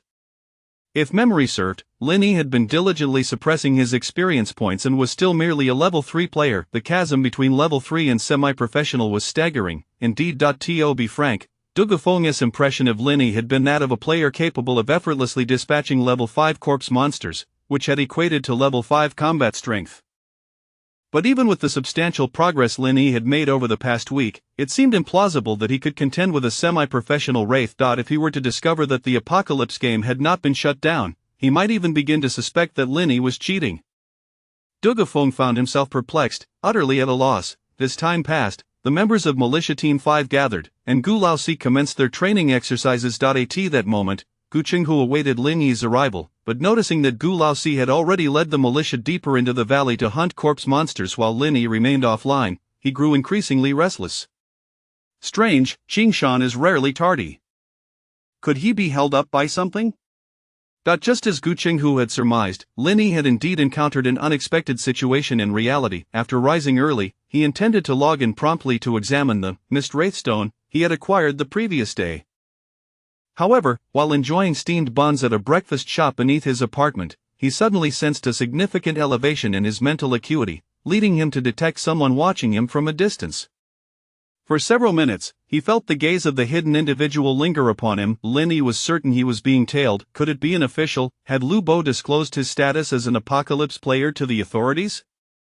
The first thought that crossed Linyi's mind was that Lu Bo had betrayed him, but upon reflection, he dismissed the notion. Even if it were officials, there was no reason for them to act so swiftly, monitoring him so early in the morning. Moreover, he held some confidence in Lu Bo. Given their relationship, Lu Bo had no reason to act against him. If not officials, then who could it be? Members of the Black Card Alliance, as mentioned by Lu Hong in his diary? Yet, it had been quite some time since Lu Hong's affairs had transpired. Why would anyone still be shadowing him? Or perhaps, someone had been tracking him all along, and it was only due to the significant enhancement of his mental attributes in the Apocalypse world last night that he was now capable of sensing their presence. Though Linyi harbored numerous questions, he continued to eat his bun slowly, refraining from looking up to identify the person observing him. Once finished, he cancelled his plans for the morning's hunt in the Apocalypse world and summoned a ride to his studio. Meanwhile, on the second floor of a nearby shop, a man holding binoculars set them down and began composing a message on his phone. Number 1, this individual appears quite ordinary. After finishing breakfast, he took a DD and vanished, seemingly heading to his game studio. Quickly, the person known as Number 1 replied, "Continue monitoring for now. This Linyi seems closely tied to Lu Hong and has a strong rapport with Lu Bo. If Lu Hong's activation code fell into Lu Bo's hands, this Lin might possess some knowledge." "Very well, 16, while he is out, take a look at his residence." "Understood, Number 1. In Donghai City, within a luxurious skyscraper by the Huangpu River, Zhao Yilong gently set down his phone. He was Number 1, a member of the Black Card Alliance. In his 40s, clad in a light gray suit, he possessed an elegant demeanor complemented by a pair of gold-rimmed glasses. Not only was he a prominent businessman in reality, but he was also a seasoned player in the Apocalypse world. As one of the earliest entrants into the Apocalypse world, Zhao Yilong had ascended to a professional level. A few months prior, with the backing of his vast financial empire, he established an underground organization known as the Black Card Alliance in the country. The organization's mission was to unite non-official players to explore the Apocalypse world collaboratively, exchanging information and resources. Membership in the Black Card Alliance came with financial support in reality, and there were no hierarchical distinctions. Everyone was considered a member naturally. To differentiate individuals, they were referred to by numbers, with Zhao Yilong, as the founder, being designated as Number 1. Although the Black Card Alliance publicly presented itself as a law-abiding organization, it remained a private entity beyond official control, leading Zhao Yilong to frequently be summoned for tea by the authorities. It was only after he achieved professional status that such occurrences diminished. His current dispatch of personnel to Lina City was undoubtedly aimed at acquiring Lu Hong's activation code, rumored to have a remarkably low number. As one of the first batch of players in the Apocalypse world, Zhao Yilong was privy to many hidden secrets. For instance, the mystery of the activation codes. Half a year ago, the Apocalypse world had abruptly opened, and some force randomly selected 108 individuals from Earth to enter the realm. These 108 individuals made up the first group of players, each possessing an activation code marked with a number from 1 to 108. Activation codes numbered 1 to 10 were particularly special, crafted from a golden material, said to grant players a variety of incredible powers upon activation. Codes numbered 11 to 108 were classified as secondary activation codes, made of blue paper, also bestowing different special rewards upon activation. Subsequent activation codes were no longer numbered and were merely ordinary white codes. Zhao Yilong's ascension to professional status, surpassing 99 of players in a mere 6 months, stemmed from his being one of the first selected players, having received the activation code numbered 102. The reward associated with code 102 was immunity from 3 deaths in the Apocalypse world, the ability to evade death 3 times. How enviable! It meant he possessed 3 lives within the Apocalypse realm. However, Zhao Yilong understood that his activation code was not the best. The truly game-changing codes belonged to those ranked in the top ten.by chance. He had learned of Lu Hong's information and was aware that Lu Hong's activation code was quite advanced. While uncertain of the exact number, he began making attempts to engage Lu Hong, hoping to recruit him into the Black Card Alliance. Unfortunately, in the past half-month, he had been entangled in a myriad of matters both in reality and the Apocalypse world. When he next turned his attention to Lu Hong, he discovered that Lu Hong had unexpectedly passed away in reality, and the whereabouts of his activation code were unknown. A week ago, Zhao Yilong initiated inquiries into Lu Hong's relatives and friends, including Lu Bo, Linny, and Lu Hong's ex-wife, all of whom fell within the scope of his investigation. Ultimately, he learned that Lu Bo had become a player in the Apocalypse world and had been dispatched to the official headquarters in the capital for training. At that moment, he felt a strong inclination that Lu Hong had entrusted his activation code to his son. After all, he had interacted with Lu Hong in the Apocalypse game. Lu Hong was a traditionalist who cared deeply for his son. If he possessed something valuable, he would certainly be inclined to leave it for his son without a second thought.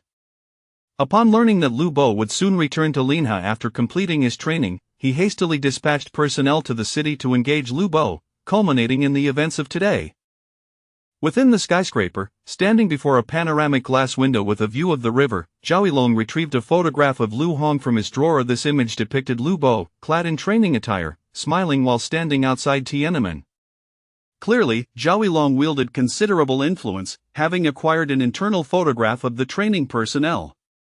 "Little fellow, you do bear some resemblance to your father, but let us hope you do not inherit his lack of discernment." Approximately half an hour later, he received a message from number 16, Number 1, "I've searched Lin Yi's residence and found nothing of value. The computer is spotless. Apart from an unopened ornamental Longquan sword in the bedroom, there is nothing noteworthy. I feel Lin Yi doesn't seem like an Apocalypse player at all." Reading the message, Zhao Yilong furrowed his brow. "Very well, 16, let us keep our focus on Lu Bo for now. The boy has just come of age. See if you can establish contact and invite him to join the Black Card Alliance." "Understood, Number 1. At this moment, Lin Yi was in his studio, overseeing the gold mining activities of his team. Although his visits to the studio had been infrequent lately, the enthusiasm of his employees appeared unwavering, which brought him a sense of comfort. After ordering a cup of coffee for each staff member via his phone, Lin Yi suddenly received a message from Lu Yuqian. He had added Lu Yuqian on WeChat a few days prior during a chance encounter. "Brother Lin, are you at home? I think I heard some noise coming from your room. I remember you opened the door this morning." Upon reading this message, Lin Yi surmised that someone had entered his apartment, likely the very individual who had been tailing him earlier. How audacious! Fortunately, Lin Yi had always ensured that no information regarding the Apocalypse world lingered in his home. Anything written on paper would be incinerated immediately, and he deleted all browsing history from his computer before every shutdown. "It's nothing, probably just a friend." After replying to Lu Yuqian, Lin Yi contemplated reaching out to Lu Bo.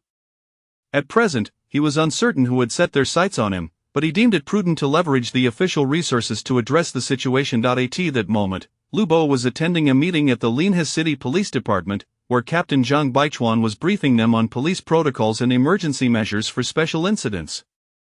Upon seeing Lin Yi's message, Lu Bo's expression grew grave, and he quickly replied, "Brother Yi, don't panic, try not to act suspiciously. I'll make time to come by around noon."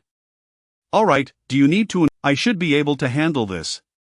Lin Yi nodded. He too preferred not to alarm Zhang Baichuan, a seasoned official and at least a level 9 player. If his identity as an Apocalypse player were to be exposed before Zhang Baichuan, it could lead to excessive speculation, and any discovery regarding the unusual source of his activation code could become problematic. During the remainder of the morning, Lin Yi took the opportunity to log into the Apocalypse world. He reassured Gu Qinghu of his safety and postponed the planned hunt for corpse monsters. Naturally, upon returning to his tent, he also took the time to examine the mist wraithstone he had obtained the previous day. Since Gu Qinghu had not inquired about it and Gu Laosi was absent from the camp, Lin Yi considered it a good moment for investigation. Little did he know, as soon as he brought the mist wraithstone close to his heart, he felt the wraithstone within him stir once more simultaneously. A profound longing emanated from the stone, as if it desperately yearned to consume the mist wraithstone, a sensation far more intense than that experienced when absorbing wraith ash. Lin Yi hesitated. This was a core item dropped by the wraith. Could it even be consumed, especially since the rights to this item had yet to be established? It wasn't entirely his, however. When he placed the mist wraithstone into his backpack, an overwhelming sense of loss washed over him, as though he were on the verge of missing a significant opportunity. Damn it, I'll give it to you, but don't disappoint me. Lin Yi resolved, gradually placing the mist wraithstone against his chest. Chapter 37. In the fusion of Mist Enigma Spirit Stone. In the next moment, the Mist Enigma Spirit Stone unexpectedly fused into Lin Yi's heart like a wisp of white mist. Ding! The Enigma Stone has absorbed the Mist Enigma Spirit Stone and is undergoing metamorphosis. At noon, Lu Bo, having made some preparations, arrived at the entrance of Lin Yi's apartment building. To ascertain who was stalking his brother Yi, Lu Bo revealed his identity at the security office and requested access to the community surveillance footage. On the monitor, a young man clad in a black hoodie was seen stealthily slipping into the room approximately 20 minutes after Lin Yi had departed. The man lingered in the room for only a few minutes, the nature of his actions unknown, before quickly vanishing within the community. Although numerous cameras had captured his presence, his head was bowed throughout, rendering his features indistinguishable. Ha! Do they really think this is a foreign land, where a mere disguise can render them invisible? Lu Bo scoffed before departing with the surveillance footage. Lin Yi received Lu Bo's message by 2 o'clock in the afternoon. Brother Yi, I've found the person who was tailing you this morning. He is a player from the Apocalypse world, affiliated with the Black Card Alliance. The Black Card Alliance, is that the organization connected to your father? They likely noticed that I had dinner with you last night. Xiaobo, how do you plan to handle this? Do you need my assistance? No need, Brother Yi. The Black Card Alliance operates with impunity. Given your lack of official standing, it's unwise for you to get involved. I'll take care of this, and I assure you he will soon be leaving Linhe City. After their conversation, Lin Yi couldn't help but reflect. Indeed, death has a way of sharpening one's resolve. Just over half a month ago, Lu Bo was merely a high school student grieving the loss of his father, someone who could only seek solace in tears. Yet, in this brief period, Lu Bo had undergone a remarkable transformation, handling matters with such composure that he scarcely resembled a child. Upon returning to his apartment, Lin Yi conducted a brief search but found no new surveillance devices within. The room's furnishings remained unchanged from before his departure. Had it not been for Lu Yushan's warning, he would not have suspected anyone had entered his quarters. The Black Card Alliance, very well. I shall remember you. With that, Lin Yi entered the Apocalypse world. Half an hour later, the silhouettes of Gu Qinghu and Lin Yi appeared outside the core area of the ancient Tomb Valley. Captain, we've been circling for quite some time, and there isn't a single corpse monster in sight. Shall we venture into the core area for hunting? That sounds reasonable. Gu Qinghu nodded. Since their arrival alongside the militia's 5th squad in the valley, the number of corpse monsters in the surrounding areas had diminished at a visible rate. Now, finding a solitary corpse monster was akin to searching for a needle in a haystack. Gu Qinghu reiterated, as always, once we enter the core area, follow my lead and refrain from acting recklessly. The monsters within are not the same as those outside. Understood. Lin Yi felt a modicum of confidence in his abilities. Now, alongside Gu Qinghu, he believed he could hold his own against even a level 10 corpse monster.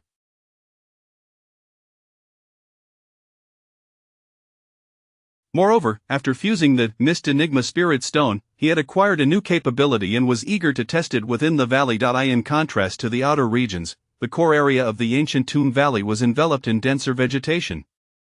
Towering ancient trees loomed overhead, and the ground was littered with unidentified fragments of bones and desiccated leaves. The absence of sunlight allowed miasma to permeate the interior valley. As Lin Yi stepped upon a patch of soft, decaying leaves, a shadow suddenly erupted from the ground beneath him. Ancient Tomb Valley mutated corpse monster green, health points. 510 status, a hungry level, a 9 skill, a diamond art description. This is a corpse monster that has been buried for many years. It emerges to forage when external disturbances grow too loud. A level 9 corpse monster, and it possesses a martial skill. How delightful! Observing the 2-meter-tall behemoth, Linny felt not fear but exhilaration. Having hunted hundreds of corpse monsters, he had gleaned the patterns of their loot drops. Typically, martial skills would only be dropped by monsters of level 7 and above, and the skills a corpse monster wielded were those it had learned in life. Such monsters bearing martial skills often had a higher drop rate. "Captain, let me take a shot at it. It's merely a level 9, and I should be able to handle it." "Alright, I'll keep watch around us." Gu Qinghu nodded, retracting his longing blade and stepping back a few meters. As the corpse monster roared and charged, Linny flicked his wrist, summoning his gleaming silver blade. Clang! A golden flash sliced through the air, striking the monster squarely on its right shoulder. Health points minus 220. With a single strike of the flaming sun blade technique, he had inflicted half the health of the level 9 corpse monster. It must be said, the 8th level flaming sun blade technique, with its 512 amplification, was terrifying. One could hardly imagine that even the elite members of the militia from Gutan village had not elevated the flaming sun blade technique to such heights. Although he could have dispatched the level 9 monster with 2 swift strikes, Linny refrained, recognizing that the monster's immense strength and size were ideal for honing his blade technique. Instead of relying on the flaming sun blade technique, he engaged the corpse monster in a series of measured strikes. Meanwhile, the proficiency of the flaming sun blade technique on his attributes panel began to incrementally rise. Minutes later, under the onslaught of Linny's fierce blade work, the level 9 corpse monster's head was severed with a resounding crack. 2 items subsequently dropped. One was a green quality corpse oil chunk, and the other was a green quality material, the monster's breastbone. Though he had not acquired the martial skill he sought, the 2 green drops were commendable nonetheless. Over the next 2 hours, Linny and Gu Qinghu cautiously roamed the core area of the valley, hunting for corpse monsters. While the monsters here were more widely dispersed, they generally began at level 8. Moreover, the lingering aura within the core area had evidently mutated the monsters, making them larger than their counterparts outside. During this time, Linny and Gu Qinghu encountered a total of 3 level 8 corpse monsters and 2 level 9 ones, except for one level 8 monster that had unexpectedly sprung forth from the shadows, which Gu Qinghu helped to dispatch. Linny personally beheaded the remaining 4.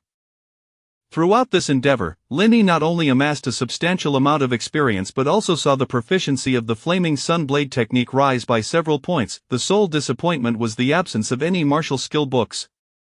Instead, he had only collected 3 or 4 pieces of green materials. Linny couldn't help but feel somewhat unlucky. Despite the numerous monsters that had fallen to his blade, he had yet to obtain a single martial skill book of any quality, only a common, swift steps. He resolved that once he had more slots in his talent fixation bar, he would be sure to secure a talent that could enhance his luck, thereby increasing his item drop rates. Chapter 38. The ability to manipulate the white mist. As dusk gradually descended, although Linny had not yet sated his thirst for battle and had over an hour of login time remaining, the dangers of slaying the undead at night in this place compelled him to retreat. Just then, from a distant mountain ridge, a cacophony of explosions erupted. Linny and Gu Qinghu immediately grew vigilant, their gazes directed toward the source of the blasts. "Captain, it seems to bear the mark of divine symbols." Gu Qinghu furrowed his brow and remarked, "It is undoubtedly a divine symbol. The only entity capable of remaining in the valley at this hour is Old Sea. Let us venture over and investigate." On a small hill several miles away, a throng of undead creatures burst forth from the earth, among them numerous 8th and 9th tier monstrosities. These abominations, clad in decaying flesh, moved with remarkable agility after briefly loosening their rigid bones, rushing toward Old Sea like ravenous hounds. At that moment, Old C's complexion turned ashen, his mind racing with indignation. "Which cursed immortal is responsible for this? Damn that immortal, to bury so many militia corpses on the same hillside. Does he wish to see me perish?" Had he known so many undead lay beneath, he would never have resorted to utilizing such a potent explosive divine symbol. The sheer volume of undead forced Old Sea to hastily deploy multiple defensive divine symbols, barely managing to protect himself from their relentless assault. He launched an emergency flare into the sky, fervently hoping for a timely rescue. Otherwise, the future village chief of Guitan village might very well meet his end in this valley. A minute later, the defensive symbols Old Sea had summoned began to dwindle, and the horde of undead drew ever closer. Suddenly, a dense white mist inexplicably spread, engulfing both Old C and the undead throng. This mist, upon sensing the bone-chilling frost emanating from the mist, Old C's scalp prickled with alarm. It was the Mist Spectre from the previous night. Damn it, had the Mist Spectre not been vanquished, in mere seconds, the white mist thickened to an impenetrable density, rendering Old C incapable of discerning his surroundings. Abruptly, a large hand emerged from behind, seizing Old C and dragging him away. Old C nearly lost his wits, only to turn and discover Gu Qinghua's grinning, dark visage. Good grief, Gu Qinghu, is that you? What, are you displeased to see me? Shall I toss you back? Of course not, I am overjoyed to see Brother Hu. Old C, lacking any sense of shame, immediately addressed him as Brother Hu. What is happening, Gu Qinghu? This white mist is. Gu Qinghu pointed to Lin Yi, who was manipulating the white mist nearby, and explained, the mist was conjured by Qingshan. I too am astonished. I'm not entirely certain of the specifics, but his ability to generate white mist is likely linked to his absorption of the Mist Spectre Spirit Stone, but... Old C was taken aback. What, the Mist Spectre Spirit Stone, fell yesterday, that brat actually absorbed it? It is worth noting that the Mist Spectre Spirit Stone was a manifestation of the rules governing the Spectre. Old C's breakthrough to divinity hinged upon acquiring such materials. In the half-year since the Harbinger's arrival in Guitan village, although several professional-grade specters had perished in the village, the core spirit stones of the specters had never dropped. At that moment, Old C appeared as though he had just learned he had won $1 million jackpot, only to be crushed by the realization that his winning ticket had expired. Old C could not help but lament, Gu Qinghu, I incurred significant losses in divine symbols while slaying the Mist Spectre last night. Technically speaking, the Mist Spectre Spirit Stone does not rightfully belong to that brat. Gu Qinghu, well aware of the importance of the core items dropped by semi-professional grade specters, could only endeavor to soothe him. I understand, but it has already been absorbed. You, Old C, possess countless treasures. Do you truly care about one spectre core? Besides, if it weren't for Qingshan's ability to release the white mist and trap the horde of undead, you would likely have been torn to shreds by now. Though Gu Qinghu's words were intended to console, Old C's heart felt as though it were bleeding. With a weary tone, he muttered, Do not speak to me, you wouldn't understand the pain of losing something precious. What do you mean? Since last night, how many things has that brat consumed from me? Old C, the Harbinger is our hope for the future. Consider your treasures an investment. Besides, Qingshan has not stated he wouldn't return them to you. At that moment, Lin Yi, who was busy releasing the white mist, suddenly felt a wave of dizziness, as though his mental energy was waning. It turned out that during the day, after the Spectre Stone absorbed the Mist Spectre Spirit Stone, Lin Yi awakened the ability to manipulate the white mist. However, it seemed his mental energy was insufficient, for his control over the mist was still weak, limited to a 20-meter radius. Moreover, the more mist he released, the greater the toll on his mental faculties. Nonetheless, the white mist Lin Yi conjured bore a striking resemblance to that of the Mist Spectre and possessed unique capabilities. Equally frigid and penetrating, it could affect the perceptions of those ensnared within. Currently, the undead attacking Old C found themselves trapped within the white mist Lin Yi had unleashed. With their limited intelligence, the undead lost their targets and began to wander aimlessly in place. At this juncture, Lin Yi interjected, Captains, I cannot sustain this much longer, we must make our escape. Gu Qinghu and Old C, not daring to delay, noticed the mist beginning to thin and hastily rose to flee, with Lin Yi urgently trailing behind. Only after reaching a concealed, massive boulder several miles away did the trio finally exhale in relief. However, upon raising his head, Lin Yi found Old C glaring at him with fierce intensity. You wretched brat, who permitted you to use the Mist Spectre Spirit Stone, without my consent? Are you unaware of its immense significance to me? Yet, considering you did save my life just now, let us call it even. However, you still owe me for the half a pound of spectre ashes you used yesterday. Lin Yi was taken aback. He had just saved someone, and now he was being pressed for payment. Cough, cough, Captain Old C, I am currently not in a favorable position financially. Old C dismissed his concerns. No matter, I have heard you've slain numerous undead lately, so you must have collected quite a bit of undead oil and martial skill tomes. I'll take a little loss, you can use those items to settle your debt. Captain Old C, is it truly necessary to be so eager for repayment? Is it customary to demand immediate repayment upon borrowing? Grant me a few months, and I assure you I will gather what I owe you. Faced with old CS shamelessness, Linny decided to stand his ground. He simply would not pay at this moment. After all, his resources were scant, and if he were to hand everything over to old C, he might struggle to secure his most basic sustenance. Jiu Qinghu intervened. All right, old C, if it truly comes to it, I can cover for Qingshan in the meantime. To which old C scoffed derisively, you cover for him, in all of Guitan village, who does not know that you, Gu Qinghu, are the poorest? Aside from your dragon's roar blade, you possess little of value, not even a wife. What could you possibly offer? Upon hearing this, Gu Qinghu fell silent. Linny scratched his head, puzzled as to why old C, who had seemed fine just yesterday, was now so adamant. Captain Old C, you haven't been possessed by an evil spectre, have you? Old C laughed in exasperation, retorting, you insolent brat. You re the one who has been possessed. You have no idea the significance of the Mist Spectre Spirit Stone. To me, had I known yesterday that the item you acquired was the Mist Spectre Spirit Stone, I would have done everything to prevent you from obtaining it. Realizing this, Old C smacked his forehead in frustration. He knew Linny possessed a legacy soul artifact. Everything dropped by specters served as nourishment for that artifact. Had he known yesterday that the core was the Mist Spectress, he should have awaited Linny's arrival to claim it. At this point, Gu Qinghu leaned closer to Linny and explained, Old C has remained at level 10 for several years now. To transition from level 10 to a professional grade position as a divinity, it is essential to possess a sufficient amount of divine power, and the core drops from professional grade specters. While the Mist Spectre Spirit Stone, dropped last night, is only from a semi-professional grade spectre, it possesses the same potential as a professional grade core to aid Old C in his ascension to divinity. Upon hearing Gu Qinghu's explanation, Linny finally understood why Old C had approached him with such a sour demeanor. It was all due to this reason. Chapter 39 Deception and Transformation. PS, the dialogue in the previous chapter has been slightly modified for better coherence. At this moment, the ancient fourth suddenly chuckled and said, Kid, I want to make things difficult for you. Just help me with one favor, and I'll consider this matter settled. You can keep that half a pound of ash. Captain Fourth, please speak plainly without beating around the bush.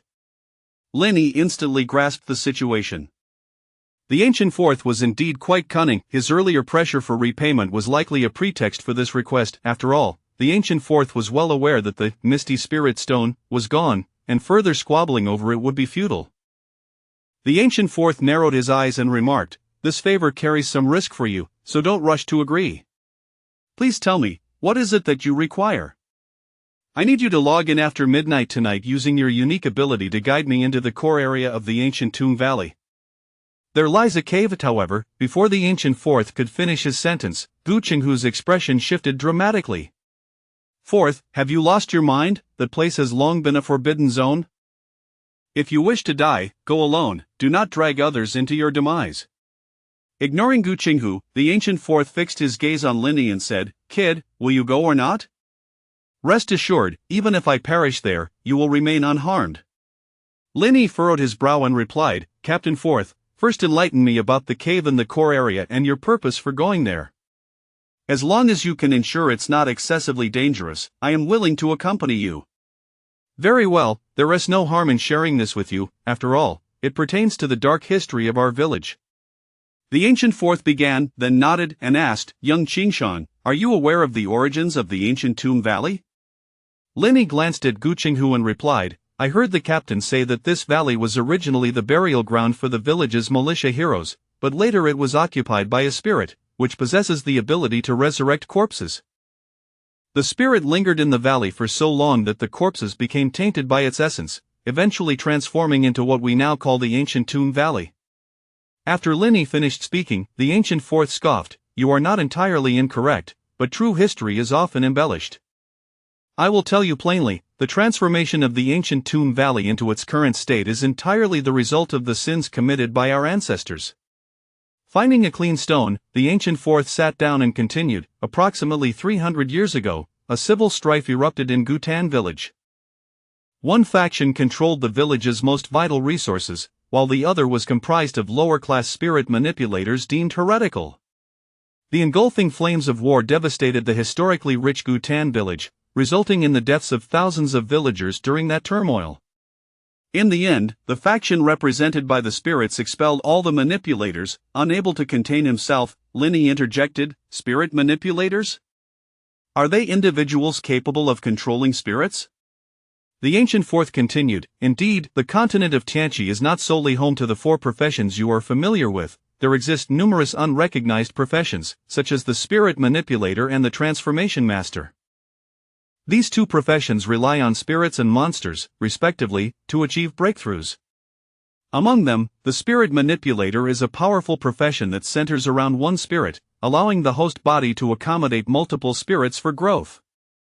I have encountered records in ancient texts indicating that some spirit manipulators can attain professional-level combat power after merely a few months of training." At this point, Gu Qinghu interjected, "Xingshan, don't listen to the fourth's nonsense. Ancient texts record that the spirit manipulator profession is notoriously short-lived. It is an evil profession that exacts a toll on one's life. Moreover, prolonged contact with spirits gradually distorts one's humanity, ultimately leading to a complete loss of self." After hearing both of them, Linny began to understand. "So, Captain Fourth, you mean to say that the spirit manipulators from back then did not perish completely, but rather escaped into the ancient Tomb Valley and utilized certain spirit techniques to transform the underground corpses into zombie-like creatures?" The ancient fourth snapped his fingers and laughed. "Clever. Conversing with an astute individual is indeed refreshing. You are correct. Many of those spirit manipulators fled deep into the valley, and the cave I mentioned is where they took refuge." Linny pressed further, "What lies within that cave? Why must I go, especially at such an hour?" The ancient fourth pondered for a moment before responding, "Let me share another piece of information. Before the strife, Gutan village housed many treasures and inherited knowledge, one of which was an ancient soul artifact capable of sensing and absorbing spirits to enhance its wielder's abilities." Linny was taken aback. The ability to sense and absorb spirits, wasn't he referring to the spirit artifact he had already bonded with? It seemed the ancient fourth was aware of the artifact's presence in him. Noticing Lingy's slight unease, the ancient fourth smiled and reassured him, "You need not worry, you have already bonded with the soul artifact. Unless you are killed, even if your heart is removed, it would still be impossible to separate the spirit artifact from you." Linny couldn't help but curse under his breath, grateful for the reminder. The ancient fourth continued, "During the turmoil, many secret treasures and legacies were lost in Gutan village, and the spirit artifact was among them. You ask why I wish to venture into the depths of the valley? It is because that is where the legacies taken by the spirit manipulators are hidden. Furthermore, the reason I want to take you along is that you possess the spirit artifact. To the spirit manipulators who fled during the rebellion, this artifact is sacred. They are likely to refrain from harming you upon seeing it." Lin Yi's expression shifted. "They? Did that mean the spirit manipulators still lived?" The ancient fourth paused, a hint of mockery in his tone as he chuckled. "Oh, I meant it, referring to the spirits that contracted with the manipulators years ago. My master, the village chief, had ventured into that cave." The old man claimed that while the spirit manipulators had long since perished, most of the spirits they once commanded remained, guarding those legacies. Even he was unable to retrieve any of those legacy items. Upon hearing this, Linny finally understood what the ancient fourth wanted him to do, as well as the dangers lurking in that cave. "Captain Fourth, if I am not mistaken, the spirits left behind by those manipulators are likely of professional caliber, correct? Your mere may not implies that they might attack me. Are you truly asking me to gamble my life on this venture?" Having grown weary of sitting, the ancient fourth stood up, shrugged, and dusted off his pants. "Thus, I promise that you will receive half of the benefits from that cave." "What do you think?" "Not much at all." Linny decisively shook his head. With his versatile talents at hand, he believed he could grow rapidly without risking his life. What good would treasures in the cave do him? After all, one only has one life. Chapter 40 of The Legacy of the Seer. I knew your words were untrustworthy just a moment ago. You promised to assist me, and now you retract your statement. To say you are cowardly is not an exaggeration. However, I have neglected to inform you of one crucial detail. Of the enigmatic soulstone artifact integrated into your heart possesses a will of its own. I do not deny that the more you feed it, the stronger it becomes, yet one day, it shall awaken from within your chest. Upon hearing this, Linny felt a mix of skepticism and intrigue. The soulstone was an artifact he had bonded with after system verification, and according to the system's introduction, this growth-type artifact should pose no danger. Nevertheless, this is an extraordinary world, and the system is not as omnipotent as one might presume, thus the words of Old Four cannot be dismissed outright.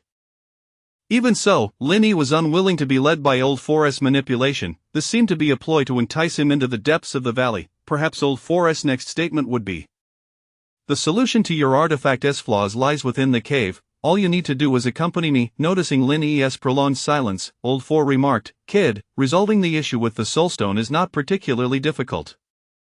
The soulstone is a treasured legacy of our ancient Tan village, and there exist corresponding records on how to manipulate the soulstone and prevent its awakening. These records were taken by the seers of old and are located within the cave."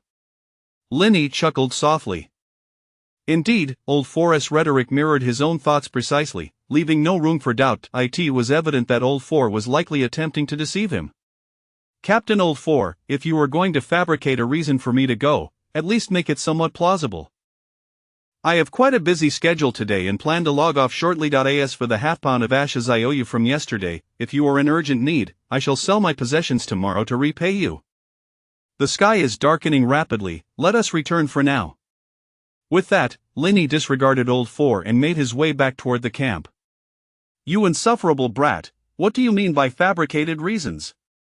Seeing Linny walk away without a glance, Old Four grew genuinely anxious.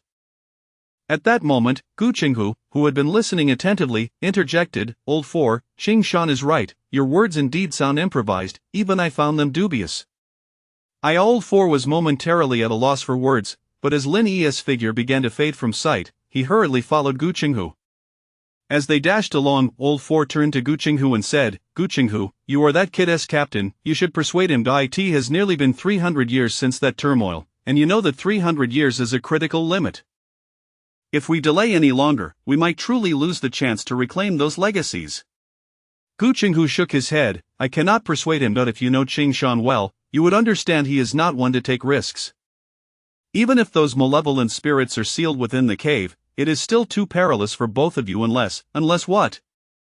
Unless you bring the village chief out and have him personally guide you into the cave. Otherwise, I fear there is little hope." "How is that possible? That old man would never allow me to take such risks." Upon hearing this, Gu Qinghu stopped and glared at Old Four. "You speak of risk? I can foresee that even if you were to become the village chief, you would ultimately squander ancient Tan village." Old Four halted as well, earnestly replying, "I am considering the future of ancient Tan village. That lost legacy is not only related to the profession of seer but also contains a complete lineage of the seers. Are you, Gu Qinghu, content to transition into a warrior?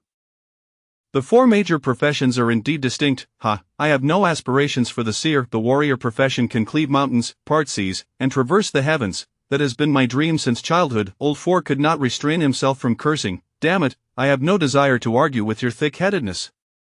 If Gu Lihai were here, he would undoubtedly join me in taking the risk. He has long yearned to become a seer." Gu Qinghu retorted defiantly, "Honestly, if you two truly dare to go, it would not be an adventure. It would be akin to lighting a lamp in a restroom, seeking death." Thus, Linny continued to run ahead, while Gu Qinghu and Old Four bickered animatedly behind him. Along the way, they even teamed up to slay a level 7 corpse creature, but regrettably, Linny was absent at the time and did not receive any loot. Upon returning to the camp, the two continued their heated argument, neither conceding an inch. "I say, you two captains, if you have nothing further, I shall take my leave," Linny announced. Although he had over half an hour of online time left, remaining there would only subject him to Old Four's incessant entanglements. It would be wiser to log off and allow Old Four some time to cool down. Furthermore, today, members of the Black Card Alliance had infiltrated his apartment, and Linny felt compelled to take precautionary measures. After all, one must not remain passive. Proactive action is essential when the situation calls for it. At that moment, Old Four called out to Linny, "Kid, if I can guarantee you are in no danger, would you be willing to accompany me on a journey?" Linny pondered seriously before responding, "As long as safety is assured, I can lend my assistance." "Very well, wait for me." With that, Old Four quickly packed a few belongings in the tent and vanished into the night. "Captain, what is he up to?" He is likely returning to the village to summon the village chief, Gu Qinghu replied. Linny raised an eyebrow, summoning the village chief? Gu Qinghu nodded. In truth, the information Old Four shared with you is fundamentally accurate. The legacy within that cave is of immense significance to our village, and the artifact you possess is the key to obtaining that legacy. The moment you revealed that artifact in front of him last night, he became intrigued by the legacy within the cave, which is why Old Four is so impatient today. I suspect he lingered in the valley earlier to scout the area, only to fortuitously encounter us. Linny nodded in understanding, yet still questioned. Captain, did you not say that Old Four only lacks a core from a malevolent spirit to advance to the seer? What significance does the legacy within the cave hold for him? Gu Qinghu explained, Xing Shan, you do not grasp the importance. For the 4 major professions, achieving professional rank is merely the beginning of the extraordinary journey. The path ahead is long and arduous. Since the turmoil 300 years ago, our ancient Tan village has lacked the knowledge to progress beyond the seer, which has hindered our village's strength, leaving us to barely survive on the temple's protection. For Old Four, while a half-professional malevolent spirit core is indeed significant, it pales in comparison to the future legacy within the cave. Linny finally comprehended. I see. Thank you, Captain. Gu Qinghu chuckled. No need for thanks. I have invested everything in you, so I will certainly share what I know. After a pause, Gu Qinghu added, however, Xing Shan, should you truly accompany Old Four into the cave, remember to refrain from accepting any other rewards. The cave contains a complete legacy of the seers, and you must ensure you acquire it. Chapter 41 The most mysterious profession. Captain, is the profession of sequencer truly formidable? Linny recalled that when Gu Qinghu had previously introduced the 4 great professions, he had seemed to hold the sequencer in high regard. Gu Qinghu replied, it is not only powerful, but also exceedingly rare. Are you aware of the origins of the 4 great professions? Linny shook his head. Half a year ago, when you descenders manifested in this land, the village chief lamented certain words, which I later committed to memory.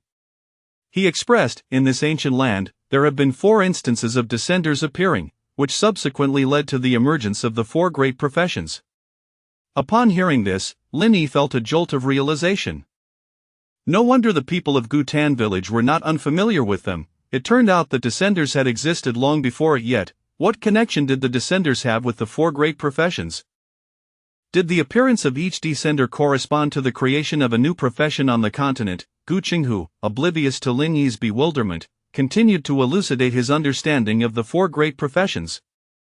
In the Tianqi continent, the oldest profession is that of the warrior. This profession is the most commonplace, yet the threshold for talent is not high. As long as one possesses a fighting spirit and sufficient vitality, one can transition to a warrior before the martial arts steel. Xing Shan, your talent for swordsmanship is truly remarkable. In fact, becoming a warrior would be an excellent choice for you. The second profession is the priest. The name itself indicates that a priest must communicate with divine entities to obtain strength.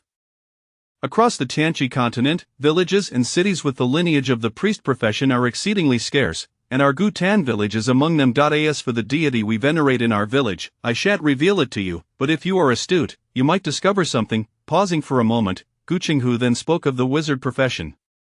My knowledge of the wizard profession is limited, gleaned mostly from the elder of Guyun Township. He mentioned that wizards do not rely on external forces, they are seekers of truth, striving to manipulate the world through knowledge. The most vital aspect of the wizard profession is mental strength. As long as one's mental fortitude surpasses that of an average person, one can, after reaching level 10, expend certain resources to become a wizard. If you hold an interest in wizards, you may inquire about it with Elder Guyun upon your return to the village. Lastly, we have this profession emerged most recently on the Tianqi continent and is regarded as the most enigmatic and powerful. Ancient texts within the village record that if the priest draws strength through worshipping deities, then the sequencer treads the path of ascension to divinity, and it is indeed the most expedient route to becoming powerful. However, the sequencer profession is exceedingly rare, purportedly with a limit on its numbers.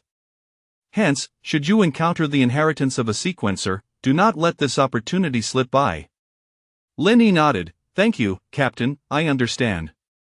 After hearing Gu Qinghu's words, Linny felt that his comprehension of the 4 great professions had significantly deepened, especially that of the sequencer. If, as the Ancient Four had mentioned, there existed a complete inheritance of the sequencer in the cave, he certainly could not afford to miss this chance. Linny pondered for a moment before asking, "Captain, should I log in tonight?" Gu Chenghu responded, "There's no rush. If the Ancient Four's mission proceeds smoothly, we may receive news by dawn. However, if it does not go well, the village chief may not permit them to return. How about this, Xingshan, log in after dawn to check, and we can make preparations then." Linny nodded in agreement. "All right." Gu Chenghu seemed to recall something and inquired, "By the way, Xingshan, you mentioned earlier that you encountered trouble in your world?" "Yes, but it was merely a trivial matter." Gu Chenghu cautioned, "As long as you can resolve it on your own, that's all that matters. From my encounters with other descenders, it appears that order in your world is quite stable, and the lower strata of society can generally live peacefully. However, with the emergence of extraordinary powers, the existing order will inevitably be disrupted. This is something you must understand and prepare for." Linny was taken aback by Gu Chenghu's perceptiveness, and it seemed the people of Gu Tan village possessed a certain level of understanding regarding their reality. "Rest assured, Captain, I am quite safe at present." Subsequently, Linny logged off. Upon returning to the real world, he found that night had already fallen outside his apartment. At that moment, he heard music emanating from the neighboring room. It was Lu Yuqian playing tunes. Linny shook his head in resignation. The talent apartment he rented had many advantages, but the soundproofing was woefully inadequate. Considering how easily members of the Black Card Alliance infiltrated his home today, Linny felt it was time to contemplate relocating. Over the years, he had accumulated around 400,000 to 500,000 through his gold farming studio, but the last time he had needed to slay a bull, he had nearly handed over 200,000 to the slaughterhouse owner to fully enhance his blood absorption talent. While the remaining funds might not suffice to purchase a property, renting a pleasant environment with robust security features was certainly within reach. Should he find himself short on funds, Linny could also exchange resources from the Tianqi world for renminbi. To be honest, he could easily trade a small portion of his resources for several million. However, any transfer through a bank card would leave a trace, so unless he was in dire need of money, Linny would refrain from exposing his real-world identity within the game. Moreover, before logging off, Gu Chenghu's words lingered in Linny's mind. The Tianqi world represented not only a perilous realm of the extraordinary for Earth's denizens but also a supreme opportunity. As the number of activation codes increased, it was inevitable that more individuals in reality would acquire extraordinary abilities, and one could only imagine that the order of this world would someday be shattered and reshuffled. At present, Linny, like the majority, was racing ahead. Furthermore, possessing the red talent, it would be rather remiss not to capitalize on such an advantage. Due to a late lunch, Linny first engaged in a brief workout before having dinner. However, since his physical condition far exceeded that of an ordinary person, he found himself holding back during his exercises, which felt quite uncomfortable. Once he acquired a larger residence, he would need to establish a dedicated area for martial practice and fitness. In the early hours, following Gu Chenghu's advice, Linny logged in to check, but outside the ancient graveyard valley, there was no sign of the Ancient Four. It seemed that their plan for external assistance had failed. Linny paid it little mind and logged off after greeting Gu Chenghu. At that moment, he received a message from Lu Bo. "Gu, are you asleep? If not, let us go out for some skewers. The Black Card Alliance matter has concluded, and I just had a phone conversation with Zhao, the head of the Black Card Alliance. He mentioned that he is good friends with my dad." Clearly, Lu Bo was grappling with something ambiguous and sought Linny's insight for analysis. Chapter 42, Can Game Equipment Materialize? Upon encountering the information, Linny found the name Zhao strikingly familiar. After a moment of contemplation, he recalled that Zhao was a relatively young and ambitious tycoon in the country, once ranked over 50 on the national rich list. Just half a year ago, numerous media outlets frequently reported on this self-made billionaire, yet in recent months, there seemed to be a conspicuous absence of related news. It was quite unexpected for Linny to discover that Zhao Lu Hong had mentioned the Black Card Alliance in his diary but did not disclose Zhao Long's name. Thus Linny was only aware of the organization's existence, oblivious to the identity of its founder. Soon after, Linny hastily made his way to the dining venue agreed upon with Lu Bo. It was a secluded private room, where Lu Bo had already ordered an array of skewers and was awaiting Linny's arrival. As they sat at the table, Lu Bo began to detail his encounters with the Black Card Alliance while munching on his food. After I obtained the video, I inquired with a friend I met during training in the capital. He informed me that although the Black Card Alliance is not an official organization, all its members are registered with the authorities. The individual known as Number 16 was once Zhao Yilong's bodyguard, a retired soldier by the name of Song Rend. After I relayed the information to you this afternoon, I used the registration details to track down Song Rend. He appeared completely unfazed by my discovery and promptly asked if I wanted to join the Black Card Alliance. Join? Not a chance. I've managed to secure a position, so how could I possibly join them? I then pressed him about my father's situation, to which Song Rend admitted he was unaware, stating he was merely an operative. He then called his boss, Zhao Yilong, right in front of me. Upon hearing this, Lin Yi inquired, Zhao Yilong? So, he sent someone to follow you, and then they came to my residence? Indeed, Zhao Yilong mentioned over the phone that he and my father were once good friends. The reason for the surveillance was that he had lent a precious item to my father, which went missing after my father's untimely demise, prompting him to track us down in search of it. Lin Yi frowned and asked, a precious item? What exactly is it? It seems your father's diary didn't mention this matter. Yes, I asked Zhao Yilong what the item was, and he claimed it was a spiritual artifact brought from the world of Apocalypse. A spiritual artifact brought from the world of Apocalypse. This revelation left Lin Yi utterly astonished, for he had tested the limits of reality and the Apocalypse world, discovering that one could neither bring items into nor extract them from that realm. Could it be that Zhao Yilong possessed some extraordinary means to retrieve items from the Apocalypse world? Lin Yi quickly questioned, Xiao Bo, during your training in the capital, did you hear any rumors about the ability to extract items from the Apocalypse world? Lu Bo shook his head. More precious insights are regarded as a resource and are not freely shared with us. However, I believe Zhao Yilong is not deceiving me. There must be some truth to this. Alright, what happened next? Lu Bo continued. Zhao Yilong then recounted how he came to know my father. It turns out he was born in Dayu village, where my father resided. He claimed my father was exceptionally gifted, capable of forging spiritual artifacts at an early stage. They initially met through a transaction involving spiritual artifacts, and their acquaintance gradually deepened. Overall, that fellow exuded a sense of hypocrisy, as if he was eager to establish a connection with me. I thought to myself, if my father truly had a good relationship with him, he certainly wouldn't have omitted it from his diary. Lin Yi asked, did Zhao Yilong mention how your father passed away? He did. He said that just before my father's incident, he happened to be away from the village, exploring the wilderness. Furthermore, Zhao Yilong remarked that Dayu village is rife with complex factions, comprising not only native NPCs but also several player factions, some of which hail from abroad. After my father's death, he conducted an investigation but found no leads. Finally, Lu Bo added, however, he suggested that my father was likely killed by the local NPCs, as my father had taken the village chief as his mentor, thereby infringing upon the interests of some villagers. Upon hearing this, Lin Yi felt perplexed. Was the situation in Dayu village truly that chaotic? How could they manage to eliminate a player born into their midst? In comparison, Gutan village was far more orderly. He had interacted with the 4 militia leaders and 2 village elders, all of whom had shown commendable character. The player community in Gutan village was relatively small, leading to fewer conflicts of interest. Lin Yi pondered aloud, Xiao Bo, I suspect Zhao Yilong's words are half true and half false. However, he doesn't seem to be the one responsible for your father's demise. If you wish to uncover the truth behind your father's death, you might need to reach a professional level and visit Dayu village in person to investigate.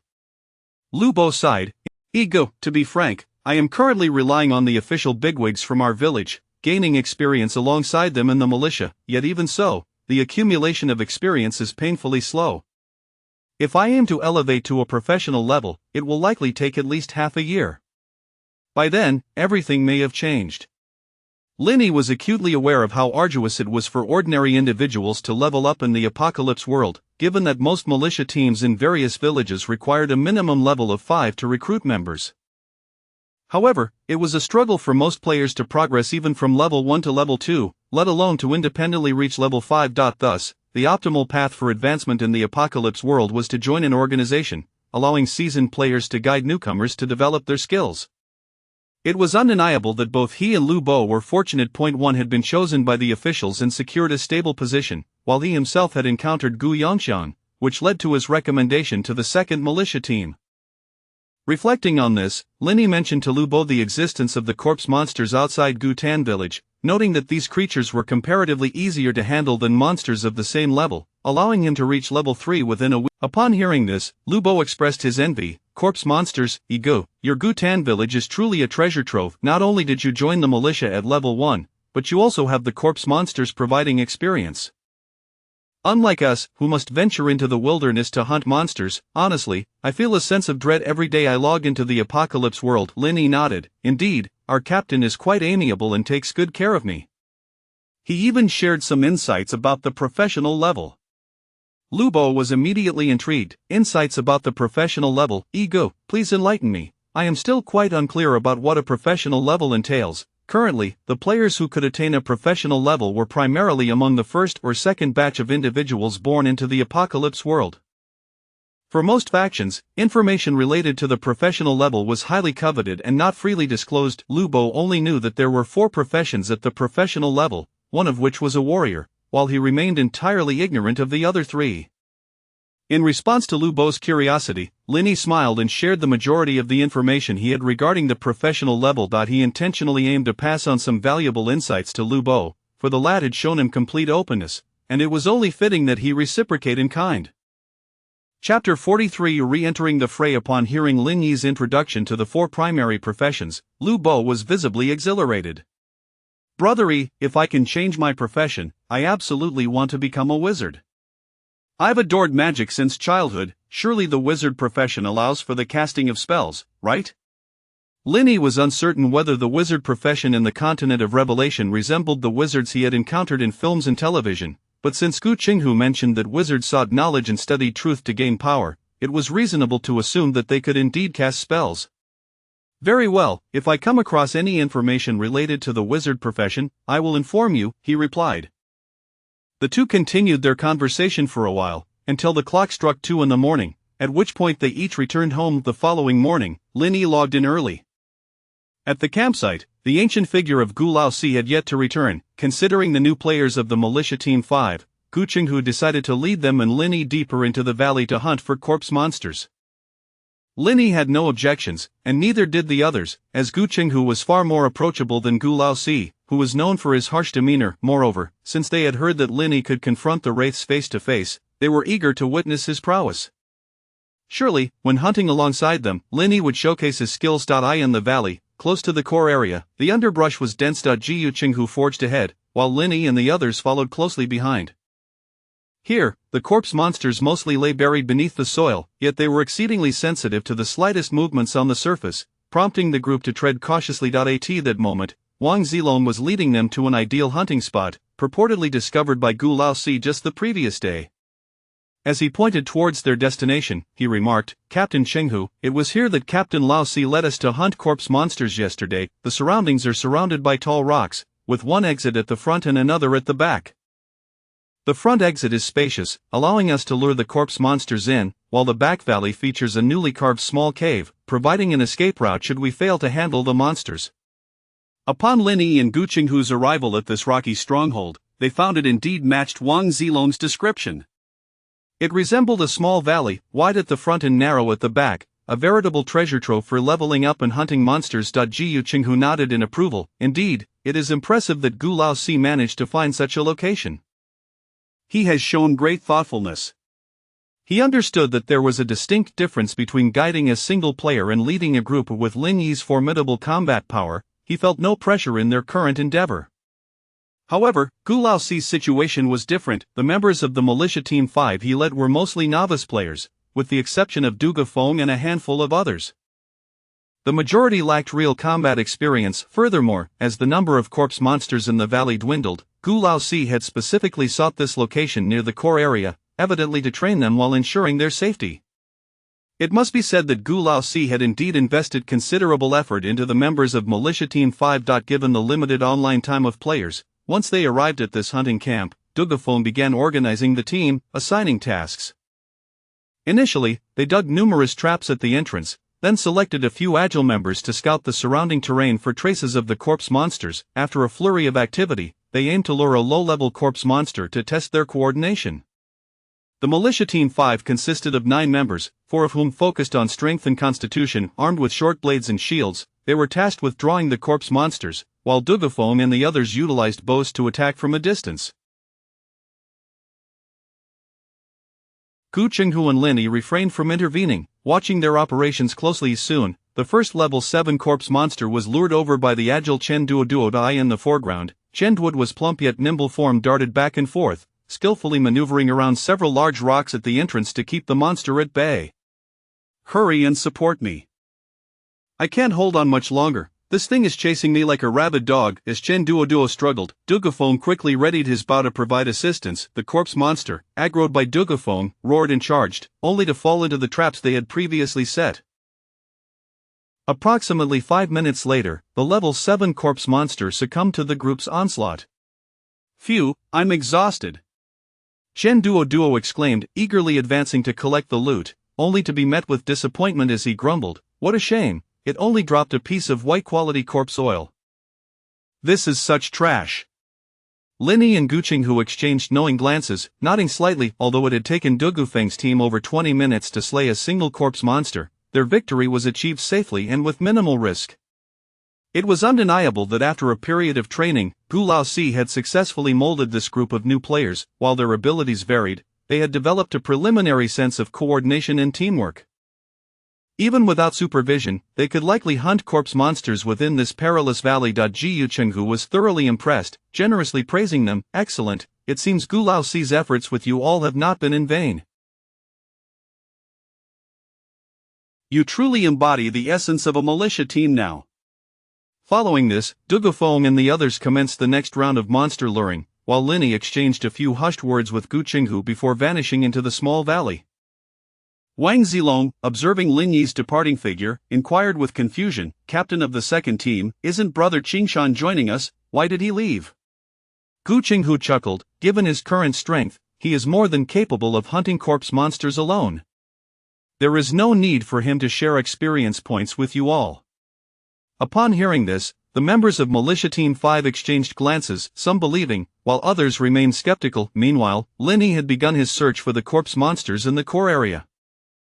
For Lin Yi at this moment, slaying level 9 corpse monsters was a relatively effortless task. As long as he did not encounter a level 10 monster, he faced little danger.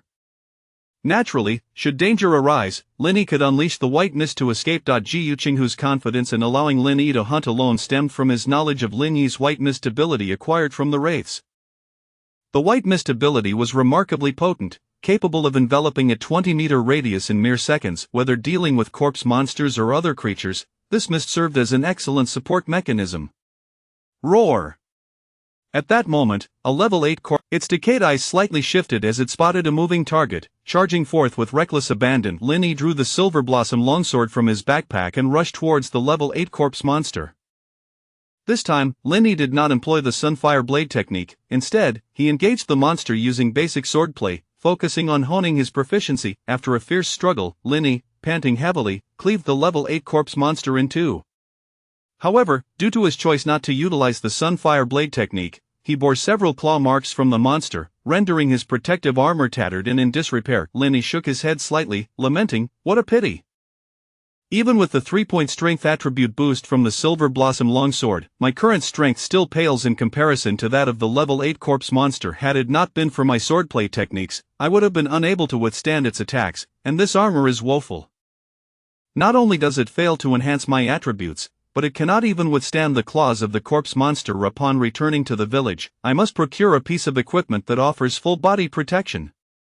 If that proves impossible, I shall have to settle for semi-spiritual gear." Without delay, Lin Yi applied a simple antiseptic to his wounds and continued his search through the forest. Chapter 44 The Treasures of the Valley. Due to Lin Yi's limited vitality, currently at just over 36 points, he could only fully execute 3 forms of the Sun Blade technique. Consequently, when confronted with level 8 undead, he refrained from employing the technique, reserving it exclusively for encounters with level 9 undead. Throughout this time, Lin Yi consistently maintained over half of his vitality as a precaution. After approximately 2 to 3 hours had elapsed, and with Gu Chenghu absent, Lin Yi successfully hunted down 4 undead solely relying on his own strength for the very first time, including 1 level 9 undead. The defeated undead yielded 2 pieces of white-grade corpse oil and 3 green materials. The green materials comprised 2 undead leg bones and 1 undead arm. Presently, aside from the undead skull, the materials he had gathered were sufficient to assemble 2 or 3 undead. Of course, half of the materials in his inventory belonged to Gu Qinghu, so they could not be considered entirely his own. Nevertheless, he still managed to acquire over 20 pieces of green bones and hundreds of white corpse oil blocks. Linny was uncertain of the purpose of the undead bones, but being of green quality, trading these 20-odd bones for a few spirit artifacts shouldn't pose a problem. He had long been coveting the dragon chanting blade in Gu Qinghu's possession. Having tested it himself, he found its feel far superior to that of the silver bloom longsword, and it amplified his strength by 10 points when held. Once he had a complete set of spirit equipment, he believed he would have no difficulty dealing with level 10 undead, and would be able to contend with Gu Qinghu on equal footing. As time progressed, Linny prepared to return to the small valley to rest and log off. Given that his online time was limited to 6 hours a day, he typically spent 3 hours in the morning and 3 hours in the afternoon. However, just as he was turning back, he noticed several undead emerging from the ground in rapid succession, a phenomenon that was previously quite rare. These undead were all level 7 or 8, and even though they were close enough to sense Linny's presence, they did not attack him. Instead, they seemed to be hastening towards the eastern direction of the valley, as if something there was drawing them in. Initially, Linny paid little attention to this situation, but upon witnessing 5 or 6 undead displaying the same behavior, his curiosity was piqued, prompting him to approach for a closer look. With the ability to manipulate the white mist, he felt confident that he could either attack or retreat if necessary. As he moved closer, he pondered, could it be that the undead king is summoning its minions to gather? But I haven't heard any roars from them. Is it possible that the undead communicate telepathically?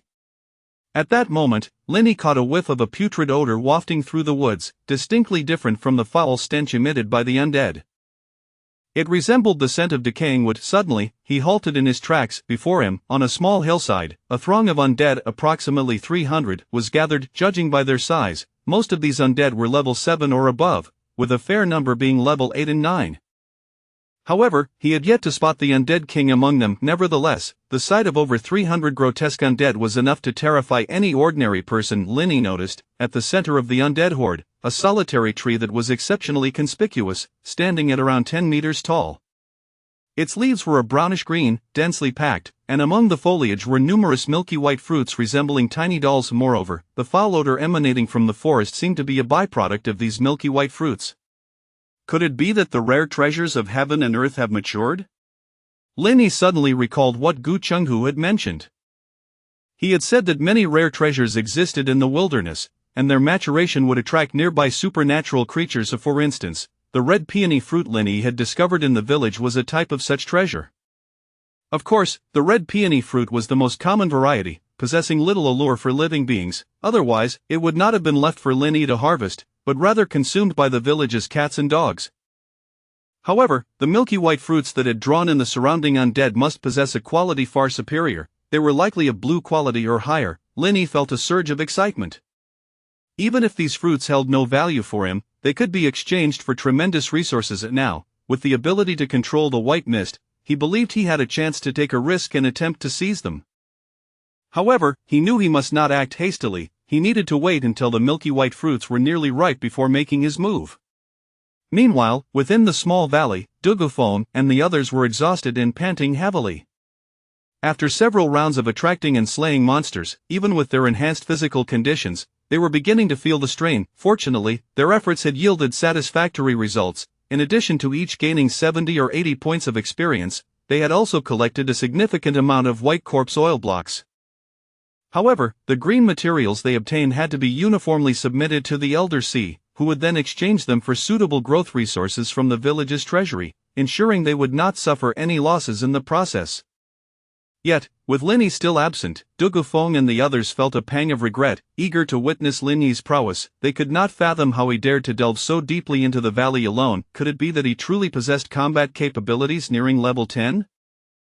However, after waiting a while longer with no sign of Linny, they gradually logged off. Gu Qinghu, upon realizing Linny had not returned within the designated time, surmised that Linny had likely encountered a peculiar situation. Nevertheless, he was not overly concerned for Lin Yi's safety. After all, even if he were to face a horde of undead, Lin Yi's ability to manipulate the white mist would suffice for a safe escape. However, after waiting a bit longer, Gu Chenghu's unease prompted him to head in the direction Lin Yi had departed. Unbeknownst to Lin Yi, Gu Chenghu was seeking him out. As time crept by, he had been lying in wait among the underbrush near the brownish-green tree for over an hour. During this period, he continued to observe the relentless influx of undead in the vicinity. Now, over 500 undead had congregated beneath the tree, appearing as a mass reminiscent of the chaotic gathering of zombies in a horror film. Yet, from his observations, there was no undead king among them. The highest level present was merely a level 9 undead. At this juncture, the putrid odor in the air intensified, and the milky white fruits on the brown tree began to glisten even more. It appeared that the fruits were on the verge of ripening. Perhaps enticed by the aroma of the fruits, the crowd of undead below began to stir restlessly, with some even engaging in fierce scuffles for prime positions. This scene left Lin Yi in awe. It seemed that as long as the temptation was sufficiently great, even these instinct-driven, mindless creatures would engage in internal conflict. He could no longer afford to wait. Fearful of missing his opportunity, he prepared to make his move. Subsequently, Lin Yi focused on the strange stone within his heart, and a swirling mass of white mist emerged from it, enveloping him entirely. This mist then began to drift slowly towards the horde of undead. To the undead, anything that lacked vitality was perceived as lifeless, and thus, Lin Yi, cloaked in the white mist, appeared to them as nothing more than a moving cloud, posing no threat whatsoever. However, the chill emanating from the mist subtly unsettled them, prompting the undead to create gaps as they instinctively recoiled from the approaching cloud. Lin Yi navigated through these openings, progressing gradually, careful not to hasten his pace. Should he inadvertently reveal any trace of living vitality, he risked being torn to shreds by the advancing horde of undead. From a high vantage point, one could observe a white mist-like entity weaving through a sea of undead heads, moving steadily forward. Within a matter of minutes, Lin Yi covered several hundred meters, reaching a point in the midst of the undead throng. Here, the undead were even more densely packed, leaving scant room for passage. At that moment, a level 7 undead blocked his path. Lin Yi waited patiently, observing as the creature swayed its head absent-mindedly. Not inclined to indulge it, Lin Yi expanded the radius of the white mist slightly and delivered a decisive kick. With a resounding thud, the kick sent the level 7 undead tumbling like a dog, propelling it over 3 meters away. In the next instant, the undead clambered back to its feet in a rage, glancing at the cloud of mist in confusion. After scanning the vicinity, it realized that all surrounding undead were larger than it, leaving it with no viable opponent. In desperation, it turned its attention to another level 7 undead in the distance, charging towards it. Roar! You were the one who kicked me, weren't you? The other level 7 undead, bewildered, protested, but I was so far away from you. The two level 7 undead quickly engaged in combat, their skirmish inciting a commotion among the nearby horde.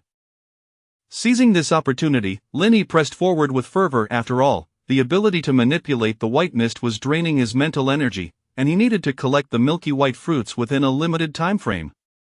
Chapter 45 Acquiring blue quality fruits. After several minutes of effort, Lin Yi finally squeezed his way to the base of the brown-green tree amidst the dense throng of undead creatures.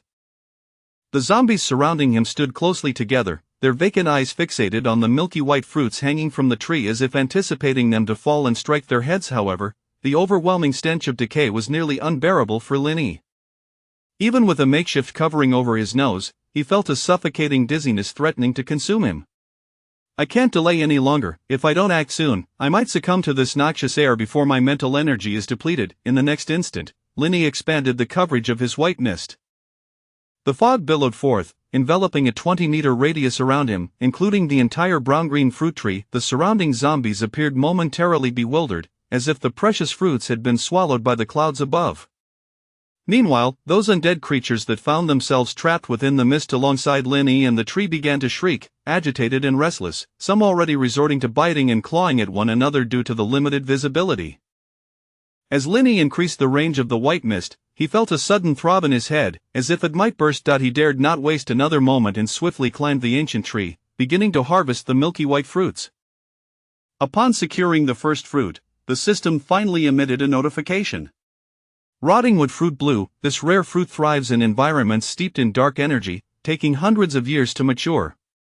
When ripe, it emits a scent reminiscent of decaying wood. Consuming this fruit can significantly enhance one's attributes, but there is a high probability of bodily corruption and unknown mutations. At the first glance of this description, Linny realized his suspicions were confirmed. These milky white fruits were indeed treasures of blue quality. In the world of Apocalypse, aside from the holy water gifted to him by Gu Qinghu, he had yet to encounter another item of blue quality. This was a windfall. There were a total of 9 milky white fruits on the tree, and Linny darted between the branches, fervently plucking them. In a matter of mere seconds, he had gathered all 9 rotting wood fruits. After stowing the fruits into his spatial backpack, Linny hastily leaped down from the rotting tree and began to contract the white mist's coverage as he fled from the horde of undead. Roar, roar! At that moment, a cacophony of zombie howls erupted. The creatures had realized that not only had the enticing aroma of the fruits vanished from the air, but upon looking up, they found the tree barren.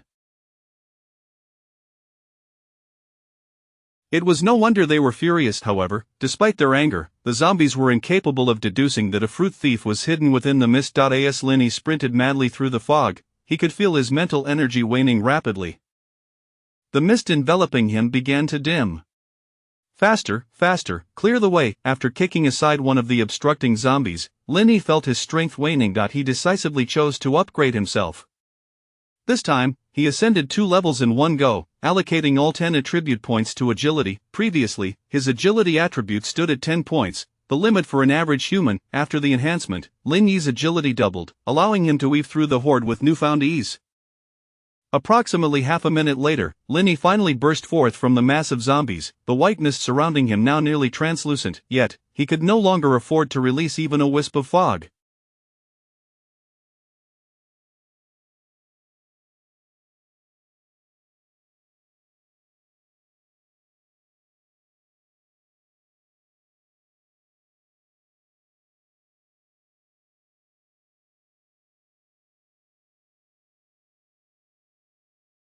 His mental energy had reached its limit, and waves of excruciating pain surged through his head. If he attempted to force out more mist, he feared he would completely lose consciousness. Roar! Upon catching sight of a human figure, the zombies outside became agitated with excitement. Although the fruit that had lured them was gone, the prospect of flesh was still enticing. Without the veil of mist, Linny was gradually detected by the surrounding undead. Seeing the multitude of zombies rushing towards him, Linny attempted to log out.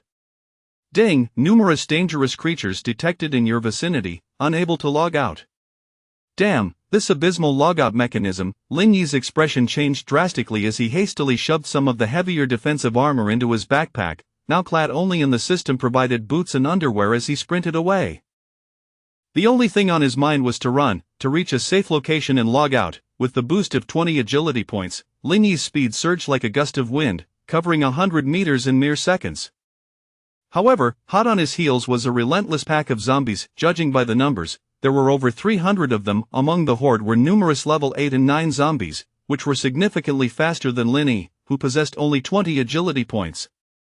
With no choice left, Linny gritted his teeth and leveled up once more, adding 5 points to his agility. With the additional boost, his running speed increased further. Glancing back, Linny noted that he had managed to leave most of the level 7 zombies. Throughout his escape, Linny repeatedly attempted to log out, but the system persistently indicated he was not in a safe zone. Damn it, it seems I can't rely on the system's logout mechanism. Qingshan, over here. In the distance, a figure called out to him. Linny squinted and recognized it as Gu Qinghu, who had come searching for him. Seeing Linny being chased by such a horde of zombies, Gu Qinghu was taken aback. The last time, when the Ancient Four used a divine talisman to bombard a horde of zombies, there had only been about 20. Yet now, a multitude of hundreds pursued Linny, a sight that was dense and daunting. Goodness, did Qingshan disturb the zombies' nest? Captain, you run ahead, I can still hold on. Stop the nonsense, there are plenty of bushes and trees here that can obstruct the horde. Come this way. Though the horde was alarming, Gu Qinghu refused to abandon Linny. With no other option, Linny had to flee towards Gu Qinghu's direction. The underbrush in the forest was dense, filled with thorns and small trees, yet it seemed that Linny still carried a faint scent of the rotting wood fruits, prompting the horde to come rushing in. While many thorns tore flesh from the zombies, their pain was minimal, and their speed remained largely unaffected. Qingshan, what on earth did you do to attract so many zombies? Linny panted. Captain, we'll discuss that later. Right now, we need to find a way to shake these things off. I have a feeling these thorns won't hold them back. Glancing back, Gu Chenghu confirmed that the horde was still in hot pursuit. Particularly, the leading level 9 zombies were merely 30 meters away. If they let their guard down for even a moment, those zombies would pounce. After running at high intensity for 7 or 8 minutes, Linny began to feel his stamina waning. He hesitated, contemplating whether to level up again and allocate points to endurance and constitution. Suddenly, he saw Gu Chenghu ahead pull out the longing blade, embedding its blade into a towering tree beside him. In the next instant, Gu Chenghu leapt up, using the resilience of the blade to propel himself onto the massive tree. Then, like an agile monkey, Gu Chenghu climbed the tree with ease, reaching the top of the canopy in mere seconds. Linny felt a twinge of embarrassment at his own lack of skill. "Don't just stand there, hurry up and follow my lead." "All right." At that moment, the stench of the pursuing zombies was alarming. In a life-or-death situation, Linny dared not hesitate. He leapt onto the longing blade, which bent slightly under his weight before launching him to a height of 7 or 8 meters. Clinging to the massive trunk, he maneuvered his limbs and, after considerable effort, finally reached the top of the tree. Gu Chenghu frowned. "Qingshan, you're climbing too slowly, you need to practice more." "Captain, enough of that. I promise I'll practice when I get the chance." For the first time, Linny recognized the importance of having climbing skills in the wild. He glanced down to see the horde of zombies had reached the base of the tree, gathering in greater numbers. Fortunately, the zombies were not particularly intelligent. They did not think to use the longing blade to ascend, nor did they form a human ladder, proving even less capable than the zombies depicted in films. However, the zombies showed no signs of leaving. Instead, they circled the tree restlessly. Seeing this, Gu Chenghu finally let out a sigh of relief. "Qingshan, you look pale. Is it due to overexerting your mental energy?" "Yes, Captain. Otherwise, I would have escaped using the white mist long ago." Wiping the cold sweat from his forehead, Linny produced a rotting wood fruit from his backpack, saying, "Captain, I just snatched this fruit from the horde. The system labels it as rotting wood fruit. Of its blue quality, have you seen it before?" "Rotting wood fruit, and a blue quality one at that?" Gu Chenghu examined the milky white fruit closely and realized he had never encountered or heard of it. "According to your description, this fruit is unsuitable for direct consumption. However, being a blue quality item, it should have utility for professional levels. If we bring it back to the village chief and elders might offer substantial resources in exchange." At that moment, the sight of the rotting wood fruit incited another wave of agitation. A few clever ones even attempted to gnaw on a massive tree trunk with a diameter of over 2 meters, seemingly trying to topple it and make Linny and Gu Chenghu fall. "Better keep it in your backpack. The scent it emits is enticing to many creatures, and we wouldn't want to attract other monsters." Linny placed the rotting wood fruit back into his spatial backpack, saying, "All right, but Captain, this one is for you. It's my way of repaying you for all your help during this time." Hearing this, Gu Chenghu erupted in hearty laughter, clapping Linny on the shoulder and flashing a broad grin. "Good lad, you haven't disappointed me. However, if you didn't manage to gather several, feel free to keep it for yourself. Your captain isn't in need of this at the moment." "Don't worry, I've gathered quite a few. You can keep it, Captain." Linny had always remembered the gesture when Gu Chenghu used holy water to enhance his attributes. Feeling deeply grateful by sharing a rotting wood fruit with Gu Chenghu, he not only expressed his gratitude but also conveyed that investing in him, Linny, would yield no losses. Chapter 46. The mysterious supporter. Leaning against the treetop, Linny felt a lingering ache in his head, indicating that his mental energy was unlikely to recover in the short term. Regrettably, the mental energy attribute remained concealed within the system panel, yet to be unlocked, preventing Linny from assessing his current state of mental vigor. "Captain, are there any means within the village to rapidly restore mental energy?" Gu Chenghu pondered for a moment before replying. "Though everyone possesses mental energy, it is of utmost importance to wizards. The village elder of Gyeongsiang should have potions for restoring mental energy. You might inquire about them on your next visit." Understood. Linny recognized the significance of his ability to manipulate the white mist, yet his limited mental energy constrained the duration of this control. Should the village elder possess potions to enhance or replenish mental energy, he would undoubtedly keep some on hand. After resting for a while, Linny found that the throbbing in his head had slightly subsided. He glanced down from the tree, observing that the horde of undead monsters still lingered near the massive tree. It appeared they would not disperse anytime soon. Linny attempted to log off but found himself unable to do so. Perhaps he would have to wait until the 6-hour online period concluded before he could forcibly disconnect. Thus, the two of them remained as still as possible atop the tree, quietly resting. After some contemplation, Linny retrieved some water and pickled beef from his backpack, handing it to Gu Qinghu to prevent him from going hungry after logging off. Captain, if I am forcibly logged off, please keep this food for yourself. I fear the undead may not disperse by nightfall. Alright, no problem. Gu Qinghu appeared more composed than Linny. After accepting the food and water, he leaned back against the treetop and closed his eyes for a brief rest. In less than 2 hours, Linny transformed into a beam of white light, forcibly logging off. Gu Qinghu opened his eyes briefly, then looked down to see the horde of undead unchanged, and he resumed his rest. However, at that moment, Linny, who had just returned from the world of the apocalypse, gasped sharply. The pain in his head was far more intense than it had been in the apocalypse world. It felt as though his brain had been reduced to a pulp, rendering him incapable of focusing on any thoughts. Linny speculated that players likely had some form of pain-dampening mechanism in the apocalypse world, but upon returning to reality, this mechanism vanished.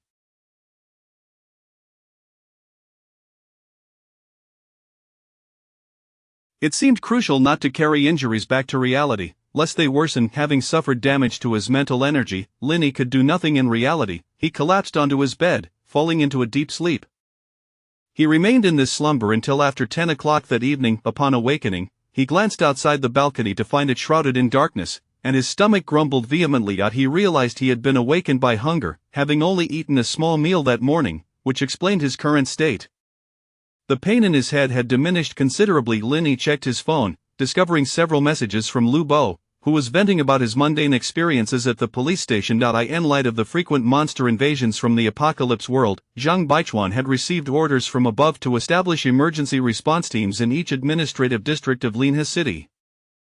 However, the core members of the apocalypse team in Linhe City numbered only 4, which meant Lu Bo had been assigned to oversee one of the districts, partnering with several seasoned detectives to form a small team. If any extraordinary incidents occurred in his district, Lu Bo would be the primary responder. Upon seeing Lin Yi's reply, Lu Bo continued to complain, "Egu, I feel overwhelmed. During the day, I'm battling for my life in the apocalypse world, and by night, I'm back in reality pulling a second job. I am utterly swamped. Right now, I'm on duty at the station, eating reheated cafeteria food. It's a tragedy." Lin Yi, replying with a teasing tone, remarked, "You're doing quite well, Xiao Bo.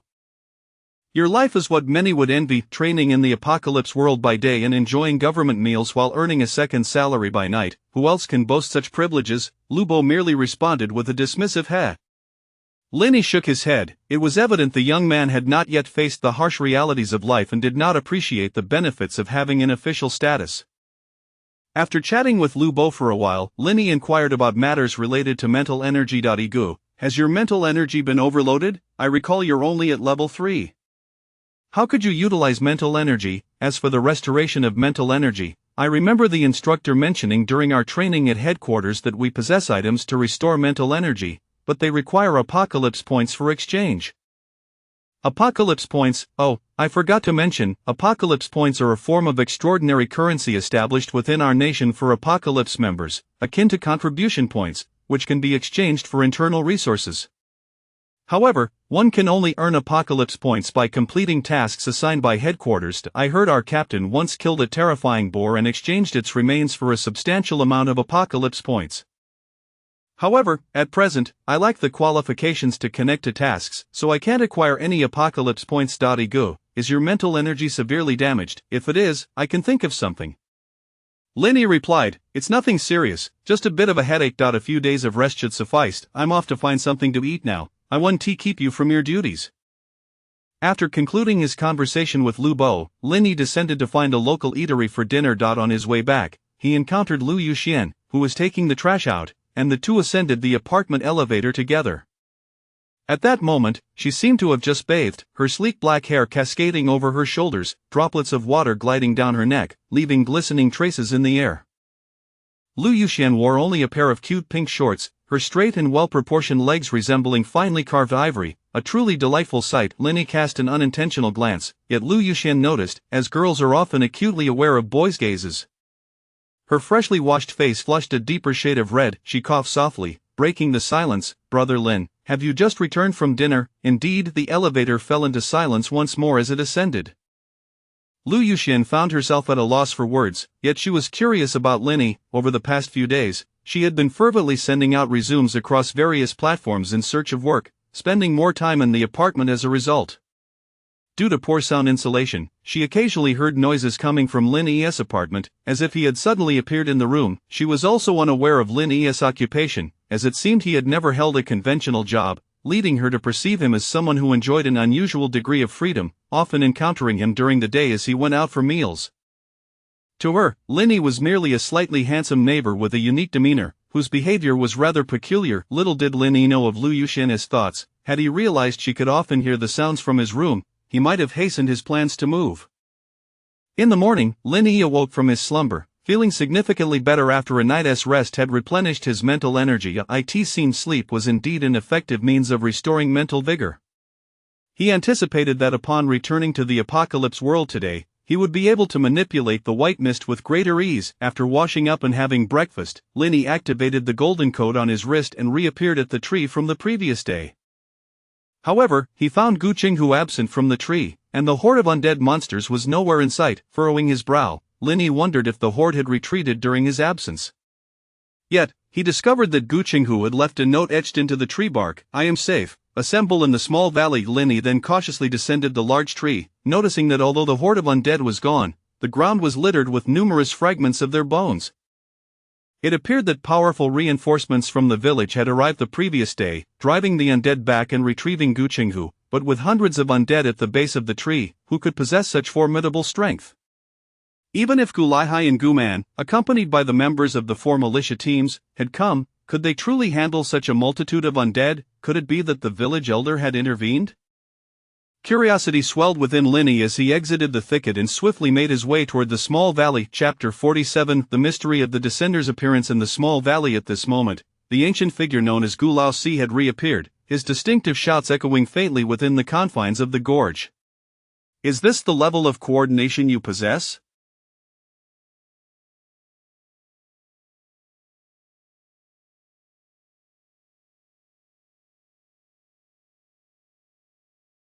To contend with merely a level 7 corpse monster, and yet 3 of you are injured. Are those at the back merely idling away? Are you unaware of the need to support your comrades? The leader, Dong Gufeng, attempted to explain. "Captain, we did not anticipate the corpse monster's exceptional jumping ability. It leaped right out from the pit trap. Do not offer excuses to me. If you fail to inspect the traps, can you place the blame on me? Although you are descenders, you have but one life. If you do not exert yourselves in training now, in the future, the only way to see me will be through dreams." It is little wonder that Gu Laosi was so incensed. Not only had he come personally today, but he had also invited his master, the village chief of Gutan village, to join him. He had intended to showcase the results of his training of the militia's 5th squad before the village chief, yet unexpectedly, at a critical moment, Dong Gufeng and his group had let him down. "Enough, Shaoxi. Their performance just now was not without merit. Such harsh words can sometimes yield counterproductive results," a gentle and aged voice interjected. An elderly man with gray hair and a white beard slowly emerged from the tent. This man was Gu Tianci, the village chief of Gutan village. Upon hearing this, Gu Laosi scratched his head and, with a somewhat embarrassed grin, remarked, If they did perform decently, then what about the spiritual fruit resources you promised me earlier?" After some contemplation, Gu Tianci replied, "Very well, you may allocate them as you see fit. After all, those fruits have little utility within our village. There are simply too few children we can nurture here. Currently, the descenders are the village's hope." Upon hearing this, Gu Laosi's face lit up with joy. The spiritual fruits he sought were among the most precious resources within Gutan village, all of white quality or higher, capable of enhancing attributes. They were the culmination of decades of stockpiling. At present, the descenders of the militia's 5th squad were hindered by their suppressed experience levels, preventing any increase in their power. Even when working together, they could only contend with a level 7 corpse monster. To enhance their combat strength without leveling up, their only recourse lay in utilizing rare materials and external skills. While he had been facilitating the teaching of external skills daily, the limited aptitude of most of the 5th squad's descenders meant that, over the course of more than a week, hardly any had managed to learn anything. Just then, having overheard the conversation, Gu Chenghu, who was recuperating inside the tent, stepped out and said, "Village chief, our 2nd squad's Qing Shan is also a descender worth investing in." May I request some spiritual fruits for his use?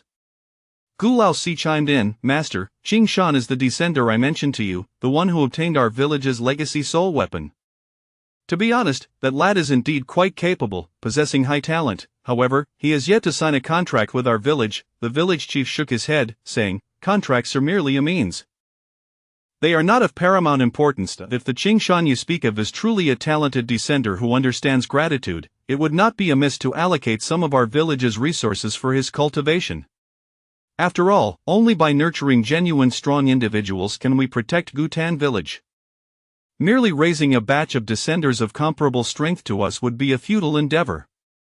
Turning to Gu Changhu, the village chief instructed, Xiaohu, later you should speak with Gu Yuanxiang about raising the contribution point prices for descenders when exchanging for items. Our village's current focus is on cultivating reliable descenders. We must refrain from exploiting them further. Understood, village chief. As the three conversed, a figure slowly appeared in the distance. It was Lin Yi. I see him, Gu Tianxi said, squinting at the approaching Lin Yi, then smilingly nodding. Lin Yi also noticed the elderly man with white hair standing between Gu Chenghu and Gu Laosi, and he inquired, Are you the village chief? Having been in Gutan village for some time, this was Lin Yi's first encounter with the village chief.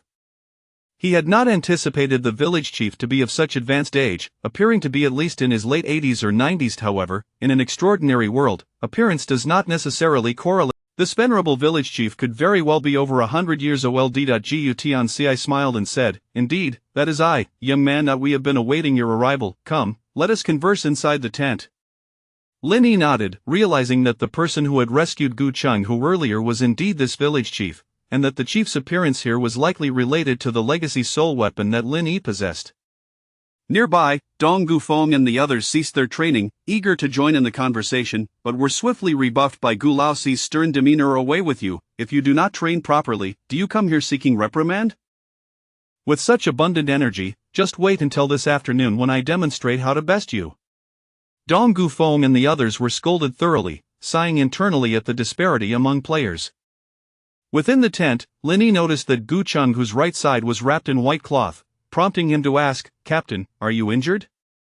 Gu Chenghu grinned, a mere scratch from a level 9 corpse monster while descending from the tree, nothing serious. Unable to suppress his sharp tongue, Gu Laosi interjected, Nothing serious? Your intestines were nearly spilled. I told you not to rush down. Wait until the corpse monsters were cleared before descending, yet you insisted on showing off. Lin Yi had a rough idea of what had transpired, surmising that Gu Laosi and the village chief had come to rescue Gu Chenghu. However, he was curious as to how the village chief had dealt with the horde of corpse monsters. He recalled seeing numerous fragments of corpse monsters' bones beneath the tree, seemingly shattered by brute force, without any signs of divine symbols having been used. It appeared that the priest profession possessed other extraordinary methods beyond divine symbols. Inside the tent, Lin Yi took the initiative to inquire, Village chief, did you summon me to discuss the matter of the soul weapon? Gu Tianxi nodded and, after a moment's thought, ushered Gu Chenghu and Gu Laosi outside. He had certain matters to discuss privately with Lin Yi. Gu Chenghu complied promptly and exited the tent, but Gu Laosi was reluctant, standing stubbornly at the entrance, insisting, Master, I am to be the next village chief. What could I possibly not listen to? Let us see if you become the village chief first, and besides, I never stated that you are guaranteed to be my successor. Gu Tianxi chuckled, Do not be alarmed, it is merely a minor soundproofing technique. My apprentice is likely still outside eavesdropping, and you need not worry. Currently, those from the Tianqi continent are unable to directly harm you descenders. Doing so would invite divine retribution. Divine retribution? Yes, you may understand it as being forsaken by the heavens. Those afflicted by divine retribution may not die immediately, but they will attract misfortune, often bringing catastrophe to those around them and their villages. Hence, when people from the Tianqi continent wish to deal with you descenders, they typically employ the hands of spirits and monsters. This is something you must remember. After listening, Lin Yi nodded, sensing the village chief's goodwill towards him, yet still harboring a degree of wariness. He could not help but ask, Village chief, what exactly do you wish to discuss with me? Gu Tianxi, unhurried, sat cross-legged on the carpet, gazing at Lin Yi with a smile. Do not rush. This is our first meeting, and it is beneficial to get to know each other better. I am Gutian CI, 121 years old. When I was 30, after the previous village chief passed away, I assumed the role of the new village chief, and I have been in this position for over 90 years. Yet, despite the passage of more than 90 years, I remain at the strength of a one-star priest, so my life is nearing its end. Lindy raised an eyebrow. One-star priest? Is that the classification after reaching a professional level? Be patient, and let me finish. If you are indeed the person I seek, I will answer all your questions shortly. Pausing, Gutian CI continued, approximately 6 months ago, a revelation descended from the temple, and celestial phenomena occurred across the Tianqi continent. I discovered through ancient texts that a new world has been captured by the Tianqi continent, heralding the emergence of descenders. This statement from Gutian, was it because their blue star had been captured by the Tianqi continent that they were able to enter it? What were the implications of blue star's capture? Was an apocalypse on the horizon? Noticing that Linny did not interrupt him this time, Gutian CI continued with a smile. Our Gutan village has existed within the Tianqi continent for a long time, perhaps over 100,000 years, or even 1,000,000. However, according to documented records, our first village chief was a powerful priest and also a descender. Thus, I possess a deeper understanding of the existence of descenders and the reasons for your presence here than you might expect. I am uncertain how other factions on the Tianqi continent perceive you descenders, but at least in our Gutan village, we have maintained a friendly attitude towards descenders since its founding. Furthermore, when we encounter exceptionally gifted descenders, we are willing to invest significant resources into their cultivation.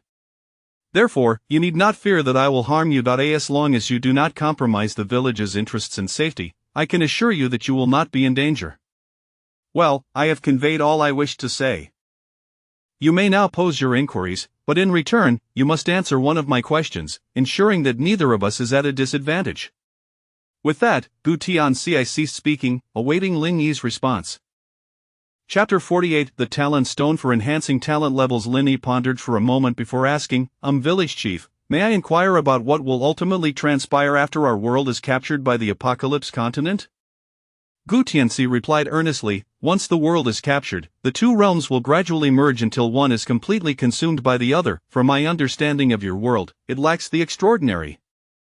It is merely defined by so-called technology, and its world will is feeble. Therefore, it is highly probable that the world you inhabit will be devoured by the Apocalypse continent. However, rest assured, this timeline typically spans a century or even a millennium, so there is no need to worry about the annihilation of your world in the near future.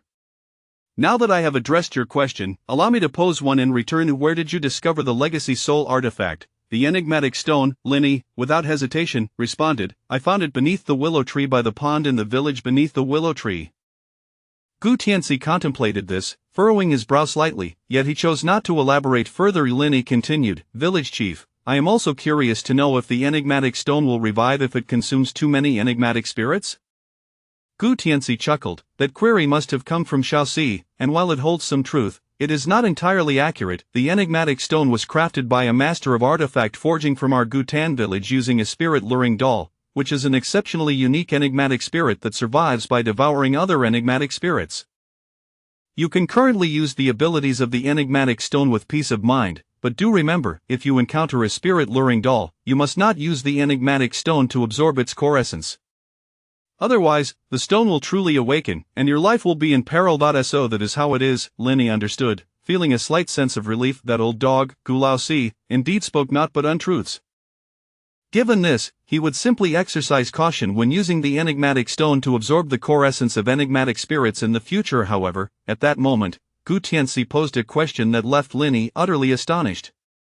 Child, my second question is, does your activation code for logging into the Apocalypse world possess a serial number? Lin Yi's heart jolted. How could this village chief be aware of whether their activation codes had serial numbers?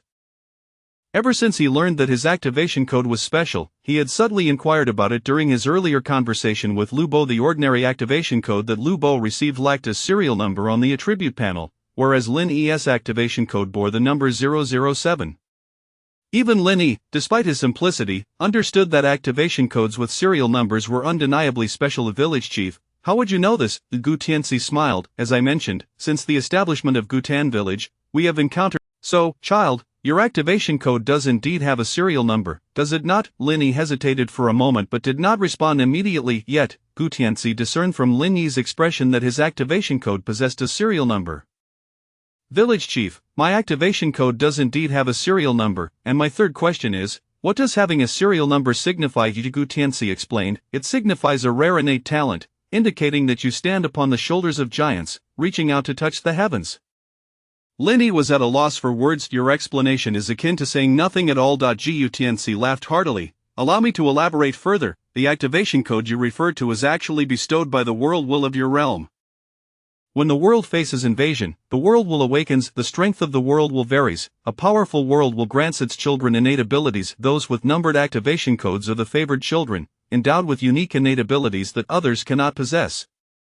Unable to contain himself, Linny queried, Village Chief, does this imply that the stronger the world will, the greater the number of talented descendants it will produce? Not entirely, the world will is also aware of the need to cultivate elites. It will use its limited power to nurture highly talented children. For instance, as I mentioned earlier, our first village chief from Gutan village was recorded as one who possessed a numbered activation code and was blessed with golden innate talents. Golden, it seemed to be slightly inferior to his own red universal talent. Linny inquired further, Village Chief, is the golden talent particularly powerful? Gutianzi, having confirmed Linny's possession of a numbered activation code, did not dwell on it too much and replied, indeed, it is potent. It is said that he himself recalled that among those descendants, golden talents were the most exceptional, possessed by only a select few. Linny nodded, refraining from further inquiries. It appeared his red universal talent was indeed a unique existence. After all, the red talent was ranked above the golden one. Not however, Linny was uncertain, since he, with his 007 code, possessed a red talent, did that not imply that those with earlier codes also possessed red talents? Of course, what Linny did not realize was that while the top 10 codes represented the highest tier of talent, each individual's innate abilities varied. In other words, not everyone possessed a red talent. At this moment, Gutianzi gently inquired, Child, I heard from Xiaohu that you mastered and became proficient in the Sun Blade technique in merely a few hours, so your talent is related to martial arts? More or less, it pertains to blade techniques, but it is rather versatile. Linny was cautious not to define his talent too rigidly, as he might draw a better talent in the future. If that is the case, then the warrior profession would indeed suit you well, perhaps, but I've heard from our captain that the most distinguished among the 4 major professions is the sequencer, which has piqued my interest. The sequencer, while this profession is formidable, there are few opportunities for job inheritance. Linny interjected, I have heard that there is a cave within the ancient tomb valley that conceals a legacy. Village Chief, you have come not only for me but also for that legacy cave, have you not? Gutianzi nodded, it seems Xiaohu has divulged quite a bit to you. You are correct. I have specifically ventured out from the village for the legacy within the cave. That cave harbors enigmatic spirits left behind by the ancient enigmatic controllers. These spirits have concealed the cave using a ghostly trap. This trap is unique, forming its own spatial domain, and even I cannot penetrate it to retrieve the legacy within. However, now that you possess the legacy soul artifact, the enigmatic stone, there is a significant hope of extracting the legacy. Linny inquired, Village Chief, why is there hope with the enigmatic stone? Does the soul artifact possess some special qualities? Gutianzi explained, because the enigmatic controllers must witness the contract object to establish a pact with the enigmatic spirits, and your enigmatic stone serves as the contract object from those ancient enigmatic controllers. With the enigmatic stone in hand, I can negotiate terms with those spirits, using the condition of preemptively dissolving the contract in exchange for the legacy items within the cave. Linny nodded, finally comprehending why Gu Laosi had deceived him into entering the cave. Then Village Chief, if I assist, could the legacy of the sequencer within the cave be granted to me? Upon hearing Linny put forth conditions, Gutianzi did not perceive him as greedy, he merely frowned and replied, Child, based on your innate talent, you are actually more suited to the path of a warrior. Rest assured, Village Chief, I will certainly find the profession most suitable for me before I transition. As for the sequencer, I am merely eager to understand what sort of profession it entails.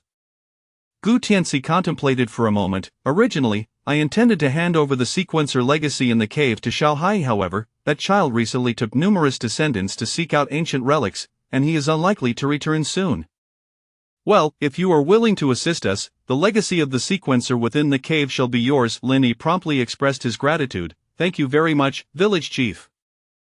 Gu Tianxi smiled, then seemed to recall something and asked, "By the way, child, would you be willing to join us in Gutan village?" Linny replied in confusion, "Join? Village chief, am I not already a member of the Gutan village militia?" Gu Tianxi shook his head and solemnly stated, "No, I mean to ask if you wish to become the next village chief of Gutan village and protect this village?" Had Gu Laosi been present, he might have interjected, "Master, if he becomes the next village chief, what would become of me?" Yet, at that moment, Linny seriously contemplated the question.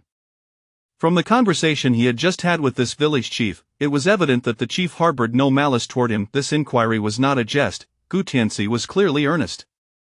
To be frank, becoming the village chief of Gutan village was not an unfeasible consideration. However, as a mere descendant, could he effectively manage Gutan village? While it might grant him access to the resources of the entire village, it would equally become a form of constraint, signifying that he must take on the responsibility of protecting Gutan village.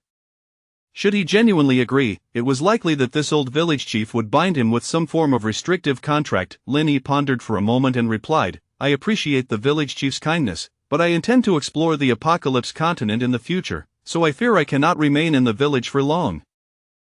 Gu Tianxi displayed a look of regret and then, somewhat pointedly, remarked, "What a pity, I had originally intended to pass on the talent stone capable of enhancing talent levels to the next village chief." Upon hearing this, Lin Yi's countenance transformed with astonishment. My goodness, a talent stone that can enhance talent levels, to think he was currently in dire need of such an item. Chapter 49 of the gift finally upgraded at this moment. Outside the tent, the impatient old four kicked the stones beneath his feet, unable to contain his grievances. Who knows what the old man is discussing with that devilish boy Qingshan, refusing to let anyone else hear. Beside him, Gu Qinghu speculated, perhaps it has something to do with the legacy cave within the valley. That still doesn't give him the right to keep it from me. After all, I am the next village chief, Old Four retorted. Ji Yuqinghu looked at him and said, "Old Four, I think you should calm down and temper your attitude. Didn't the village chief just say that you might not even become the chief?" Old Four dismissed his concerns, saying, "Who else could possibly be chief if not me? I am the only one among the younger generation with the divine gift. Surely the village chief wouldn't consider anyone else for the position, especially since my master won't last many more years." Just then, the tent flap was suddenly lifted, and Gu Tianxi emerged slowly with Lin Yi. "Xiao Hu, Xiao Si, come here for a moment. I have an announcement to make." "What is it?" "From now on, Qingshan will be the vice village chief of our village. Aside from myself, his status will be equivalent to that of the 3 elder villagers." "What? Vice village chief?" Upon hearing this, Old Four exploded with indignation. If he was the vice village chief, what did that make him? Unable to hold back, Old Four exclaimed, "Master, are you confused? I've never heard of a vice village chief position in our village, and this boy is a newcomer. Who knows what kind of temperament a newcomer possesses? How can you just appoint someone to such an important position?" Gu Tianxi cast a stern glance at Old Four. "Xiao Si, it seems your temper hasn't changed at all this year. You dare to scold your own master. Can I really entrust Gutan village to you in the future?" Standing beside them, Lin Yi chuckled and added, "Yes, Xiao Si, you needn't worry about me becoming the village chief. My role as vice village chief will remain just that. No one will contest your candidacy for the next village chief." At Lin Yi's words, Old Four nearly leapt to his feet. "You think you can call me Xiao Si? Just the day before yesterday, you were calling me Captain Si, and now you're calling me Xiao Si? I say, you little brat, do you really think you're the vice village chief now? I refuse to acknowledge your status." Old Four turned back to Gu Tianxi and said, "Master, I disagree with this decision. How can someone who has just arrived in our village for less than a month, a mere newcomer, qualify to be our vice village chief? This is clearly against the rules." Gu Tianxi was too weary to argue further and replied bluntly, "After Qingshan accompanies me to retrieve the legacy from the cave, he will be qualified. Moreover, I am still the village chief. What I say constitutes the rules. If you disagree, you may leave the village and go wherever you wish. It is no concern of mine." Old Four found himself at a loss for words. He glanced at his master's expression, which seemed genuinely angry this time. "Fine, I will grudgingly acknowledge this boy's position." Lin Yi, feigning innocence, remarked with a teasing tone, "This boy, I would appreciate it if Captain C would refer to me as vice village chief in the future. If I hear any disrespect towards me again, I will cut off your Team 4's resources." How dare you? Old Four was truly at a loss for words this time. Well then, Vice Village Chief, you borrowed half a pound of my ghostly ashes a few days ago. When will you return it? I say, Captain C, your memory is quite poor, and your face is rather thick-skinned. You said that once I agreed to go to the cave to retrieve the legacy, this matter would be considered settled. Why are you bringing it up again? And you, the other night, recklessly left Team 5's newcomers to return to the village without organization or discipline. I think you are unfit to continue as the militia captain. When we return to the village, I will discuss this with the village chief and the elders. Old Four dared not speak further. He realized he could not outmatch Linny without resorting to insults. Vice Village Chief, you are impressive. With that remark, Old Four stormed off to vent his frustration on the militia Team 5, which was training nearby. Gu Tianxi also reminded Linny before returning to the tent to prepare his talismans. They decided to head to the legacy cave within the valley that very night. Even for Gu Tianxi, entering such a place required ample preparation. Linny turned to Gu Qinghu, who was observing him intently, and smiled. Captain, are you all right? Qingshan, you are now the Vice Village Chief. You needn't call me Captain anymore, that's fine. Although I now hold the title of Vice Village Chief, I am still a member of Team 2. Aren't you still my captain? Very well, Gu Qinghu couldn't help but smile. He had indeed not misjudged Linny. Even after ascending to a high position in the village, Linny remained humble and unassuming, displaying no arrogance, retaining his original character. Subsequently, Linny and Gu Qinghu discussed the details of the rescue, revealing that yesterday afternoon, Gu Ale and others had noticed Gu Qinghu did not return on time and went back to the village to report. That night, Old Four had brought the village chief to rescue Gu Qinghu. Captain, let me stow away that rottenwood fruit in my backpack for you. I'll return it when we get back to the village. Gu Qinghu expressed concern. All right, by the way, Qingshan, are you really going to the cave with the village chief? Linny nodded. Yes, I promised the village chief. Don't worry, he agreed to craft a life-saving talisman for me. If danger arises, I will be fine. And how do you plan to reach the legacy cave? Tonight, during the peak of the yin energy, is also when the cave's ghostly spirits awaken. Alright then, please be careful. In truth, Gu Qinghu most wanted to ask why Linny had suddenly become the vice village chief of Gutan village, but after some thought, he refrained from voicing his question. After all, the village chief and Linny had been conversing in the tent for so long, clearly discussing matters unknown to him. As for Linny, he initially had no intention of becoming the vice village chief of Gutan village, but when Gu Tianxi produced the gift stone, he instantly changed his mind. Gift stone, a rare celestial artifact produced during the merging of worlds, which, when used by a gifted newborn, can elevate their gift level. Those without a gift may randomly acquire a low to mid-quality gift, with a small chance of obtaining a high-quality gift. This stone bore no quality level, but it should enable Linny to upgrade his universal gift, thereby granting him a second fixed slot. An additional fixed gift slot would undoubtedly provide Linny with enhancements far beyond mere arithmetic.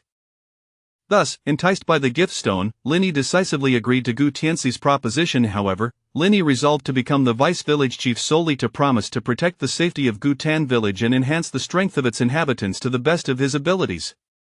To formalize this, the old village chief Gu Tianxi had Linny sign a professional-level contract. Linny was unsure why the old village chief had such confidence in him, but he readily agreed. After all, even without the reward of the gift stone, simply becoming the vice village chief of Gutan village was a decision with more advantages than disadvantages. He had heard from the old village chief that the vice village chief's benefits were on par with those of the 3 elder villagers. Not only would he receive monthly provisions of blood food and spiritual fruits, but he would also have the authority to mobilize the militia for his purposes, provided it did not conflict with the interests of Gutan village. It could be said that Gu Tianxi's promise of vice village chief rights was not an empty title but a genuine position of authority. However, Linny felt that he was still unworthy of the vice village chief title, especially since his combat power was currently only at level 9, and even Old Four did not respect him. Thus, the militia members would likely regard him as merely a fortunate individual, unlikely to heed his commands. From here on, Linny's goal was to leverage his gift to accumulate attributes and then break through to level 7, achieving true combat prowess comparable to that of a level 10.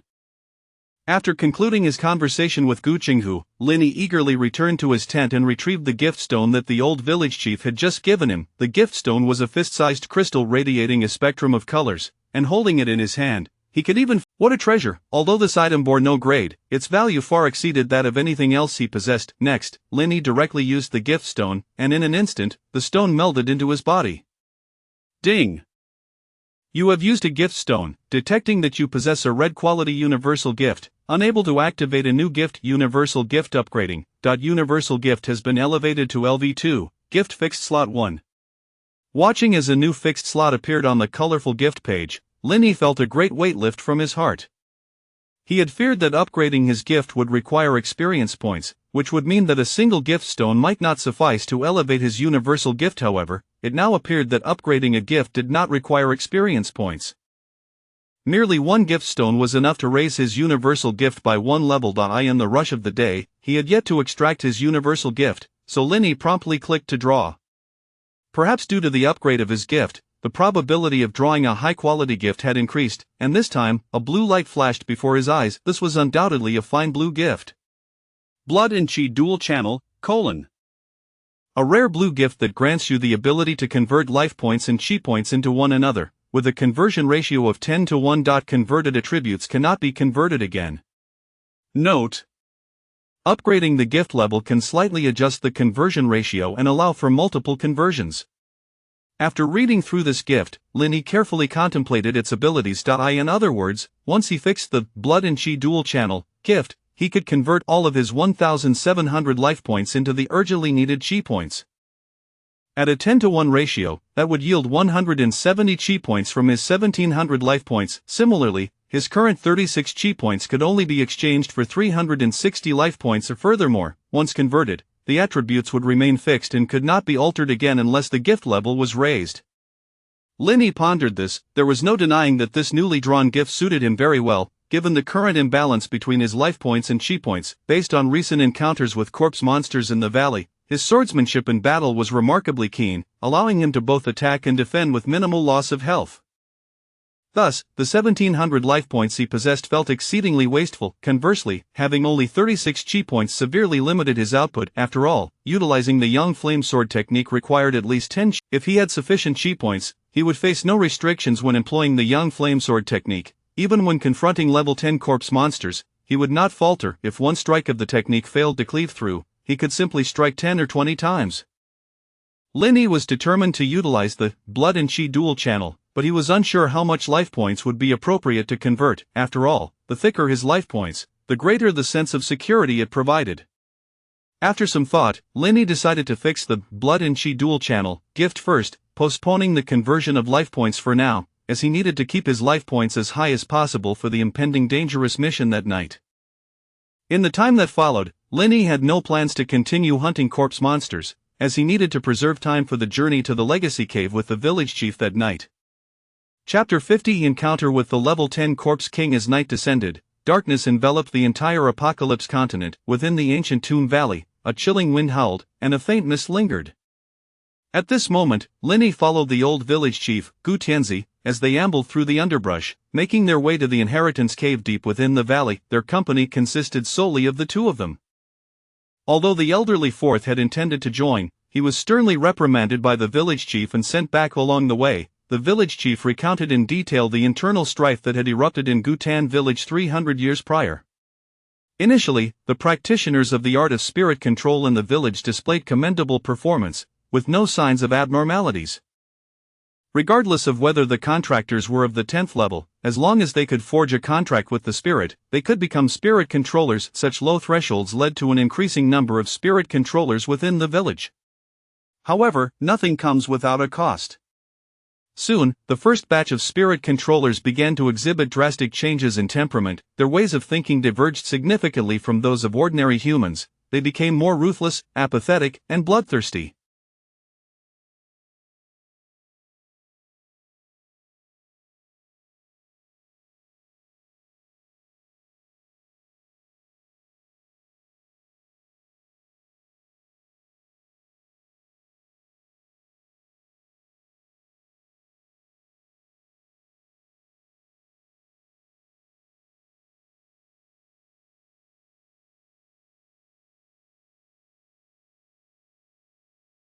Of course, they remained oblivious to this transformation, convinced that their actions were solely for the benefit of the village. Thus, turmoil erupted within the village. The spirit controllers united to oppose the priestly profession, seeking to transform Gutan village into a veritable spirit village. This upheaval utterly devastated the once magnificent Gutan village. It is worth noting that the original Gutan village was at least 4 or 5 times larger than it is now, and far more prosperous. At that moment, a corpse monster suddenly emerged from the ground nearby, evidently startled by the village chief's voice.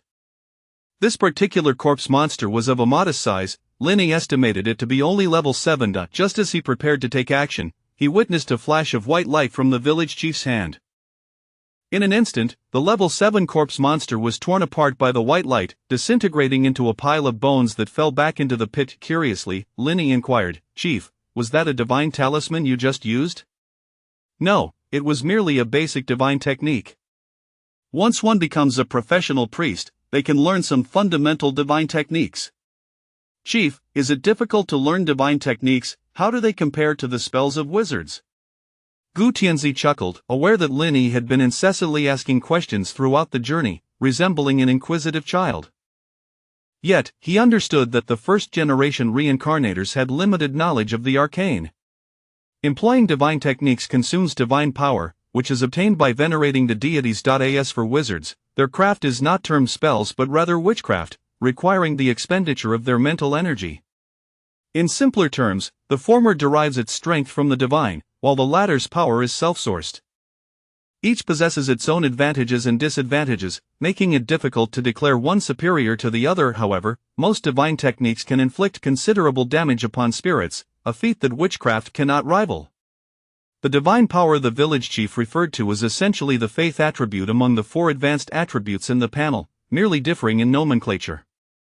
Linny nodded, sensing that the village chief held the priesthood in high regard. "Are you interested in the priestly profession?" the village chief queried. Linny shook his head but still posed another question. "Chief, how can a reincarnator discern if they possess the potential for priesthood?" The village chief contemplated for a moment before responding. "Determining one's aptitude for priesthood requires verification through a temple.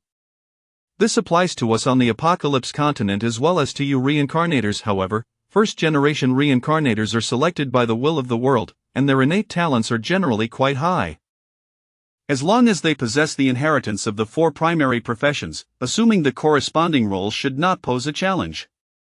Linny continued to inquire, "If one possesses the necessary talents and ample foundational divine power, what is required to transition to the priesthood after reaching level 10? Earlier, when I, along with the elderly fourth and the captain, jointly defeated a mis-spirit, we obtained a core item." The elderly fourth mentioned that he needed this object to advance to the priesthood. The village chief nodded slightly. What he said is indeed true. Anyone wishing to transition to the priesthood must acquire a spirit core, which can only be dropped by at least a semi-professional spirit. Aside from the priesthood, as far as I know, the other 3 professions also necessitate key items for their transitions to varying degrees. Warriors require the blood of a professional-grade monster to refine their bodies, while wizards must master the fundamentals of meditation and meet the standards of mental energy. Those who do not meet the standards must prepare rare materials that can enhance their mental capabilities. As for the final class, the sequence, the requirements are even more extensive. Some require spirit core drops as primary materials, while others need monster organs or exceedingly precious rare materials as breakthrough components. Upon concluding, the village chief, Gu Tianzi, turned to Linny and remarked, "Xingshan, should you wish to transition to a warrior or priest, the village can assist you in procuring the essential materials. However, if you choose to pursue wizardry or the sequence, you will need to devise your own means." Linny nodded in acknowledgement. "Thank you, Chief. I understand." Indeed, Gu Tan Village. As a gifted reincarnator, you will eventually venture out to explore the world beyond. What I have shared with you thus far is merely the most fundamental knowledge, not a precious inheritance. Thus, the 2 traversed the pitch-black valley for over an hour, encountering an increasing number of corpse monsters along the way. Linny glanced at the surrounding terrain, surmising that they had entered the very core of the ancient Tomb Valley. Perhaps the inheritance cave lay just ahead. However, at that moment, the village chief abruptly halted and gestured for Linny to stop as well. A shadow resembling a humanoid figure flickered in the misty thicket 100 meters ahead. Linny cast a glance and felt his pupils constrict, for the shadow stood no less than 3 meters tall. He hastily drew his gleaming silver blade from his backpack. Chief, could that be the level 10 Corpse King? I'm not certain, but it likely is, the village chief replied, his brow furrowed.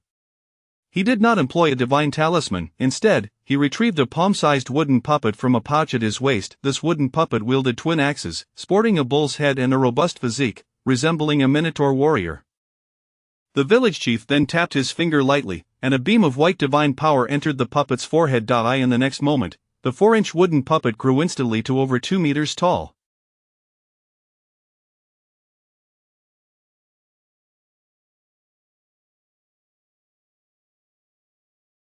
The bull-headed warrior, now towering, knelt before the village chief, uttering a string of incomprehensible bull tongue. From its tone, it appeared to be performing an oath of allegiance. Go forth and scout the path ahead. If danger arises, eliminate it immediately, commanded the village chief. The bull-headed warrior then rose and vanished into the dense mist ahead. After a brief moment, roars echoed from within the mist, seemingly from the level 10 Corpse King.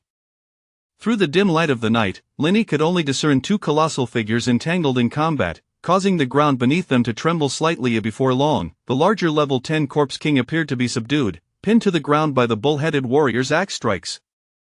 The splatter of putrid water was evident, indicating the brutal scene within the mist. Linny was taken aback. Impressive, this minotaur is ferocious, but to defeat a level 10 Corpse King in such a short time, what level of warrior is this? He quickly inquired, Chief, what technique did you just employ? Also, this bull-headed warrior must be of professional caliber, correct? The village chief explained, this is known as a divine puppet, one of the methods of priests. This bull-headed warrior was left to me by the previous village chief and possesses the strength of a professional. In direct confrontation, even a 1-star warrior would not stand a chance against it. Upon hearing this, Linny marveled at the diverse capabilities of the priest profession. In addition to cultivating divine techniques and crafting divine talismans, they could even create divine puppets. It seemed that the shattered bones of the corpse monsters from earlier beneath the tree were indeed the handiwork of this bull-headed warrior. At that moment, Linny suddenly had a thought and spoke up, Chief, may I take the final blow against this corpse monster? The village chief paused for a moment, chuckling, I almost forgot you are still a reincarnator. Go ahead, the bull-headed warrior will hold back. Linny nodded and stepped into the mist ahead, wielding his gleaming silver blade. On the ground, the level 10 Corpse King lay in tatters, 3 of its limbs severed, with black ichor seeping into the earth from its wounds. Yet, despite this, the Corpse King still exhibited a flicker of life, struggling with its remaining arm, a testament to its tenacity. Linny cast a glance at the imposing bull-headed warrior beside him, but the warrior's expression remained cold, showing no inclination to acknowledge Linny. Very well, a stony bull it is. Linny checked the status of the Corpse King through the system. Ancient Tomb Valley mutated Corpse King Green, Health 23 1005 status, on the brink of death level. 10 skills Diamond Technique, Sunblade Technique Description. This is a Corpse King of considerable intelligence, capable of issuing commands to ordinary corpse monsters through its roars. This was Linny's first encounter with a Corpse King, and he could not help but note that its health was substantial, boasting a total of 1,000 points, double that of a level 9 corpse monster. Without wasting any time, Linny raised his gleaming silver blade and struck down. However, unexpectedly, this seemingly ordinary strike only deducted 16 points from the Corpse King's health. It was noteworthy that Linny could inflict over 30 to 40 points of damage with a single blow against a level 9 corpse monster. It seemed that, in addition to its robust health, this Corpse King's other attributes far surpassed those of a level 9 corpse monster. Linny furrowed his brow and delivered a second strike, finally depleting the Corpse King's health entirely. Ding! You have slain the level 10 Corpse King, earning 90 experience points. Although the experience gained from the level 10 Corpse King was modest, it dropped 3 items. Corroded Heart of the Corpse Green, : a heart that is yet to fully decay, containing immense corpse energy. Feeding it to a level 9 corpse monster has a high probability of accelerating its evolutionary speed. This item also possesses other special uses. Corpse Fangs Green, the most resilient fangs of the Corpse King, suitable for forging into spiritual artifacts or grinding into powder. Sunblade Technique White, a martial arts technique of the fire attribute, capable of inflicting significant damage on spirits. Upon seeing the 3 dropped items, Linny couldn't help but smile with delight. In addition to yielding 2 precious green materials, the Corpse King had also dropped a rare martial arts skill book, the Sunblade Technique. Chapter 51 The Enigma in the Temple's Black Mist. It is essential to understand that within the village, there exists no original texts pertaining to the yin-yang blade technique. For the descendants wishing to learn this martial art, they can only acquire it incrementally from the militia members who have already mastered it. Presently, due to the unique capability of the yin-yang blade technique to harm the spectral entities, many of the 5 squads of descendants are endeavoring to learn it, yet none have succeeded in mastering it. Throughout the entirety of Gutan village, aside from himself, Linny has only witnessed Chang Kongqua utilizing the yin-yang blade technique. However, Chang Kongqua, being an established player of Gutan village, must have invested considerable time to acquire such a skill. Village Chief, I have obtained 3 items. Please take a look and select 2. The old village chief did not even spare a glance, waving his hand dismissively. No need, they are all yours. At this point, the items dropped by level 10 monsters hold no value for me. Thank you, village chief. Linny, not one to be polite, quickly stowed the 3 dropped items into his backpack. The descendants' backpacks possess only 10 slots, yet identical items can be stacked. Linny's backpack, aside from provisions and water, was filled to the brim with the remains of the undead monsters.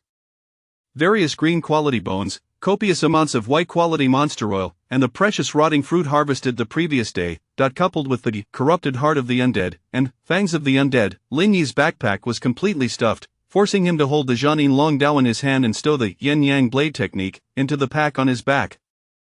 Considering the possibility of more than one undead king lurking nearby, the old village chief did not retract the Minotaur warrior but instead instructed it to lead the way ahead.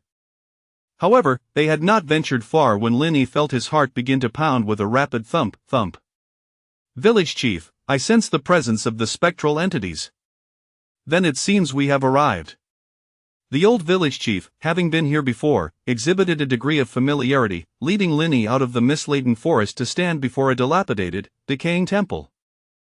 The temple's roof had caved in significantly, its painted walls long since peeled away, and the surrounding area was overrun with wild grass, a chaotic sight. Linny felt an uncanny familiarity with the temple's design, and upon reflection, he realized it resembled a smaller version of the Gutan village temple, albeit too ruined for immediate recognition. Village chief, is this the Cave of Inheritance? The old village chief nodded gravely. Indeed, the cave lies behind the temple, yet it is infested with numerous spectral entities, including several with professional ranks. Shall we proceed inside? Not so fast. This abandoned temple has become part of the ghostly realm. If we rashly enter, unforeseen circumstances may arise. We just eliminated an undead king nearby, and such commotion would likely rouse the entities within. Let us wait for them to emerge, but remember, regardless of what transpires, you must stay closely behind me to avoid any mishaps. Understood. Although Linny had previously faced and slain a semi-professional fog specter, the atmosphere in this domain of spectral entities instilled an inexplicable anxiety within him. He clutched the divine talisman bestowed upon him by Gutian tightly, ready to tear it apart and flee at the slightest hint of danger. Return Talisman, a first-level professional talisman that, when activated, clearly, this talisman serves as a return scroll in the world of Apocalypse. However, as Gutian had mentioned, it is quite precious, requiring him to accumulate considerable divine energy to inscribe even a single one. Perhaps, as the old village chief suggested, the spectral entities within the cave had already sensed their presence. Soon, a surge of black smoke billowed forth from the cave behind the crumbling temple, resembling a demonic apparition, coiling ominously above the temple. Immediately thereafter, a cacophony of harsh, deep, nightmarish speech echoed from the black mist. The old village chief remained unfazed, even responding in kind, uttering the same language. Linny, astonished, dared not interrupt, suspecting this to be the tongue of the spectral entities. The old village chief conversed with the entity within the black mist for an extended period, and after some time, whatever he said provoked a furious roar from the spectral being. The sound was piercing and jarring, shattering even the few remaining tiles atop the temple roof. Linny quickly covered his ears and retreated a few steps, seeking refuge behind the old village chief. The old village chief continued in the ghostly tongue, "There is no need for your anger. After all, you are still unable to break the seals left by the former Spectre controllers. I reiterate my previous request. You must retrieve the inheritance that rightfully belongs to the village from within the cave. I shall preemptively dissolve the contract with the Spectre controllers. allowing you to unleash greater power against the seal. The spectral entity within the black mist retorted, "Cursed humans, we once acted with good intentions, aiding the contractors with all our might, yet you, the human contractors, sealed us away as you faced your demise. I will exact vengeance for this betrayal, and as for the inheritance within the cave, I shall never allow you to obtain it." Upon hearing this, the old village chief let out a subtle sigh, contemplating for a moment before speaking again. "Do you know who stands behind me?" Who? "Just a mere human boy. Could he be the food you brought for me? He certainly appears quite delectable. If you were to present him to me, I would guarantee your life when I break free from this seal." The spectral entity's gaze shifted toward Linny, sending an icy shudder down his spine, as if he were being scrutinized by some dreadful force. The cursed stone embedded in his chest pulsed violently, signaling its alarm. The old village chief frowned. "He possesses the relic of the contract you once shared with the Spectre controllers. With this relic, I can confidently assist you in dissolving the contract. Moreover, he is a descendant." The entity within the black mist was taken aback. "A descendant? Another descendant has appeared?" "Indeed, you are aware of what the emergence of a descendant signifies. Should you wish to remain trapped in this cave for the foreseeable future, I shall not object. However, this opportunity is singular, consider it carefully." With that, the old village chief fell silent, and after a moment's deliberation, the entity in the black mist spoke. "If the era of the descendants has truly arrived, then striking a deal with you is not out of the question. However, Gutan village must sign a new contract with me. Upon obtaining the inheritance, you must not hunt or attack us." The spectral entity was acutely aware that many of the inheritance items seized from the Spectre controllers in the past were potent means to combat them. Had it not been for this knowledge, it would not have incited its contractor to rebel against Gutan village and seize the inheritance. Yet, it was unexpected that its treacherous contractor had betrayed it at the moment of death, sealing them all within the cave and preventing their destruction of the inheritance. For 300 years, they had not been able to leave this place. Now, upon learning of the descendants' arrival in the Apocalypse continent, it no longer had any reservations, only desiring to escape. As for Gutan village gaining the inheritance and growing powerful, what did it matter? The world is vast. It could simply distance itself from this place and never return. Chapter 52. The transaction is complete. The old village chief replied, "Certainly, but once the malevolent spirits within your cave are freed, they must not harm the inhabitants of Gutan village." "Coco, no problem." Subsequently, the old village chief produced a blank parchment made of sheepskin and, under the watchful gaze of the spirits shrouded in black mist, inscribed the terms of their agreed-upon transaction. Linny leaned in for a closer look and discovered that the text was filled with incomprehensible glyphs, resembling mystical symbols akin to those in ancient tomes. However, Linny's proximity caused the old village chief's thoughts to waver momentarily. He realized that the contract did not encompass the born ones of Gutan village. This meant that while the villagers could not harm the malevolent spirits, the born ones were not included in this stipulation. This piece of information was not particularly concealed. A careful reading could reveal the subtlety. Yet, the spirits in the black mist seemed overly excited, believing their escape was imminent, and failed to notice the old village chief's clever trap. After signing his name on the scroll, the old village chief tossed it into the black mist. "Now it is your turn. Rest assured, when it comes to credibility, we are always far more trustworthy than you humans." The spirits in the black mist retreated back to the cave behind the temple, and upon their emergence, the scroll bore the names of numerous other spirits. Soon after, a ring was thrown out from the mist. "Old man, everything you requested is contained within this. While I cannot examine the items due to the terms of the spirit-controlling contract, I assure you that all the treasures we seized back then are inside." "Excellent." The old village chief accepted the spatial ring and probed within with a wave of his consciousness, sensing it filled to the brim with various items, including ancient scrolls, mystical artifacts, and even a considerable amount of food and water. "Enough of the delay. It is now your turn to fulfill your contractual obligations. Quickly annul our agreement with those spirit controllers." Seeing this, Linny could not help but whisper, "Village chief, is it over?" The old village chief nodded. "It can be considered concluded. Now, I need your cooperation to infuse divine power into the spirit stone embedded in your chest to erase the previous contract."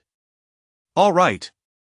Having come this far, Linny had no choice but to place his unconditional trust in the old village chief.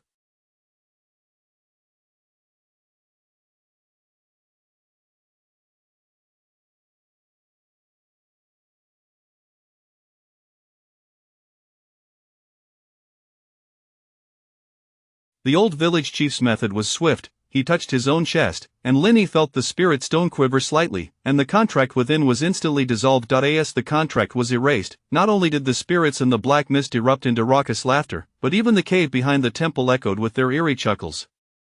Cocoa, ha ha, damn those spirit controllers. Trapped us for 300 years, and now we are finally free. Although the laughter of these spirits bore no physical threat, it unsettled Linny's mind, rendering him in a state of disarray. If one were to quantify it in gaming terms, Linny's sanity, mental and emotional state, was plummeting. It seemed his low stamina attribute rendered him vulnerable to the negative emotions induced by the spirit's laughter. The old village chief noticed Linny's distress. He understood that Linny's fundamental attributes were still lacking. If the cacophony of spirit laughter persisted, he feared Linny might lose his sanity entirely. Let us depart. The transaction has been completed, and we must leave this place swiftly. At that moment, numerous spirits began to materialize within the temple, some taking the form of faint white silhouettes, while others appeared as demonic beings adorned with massive horns. They gazed upon the departing figures of Linny and the old village chief, murmuring among themselves.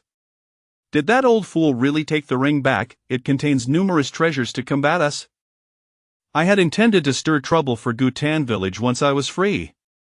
The seal remains, we cannot escape. Moreover, the true names in the contract have already been signed, leaving us no room for deceit. I say, without the constraints of the spirit controller's contract, we should unite our strength to break the seal. I have endured this confinement for 300 years, I have had enough. I have had enough as well. I have heard that the Born Ones have re-emerged. I yearn to explore the world of the Born Ones. Cuckoo. As they walked several hundred meters away from the temple cave, Linny took a sip of the peculiar tea offered by the old village chief, and gradually, he felt a semblance of normalcy return. Village chief, will those spirits adhere to the terms of the contract? Generally, yes, unless they are cunning enough to exploit loopholes within the contract. However, since I personally drafted the terms, I do not believe they will find any weaknesses. Linny inquired further, if one were to learn the language and script of the spirits, could they then bind them in a contract? The old village chief glanced at Linny, discerning his thoughts, and replied, indeed, but ever since the internal strife in Gutan village, no one aside from the village chief of Gutan has been permitted to learn the language and script of the malevolent spirits. If you wish to become the true village chief of Gutan, I can impart this knowledge to you, but you must not abuse it. Upon hearing this, Linny shook his head. No, it's all right, village chief. I was merely curious. The old village chief, concerned that Linny might still harbor intentions, earnestly cautioned, curiosity is a trait inherent to all, yet at times it must be tempered to avoid straying into perilous paths. To be frank, had the inheritance within the cave not been of such utmost importance, I would not have willingly engaged in a transaction with the spirits. Linny chose not to linger on this topic and quickly asked, by the way, village chief, earlier when you conversed with that spirit in the black mist, it seemed quite enraged. How did you ultimately persuade it? The old village chief replied, initially, it was reluctant to transact with me, for the contract signed by that group of spirit controllers was only for 300 years and is nearing its expiration. Once freed from the constraints of the spirit controller's contract, they would not require much time to break the seal of the cave. However, upon learning of the reappearance of the Born Ones, it became impatient to venture out and seek the transformation resources belonging to its kind. What are the transformation resources for the spirits? The old village chief gazed deeply at Linny and said, humans and abundance of humans. Some spirits require the negative emotions generated by humans to ascend, while others must consume human life force. Thus, we humans are natural enemies of the spirits, cohabitation is impossible. Linny was taken aback by this revelation and exclaimed, then can they currently enter our world of the Born Ones?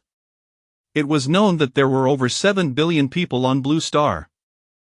If invincible spirits were to invade, how could they defend themselves? After all, spirits were largely immune to physical harm, rendering even the most advanced nuclear weapons ineffective against them. At that moment, Linny recalled the reports he had seen on an online forum regarding the invasion of Tokyo by spirits. The website stated that even the Tokyo government was at a loss, and he wondered whether that particular spirit had been dealt with by now. The old village chief, fearing Linny might harbor lingering doubts, pondered before responding, they likely can, though I am uncertain of the method.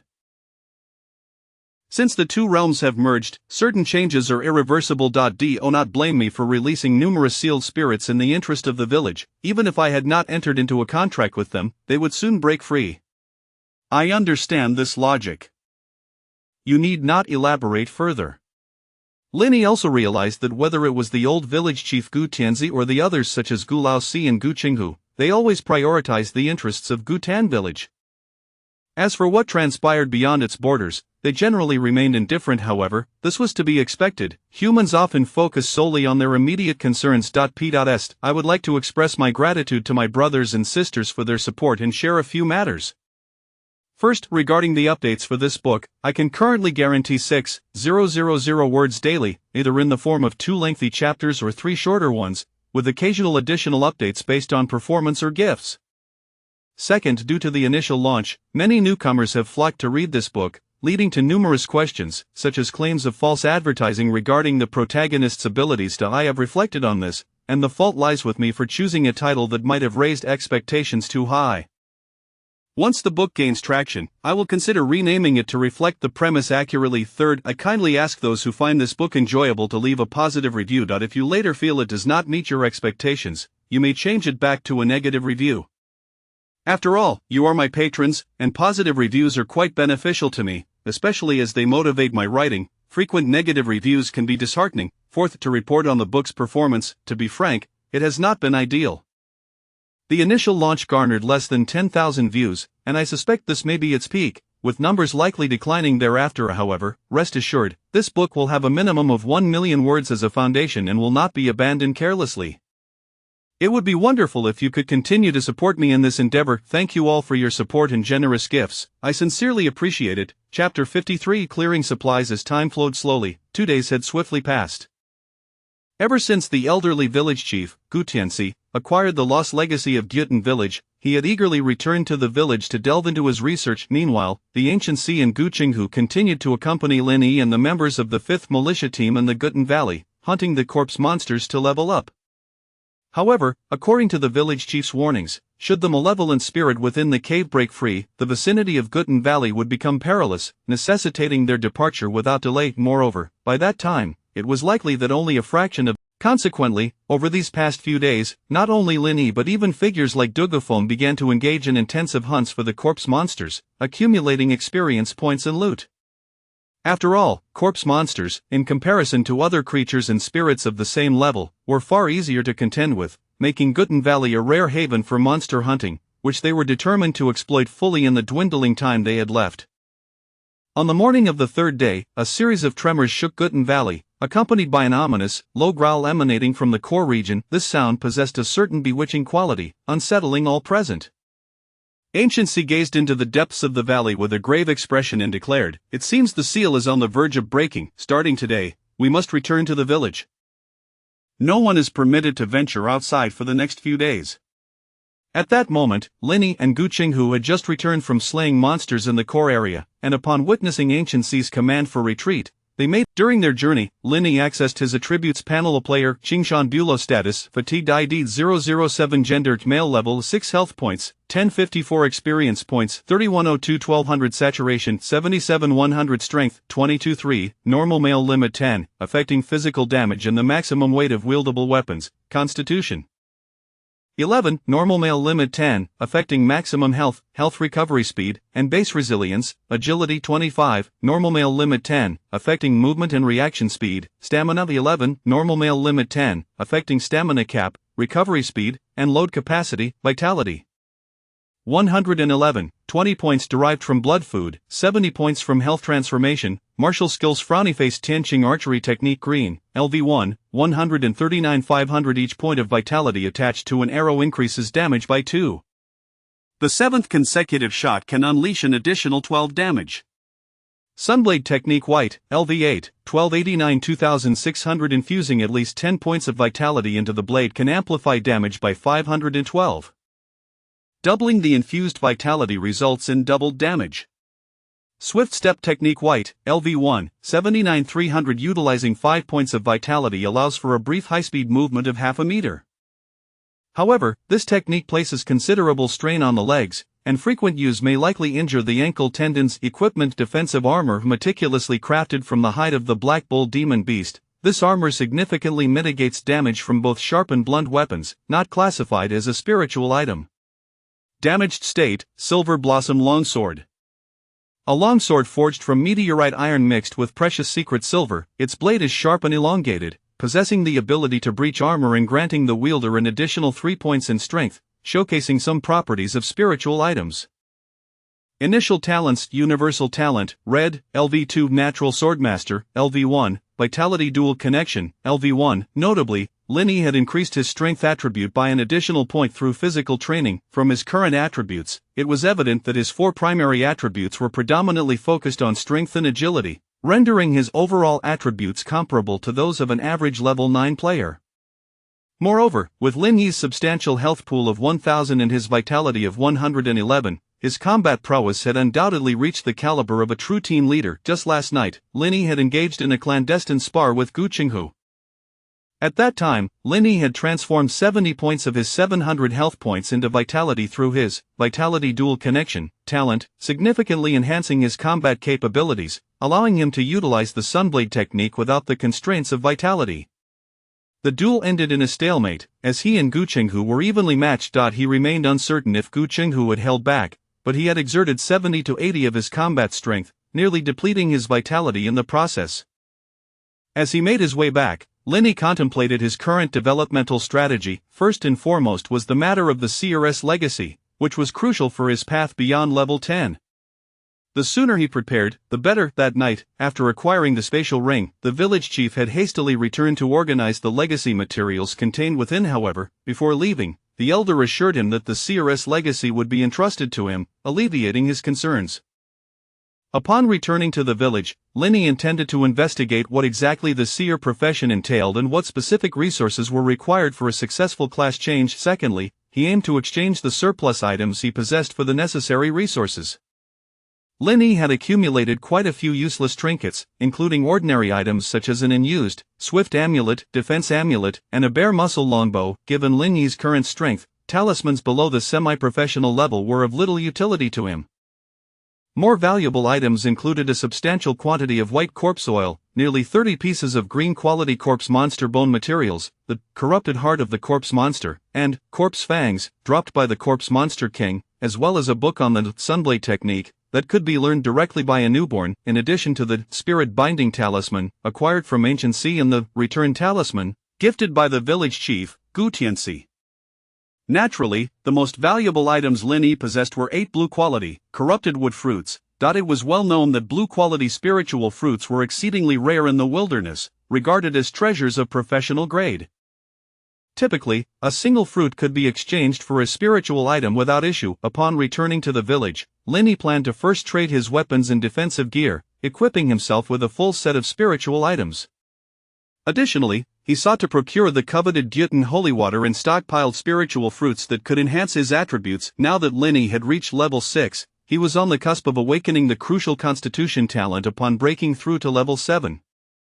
Therefore, before reaching level 7, he needed to accumulate points in a particular attribute to secure a quality constitution talent. With the universal talent at his disposal, Linny felt confident that should he draw a growth talent similar to the previous, blood absorption, awakening a commendable constitution talent would pose no dilemma.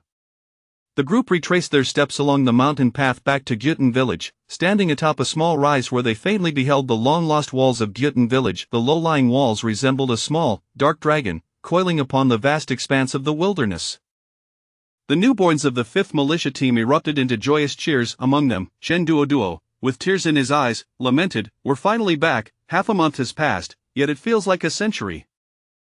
Every day was filled with training and monster hunting. I swear, even participating in the Second World War on Blue Star wasn't this exhausting. I weighed myself yesterday, and I've lost a solid 30 pounds, who is to say otherwise? With all this monster slaying, I feel like I've been marinated in the stench. The first thing I do when I log off is take a shower, convinced I'm bringing that smell home with me. Brothers, I believe the most exhausting part isn't the training or the monster hunting, but rather being pooed by Captain C. It's a dual assault on both my body and psyche. Just the other day, I visited a psychologist, and he diagnosed me with severe depression, urging me not to commit suicide and prescribed me a plethora of antidepressants, unbeknownst to whom, the topic veered, leading the members of the 5th Militia Team to commence their complaints about Ancient C. Now that they had finally escaped his clutches, how could they not feel elated? Chapter 54. The wolf pack surrounds the village. Who dares to insult me, you little brats? Despite his age, Gu Lao Si had keen hearing. Upon catching wind of the discussions among the 5th Militia, he surged forward from the back of the ranks. With a glare at all the members of the 5th Militia, he bellowed, "Damn it! I've been losing sleep and meals just to train you lot, and now that we're back in the village, you think you can escape my supervision? Dream on." After a lengthy tirade, Gu Lao Si showed no signs of relenting. At the front of the line, Linny and Gu Qinghu were clearing a path, and they chose not to intervene, knowing full well that the 5th Militia had been honed through Gu Lao Si's considerable efforts. It was only natural for a teacher to reprimand his disciples. However, at that moment, a gentle breeze swept through, and the experienced Gu Qinghu suddenly caught a whiff of blood. "Qingshan, there might be trouble nearby. Stay vigilant." Linny also became alert, promptly halting Gu Lao Si's tirade and urging everyone to be on guard. As Linny was now the deputy village chief of Gutan village, even Gu Lao Si had to heed his words. After a brief analysis, Gu Qinghu furrowed his brow and said, "Given the wind direction, the scent of blood is coming from ahead. This is bad. The village may be in danger." The group hurried towards Gutan village. Upon reaching the village gates, they found over 20 ravenous wolves gathered outside. Under the command of a formidable wolf king, the pack relentlessly assaulted the village's defensive walls. On the ramparts, the sole militia captain, Guman, wielded his enchanted sword, the Qingfeng, leading the majority of the village's militia in a desperate struggle against the onslaught of the savage wolves. Despite their valiant efforts, the sheer number of the wolves was overwhelming. Besides the level 10 Wolf King, the rest were adult wolves ranging from levels 8 to 9. The situation for Guman and his comrades was dire, as the defensive walls were being steadily eroded. In Gu Qinghu and Gu Lao Si's view, members of the militia were being torn from the walls by the wolves and subsequently dismembered by the pack. This gruesome scene caused the two militia leaders' eyes to widen with rage, their faces flushed. It was worth noting that many of those militia members were once their own comrades.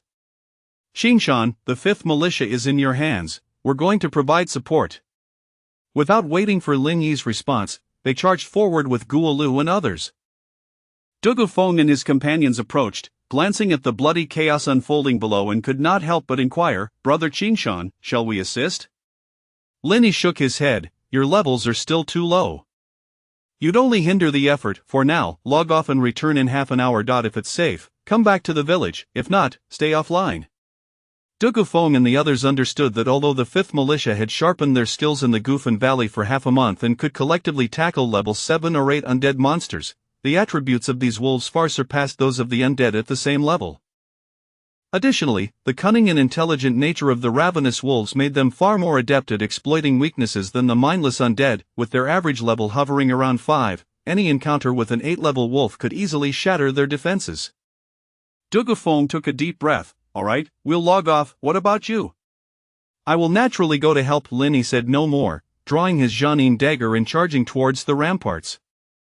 Having gained 15 points in agility, Lin Yi's speed was now astonishingly swift. Meanwhile, Gu Man, who was battling fiercely on the walls, spotted several dark figures approaching and upon closer inspection, recognized them as Gu Qinghu, Gu Lao Si, and others.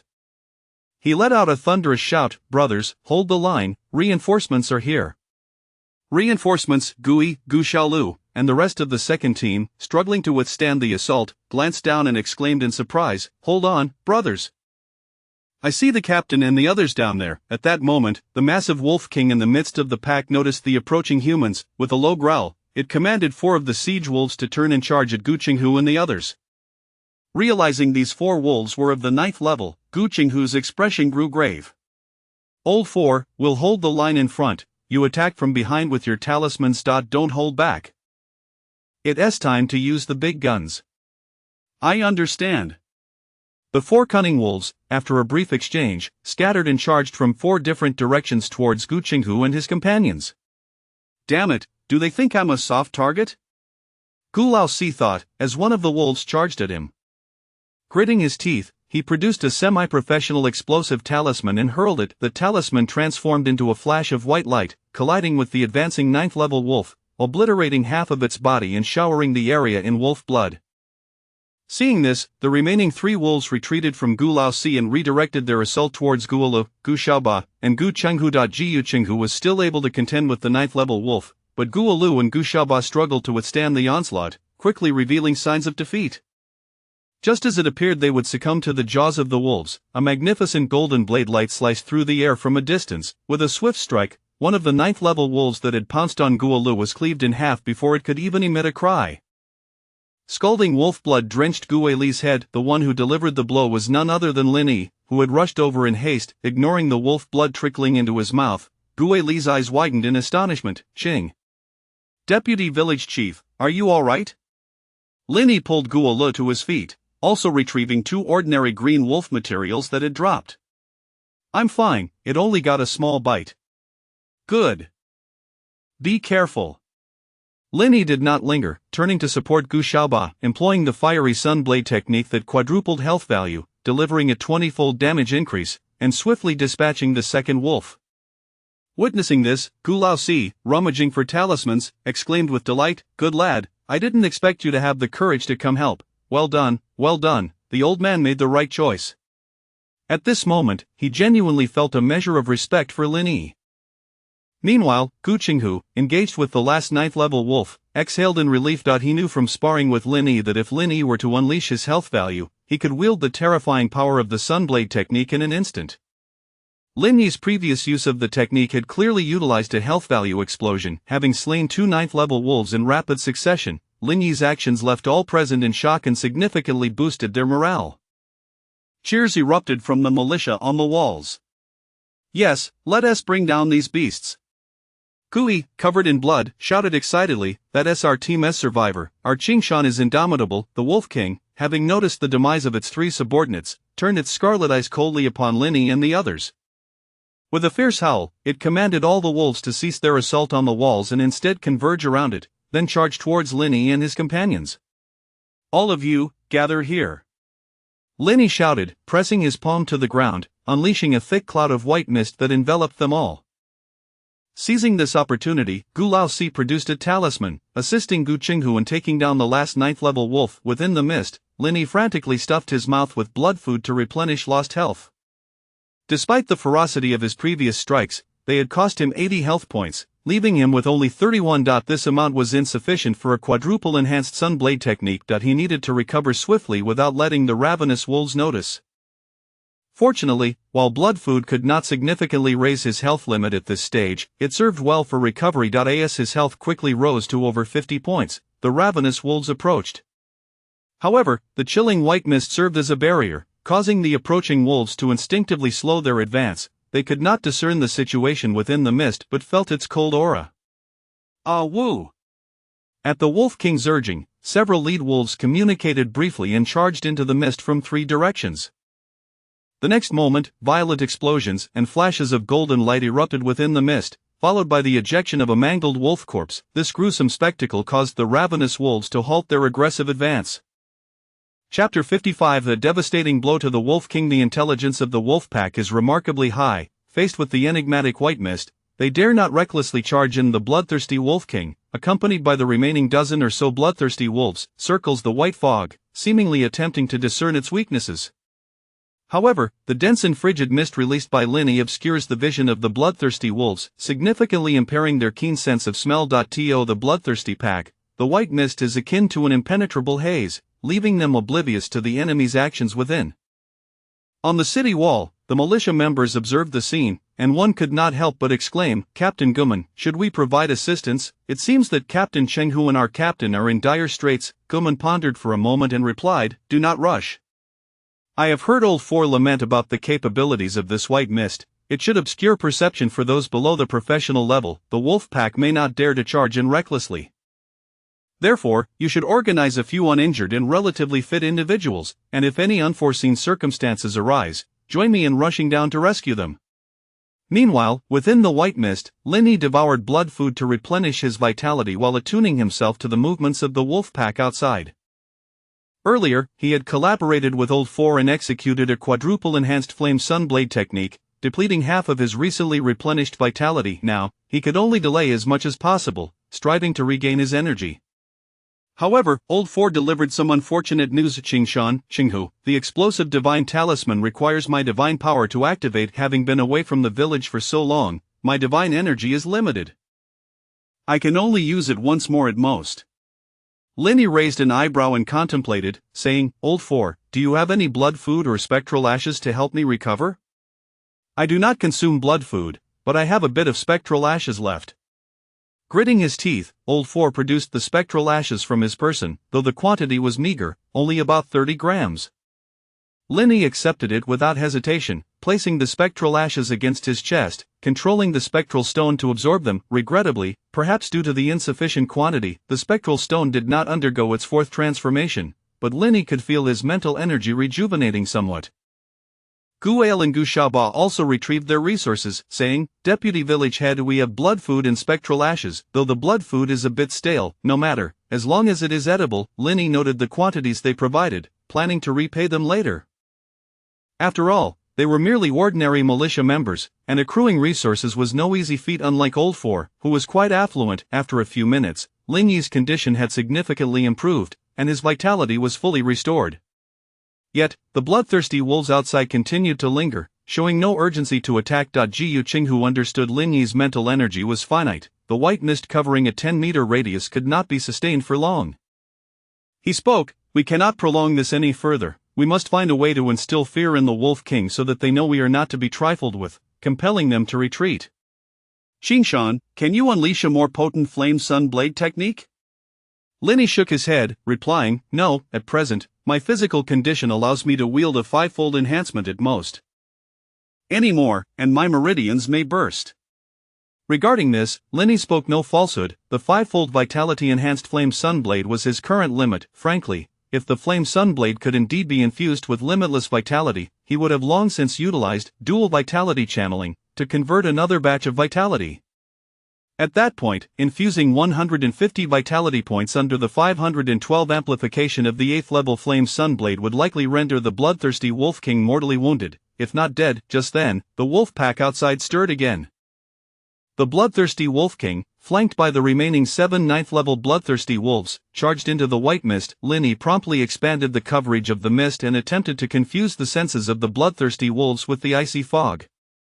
However, the wolves within the mist continued to walk in parallel, communicating in their wolf tongue. This systematic search rendered Linyi's white mist tactics unsustainable for long.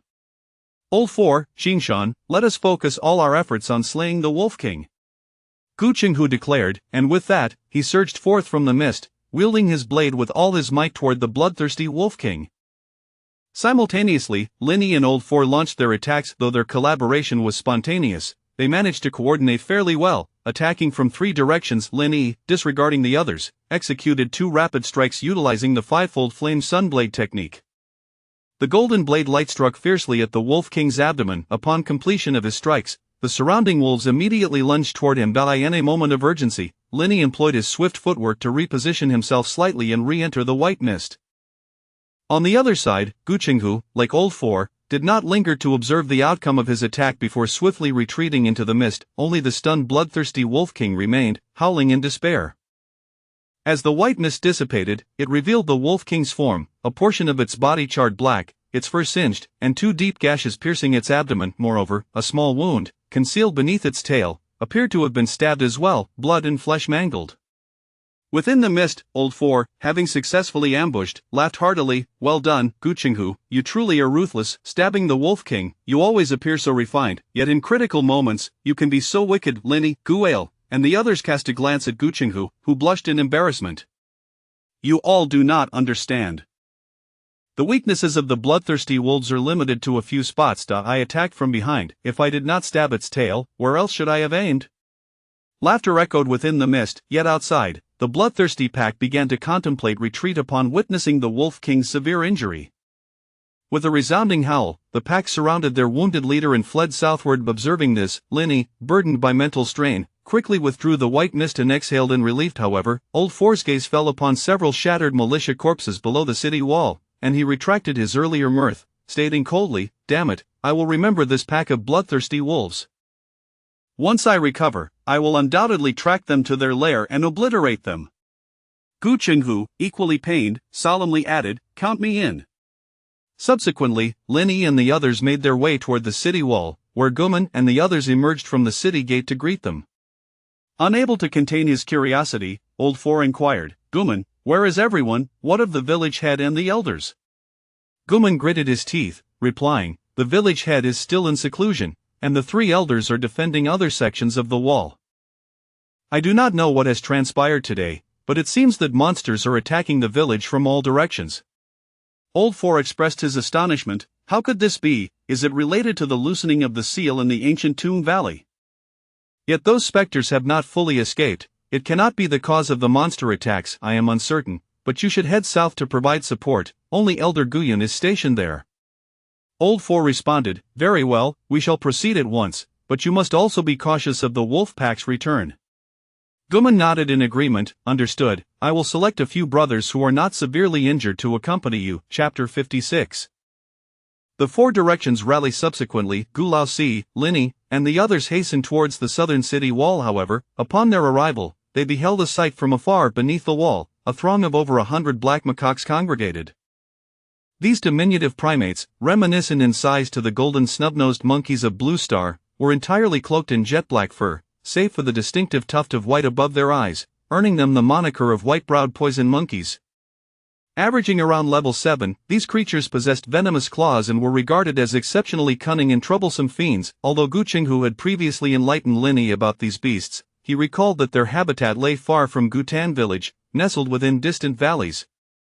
How could such a multitude of white-browed poison monkeys have appeared here? Despite their numbers, the monkeys exhibited no inclination to assault the city wall. Instead, they gathered 50 meters away, chattering animatedly as if engaged in a conference. From the vantage point atop the wall, it resembled a scene from a zoo, with a congregation of black monkeys convening for an animal assembly. Lini scanned the area and discerned no signs of conflict, indicating that the white-browed poison monkeys had yet to launch an attack. "Have you arrived? What is the situation at the western wall?" A disheveled old man, his hair withered and clutching a short staff, suddenly appeared. This was Gu Yun, one of the 3 village elders of Gutan village, and the sole practitioner of the shamanic profession within the village. Lini scratched his head, bemused. Gu Yun's appearance was akin to that of a beggar, starkly contrasting with the image he had conjured. Jiyu Qinghu promptly inquired, "The western wall has been secured, but Elder, what precisely is happening? Why do these monkey fiends refrain from attacking? What of the eastern and northern wall defenses?" Gu Yun stroked his beard contemplatively. "As a professional shaman, my presence here deters them from attacking. After all, these monkeys are not devoid of intelligence. As for the eastern and northern fronts, I surmise they are also secure, for I have not observed any distress signals being raised." Pausing for a moment, Gu Yun continued, "Regarding your query about the situation, I suspect the village chief may be on the verge of a breakthrough. The aura he emanates has likely unsettled these fiends, prompting a demon king to rally them to assault the village as a means of testing our defenses." Upon hearing this, Gu Laosi gasped, "The old man is about to break through? Does that mean my aspirations for the village chief position are indefinitely postponed?" Gu Yun shot a glare at Gu Laosi but refrained from further comment, recognizing that Gu Laosi was a product of the village chiefs and their collective mentorship, despite his penchant for mischief. It could be said that the tree had grown awry, and no amount of correction would suffice. Jiyu Qinghu remarked, "Then, Elder, we shall proceed to the other walls to assess the situation." "We kindly ask you to remain vigilant here." Gu Yun yawned, "No problem at all. I have not ventured out in quite some time. It is an opportune moment to stretch my limbs. Off you go." Standing amidst the crowd, Lini noticed that Elder Gu Yun cast a cheerful glance in his direction. Lini was not surprised. His identity as the village chief had likely been conveyed to the 3 elders. He nodded in acknowledgement to Gu Yun before departing with the group. Next, they arrived at the eastern city wall, where, similarly, no battle had erupted. Elder Gu Yuan stood atop the wall, flanked by 2 level 8 militia, warding off the surrounding fiends. Below them lay a gathering of Gunia water demons, averaging level 8. These creatures resembled robust black cattle, adorned with 2 horns, their bodies cloaked in a striking bluish-purple hue. Under the sunlight, their fur shimmered with iridescent colors. However, these demons boasted formidable battle prowess. Their abdomens could store vast quantities of acidic liquid, which they would expel as water blades during an attack. This acid not only possessed significant corrosive properties but also exhibited terrifying cutting capabilities under high pressure. Gu Qinghu had previously introduced Lin Yi to the Gunia water demons, mentioning only their delay. However, Lin Yi had encountered descriptions of them in the official manual provided by Lu Bo, which noted that Gunia water demons were exceptionally intelligent, social creatures with a strong sense of territory and aggressive tendencies. In a one-on-one confrontation, even a heart-eating wolf would struggle against a Gunia water demon, often requiring multiple heart-eating wolves to contend with a single one. Generally, Gunia water demons remained within their territories, but should a more powerful fiend compel them, the situation would be markedly different. At present, beneath the city wall, lay a dozen or so Gunia water demons. These creatures exhibited no intent to assault the village, seemingly content to merely put on a show, appearing quite leisurely. Lin Yi even witnessed a bull mounting a cow within the herd, an undeniably inappropriate spectacle. With the situation at Gu Yuan's post appearing secure, the group prepared to advance to the final line of defense.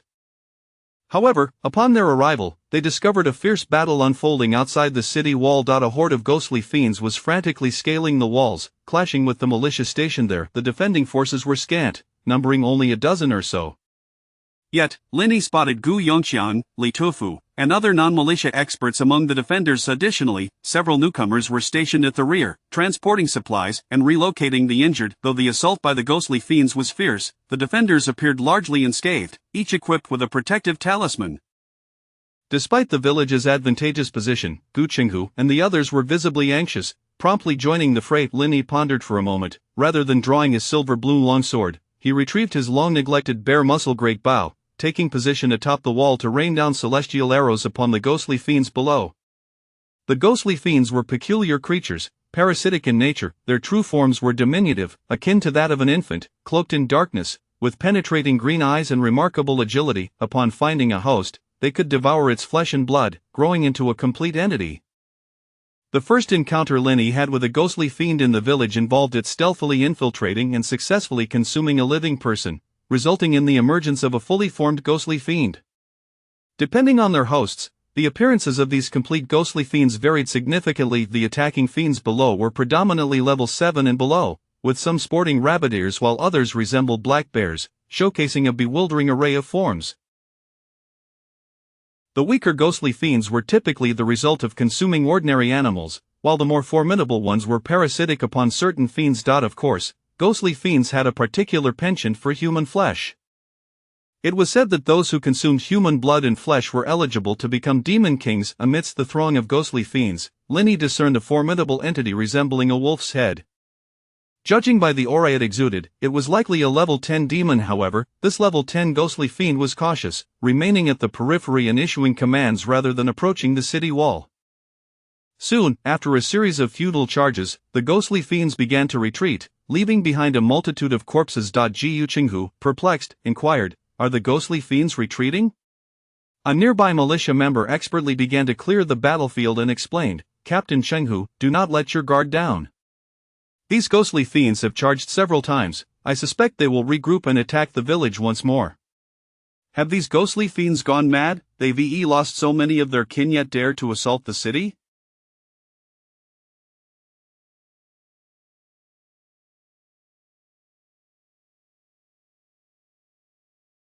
By the way, where is Elder Guhi? I haven't seen him. The elder is in the tent below, crafting talismans. The protective talismans we carry were all distributed by him. Chapter 57.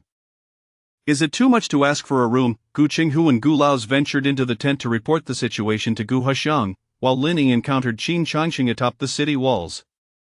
At that moment, Qin Changsheng was assisting the militia in gathering the resources dropped by the ghostly beasts. However, since the majority of these monsters were slain by the indigenous villagers, the number of kills attributed to the newcomers was minimal, resulting in a rather meager yield, predominantly consisting of white materials. Upon spotting Lin Yi, Qin Changsheng's eyes brightened.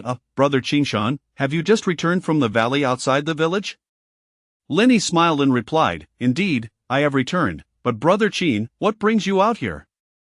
Wasn't it said that you would refrain from engaging in dangerous matters?" Qin Changsheng chuckled, "Well, I am, after all, a merchant. When the potential for profit is substantial, it is worth taking a risk. Moreover, my NPC mentor has come to assist, and if I were to hide away, he might not look favorably upon me in the future. By the way, did you find anything of value in the valley, Brother Qingshan? Green materials or external skill manuals, I could appraise them for you. If you wish to exchange them for money, I can also facilitate that, ensuring a fair price. Thanks, but there is no need for that at the moment, Lin Yi replied, shaking his head as he departed. His impression of Qin Shansheng was neither particularly good nor bad. However, Dugafeng had mentioned that Qin Shansheng was not as simple as he appeared. Previously, a newcomer in Gyutenkun had attempted to forcefully trade with him but ended up mysteriously dead outside the village, never to return. Thus, despite Qin Shansheng seemingly being only at level 1, he might very well be a cunning individual playing the role of an innocent. After all, most of the early newcomers to Gyutenkun had perished, and it was implausible that Qin Shansheng had survived this long without possessing some means of self-defense. After parting ways with Qin Shansheng, Lin Yi proceeded to greet Gu Yongqiang and Li Tufu. From their conversation, Lin Yi learned that the ghostly beast with a wolf's head outside the city was likely a formidable demon that had invaded the village several years prior.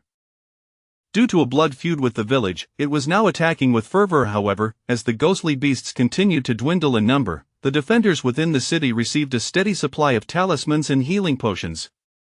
At this rate of attrition, the monsters would inevitably retreat. Lin Yi took a stroll along the city wall before descending to the tent in search of Gu Qinghu and the others. Upon entering the tent, he found Gu Huxian meticulously crafting a defensive talisman at a wooden table, while Gu Chenghu and Gu Lao stood rigidly by his side, scarcely daring to breathe. Gu Lao's even made a shoe gesture. Lin Yi nodded in acknowledgement and joined them, standing silently to avoid disturbing Gu Huxian. Among the 3 village elders, Lin Yi held Gu Huxian in the highest regard. Had it not been for his guidance, Lin Yi would never have met Gu Yongqiang, nor would he be in his current position. Furthermore, through their preliminary interactions, it was evident that Gu Huxian possessed the most steadfast character among the elders. After several minutes, as the last vestiges of divine energy were infused, Gu Huxian completed the defensive talisman. Turning to Lin Yi and the others, he smiled and said, "All done, you may speak now, do not hold your breath." Unable to contain his curiosity, Gu Lao asked, "Elder, what exactly transpired today?" "We returned only to find our village besieged by monsters. Is it true, as Elder Guyan claimed, that a demon king is commanding the beasts to test our village? What of the old man? Does he have any assurance of a breakthrough?" "I am too weary to answer all your questions. First, let me inquire about the situation in Guman. You must have come from there, correct?" Gu Qinghu replied, "We lost a total of 7 militia members, with another 5 or 6 severely injured. We arrived just after the wolf pack began their assault. Fortunately, the bloodthirsty wolves have since retreated, and they are unlikely to attack again in the near future." Gu Huxian sighed softly. "That is a relief." "Once the horde of monsters appeared outside our village, I promptly arranged for defenses. Regrettably, with you captains absent and the village chief in seclusion, I had no choice but to leave Guman to guard a section of the wall alone. It seems your arrival was quite timely. Otherwise, I fear Guman and the others would have suffered significant casualties even if they managed to hold their ground." At that moment, Lin Yi inquired, "Elder Gu Huxian, is it possible that a demon king is indeed orchestrating this attack?" Looking at Lin Yi with a smile, Gu Huxiang replied, "Had they asked me, I would likely have remained silent, but you, Qingshan, are the vice-village chief appointed by the village head. I cannot refuse to answer you." Faced with Gu Huxiang's teasing remarks, Lin Yi found himself at a loss for words. After a brief pause, Gu Huxiang's expression turned serious. "Indeed, there exists a demon king.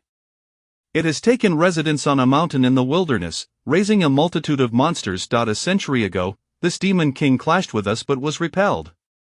Now, sensing the village chief's ascension to the rank of 2-star priest and perceiving a threat, it has sent nearby monsters to test our village's strength." Lin Yi, growing anxious, asked, "But with the village chief in seclusion, what will we do if this demon king decides to take action?" "Fear not. Our Gyutenkun has endured for many years on the continent of Tianqi without ever being annihilated by monsters. Moreover, this demon king is but a 1-star demon. Should it dare to leave its lair to attack the village, I assure you it shall return empty-handed." After departing from Gu Huxiang's tent, Lin Yi determined that the ghostly beasts outside posed no immediate threat. He exchanged a few words with Gu Qinghu before logging out. In truth, he had nearly exhausted his time online, with only half an hour remaining of the Upon returning to reality, Linny began packing his personal belongings and contacted a moving company to prepare for his relocation to a new neighborhood. This community, known as Polaris No. 1, is renowned in Linhas City as a high-end villa district. Linny had previously inspected the area. It was not far from the city center and situated on a hillside, offering a beautiful environment and stringent security. The neighborhood also featured amenities such as a gym and a swimming pool. The only drawback was the exorbitant rent, approximately $20,000 a month. However, for Linny, as long as the living conditions were pleasant and privacy was ensured, spending a bit of money was a trivial matter. The moving process was remarkably swift, and Linny managed to relocate to the new villa within half a day. This villa spanned 3 stories. The first floor contained a garden, living room, and kitchen, while the second floor housed 4 spacious bedrooms, and the third floor included a storage room and several vacant rooms. After arranging his personal belongings and hiring a cleaning team to tidy up the villa, Linny logged back into the world of Tianqi.by. This time, it was already evening in the Tianqi world, the stars twinkling in the sky.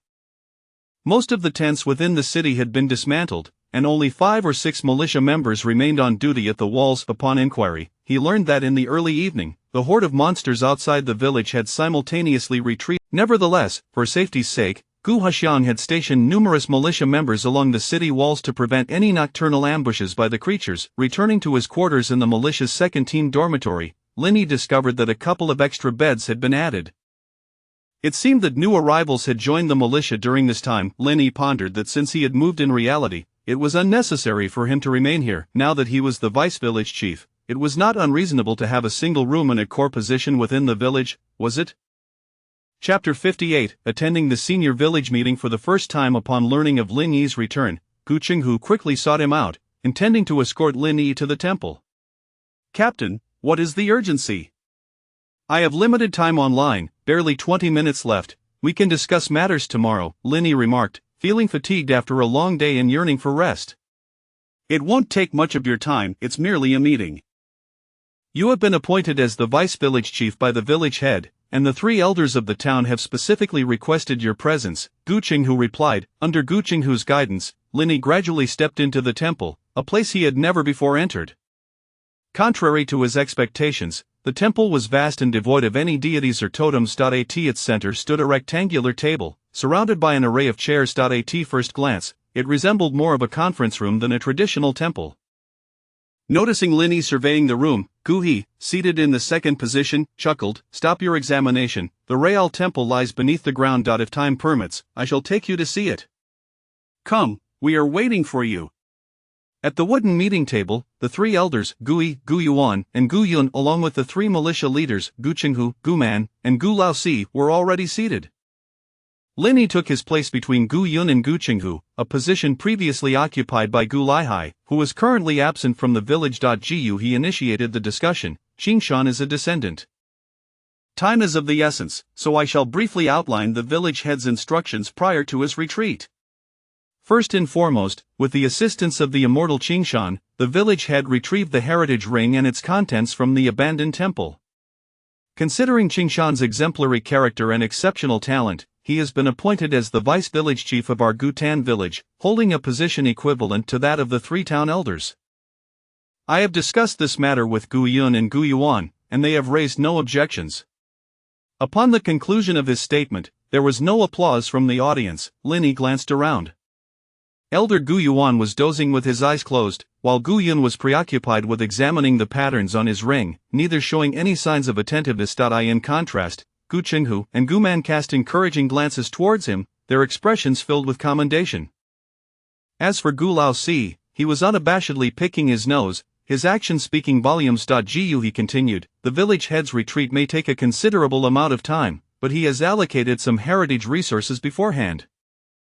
Among them, a portion of the descendants' heritage is designated for Vice-Village Chief Lin. Lin Yi interjected promptly, Elder Gui, my surname is Lin. Very well, a portion of the descendants' heritage is allocated to Vice-Village Chief Lin, while I shall safeguard the complete divine heritage. Additionally, there are various spiritual artifacts, divine talismans, and other resources that I will present to you shortly. If you desire any of these, you may exchange them using village contribution points or equivalent resources. The second matter pertains to the descendants within the village and is also related to Vice-Village Chief Lin. Related to me? Indeed. This proposal originated from me. Currently, there are a considerable number of descendants in Gutan village, and I intend for you to oversee their management. After all, you yourself are a descendant, familiar with their needs and adept at management. Upon hearing this, Lin Yi fell into contemplation. He first pondered the potential benefits of managing the descendants of Gutan village. However, power inherently comes with its advantages. If he were to manage the descendants, he could begin to cultivate a group of individuals loyal to him. Reflecting on Zhao Yilong from the real world, who had leveraged the opportunities in the heavenly enlightenment world to establish the extraordinary organization known as the Black Card Alliance, Lin Yi concluded, that sounds agreeable, but managing the descendants may require the village to allocate a set of resources. Elder Gu He nodded in agreement with Lin Yi's request. However, glancing at Gu Laosi, who was still engaged in picking his nose, Lin Yi inquired, Elder Gui, should the 5th militia team, being descendants as well, fall under my management? Gu Laosi, who had been quite leisurely, immediately sprang to his feet. He shot Lin Yi a glare before exclaiming, Elder, the 5th militia team was trained under my guidance, with only Gu Qinghu assisting me. This team should rightfully be under my jurisdiction. Lin Yi countered, Elder, I believe Captain Laosi's assertion is flawed. To my knowledge, the descendants in the 5th team harbor significant resentment towards him. Allowing Captain Laosi to continue managing them may yield counterproductive outcomes. Observing the unwavering stances of both Lin Yi and Gu Laosi, Elder Gu He chuckled, Qinghu, you are their intermediary. What is your perspective? Gu Qinghu hesitated momentarily, then suggested, Elder, since Vice Village Chief Lin's position is on par with that of the elders, I propose that Gu Laosi manage the 5th militia team, while Vice Village Chief Lin supervises him. Would that not suffice? Excellent, this proposition was sound. Lin Yi felt inclined to give his captain a thumbs up. Gu He nodded, agreed, let us finalize this decision. Should Laosi exhibit any disrespectful behavior towards the descendants, as he spoke, Gu He fixed his gaze on Gu Laosi, then you shall return to leading your 4th team, and the 5th militia team will no longer be your concern. With Elder Gu He's authoritative gesture, it was clear that all 3 elders were in agreement. Despite Gu Laosi's visible reluctance, there was little he could do. Witnessing Lin Yi's smile, Gu Laosi inwardly grumbled, you crafty little rascal, freshly appointed as vice village chief and already pulling tricks on me. I'll remember this. Subsequently, Gu He convened a discussion regarding the deployment of the militia. Given the recent disturbances caused by malevolent spirits and creatures outside the village, it was imperative to bolster their defense. However, due to significant personnel losses within the militia and the absence of Gu Laihai and a cadre of high-ranking descendants, all members, including Lin Yi, were assigned a daily duty of 4 hours. Nevertheless, considering Lin Yi's status as a descendant and his limited online time, he was not mandated to fulfill this duty. For Lin Yi, performing duty was not entirely disadvantageous. Being a descendant, he needed to venture near the village to hunt down creatures and malevolent spirits. Engaging in duty in Gutan village could, in a sense, serve as an opportunity for leveling up through monster slaying. The meeting was relatively brief, concluding in approximately 10 minutes. Following this, Elder Gu He requested Lin Yi to remain for a private discussion. Vice Village Chief Lin Yi quickly interjected, please, just call me Qingshan, I cannot bear such a title. Gu He chuckled, very well, Qingshan. While the descendants' heritage is indeed valuable, it has been hidden within Gutan village for thousands of years, dating back to the time of turmoil. Due to its rigorous requirements, no one has successfully transitioned to this role during this period. Should you choose this path, be certain that you will not regret it? Lin Yi responded with a smile, rest assured, I guarantee I will not have any regrets. Chapter 59. The sequence of Fuzhou. Subsequently, Lin Yi acquired the long-coveted legacy of the sequencer from the village elder of Guh. This legacy was inscribed upon a finely crafted piece of white beast hide, teeming with intricate characters. Elder, is this the legacy? Indeed, it details the sequence of Fuzhou. To become a sequencer, one must awaken their bloodline organ, which is pivotal for harnessing spiritual energy. The characters on the white hide were elegantly inscribed in small Chinese characters. Lin Yi was not unable to comprehend them, however, he was taken aback. Wang Fuzhou, a mythical beast from ancient lore, this profession of sequencer diverged entirely from his initial expectations. Guh offered little further explanation, handing over the legacy before departing from the temple. Noticing that his online time was dwindling, Lin Yi hastily transcribed the text on the white hide, intending to study it further upon returning to reality. Yet, with each passage he read, his astonishment only deepened. It became evident that both divine beasts and deities were embodiments of cosmic laws, inherently infused with divine attributes. The so-called sequencer embarked upon a path to divinity by replicating the divine characteristics of these beings. The Fuju, as chronicled on the hide, was an ancient divine beast, resplendent in pure white akin to a snow-white deer, with luminous antlers that seemed to descend from a celestial realm. The Fuju possessed three divine attributes: purity, water control, and the essence of flora. Purity represented the Fuju's ability to cleanse, water control denoted the power to command flowing waters, while the essence of flora indicated a profound affinity with plants. Upon transitioning to the role of a Fuju sequencer, players could gradually master these three fundamental attributes through intricate combinations, thereby wielding the most elemental forces of reality. For instance, the attribute of purity could purify the world of all negative emotions and substances. The spiritual energy imbued with this purity could dispel malevolent spirits, suppress the bloodthirsty desires dwelling within monstrous beings, and eradicate toxins and adverse influences. Should a monstrous entity be persistently exposed to this purifying force, it might ultimately shed its monstrous traits and revert to its true beastly nature. The abilities of water control and the essence of flora were inherent to the Fuju. It was a spirit of water and wood, naturally adept at commanding torrents and communicating with plant spirits. The legacy on the hide further elucidated that divinity was stratified by rank. High-ranking divine attributes were unique, while mid to low-ranking divinities could be possessed by other divine beasts and deities. Purity was not only the principal divine attribute of the Fuju but also its singular capability. However, relying solely on divinity, a sequencer was evidently insufficient to surpass the other three major professions. The sequencer possessed an unparalleled advantage: spiritual energy. This energy was the exclusive force employed by sequencers to manipulate their divine attributes, stored within their bloodline organs, and could be readily transformed into a warrior's true chi, a priest's faith power, or a sorcerer's mental strength. This implied that even if Lin Yi transitioned into a sequencer, provided his spiritual energy was ample, he could continue to utilize aspects of the warrior, priest, or sorcerer. Perhaps this was the true strength of the sequencer.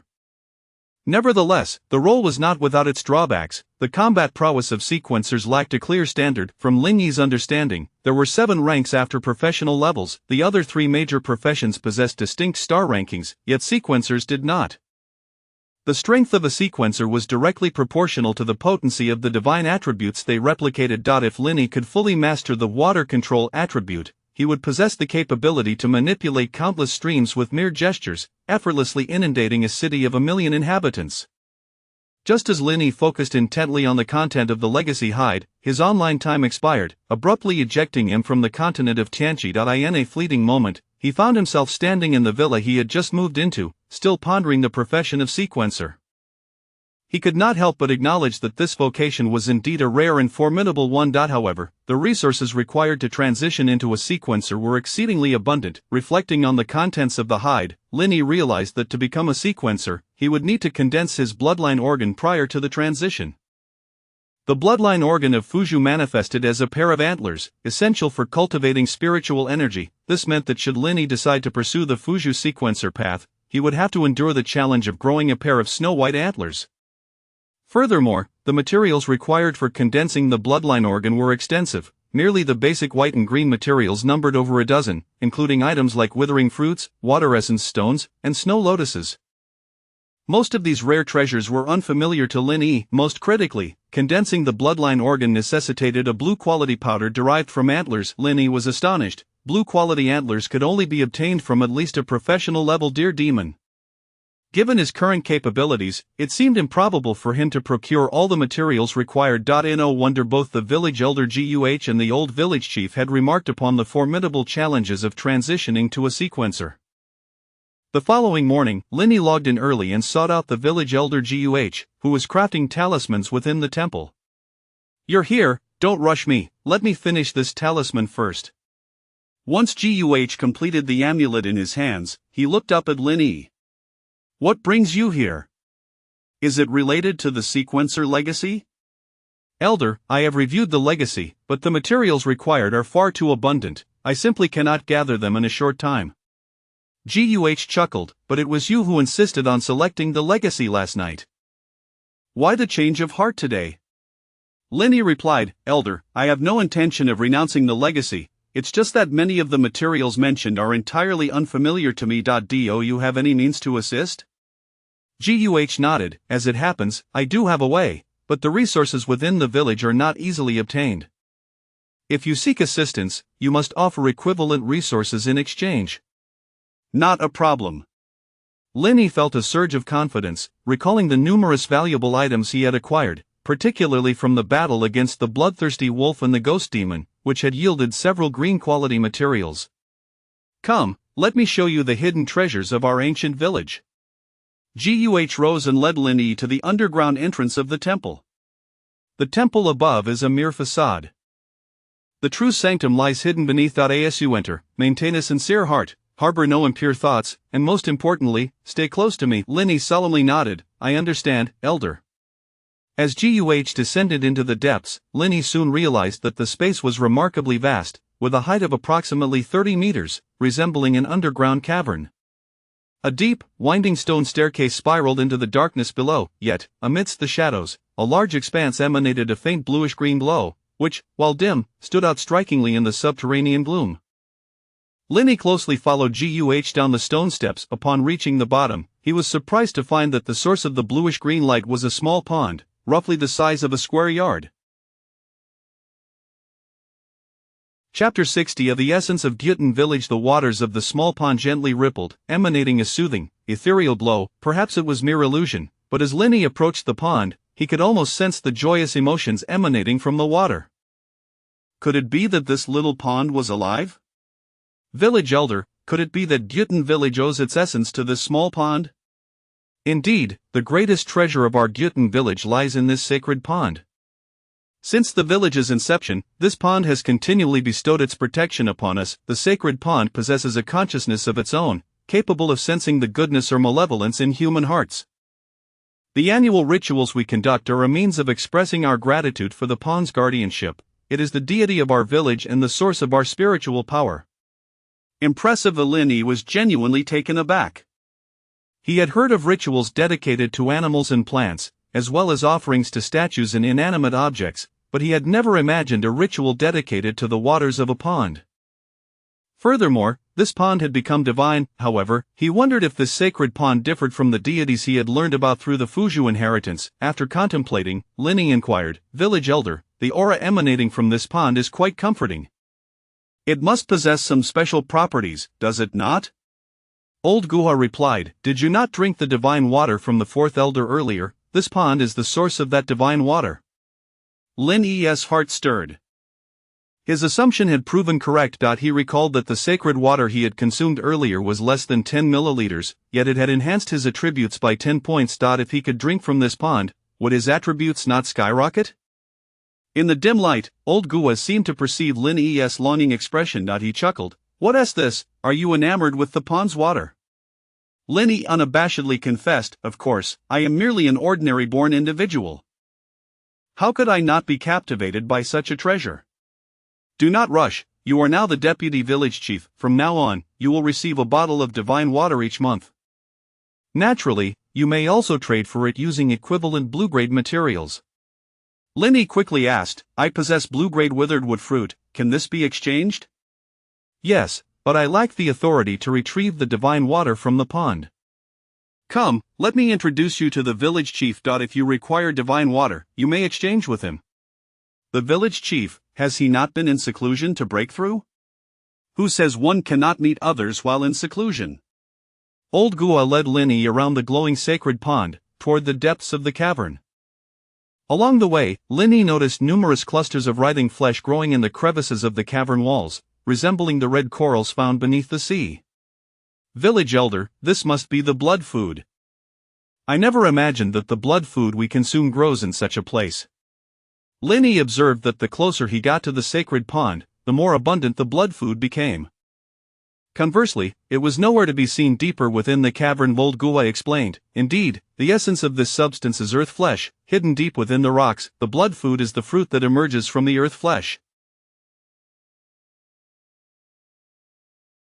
However, for the earth flesh to grow, it requires irrigation with divine water or demon blood. In our Gyutan village, the most precious resources we possess are blood food and divine water.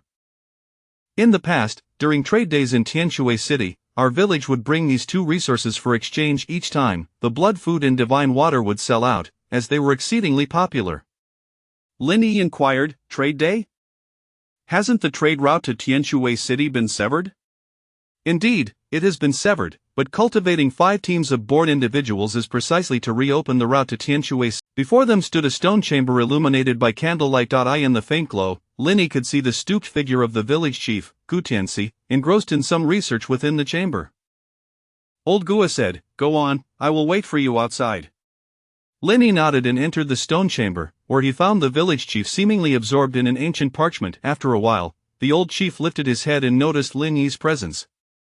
Then, with a smile, the old chief remarked, "The second-tier divine techniques recorded here are rather obscure and difficult to comprehend, and I momentarily lost myself in thought. Please, make yourself comfortable. Do not feel constrained." The stone chamber was filled with various books and parchments. Somewhat disorganized, Lin Yi eventually settled on a smooth rock to sit. Old Gua must have brought you to me regarding the succession of the sequence, am I correct? Lin Yi nodded, "Yes, chief. I have reviewed the inheritance, but the resources required are unfamiliar to me. I wish to inquire if there are any related resources within the village." "Qingshan, you are fortunate. Besides the Fuzhou inheritance and the ring, there is also a collection of materials that condense the Fuzhou bloodline organs. Coupled with the resources stored within the village, we should be able to gather most of what you need." "Chief, please feel free to speak candidly." The old chief chuckled heartily. I nearly forgot that you prefer straightforwardness and do not like beating around the bush. To put it plainly, the village currently lacks spiritual tools, especially since your team is heading to the ancient Tomb Valley. We need you to bring back a substantial amount of materials for forging spiritual tools, yet we lack qualified craftsmen. Lin Yi queried, "Forging spiritual tools?"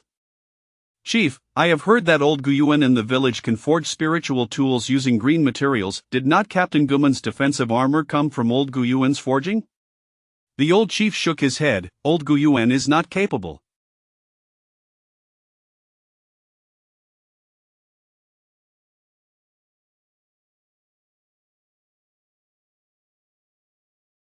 His forging methods have significant flaws. He has merely stumbled upon them through trial and error. Achieving success once in 5 attempts is commendable, making it an utter waste of materials. Lin Yi smiled wryly. "Chief, you cannot be suggesting that I should forge them myself?" "I have no knowledge of how to create spiritual tools." The old chief replied, "You can do it if you intend to become a sequence individual." "Qingshan, do you know why spiritual tools are referred to as such?" "Is it related to spiritual energy?" "Precisely. It is said that the spiritual tools left by our village were all crafted by sequence individuals, as their spiritual aura enhances the compatibility of different materials. The spiritual tools they forge possess not only superior attributes but also a higher success rate." Lin Yi began to understand. "So, your implication is?" The old chief put forth his request. "The materials you lack for the bloodline organs can be provided by the village, but once you possess the bloodline organs, you must assist the village in forging spiritual tools." "If it is merely about forging spiritual tools, I can agree to that." Lin Yi readily consented without a second thought. After all, he currently had no hope of acquiring materials for condensing bloodline organs. Since the village chief was willing to invest in him and prepare the materials, he was more than willing to comply. However, Lin Yi suddenly recalled his older brother, Lu Hong. The diary left by Lu Hong mentioned that his talent was related to forging spiritual tools. Could it be that Lu Hong had obtained spiritual energy ahead of time? The old chief continued, "Very well, but there is one material that the village currently lacks. However, I understand that the village chief of the neighboring River Fresh village once collected a pair of blue-grade deer antlers.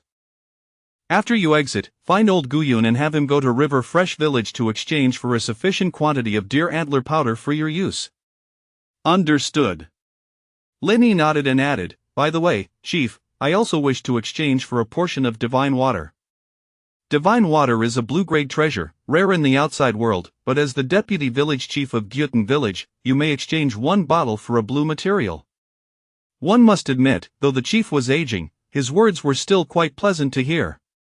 Linny pondered for a moment before producing 6 milky white withered wood fruits, exchanging them with the chief for 6 bottles of divine water. Considering that Linny could receive a bottle of divine water each month, the chief directly handed him 7 bottles, as a prepayment for the upcoming months, sparing Linny from having to disturb him again soon.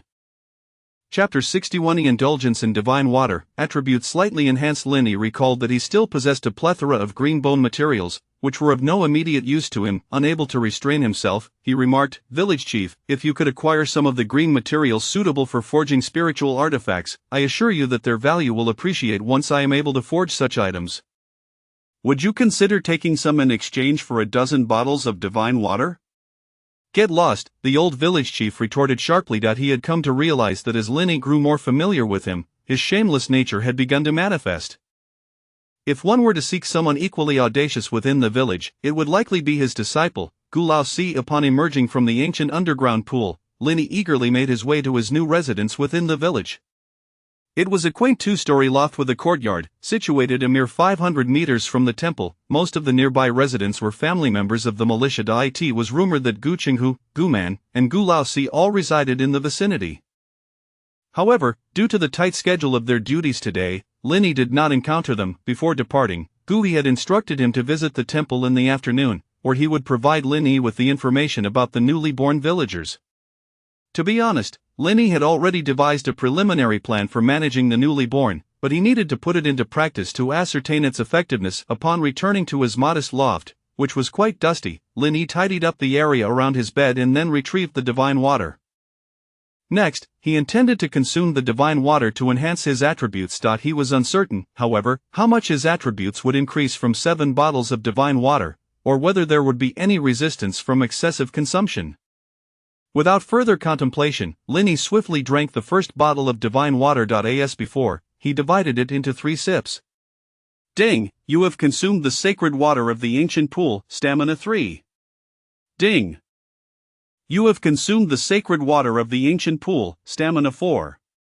Ding, you have consumed the sacred water of the ancient pool, constitution 3. Observing the randomly augmented attributes, Linny felt a twinge of disappointment. His primary desires were for strength and agility, yet all the enhancements had been allocated to stamina and constitution. Could it be that the divine water tended to augment the attributes that were relatively lower? He proceeded to drink the second bottle of divine water to validate his suspicion.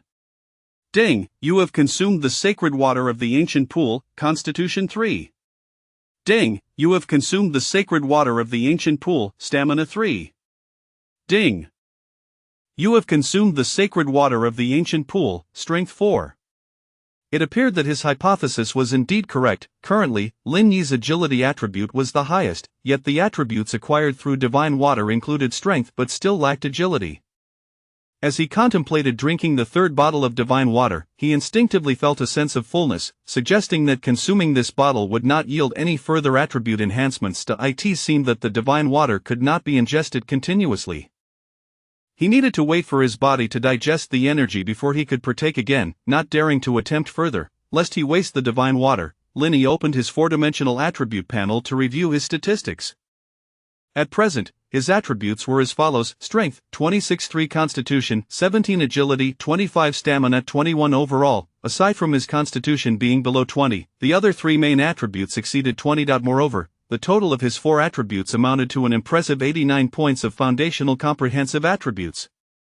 It was noteworthy that even a fully attributed newly born, combined with the 45 free attribute points accrued from leveling up from level 1 to 10, would only possess a comprehensive attribute total of 85 points. This indicated that Linny's current comprehensive attributes had surpassed those of an ordinary level 10 player who had never consumed heavenly treasures. Linny then retrieved his Janin long knife and swung it a few times, noticing a palpable increase in his strength and a significant boost in his endurance.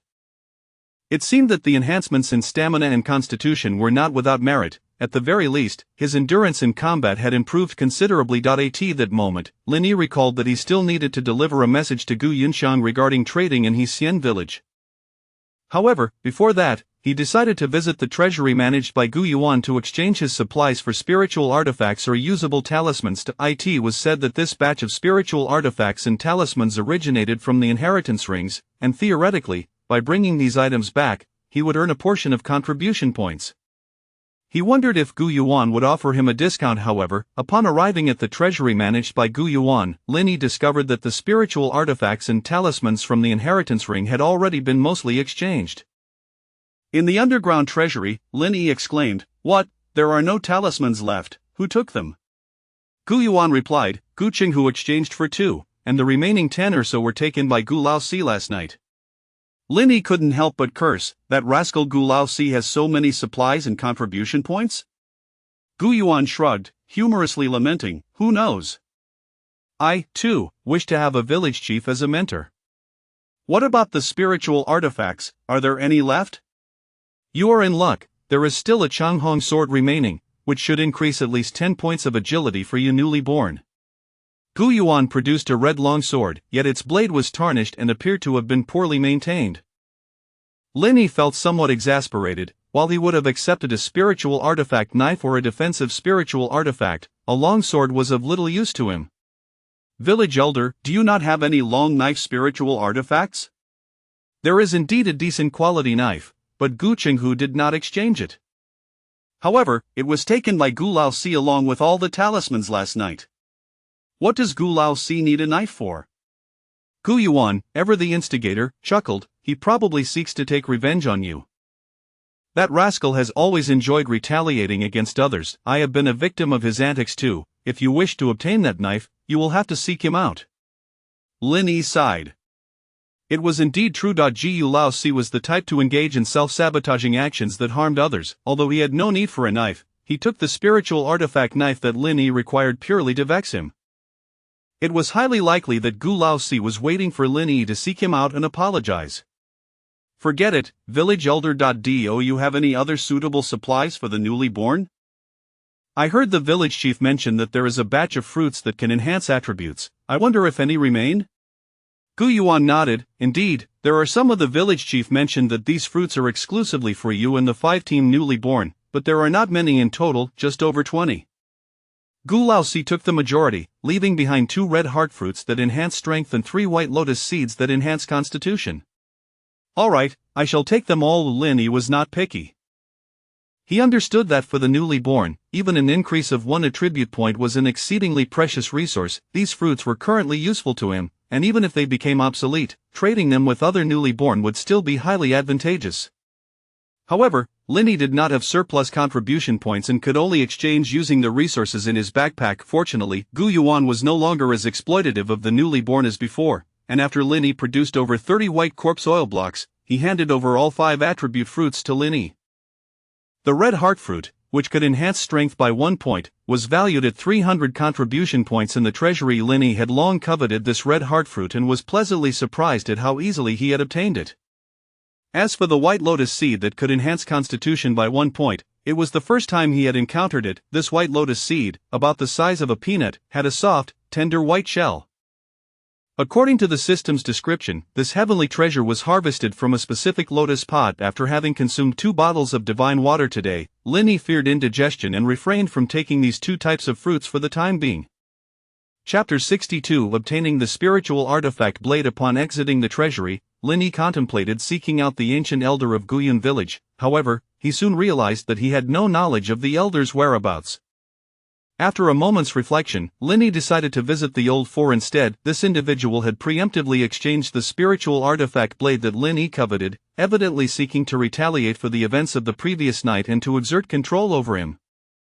Nevertheless, Linny was resolute in his determination. He would not yield to intimidation, as he was intent on acquiring that blade. Inquiring with the militia guarding the treasury, he learned that Old Four was practicing with the 5th militia team at the eastern city wall. Without hesitation, Linny made his way there. From a distance, he observed the members of the 5th militia team gathered atop the city wall, seemingly engaged in a bidding war. "Captain Old Four, I bid 230 contribution points. I bid 235 contribution points. I bid 240. The ancient fourth stood before the crowd, clad in pristine garments, holding a white lotus seed with an air of pretentiousness. "Very well, this white lotus seed, which can enhance one's physique by 1 point, is being bid at 240 contribution points by Qian Duoduo. Is there anyone willing to offer more?" Chen Duoduo hurriedly clasped his fists and bowed to the crowd, exclaiming, "Brothers, please let me have this one. I have exhausted my entire fortune. I assure you I won't bid in the next round, alright? Deputy Village Chief, what brings you here?" The ancient fourth emphasized the word deputy with a hint of sarcasm. Linny first surveyed the members of the fifth squad, then smiled and said, "Ancient fourth, I was concerned you might engage in some form of abusive behavior towards the newborns, so I came to supervise you." "Are you holding an auction?" Hearing little fourth, the ancient fourth nearly lost his temper but restrained himself, saying, "Indeed, I just received a batch of resources from the treasury last night. However, with so many members in the fifth squad, I couldn't distribute them evenly, so I decided to auction them off." "I also have a spiritual weapon to auction later. Would you like to observe, Deputy Village Chief Lin?" Linny smirked. "A spiritual weapon, little fourth, you truly are extravagant to present such a thing." "Alas, what can I do? It is due to my ability to inscribe divine symbols that I possess wealth." The ancient fourth shrugged given his lower rank compared to Linny, and without the means to confront him directly, he resorted to this method to annoy Linny. "Very well, I shall observe." "You may continue, little fourth." Linny positioned himself behind the fifth squad, leaning against the city wall as he watched the auction unfold. Prince Long, standing at the back, couldn't resist greeting Linny. "Brother Qingshan, how did you suddenly become the deputy village chief?" "That's quite impressive." Linny merely smiled and patted his shoulder, urging him to engage seriously in the auction. Realizing that Linny had no intention of causing trouble, the ancient fourth reluctantly began the auction for the property. Each of the 9 members of the fifth squad managed to acquire a property fruit thanks to the resources they had accumulated during this time. Among them, players such as Du Gufeng, Chen Duoduo, and Zhu Chang, being veterans, had amassed relatively more contribution points and thus secured an additional fruit. However, what piqued Linny's interest was the fact that among the dozen or so property fruits presented by the ancient fourth, there were 2 of green quality that could enhance endurance by 3 points.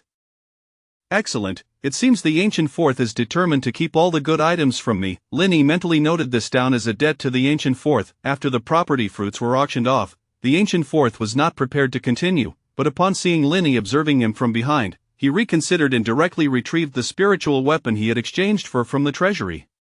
"Listen up, you young rascals, don't say I didn't consider you. This spiritual weapon was exchanged at great cost from the treasury, valued at several thousand contribution points. Now, if you can bid for it, it's yours." After saying this, the ancient fourth shot a provocative glance at Linny. Du Gufeng stepped forward to examine it, reading the system description in astonishment. "A spiritual weapon? No way, it really is a spiritual weapon. This knife is called the Windrider Blade." "Captain Fourth is impressive. From now on, I will only bow to Captain Fourth." The members of the fifth squad were all exhilarated. It is known that spiritual weapons are standard for squad leaders. Equipping one could easily enhance vital attributes by over 10 points. The starting bid is low, at 100 contribution points, with each increment no less than 10 points. "Let the bidding begin." In an effort to annoy Linny further, the ancient fourth was indeed making a significant sacrifice, starting the bidding for the spiritual weapon, which he had exchanged for several thousand contribution points, at just 100 points. "I bid 150 points. I bid 200. I bid 210. In the crowd, there were not many newborns with contribution points. Only Du Gufeng, Chen Duoduo, and a few others were able to be at this moment. Prince Long suddenly shouted from the back, "I bid 300 points, 300 points, do you really have that many contribution points?" "I don't allow credit here." The ancient fourth skeptically eyed Prince Long, recalling that he had just bid for a property fruit, essentially depleting his contribution points. How could he possibly have 300 points left? However, Prince Long was not foolish and replied, "Captain Fourth, I do have contribution points. Are you saying I can't bid?" "Bid away, go ahead. But if you cannot produce the contribution points, just wait and see how I deal with you later." However, after Prince Long declared 300 contribution points, no one else continued to increase their bids. "What is going on? Don't you all want this spiritual weapon?" Chen Duoduo couldn't help but interject, "Captain Fourth, we also want it, but we truly have no contribution points left. We've exchanged all the corpse oil chunks we obtained from the ancient Tomb Valley." Du Gufeng added, "Indeed, if you would allow us credit, we would continue to bid." The ancient fourth had initially considered allowing credit, as losing the spiritual weapon for just 300 contribution points would be a significant loss for him. However, upon noticing Linny watching him with a smile, he promptly retorted, "Credit? No way, I, ancient fourth, am a man of my word. I said no credit, and I mean it." "Prince Long, you bid 300 contribution points, correct?" "Very well, this blade is yours. How shall we settle the contribution points?" Prince Long produced 2 pieces of green rib materials dropped by the corpse monsters, stating, "Captain Fourth, these 2 materials should be worth several hundred contribution points. You can cover the difference. Where did you get these green materials?" The ancient fourth recalled that all green materials obtained by the 5th squad in the ancient Tomb Valley were submitted to him for management, and it was impossible for individuals to possess these green ribs. Prince Long weakly replied, "I found them in the ancient Tomb Valley." Found them, indeed. Such materials can only be dropped by newborns. Even if the ancient fourth were not particularly clever, he would realize that these 2 green ribs were a ploy by Linny. He was certain that while he had been distracted, Linny had secretly slipped these materials to Prince Long. At this moment, Linny chimed in with a smile, "What's the matter, little fourth? You ought to announce the auction results." The ancient fourth truly felt a sense of being cornered. He had intended to annoy Linny, but unexpectedly, with a slight maneuver, Linny had acquired the spiritual weapon he had exchanged at a high price for a mere fraction of its value. It was likely that once he handed the weapon to Prince Long, this lad would turn around and give it to Linny. Gritting his teeth, the ancient fourth said, "Very well, Deputy Village Chief Lin, your methods are indeed under." The observers from the 5th squad realized what had transpired. It was evident that the ancient fourth and Qingshan were at odds. However, they were curious about how Qingshan had suddenly become the Deputy Village Chief of Ancient Pond Village.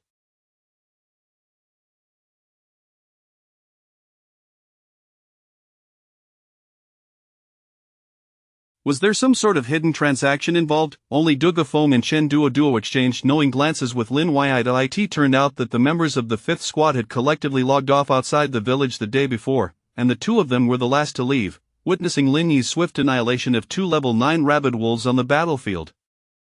Thus, upon learning that Lin Yi had become the Deputy Village Chief of Ancient Pond Village, they were not surprised in the least. Lin Yi's combat prowess was well deserving of such a title. Moreover, Ancient Pond Village likely appointed Lin Yi to this position due to his potential. "What are you all staring at? Get back to repairing the city walls. You lot did nothing yesterday and fled in a hurry."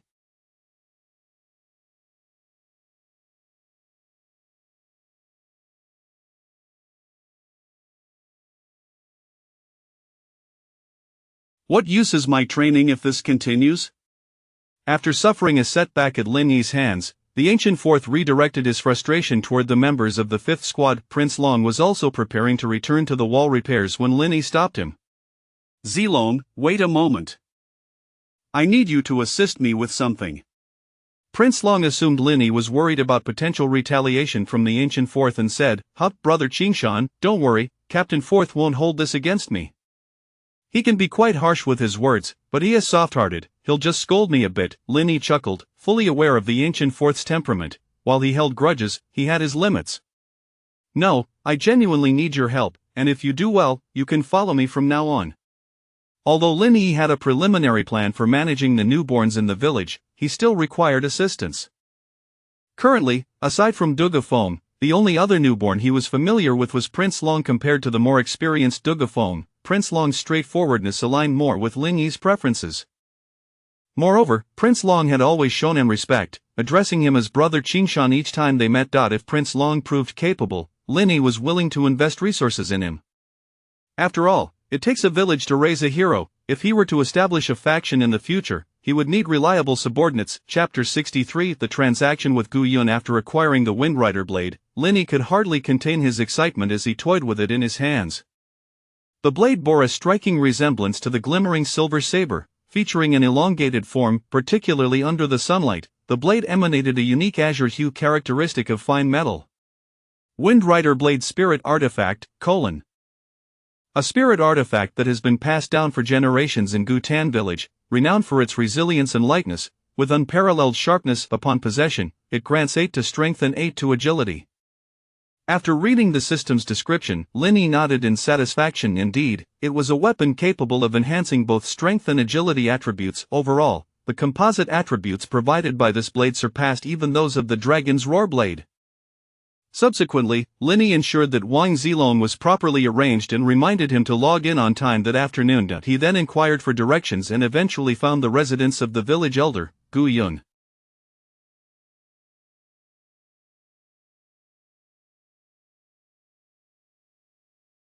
This location was exceedingly remote, situated at the foot of a small hill on the outskirts of the village, housing a remarkably spacious underground chamber. The chamber was brightly lit by candlelight, filled with numerous bookshelves and assorted clutter, its disarray rivaling that of the small stone chamber where the village's secluded practices took place. Linny noted that both the village chief and the elder preferred to reside underground. Upon conveying his purpose, the elder Guyan rose from a pile of books, dusted himself off, and said, "I am aware of the matter. I can procure the materials you require within 3 days." "Thank you, elder." Linny expressed his gratitude and prepared to depart, only to be called back by Gu Yun. "Wait, I heard you possess blue-grade corrupted wood fruits. Do you have any to spare? I can offer something valuable in exchange." Linny had originally harvested 9 corrupted wood fruits, giving one to Gu Qinghu as a token of appreciation and trading 6 with the village chief, leaving him with just 2 for backup. If what Gu Yun offered was of utility to him, he would not hesitate to make a trade. After some contemplation, Linny replied, "Elder, I only have 2 left. What do you propose in exchange?" "I hear you are interested in the inheritance of sorcerers, yeah? If you give me both of your corrupted wood fruits, I can provide you with a meditation method essential for advancing to the sorcerer profession." Meditation method? Linny slightly shook his head. He had already decided to pursue the path of the sequence holder, rendering the sorcerer's meditation method of limited relevance to him. Observing Linny's refusal, Gu Yun continued, "If the meditation method is insufficient, how about divine water? This is a precious commodity for those of your kind, elder. I recently exchanged for a substantial amount of divine water from the village chief." "I see." Gu Yun frowned in thought, then retrieved a black robe from behind a bookshelf, stating, "I understand you have bound the soul artifact, the Guai stone. This robe would undoubtedly be of use to you, as it can restore mental power." Restore mental power? Linny immediately became intrigued. The black robe appeared to have not been washed in ages, exuding an unpleasant odor and appearing quite dirty. However, once Linny held it, he felt a refreshing sensation emanating from the robe. Apprentice Sorcerer's Robe Semi-Sorceress Artifact, a semi-professional sorceress artifact modified from a spirit artifact. Wearing it provides a cooling effect and aids in concentration, allowing for the gradual restoration of lost mental power. It must be said, this item was indeed quite valuable. "Elder, what would be the exchange for this robe?" "What else could it be? This is a prized treasure. Exchanging it for both of your corrupted wood fruits is already a fair deal." It must be noted that Elder Gu Yun was a shrewd merchant, starting the negotiation with a demand for 2 blue fruits. Linny chuckled, "Elder, my corrupted wood fruits are rare treasures that take a century to mature. They are exceedingly scarce even in the wilderness. Point 2 is out of the question, at most 1. 1 is hardly worth the exchange for me. How about this? I will also provide you with a sorcerer's meditation method if you give me both corrupted wood fruits, ensuring you do not suffer any loss." Seeing the elder's earnest expression, Linny found it difficult to refuse. After all, Elder Gu Yun was not merely trading for himself but was also helping him obtain valuable items from the River Fresh village, and it was only reasonable for him to offer some remuneration for his efforts. Nonetheless, Linny shamelessly inquired, "Very well, elder, but do you possess any lich potions that enhance or restore mental power? If you could spare a few vials." Gu Yun waved his hand dismissively, "Go on, you are as thick-skinned as old for. Such potions are scarce for me. I have none that enhance or restore mental power, but I can offer you 2 vials of pain-relieving potions that alleviate the agony of mental exhaustion." "That works." After concluding the transaction with Elder Gu Yun, Linny found himself devoid of the most valuable corrupted wood fruits. Just as he was about to leave, he suddenly heard a cacophony of mixed roars emanating from below. These sounds were familiar to Linny, comprising the roars of both undead creatures and ghostly apparitions. Elder Gu Yun explained, "I have been nurturing some small creatures down there for research, do not be alarmed." Linny understood. After all, being a sorcerer, a penchant for research and peculiar interests was to be expected. Without allowing Linny to ask further questions, Elder Gu Yun promptly ushered him out of the underground dwelling. Upon returning to his own quarters, Linny examined the items he had exchanged with Elder Gu Yun. He had a soiled apprentice sorcerer's robe, 2 vials of blue potions capable of suppressing the pain of mental exhaustion, and a crystal ball containing a record of the sorcerer's meditation method. He planned to clean the apprentice sorcerer's robe before wearing it.as for the crystal ball documenting the sorcerer's meditation method. Upon further investigation, Linny realized its immense value as an indispensable tool for transitioning to the sorcerer profession. The crystal ball not only contained a meditation method but also monitored one's mental power attributes. Linny, curious about his own mental power, decided to measure it using the crystal ball. To his surprise, 18 faint glimmers appeared within the crystal, indicating that his mental power was at 18 points. Having obtained 10 points of mental power through the soul artifact, the Gwai stone, Linny deduced that he inherently possessed 8 points of mental power. To learn the meditation method and transition to the sorcerer profession, one must possess a minimum of 100 points of foundational mental power. Well, it seemed that, aside from the sequence holder path, the sorcerer profession was also not an easy transition. Nevertheless, the crystal ball, concealing a meditation method, was undoubtedly of great value, likely a coveted item for those aspiring to become sorcerers. In the afternoon, Linny logged in at the appointed time. He first collected a tome from Elder Guyun that chronicled all the individuals who had manifested in Gutan village from 6 months ago to the present. The first individual listed was named Autumn of the North Wind, a name rich in imagery, but the entry concluded with, deceased due to a monstrous entity. The second individual was named I am invincible, you are free, which also bore a death status. The first page contained 5 individuals, all marked as deceased. Linny turned to the second page, where he finally encountered living individuals, including familiar names such as Chang Kongqua and Qin Changsheng. Linny analyzed the timeline of these individuals' appearances and discovered that while Chang Kongqua, Qin Changsheng, and others were among the first batch to appear in Gutan village, they had only manifested there 5 months prior, not being among the initial group from Blue Star to enter the Apocalypse world. Approximately 1 month later, the second batch of players began to appear, including Qian Duo and Zhu Chang. Following them was the third batch, featuring individuals like Dugu Feng and the Ultimate Iron Man. Linny belonged to the fourth batch of individuals, along with the subsequent arrivals such as Wang Zilong. Upon reviewing the comprehensive list compiled by Elder Guyun, Linny found that there were currently 64 manifestors in Gutan village, but surprisingly, 1/5 of them had logged in only a few times before disappearing entirely. These individuals likely encountered the dangers of the Apocalypse world and never returned, although it was also possible that they perished in some remote location, unrecorded by Guyun. The highest level group averaged around level 9, consisting of individuals like Chang Kongqua. However, as far as Linny knew, these individuals had been taken out of the village by Gu Laihai to search for ancient relics, and to date, no news had returned regarding their fates. It was said that Dugu Feng and Chang Kongqua were acquainted in reality, so there might be an opportunity to inquire about the situation from him. The slightly weaker manifestors included several players from the 4 major militia teams, as well as current members of the 5th militia, averaging around level 5. Lastly, the weakest group comprised recent newcomers and some veteran manifestors hesitant to join the militia, predominantly at levels 1 and 2. Having gained a general understanding of all the manifestors in the village, Linny sought out Wang Zilong, instructing him to establish contact with the NPCs, indigenous villagers, most closely connected to these manifestors. Over the next 2 days, the NPCs would issue a gathering quest for the manifestors, with rewards including a few silver coins, a map detailing the distribution of monsters surrounding Gutan village, and a straightforward guide for attribute point allocation. Linny was quite familiar with player dynamics. They would not engage in tasks without rewards. Thus, he resolved to dig into his own pockets to devise a method for rallying these manifestors. Chapter 64: The Blade of Deterrence. In order to effectively manage these individuals, Linny recognized the necessity of engaging with them to discern who among them possessed the potential for cultivation and who did not. However, prior to meeting these individuals, Linny adorned himself with a wooden mask. Although many of the villagers had previously glimpsed his true visage, he had been unable to conceal his identity due to village regulations at the time. Now, as the esteemed deputy village chief, he could mask his face without fear of reproach. Wang Zilong obediently set about his tasks, and after approximately half an hour, the first group of newly arrived individuals made their appearance. There were 3 in total, among them Qin Changsheng. Despite Linny's masked countenance, Qin Changsheng recognized him instantly. He promptly abandoned his earlier formality, greeting Linny with enthusiasm. "I was wondering who had summoned us."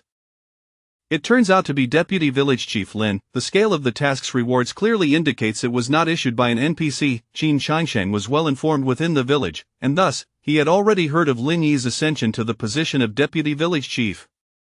Naturally, he was taken aback by Lin Yi's rapid rise to prominence, especially considering that he had only recently arrived in Gyutan village, a mere newcomer to the game. Nevertheless, regardless of whether one was a novice or a seasoned player, Lin Yi represented a figure of great significance to Qin Changsheng, a pillar of support he intended to cling to. After exchanging pleasantries with Qin Changsheng, Lin Yi turned his attention to the other two individuals, one male and one female. The male, known as Ultimate Tikarin, was among the third batch of arrivals in Gyutan village, currently at level 4. He had previously participated in the selection for the malicious 5th squad but had been unsuccessful, thus remaining at level 4. The female, Zhang Hanyue, was one of the first batch of arrivals alongside Qin Changsheng and currently served as a formal member of the 1st militia squad, boasting a level of 6. Lin Yi lingered slightly longer on Zhang Hanyue. It was undeniable that female newcomers in Gyutan village were exceedingly rare, and the disadvantages faced by women in the world of Apocalypse were considerable compared to their male counterparts. If Zhang Hanyue had managed to reach her current level solely through her own efforts, she must possess considerable strength and tenacity. Ultimate Tikarin, appearing to be of a similar age to Lin Yi and possessing a robust physique, raised an eyebrow and boldly inquired, "You are Deputy Village Chief Lin?" "A newcomer as well, speak plainly, what do you require of us?" Zhang Hanyue coldly interjected, "Deputy Village Chief, I was unaware that we had one. I still have duties in my squad. If you have something to say, do so directly and spare us time." Lin Yi's brow furrowed slightly at their dismissive demeanor. It was evident that many newcomers exhibited a rebellious streak. Despite his earlier friendly demeanor, he felt the situation warranted a more direct approach. With that in mind, Lin Yi extracted the newly acquired wind blade from his backpack and, with a swift motion, executed a decisive slash. The blade's fierce wind sliced through the air between Zhang Hanyue and Ultimate Tikarin, shattering a wooden table within the room. Both individuals were taken aback, having not anticipated Lin Yi's sudden show of force. In that fleeting moment, they experienced a visceral sense of impending doom as the lethal aura emanating from Lin Yi's strike washed over them. Upon lowering their gazes, they were met with a 3-meter-long gash left in the wake of the blade. Had that strike been aimed at them, their bodies would surely have been obliterated. Not only Zhang Hanyue and Ultimate Tikarin, but even Qin Changsheng was momentarily rendered speechless by Lin Yi's display of power. He hastily stepped forward to placate Lin Yi. "Deputy Village Chief, let us converse civilly. We are all on the same side." With a congenial smile, Lin Yi replied, "I too wish to engage in a calm discussion, yet it seems your patience is lacking.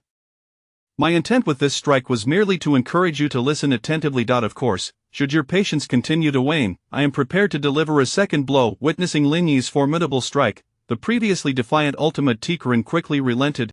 "I assure you, I will be patient. Please, speak freely, Brother Lin, we are all ears." Zhang Hanyue, her lips pressed tightly together, dared not utter another word. Indeed, communication through force proved to be a more straightforward method. "Very well. First and foremost, the elder of Guh Township has decreed that all newcomers in Gyutan village shall fall under my jurisdiction. Naturally, I am disinclined to micromanage your activities. You may continue as you have been. However, I will be establishing basic guidelines for newcomers in Gyutan village, such as prohibiting internal conflicts and the harming of villagers, that you must adhere to. Secondly, I will set up a trading platform for newcomers to facilitate the free exchange of information and resources." Upon hearing this, Qin Changsheng's expression soured. If such a platform were to exist, how would he, as a game merchant, continue to profit? "Is there an issue, Brother Changsheng?" Lin Yi's piercing gaze fell upon him, prompting Qin Changsheng to quickly respond, "No, of course not. I wholeheartedly agree that our village lacks a place for trade." Lin Yi nodded approvingly. "Excellent. Thirdly, I will conduct regular training sessions for you, covering topics such as the distribution of monsters in the vicinity, their weaknesses, and self-defense strategies against malevolent entities. Essentially, a comprehensive training program aimed at enhancing our newcomer. I am in dire need of such knowledge." "Very well, we shall establish these 3 points for now. Should further needs arise, I will expand upon them." Lin Yi retrieved the task rewards for the trio, offering each of them 3 taels of silver and a hand-drawn booklet.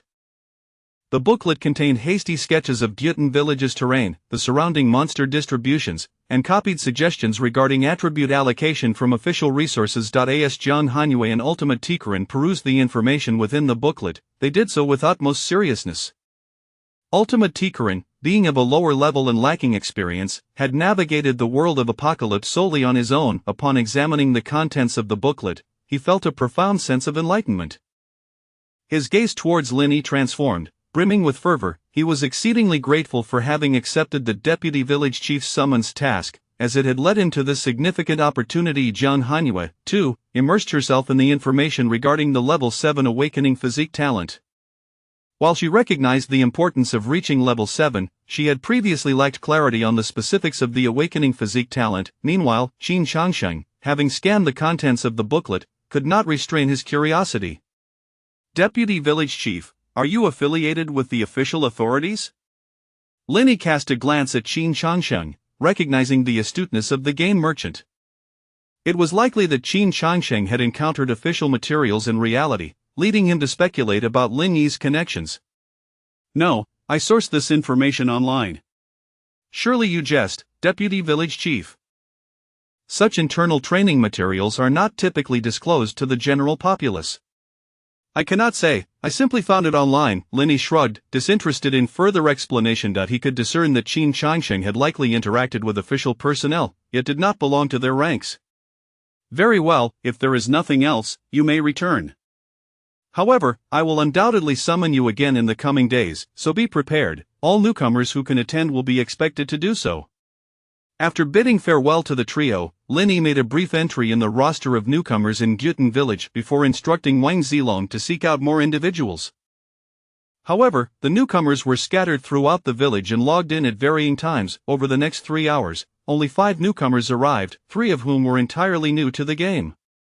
These 5 newcomers, being of a lower level, held Linny, who bore the title of Deputy Village Chief, in high regard. To Linny, having no desire to intimidate them, recounted the previous procedures and distributed their task rewards before allowing them to disperse.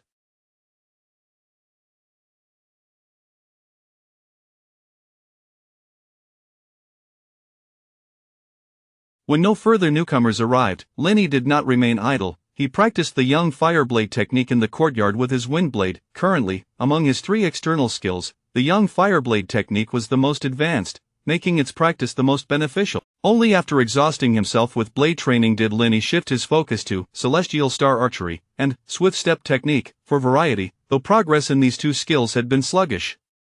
After consuming 2 bottles of divine water that morning, resulting in a modest boost to his attributes, Linny felt confident that he could contend with level 10 corpse monsters. However, the outcome against a level 10 great demon remained uncertain. Nevertheless, he still possessed 5 bottles of divine water, which he intended to consume over the next few days. This period would likely mark a significant surge in his attributes. Chapter 65 A Surge in Combat Power. That evening, Linny hosted a lavish dinner for Lu Bo to celebrate his recent move. Naturally, Lu Bo graciously accepted the invitation from his esteemed friend.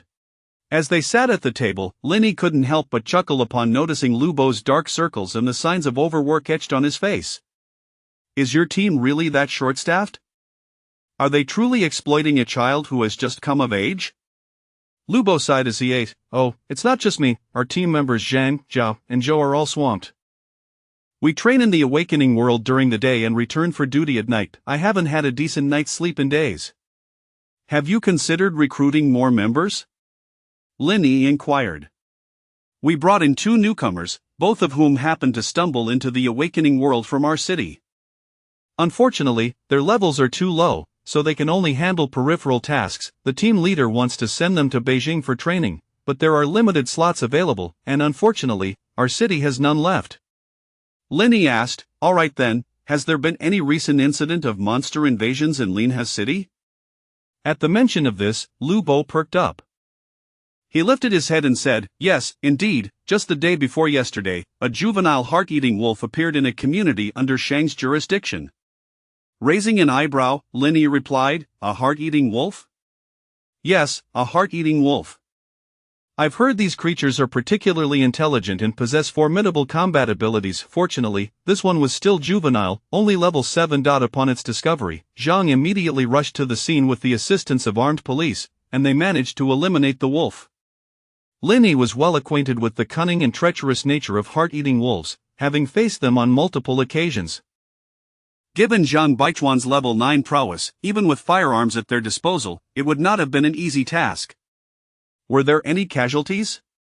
Yes, I heard about 10 people lost their lives, but this has been suppressed and will not be reported.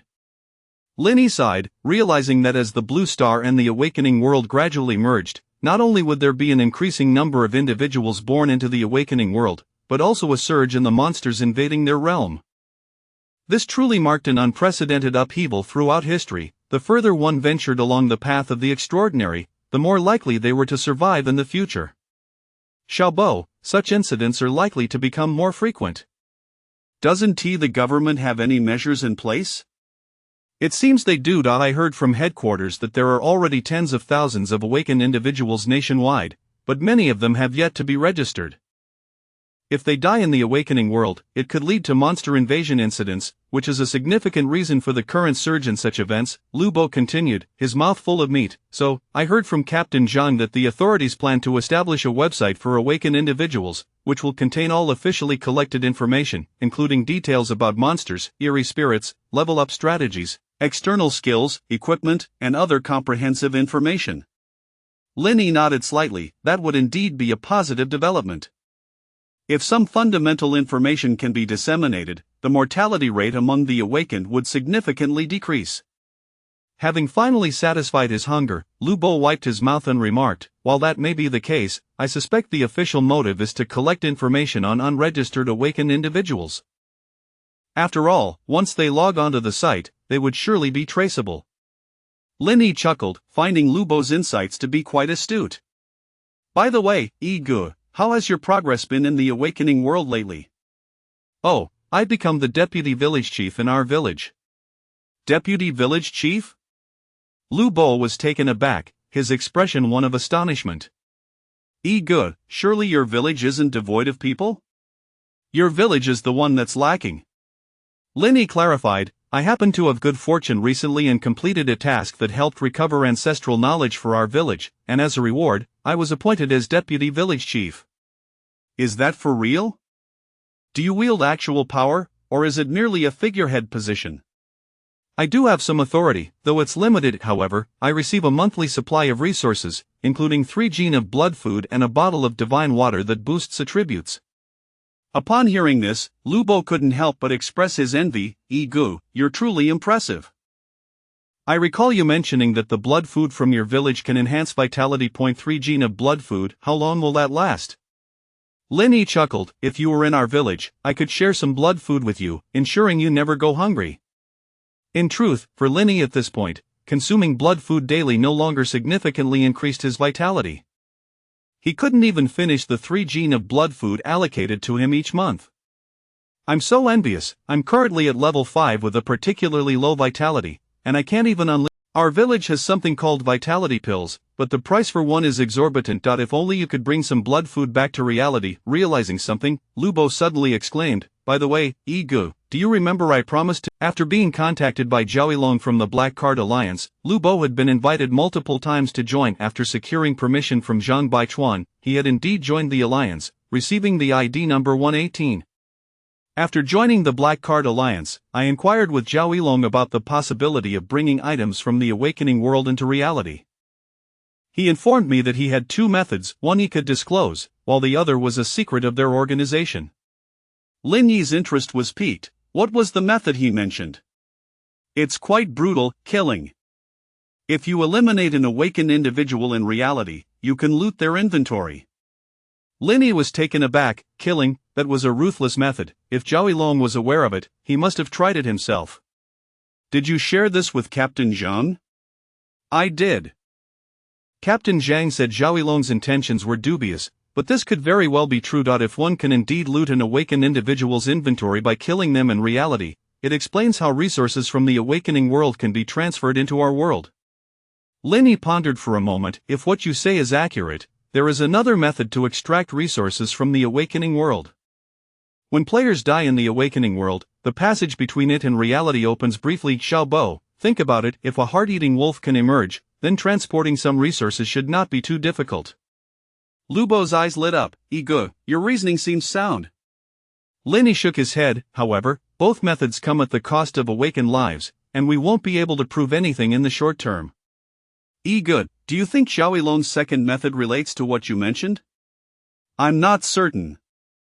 Perhaps it does. The two of them continued their discussion late into the night regarding means to extract resources from the awakening world. It was evident that Lu Bo was intrigued by both methods but lacked the courage to experiment.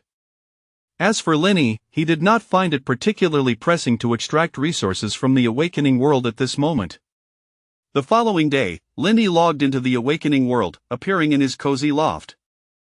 As per his usual routine, he first attempted to draw a talent and received a green talent called eidetic memory. If he were pursuing studies or exams, this talent would be quite beneficial.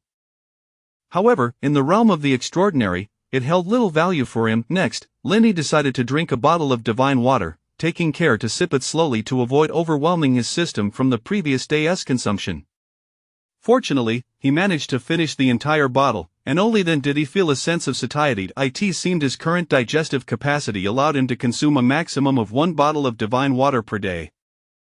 However, the attributes increased by this divine water were quite uneven, predominantly enhancing his least developed attribute, constitution. Presently, Linny's 4 primary attributes were as follows: strength, 26/8 constitution, 25 agility, 25/8 endurance. 23. From the perspective of these attributes, he was faring reasonably well, indicating he was evolving into a well-rounded warrior. Considering the boosts to his constitution, strength, and endurance from the previous day, Linny's life points had nearly surged by 200, with a slight increase in his vitality. With the dual vitality talent still active, Linny contemplated converting 200 life points into 20 vitality points. After all, having 1,000 life points was sufficient for survival. At present, he required sustained offensive capabilities, and the higher his vitality, the stronger his combat power would be. Currently, Linny's total vitality had reached 146 points. He estimated that even the ancient warriors Gu Qinghu and Gu Man, who had been raised on blood food since childhood, would not possess as robust a vitality as he did now. Approaching 150 vitality points meant Linny could unleash the full force of his most potent 5-fold flame sunblade technique during combat. Moreover, the higher his strength attribute, the greater his base attack power. Should he encounter the level 10 heart-eating wolf from the previous day again, he was now 80 confident in his ability to slay it, provided he timed his attacks well. Furthermore, Linny still had 4 bottles of divine water and 5 attribute fruits at his disposal. Once he consumed all of these items, his combat power would likely see a significant boost. Coupled with his ability to manipulate white mist, he would soon be able to claim to be invincible beneath the realm of professionals. Chapter 66. The gathering of the reborn time swiftly passed, and 2 days had elapsed. During this period, Linny had been diligently engaging with the group of reborn individuals in Gyutan village. Among them were those who, like the ultimate Tikaran and Jiang Hanyue, exhibited impatience towards him. However, upon witnessing Linny's martial prowess, they became exceedingly compliant. There were also entirely new reborn individuals, utterly oblivious, who, upon receiving the pamphlet Linny had provided, were filled with exuberance and even implored him to lead them in leveling up and monster hunting.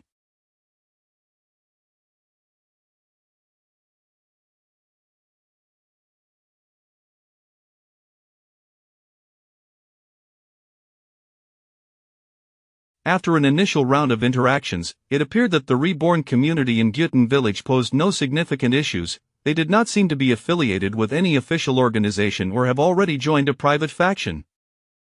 Of course, it was also possible that some concealed their true affiliations quite adeptly, eluding Linny's detection. On the third morning, Linny informed all the reborn individuals in advance to assemble at the playground on the eastern side of Gyutan village. Shortly after dawn, the reborn began to appear, gradually converging at the designated playground. Amusingly, the majority of them, much like Linny, opted to conceal their faces with wooden masks, while others donned self-crafted black-veiled hats. The scene was peculiar, resembling a gathering of masked individuals. In the past, such behavior would have been strictly prohibited in Gyutan village. However, with Linny leading the charge, even the village elders, such as Guhi, refrained from voicing objections, tacitly allowing the reborn to act in this manner.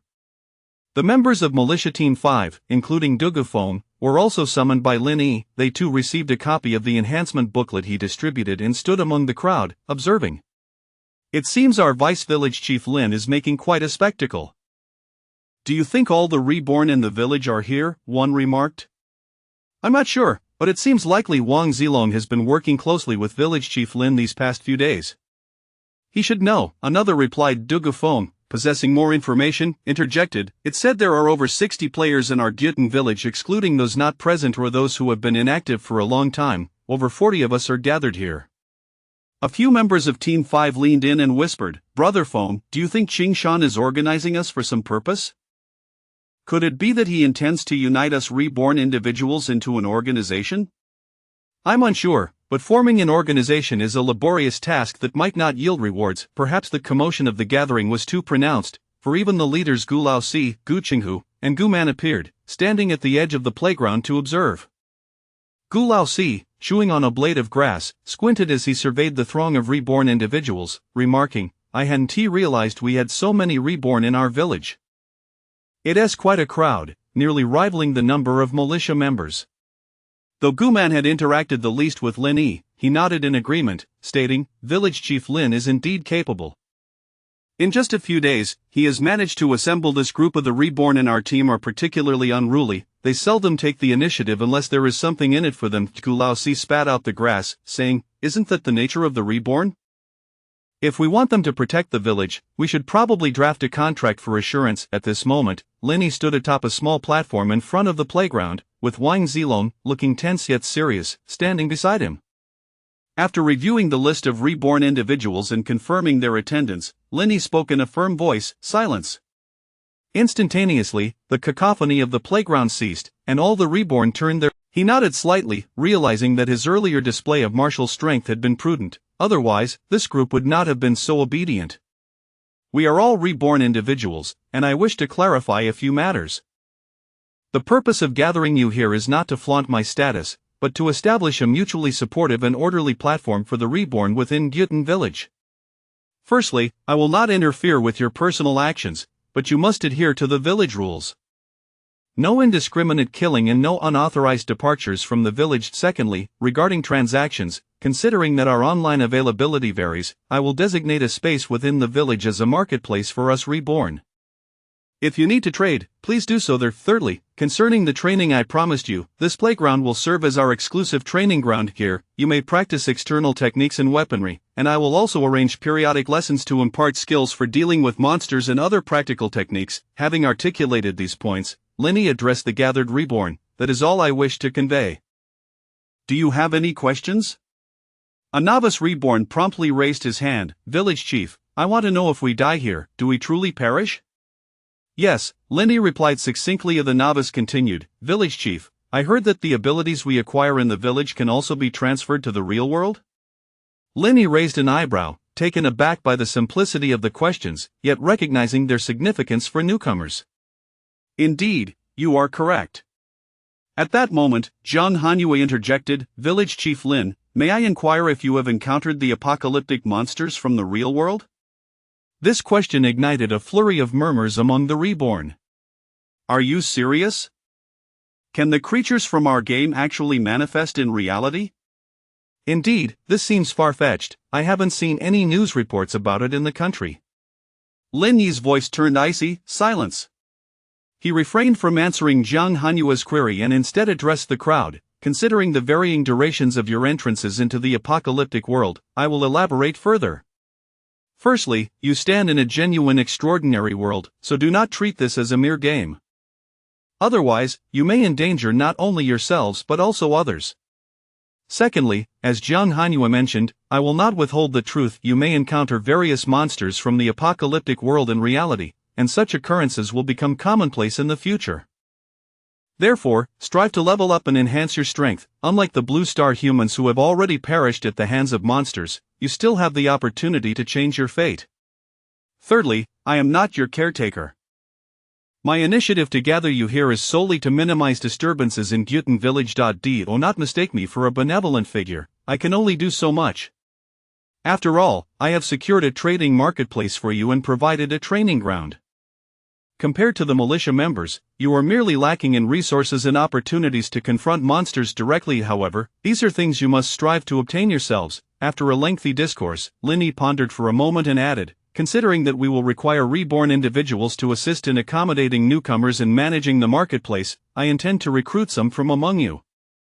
If anyone is interested in working with me, please approach Wang Zilong by my site to register. There will be a monthly stipend, albeit modest. Just remember, once you join, you must follow the rules. Chapter 67. A brand new set of attributes and combat power. Having concluded his remarks, Linny waved his hand, signaling the crowd to disperse. However, the newly emerged individuals on the playground remained in a state of shock from the information Linny had just disclosed.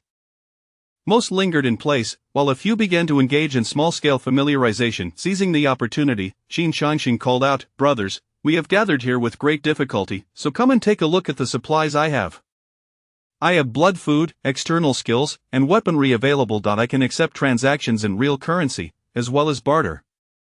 As a businessman, he thrived on the differential in information. Qin Shangxing was well aware that once Linny's so-called shop was established, his chances of making a profit would likely dwindle. Most of the newly emerged individuals were not in a hurry to leave. Some inquired about the resources Qin Shangxing had for sale, others signed up with Wang Zilong, and some engaged in private transactions and casual conversations. The atmosphere was lively. Had Linny not summoned them, they would have remained oblivious to the presence of so many players in the village, each one akin to a discoverer of a new continent. Subsequently, Linny approached Gu Qinghu and his companions, where he was greeted by Gu Laoxi's cheerful remark, "Not bad, Village Chief Lin. I foresee that these newly emerged individuals of yours could be termed the Militia Squad 6. Linny chuckled, "Not at all. They are far from the Militia Squad 5 that you, Gu Laoxi, have trained." The matter between Linny and Gu Laoxi had come to a resolution point 2 days prior. In an effort to extricate Wang Zilong from Militia Squad 5, Linny had sought out Gu Laoxi. After a heated exchange lasting over 10 minutes, they reached a tentative agreement. Linny would refrain from calling him Little C henceforth, and in return, Gu Laoxi would not make things difficult for Linny. Linny had not anticipated that Gu Laoxi would place such importance on his childhood nickname. "By the way, what were the three of you discussing just now?" Gu Qinghu replied, "Qingshan, in recent days, there has been no further activity from the Demon King, and no signs of demon hordes gathering nearby. We estimate that the village will not be besieged by large numbers of demons in the short term, but while they may not come looking for trouble, we intend to seek them out to settle old scores." Linny was not surprised. He knew that Gu Qinghu and the others had been simmering with frustration since the last demon raid on the village. "So, which demons do you plan to target?" Recalling the devastation of that day, Gu Man gritted his teeth and declared, "Naturally, we must first deal with the heart-eating wolf. The last time, that wolf was severely injured by the three of you, and it will take some time for its wounds to heal. Moreover, that wolf has killed so many of our brothers. We cannot let this go unavenged." Gu Laoxi added, "Just yesterday, Gu Man discovered traces of the heart-eating wolf pack near the village. I can procure tracking talismans, which will allow us to locate the wolves' lair and eliminate them all." Linny glanced at the three of them. "That's a good plan, but who do you intend to send?" "With the captain absent, our village's defensive strength is rather lacking." Gu Laoxi replied, Don't you have the ability to release mist? Your combat power is commendable. We definitely want you to join us." "As for the three of us, one can stay behind to guard the village." Gu Man interjected, "I won't stay behind, I must go. Most of those who were killed by the wolf pack that day were brothers from our squad." Gu Qinghu quickly chimed in, "Our second squad also suffered casualties. I too wish to seek revenge on the wolf pack." "Then let Laoxi stay behind," Gu Man said earnestly, looking at Gu Laoxi. "Laoxi, share some of your treasured talismans that don't require divine power to activate. Even if we can't go, our intentions will be conveyed, and we can help you avenge your own grievances as well." Gu Laoxi, Witnessing their contention, Linny chuckled and shook his head. "Never mind, discuss among yourselves and let me know once you reach a conclusion. Regardless, count me in for the hunt against the wolves." Compared to 3 days ago, Linny had consumed 3 bottles of divine water, resulting in a significant boost in his attributes. The 30 attribute points gained from drinking the divine water were distributed as follows: Strength 10, Constitution 6, Agility 7, Stamina 8. His current attribute panel was as follows: Health 1045, Strength 36 8, Constitution 31, agility of 32.8, stamina 31, vitality of 179 points. To it could be said that after converting another small wave of vitality, Lin Yi's actual combat power had surged considerably. He could now suppress Gu Qinghu with half his strength.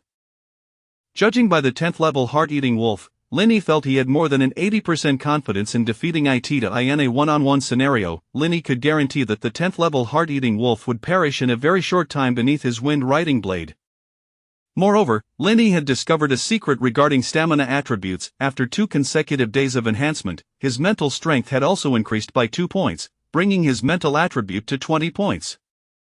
Perhaps once the 4 primary attributes reached a certain level, they could indirectly influence the advancement attributes. However, he also received troubling news from Gu He regarding the newly emerged individuals.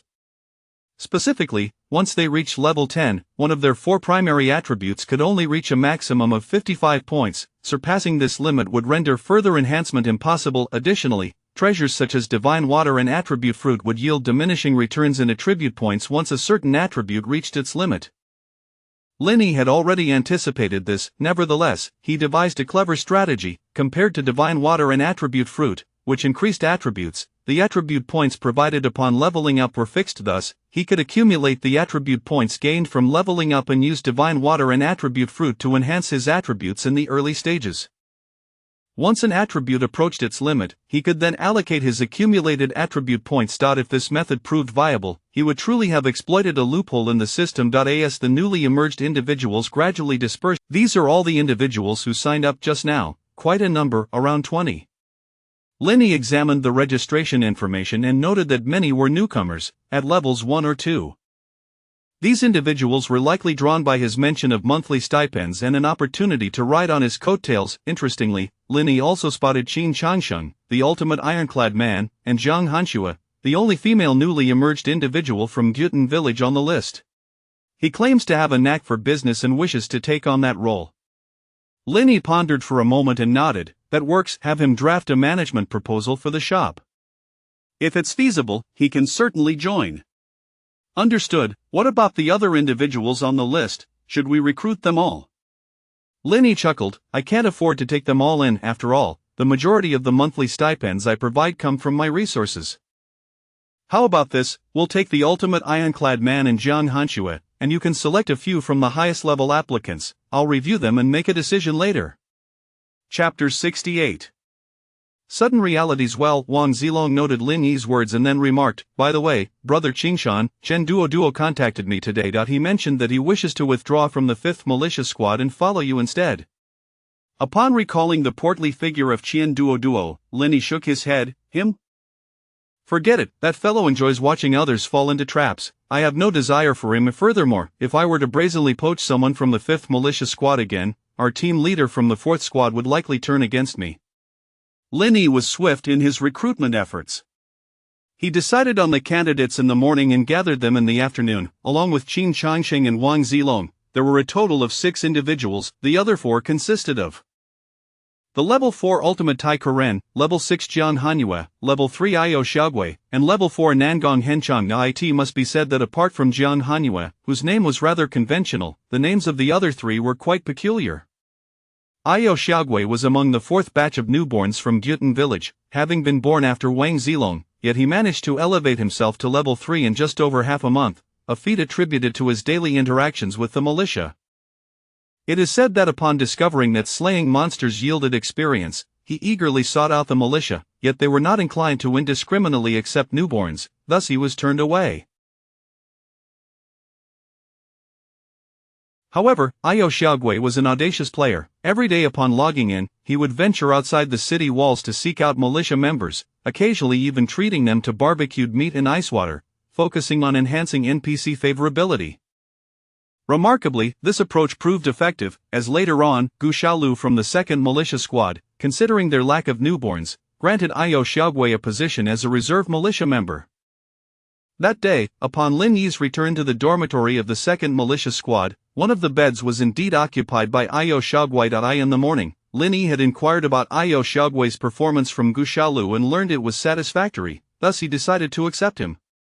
As for the other newborn named Nangong Henxiang, he He appeared to be a stout man in his 40s with a rugged beard. Linny had no particular reason for selecting him other than the fact that Nangong Henxiang held a relatively high level among the applicants. Moreover, he had not risen through the ranks of the militia, suggesting he was quite competent in his endeavors within Gyutan village. Gathering the 6 individuals in the courtyard of his loft, Linny briefly assigned them tasks. Qin Changsheng was primarily responsible for managing the shops of the newborns within the village, while Wang Zilong and the remaining 4 were to assist him and also guide newcomers entering Gyutan village. You are free to allocate your spare time as you see fit. I recall some of you are formal members or reserves of the militia. Should you have ample time, you may also work with them, as I will not impose any arrangements. As he spoke, Linny cast a glance at Zhang Hanyue and Io Xiaogui. At this moment, the ultimate Tai Korin could no longer restrain himself. Brother Lin, what about our monthly stipend? Will it be in silver or in supplies? Linny smiled at him. What do you desire? The ultimate Tai Korin promptly replied, naturally supplies, Brother Lin. I am in dire need of blood food, otherwise, I cannot break through to level 5. Could you possibly provide us with some blood food? And the rest of you? Qin Changsheng interjected, cough, cough, Village Chief Lin, if blood food is available, that would be splendid.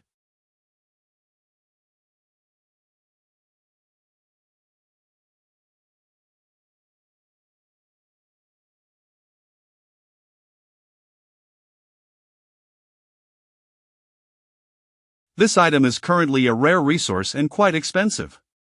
Wang Zilong raised his hand, Brother Qingshan, I would also like blood food.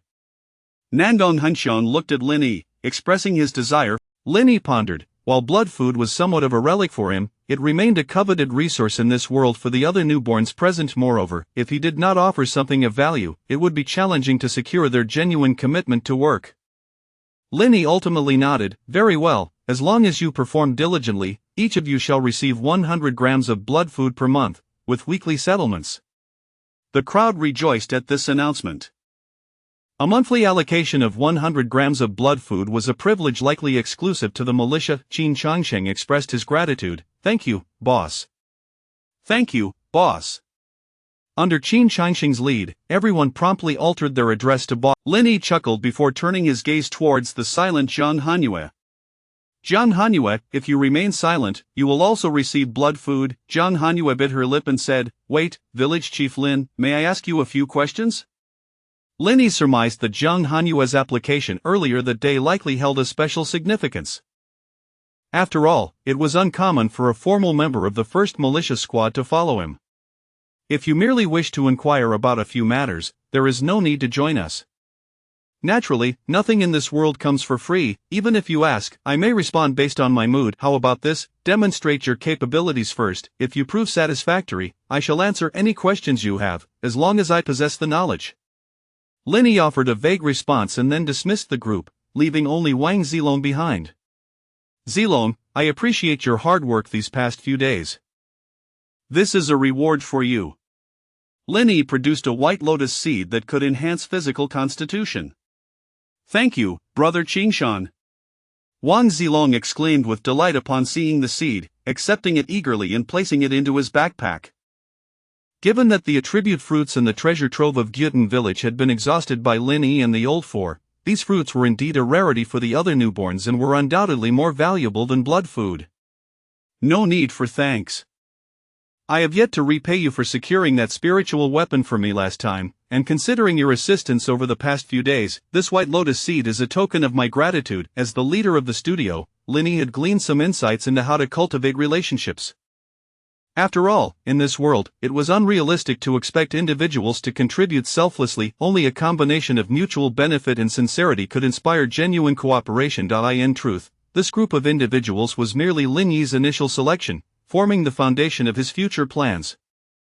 Should anyone among them prove unsatisfactory in the coming days, Linny would not hesitate to replace them with new candidates. For those worth nurturing, he would dedicate time to personally lead them in hunting monsters to level up, generously rewarding their efforts. Of course, for Linny, all of this was secondary. His own strength remained paramount. That in the afternoon, Linny returned to reality from the world of awakening. However, upon glancing at his phone, he found several missed calls from Lu Bo, made just minutes prior. Linny realized that Lu Bo must be facing an urgent situation. Opening WeChat, Linny discovered a message left by Lu Bo. Ega, I am near your new home in the Ziwei community. There has just been an incident of monster invasion here. Please contact me if you see this message. P.S. Just to clarify, Zhang Hanyue is not the female lead, but she will become a valuable subordinate to Linny in the future. I worry you might misinterpret this. Chapter 69 Crisis. The ZY residential community stands as a dilapidated relic in Linhe City, on the verge of demolition, with scarcely any inhabitants. The exterior walls are peeling, and the spaces between the buildings are overrun with weeds, while the corridors are cluttered with heaps of refuse and debris, permeated by an aura of antiquity and decay. Recently, rumors have circulated that this place is haunted, with the anguished cries of unknown creatures echoing through the night. Just yesterday, a daring live streaming host, renowned for his ghost hunting escapades, entered the complex, intending to broadcast his adventure. However, after stepping inside, he failed to activate his equipment, and silence ensued, leaving his audience anxiously waiting throughout the night. It was not until the following day that his family reported his disappearance to the authorities. Initially, this seemed inconsequential. After all, a missing person case is hardly a major incident. Yet, when two police officers traced the host's phone to the community, they stumbled upon a gruesomely devoured corpse, the remains still dripping with fresh blood. The sight left the ordinary officers utterly horrified, prompting a frantic escape from the area and a report to the Tianqi team, tasked with handling extraordinary events in Linhe City. The ZY community falls under the jurisdiction of Zhao Shuang, yet, coincidentally, both Zhao and Zhang Baichuan are currently occupied in the Tianqi realm, while their teammate Zhou Huaiwen is also absent from the city.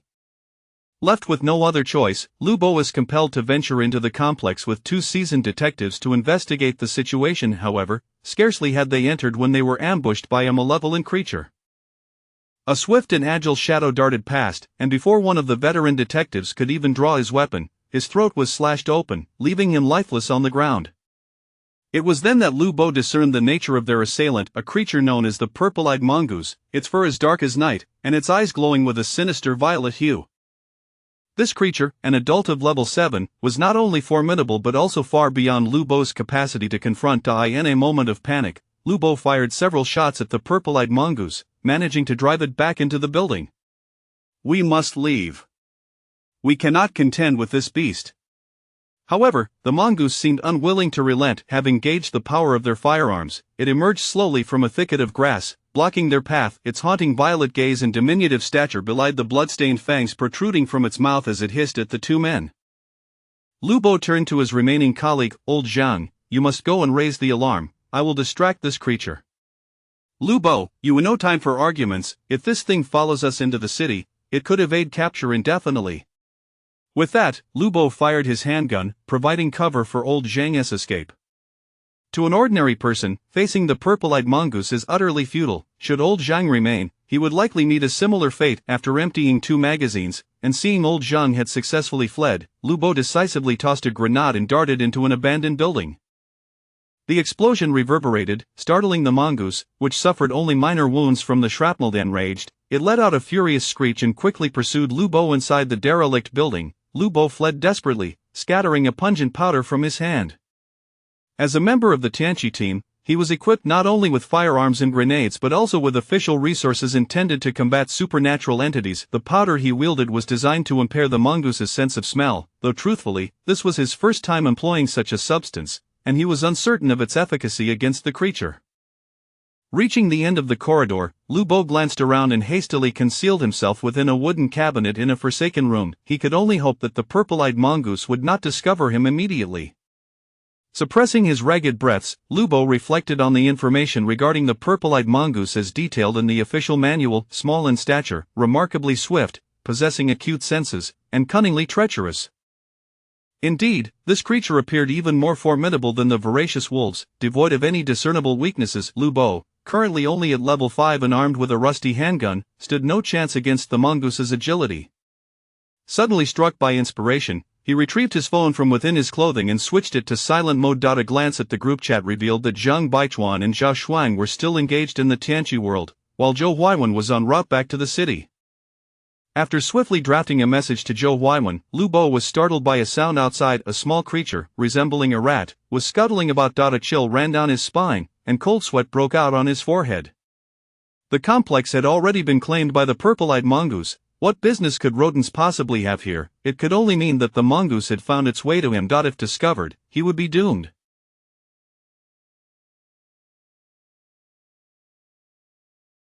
Holding his breath, Lubo remained utterly still within the cabinet, waiting until the faint rustling outside subsided before allowing himself to exhale in relief. Suddenly, his phone screen illuminated. It was a call from Linny. Upon answering, Lubo nearly broke into tears, having never felt death so imminent. Woo-woo, Go, what is it, Xiaobo? Linny, still at the villa, furrowed his brow, detecting the suppressed urgency in Lubo's voice. I fear I may die. Still in his youth, Lubo struggled to contain his emotions in the face of such a dire threat. After gleaning the situation, Linny replied firmly, keep your location on. Hold on, I'm coming. Once the call ended, Lubo felt a modicum of solace, though he suddenly recalled that Ego's level was not particularly high either. Would he truly be able to contend with the purple-eyed mongoose? He dreaded the thought of inadvertently leading the creature to its next victim. Meanwhile, Zhou Huaiwen, having learned of Lubo's predicament, bombarded him with messages urging him to hold on, stating he had contacted headquarters and was working to inform Team Zhang and Zhao Xuan, while the armed police in the city were already mobilizing. Lubo stared at the flurry of incoming messages without replying, convinced that he might not survive long enough to see their arrival, especially after hearing the mongoose rummaging through the surroundings, clearly still nearby. He suddenly reflected on his earlier impulsiveness. He should have simply fled with old Zhang. What did it matter if the mongoose made its way into the city? In the dark confines of the cabinet, a single beam of light pierced through. Time dragged on agonizingly, and Lubo glanced at his phone, realizing barely 10 minutes had passed. After sending Zhou Huaiwen a message confirming he was still alive, he tucked the phone back into his pocket. Outside, faint noises persisted, revealing that the purple-eyed mongoose was still searching for him. If he were to escape now, would he have any chance of evading capture? He increasingly felt that waiting in this cabinet was a foolish endeavor. Just then, the sound of tiny feet scuttling across the floor echoed within the room, and Lubo, lost in thought, dared not even breathe. Chapter 70, timely arrival. Peering through the crevice of the wooden cabinet, he observed a jet-black purple-eyed marten rummaging through a heap of discarded garments. This foolish creature, does it truly believe I am concealed beneath the clothes? Yet, the purple-eyed marten seemed to sense something amiss. It abruptly turned its head towards the cabinet, its hauntingly violet gaze appearing to penetrate the wood. Lubo's smile instantly froze as he watched the marten slowly approach the cabinet. Just at that critical moment, the sound of footsteps suddenly echoed from outside the room, heavy and unrestrained.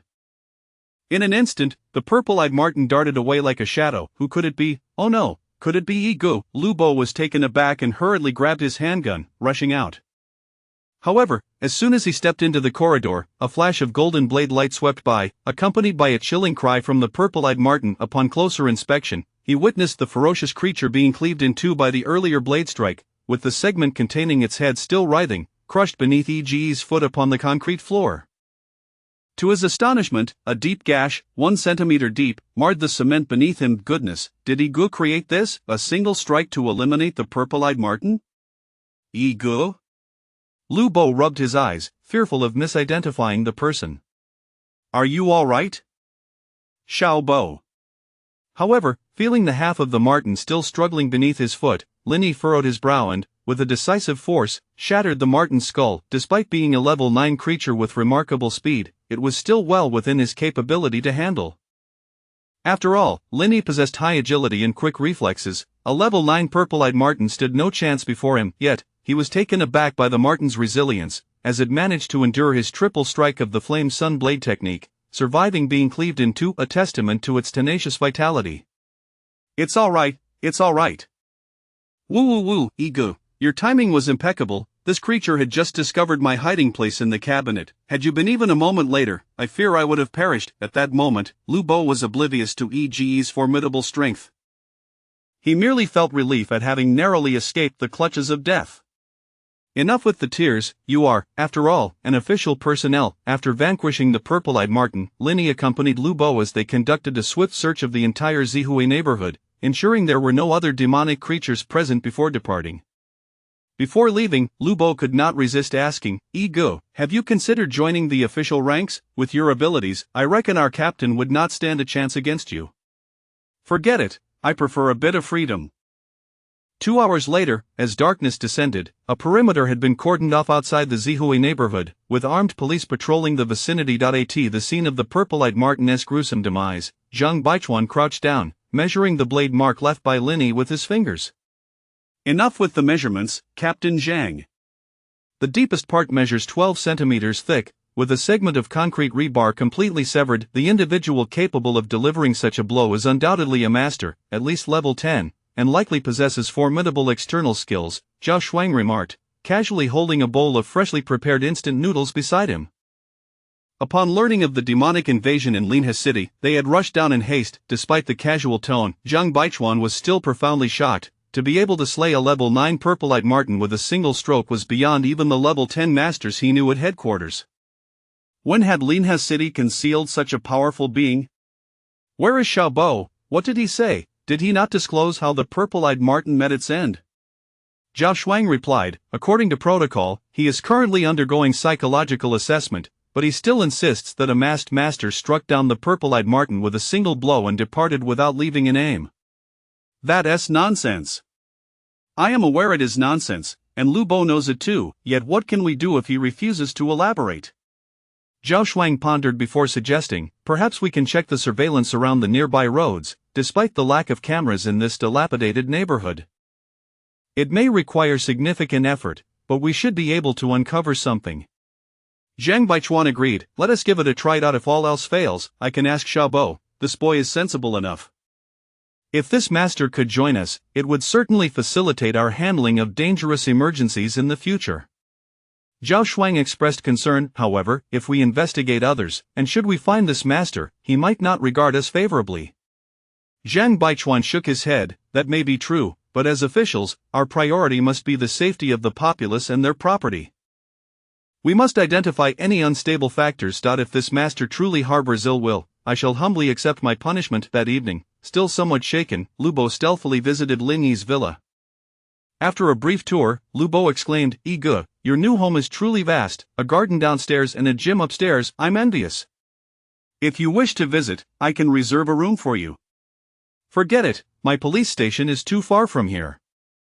"It would be inconvenient. By the way, Ige, our captain seems intent on uncovering the truth behind today's events. He wishes to know who saved me. I suspect they will scrutinize the surveillance around Zihui neighborhood. Not to worry, when I came to rescue you, I made sure to avoid the cameras." That's a relief. In truth, after rescuing Lu Bo, Lin Yi had realized that his identity as a transcendent being could not remain concealed from the authorities for long. However, he preferred to postpone revealing himself, as he currently lacked the energy to deal with the officials. Given his capabilities exceeding level 10 and lying beneath the professional tier, even if they discovered he had entered the apocalypse world using Lu Hong's activation code, they would not dare to take measures against him lightly. Nevertheless, Lin Yi was more concerned about private organizations like the Black Card Alliance, which could pursue their interests at any cost. He needed to prepare adequately again. In the early morning, Lin Yi logged in. With no urgent matters at hand, he followed his usual routine, washing his hands, clearing his mind, and then drawing his talents. Perhaps fortune smiled upon him today. As he rolled the multicolored talent dice, a blue light materialized before him. Heart's Desire, a rare blue talent of fortune, capable of prayers to the heavens, significantly increasing the likelihood of one's desires manifesting. This talent can be utilized once a year. Upgrading talent level can substantially reduce the cooldown period. A talent related to luck. Upon reading the description, Lin Yi couldn't help but feel a surge of excitement. This talent seemed particularly beneficial for him, especially since he lacked luck at the moment, especially in drawing rare talents. If he could solidify this talent and then pray for a red talent, who knows what could happen. However, Lin Yi hesitated, as his current, dual vitality, talent still held some usefulness. After contemplating, he decided not to rush into solidifying Heart's Desire, and instead, he utilized dual vitality to convert 500 life points into 50 vitality points. Consequently, his life points plummeted to 545, while his vitality surged past 200, reaching 229 points. Such a significant conversion left Lin Yi feeling somewhat disoriented. Afterward, he consumed the day's portion of divine water, a warm sensation enveloping him, alleviating some of his discomfort. This time, the divine water boosted his attributes by 10 points, distributed as 4 in physique, 3 in stamina, and 3 in agility, while his strength attribute remained unchanged, much to Lin Yi's disappointment. Subsequently, he replaced Dual Vitality with Heart's Desire, solidifying it in his second talent slot. Once the 3-day solidification period elapsed, Lin Yi could attempt to utilize Heart's Desire to draw a wave of exceptional talents. Glancing at his inventory space, Lin Yi noted that he only possessed a single bottle of divine water. It must be said, after becoming accustomed to the blue-grade divine treasures, he found himself somewhat disdainful of white and green-grade attribute fruits. Unfortunately, acquiring divine water from the village required at least blue-grade materials, which, given Lin Yi's current strength, he clearly could not procure. As Lin Yi contemplated, he wondered if it would be possible to exchange divine water for spiritual artifacts. Yet, to forge spiritual artifacts, one needed to possess spiritual energy. According to the timeline, the 3-day limit mentioned by the elder from Guiyun village should be approaching. Chapter 71. The Diamond Sutra. Unfortunately, Lin Yi personally ventured to the residence of the elder of Guiyun Township, only to discover that he had not yet returned. The village was devoid of any trace of the militia members. Upon inquiry, it became apparent that all the militia were stationed at the city walls, on vigilant duty. It seemed that an urgent situation had arisen. Lin Yi hastened to the western city wall, where he... Last night, there was another tremor from the direction of the ancient Toon Valley. The village chief, from his secluded chamber, sent word that the malevolent spirits within the valley had broken free from their seals, urging us to be on high alert. Thus, we arranged for the militia members to guard the village's outer walls last night, to preempt any trouble from those spirits. Have the protective talismans been utilized? Indeed, the elder of Gui Township distributed some to each of the militia stationed at the walls, and thus far, we have received no reports of any spirit incursions. Lin Yi nodded. That seems to be good news. Noticing that Gu Chenghu and Gu Laosi appeared somewhat fatigued, Lin Yi contemplated for a moment and suggested, "You should return and rest. I will take over your watch here." Considering that Gu Chenghu and Gu Laosi had been on duty throughout the night, Lin Yi voluntarily relieved them, assuming the responsibility of guarding the western city wall. Recently, he had been preoccupied with matters concerning the reincarnators, and he had not engaged much in the village's essential tasks. It would be unbecoming not to contribute to the village, lest he feel embarrassed when it came time to collect his monthly stipend. Thus, Lin Yi spent nearly 6 hours on duty at the western city wall, remaining vigilant against the malevolent spirits and creatures. Of course, during his idle moments, he did not neglect to practice the yin-yang sword technique. At present, he was but a mere 100 proficiency points away from advancing the technique to level 9. Yin-yang sword technique White, LV8, 2500 and 2600. By infusing a minimum of 10 vitality points into the weapon, it can amplify the sword's damage by 512. If the vitality infused is doubled, the damage is also doubled. However, Lin Yi also discerned that the potency of his purple talent ultimately had its limits. Even with the innate Blade Master talent, his proficiency in the yin-yang sword technique was becoming increasingly difficult to enhance. It was likely that once he advanced the technique to level 9, the innate Blade Master talent would no longer prove as beneficial. Around 4 o'clock in the afternoon, Lin Yi exchanged shifts with Gu Chenghu and then planned to make the most of his dwindling online time by visiting the shop managed by Qin Changsheng. The shop was situated in the heart of Gutan village, a location specifically selected for him by the elder of Gui Township. Inside the shop, besides Qin Changsheng and the ultimate ticker, there were also 2 reincarnators purchasing items. Village Chief Lin. Boss Lin. Upon seeing Lin Yi, the individuals inside greeted him with cheerful smiles. Lin Yi nodded and summoned the idle ultimate ticker to his side, inquiring about his work performance. The ultimate ticker promptly thumped his chest, declaring, "Boss, rest assured, I logged in on time today and ensured there was no slacking." Did any newcomers arrive in the village today? Yes, there was, a young girl, likely around 17 or 18 years old. However, before I could explain much to her, she logged out and hasn't returned since. Don't tell me you scared her off. The ultimate ticker's face flushed with embarrassment. I wouldn't have that capability. I've never even held a girl's hand in real life. At that moment, Qin Changsheng, having seen off the 2 reincarnators, approached and remarked, "Boss, in our shop, blood food sells the fastest.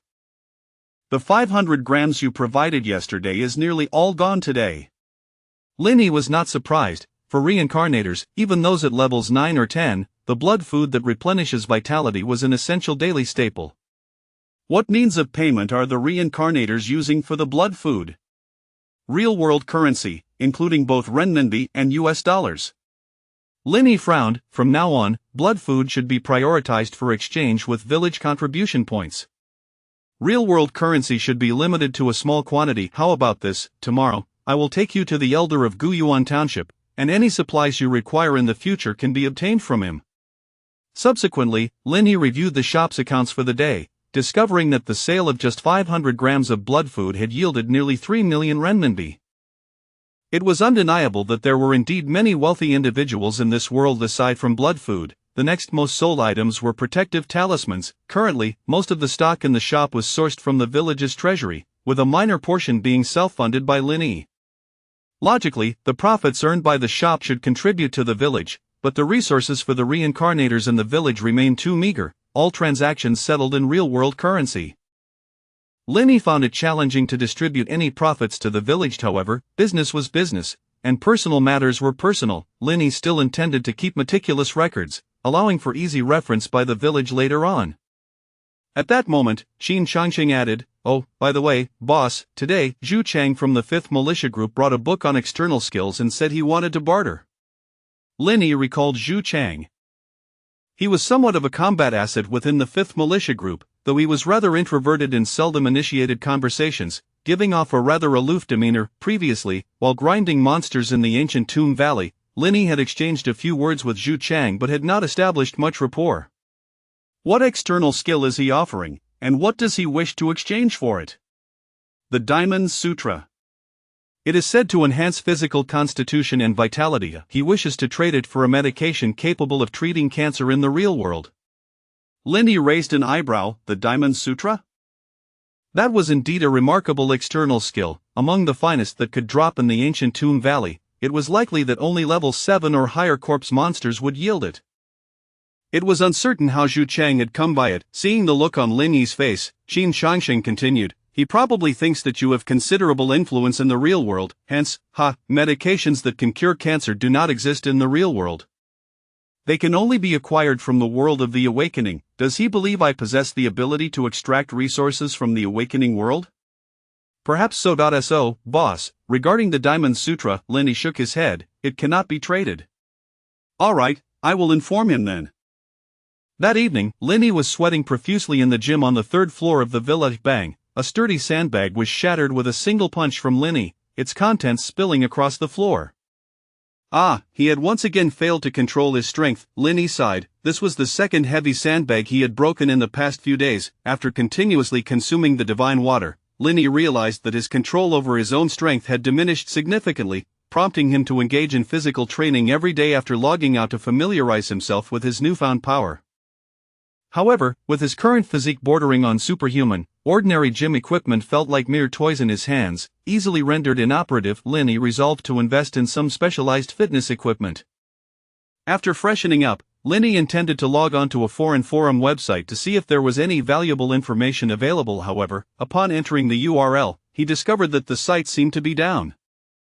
Nothing remained. It appeared that information related to the awakening was also deliberately suppressed and censored on the external internet. Chapter 72, Awakening the Bloodline Organs. The following day, upon logging in, Linny received a notification from Elder Guhi, revealing that Elder Guyun had finally returned from Yixin village. Upon entering the temple, Linny found the 3 esteemed elders of the village gathered, awaiting his arrival. "Elders, I am here," he announced.